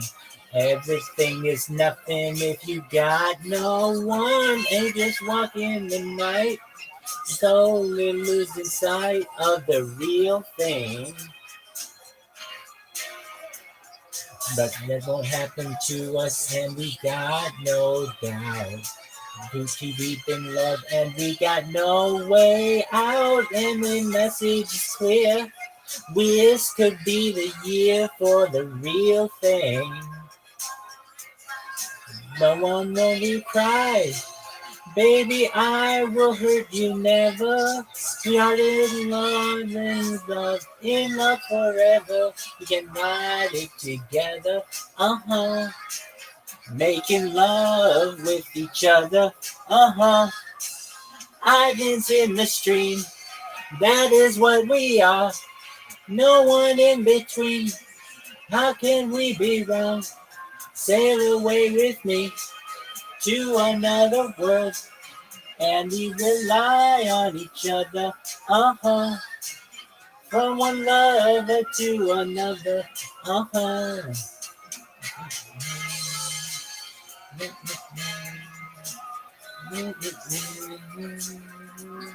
Sail away. Oh, God, stay with me. Islands in the stream, that is what we are. No one in between. How can we be wrong? Sail away with me to another world, and we rely on each other. Uh-huh. From one lover to another. Uh-huh. Islands in the stream, that is what we are. No one in between. How can we be wrong? Sail away with me to another world, and we rely on each other. Uh-huh. From one lover to another.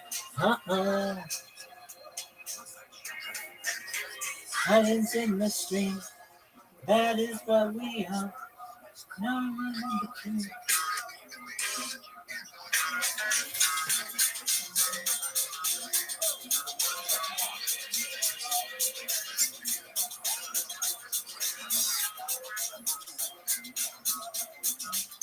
Well, you can tell by the way I use my walk, I'm a woman's man. No time to talk. The music down, and women won. I've been kicked around since I was born, and then it's alright. It's okay. You may be living the other way, and we can try to understand. New York Times, the man. Whether you're a brother or whether you're a mother, you're just staying alive, staying alive. Feeling it bigger than everybody, living in staying alive, staying alive. Ah, ah, ah, ah, staying alive, staying alive. Ah, ah, ah, ah, staying alive.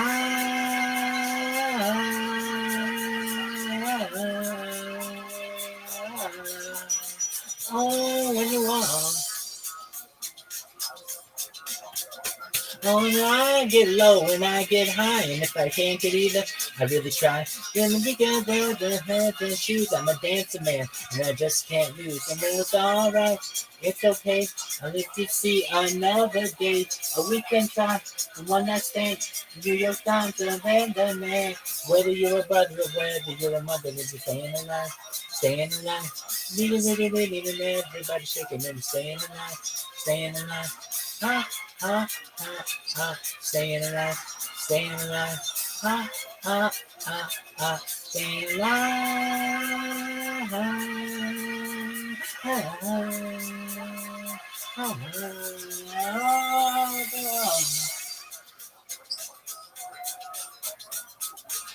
not going nowhere. Somebody help me. Somebody help me, yeah. I'm going nowhere. Somebody help me, yeah. Ain't alive. Now you can tell by the way I use my walk, I'm a woman's man. No time to talk. You get loud and women warm. I've been kicked around since I was born, and it's alright. It's okay. I'm lifting this the other way. A weekend talk to one that stands. A New York Times to affect a man. Whether you're a brother or whether you're a mother, you're just staying alive, staying alive. Digging and everybody shaking and staying alive, staying alive. Ha ha ha ha, staying alive, staying alive. Ha ha ha ha, staying alive.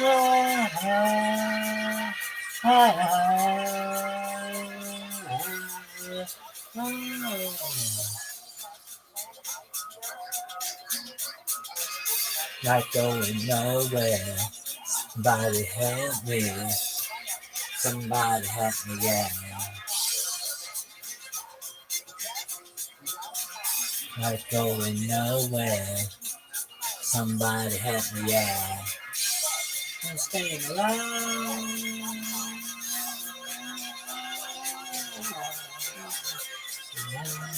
Not going nowhere. Somebody help me. Somebody help me, yeah. Money, I'm going nowhere. Somebody help me out.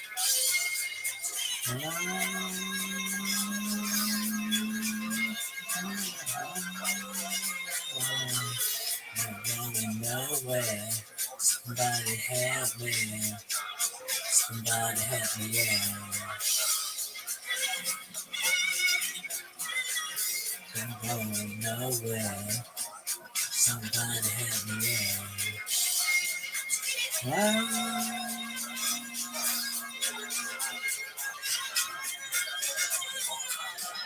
Not going nowhere. Somebody help me. Somebody help me out. Not going nowhere. Somebody help me out.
Been working so hard.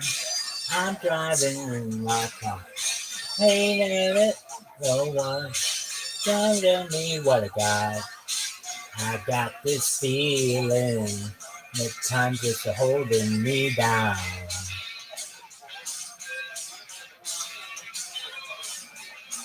I got this feeling, or else I'll tear up this town. You got to cut loose, foot loose, picked up the Sunday shoes. We, slowly up on my knees. Get back, come on, we track. Loose, foot loose. Everybody cut foot loose.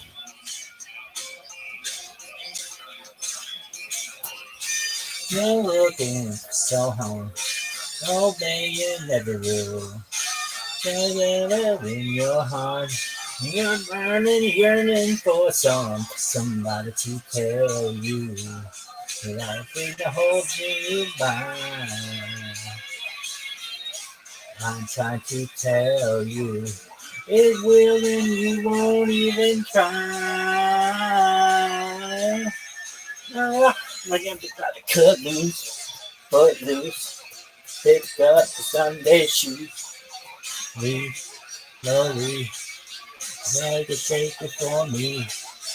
Low, my low, come on before we go.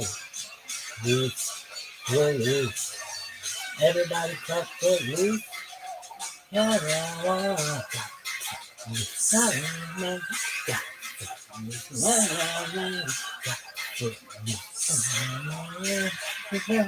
Put me around and put my feet on the ground. I'm going to hold on.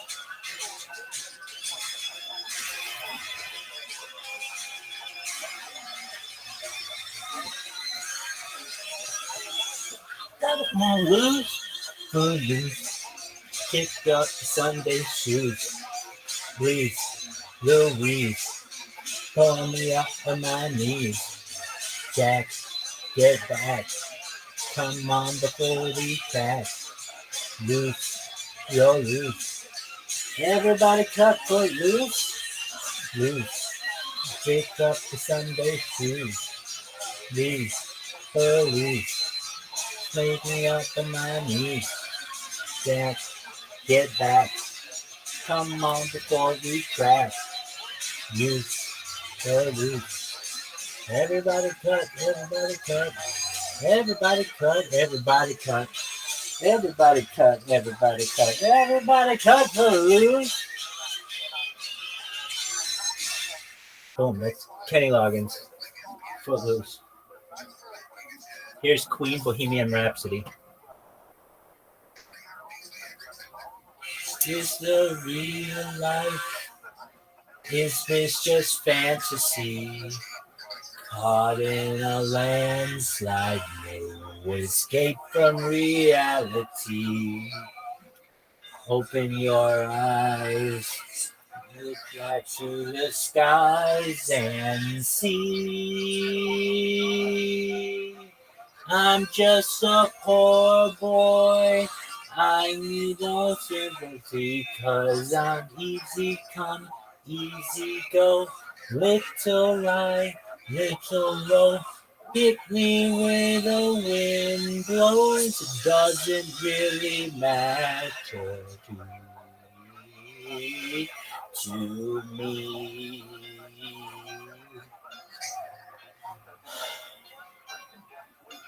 Mama just killed a man, put a gun against his head. Pulled the trigger, now he's dead. Mama, life had just begun, and now I've gone and thrown it all away. Mama, ooh, didn't mean to make you cry. If I'm not back again this time tomorrow, carry on, as if nothing really matters.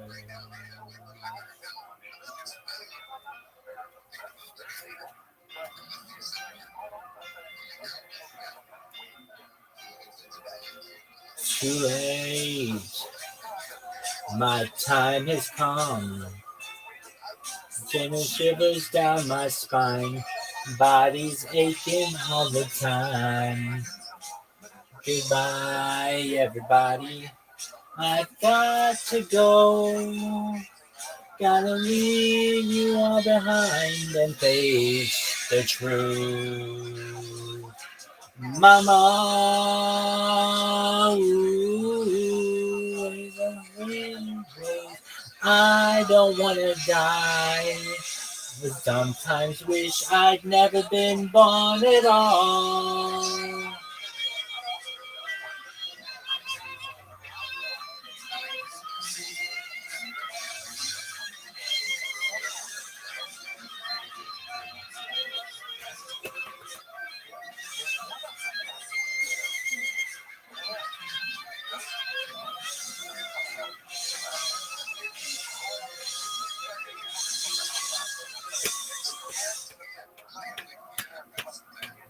I see a little silhouette of a man. Scaramouche, Scaramouche, will you do the fandango?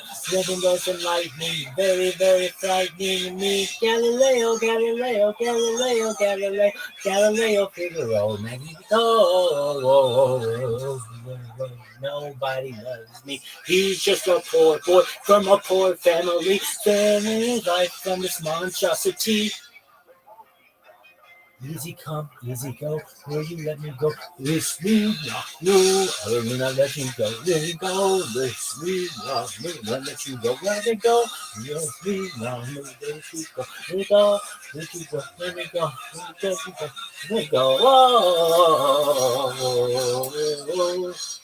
Mamma mia, mamma mia, mia, let me go. Beelzebub has the devil with his life for me, for me, for me.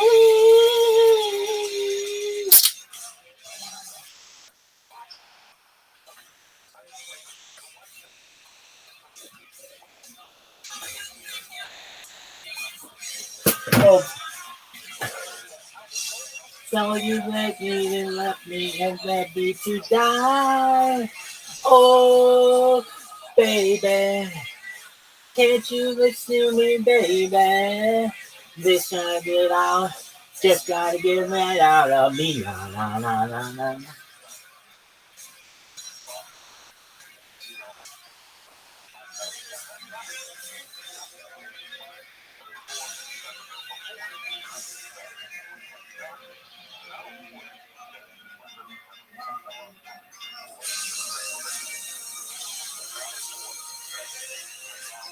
Ooh, yeah. Ooh, yeah.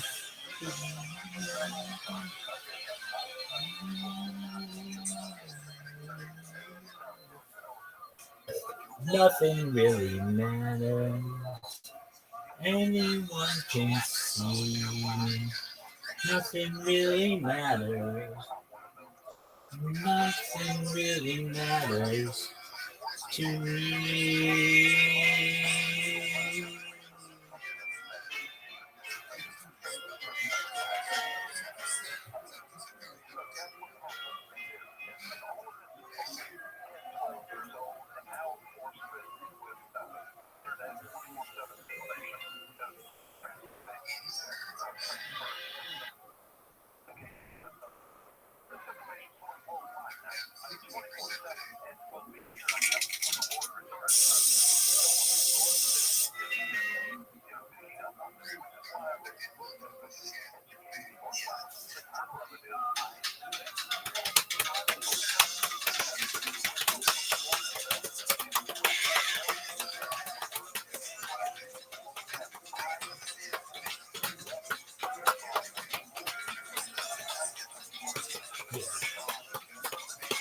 Yeah.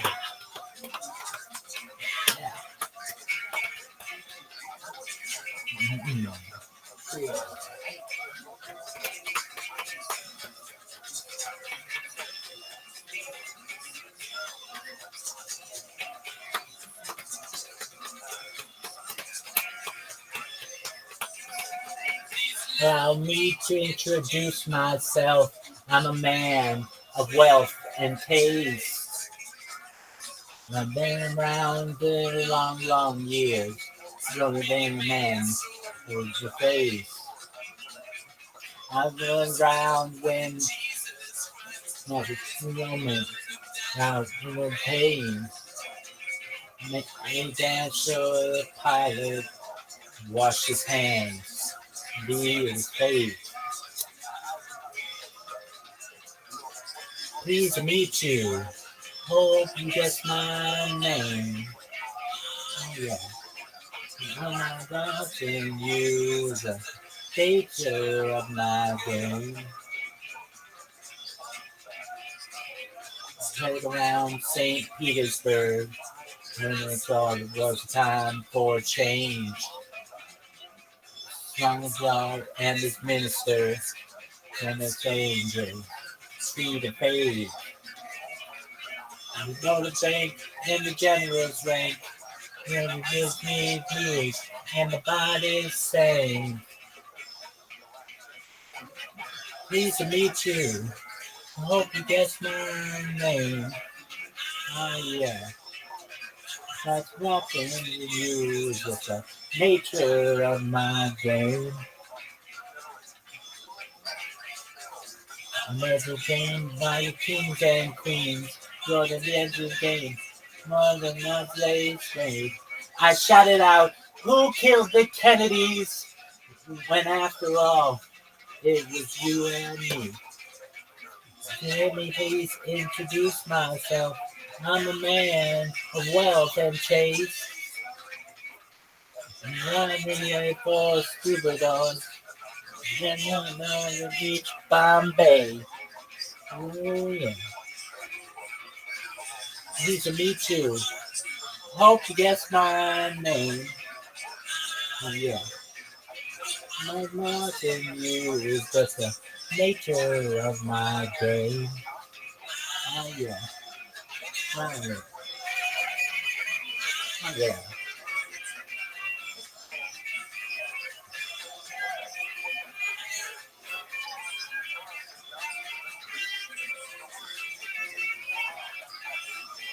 Oh, yeah.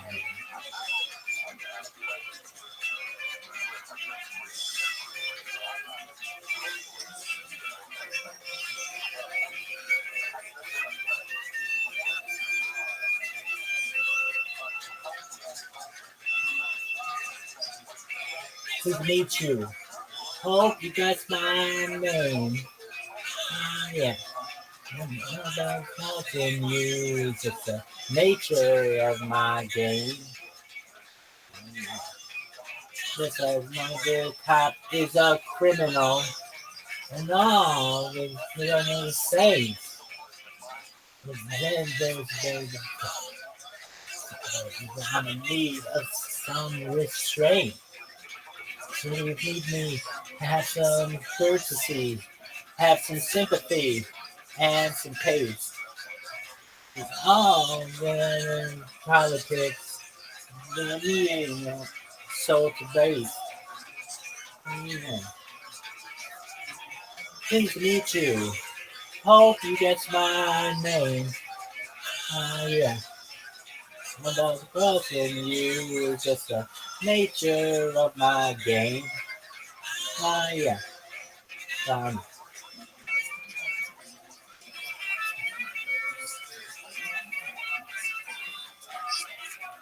yeah.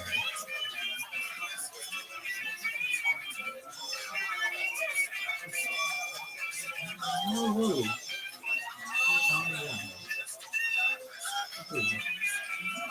right.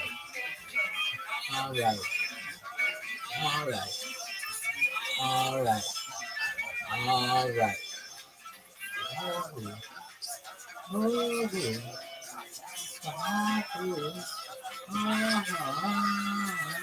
yeah.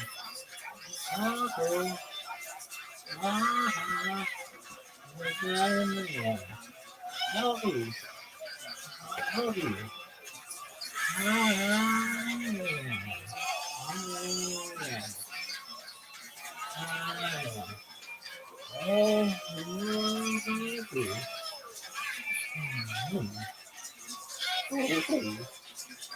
Yeah. Oh, yeah. Yeah.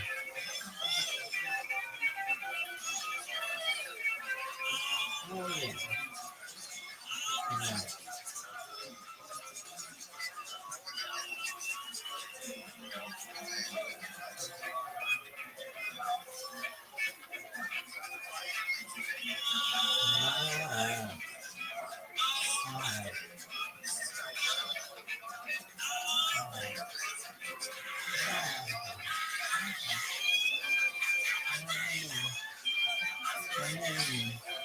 Tell me, baby, baby, what's my name?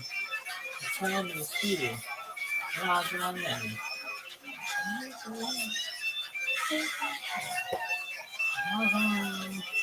Oh, yeah.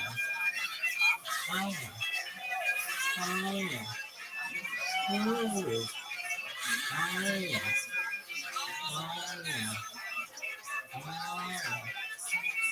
Oh, yeah. My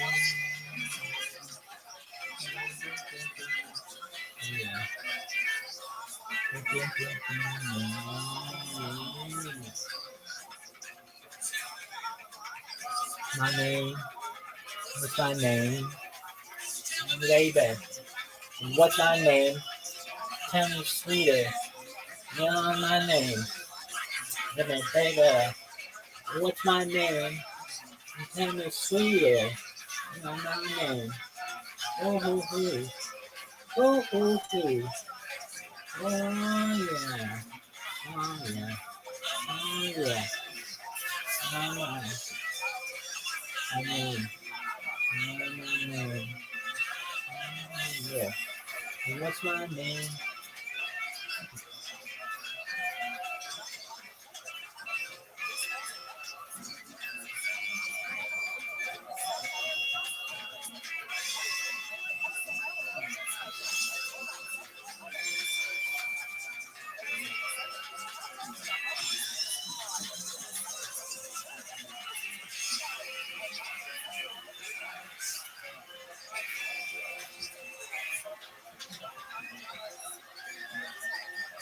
Figure that's enough.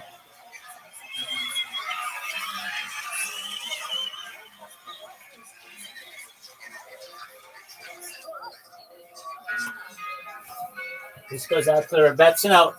All those Jewish women out there like to get plugged. What's your whiskey in your water? Sugar in your tea? What's all these crazy questions you're asking me? This is the craziest party I could ever be. I'm not going right because I don't want to see. Mama told me not to come. Mama told me not to come. That ain't the way to have fun.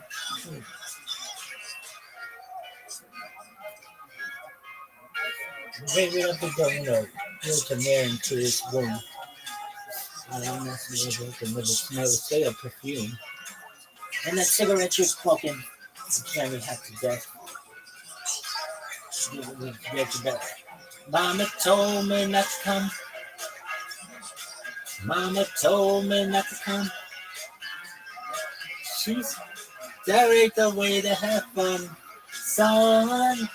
That ain't the way to have fun, son.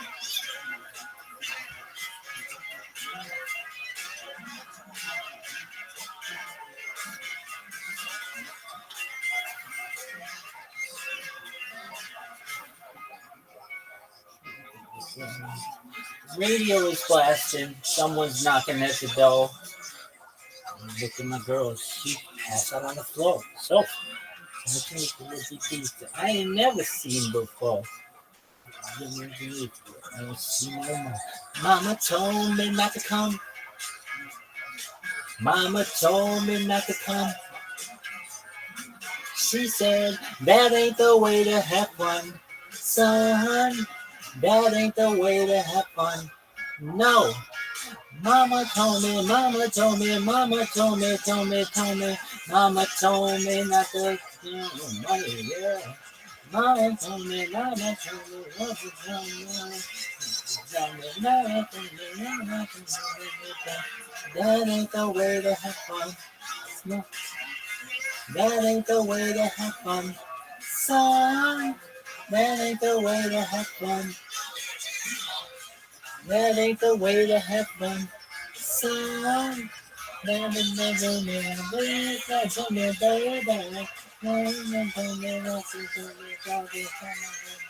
That ain't the way to have fun.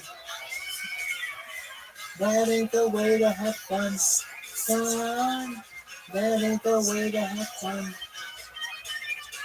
That ain't the way to have fun, son.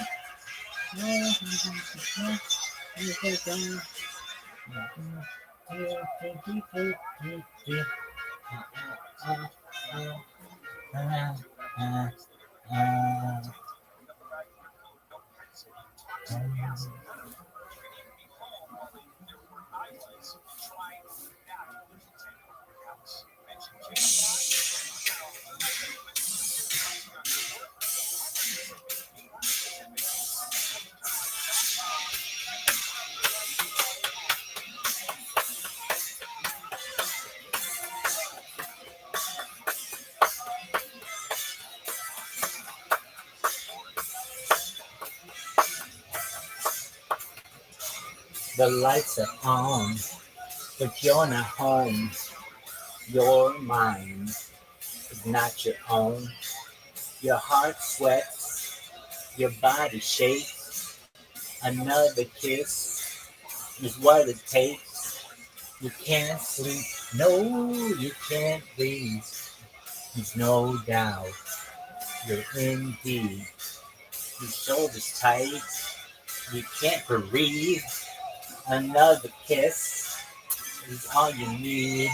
Oh, you would like to think that you're immune to the stuff. Oh, yeah. Closer to the truth you say now.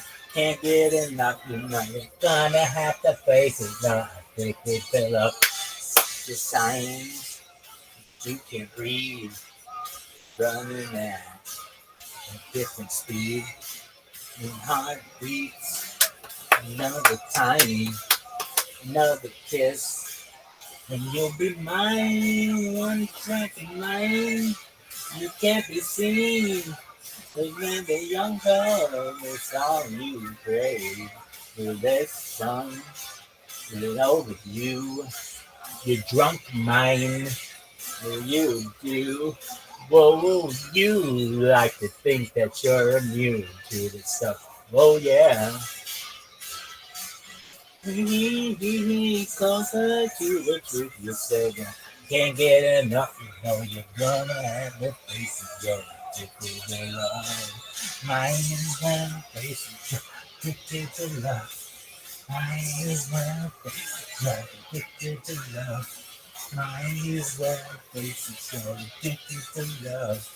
Might as well face it. You're addicted to love. Might as well face it. You're addicted to love.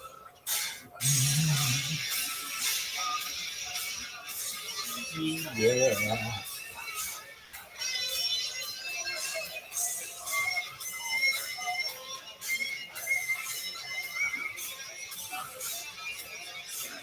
The lights are on, but you're not home. Your will is not your own. Your heart sleeps. Another rhyme, another kiss, and you'll be mine. Oh, you like to think that you're immune to this stuff.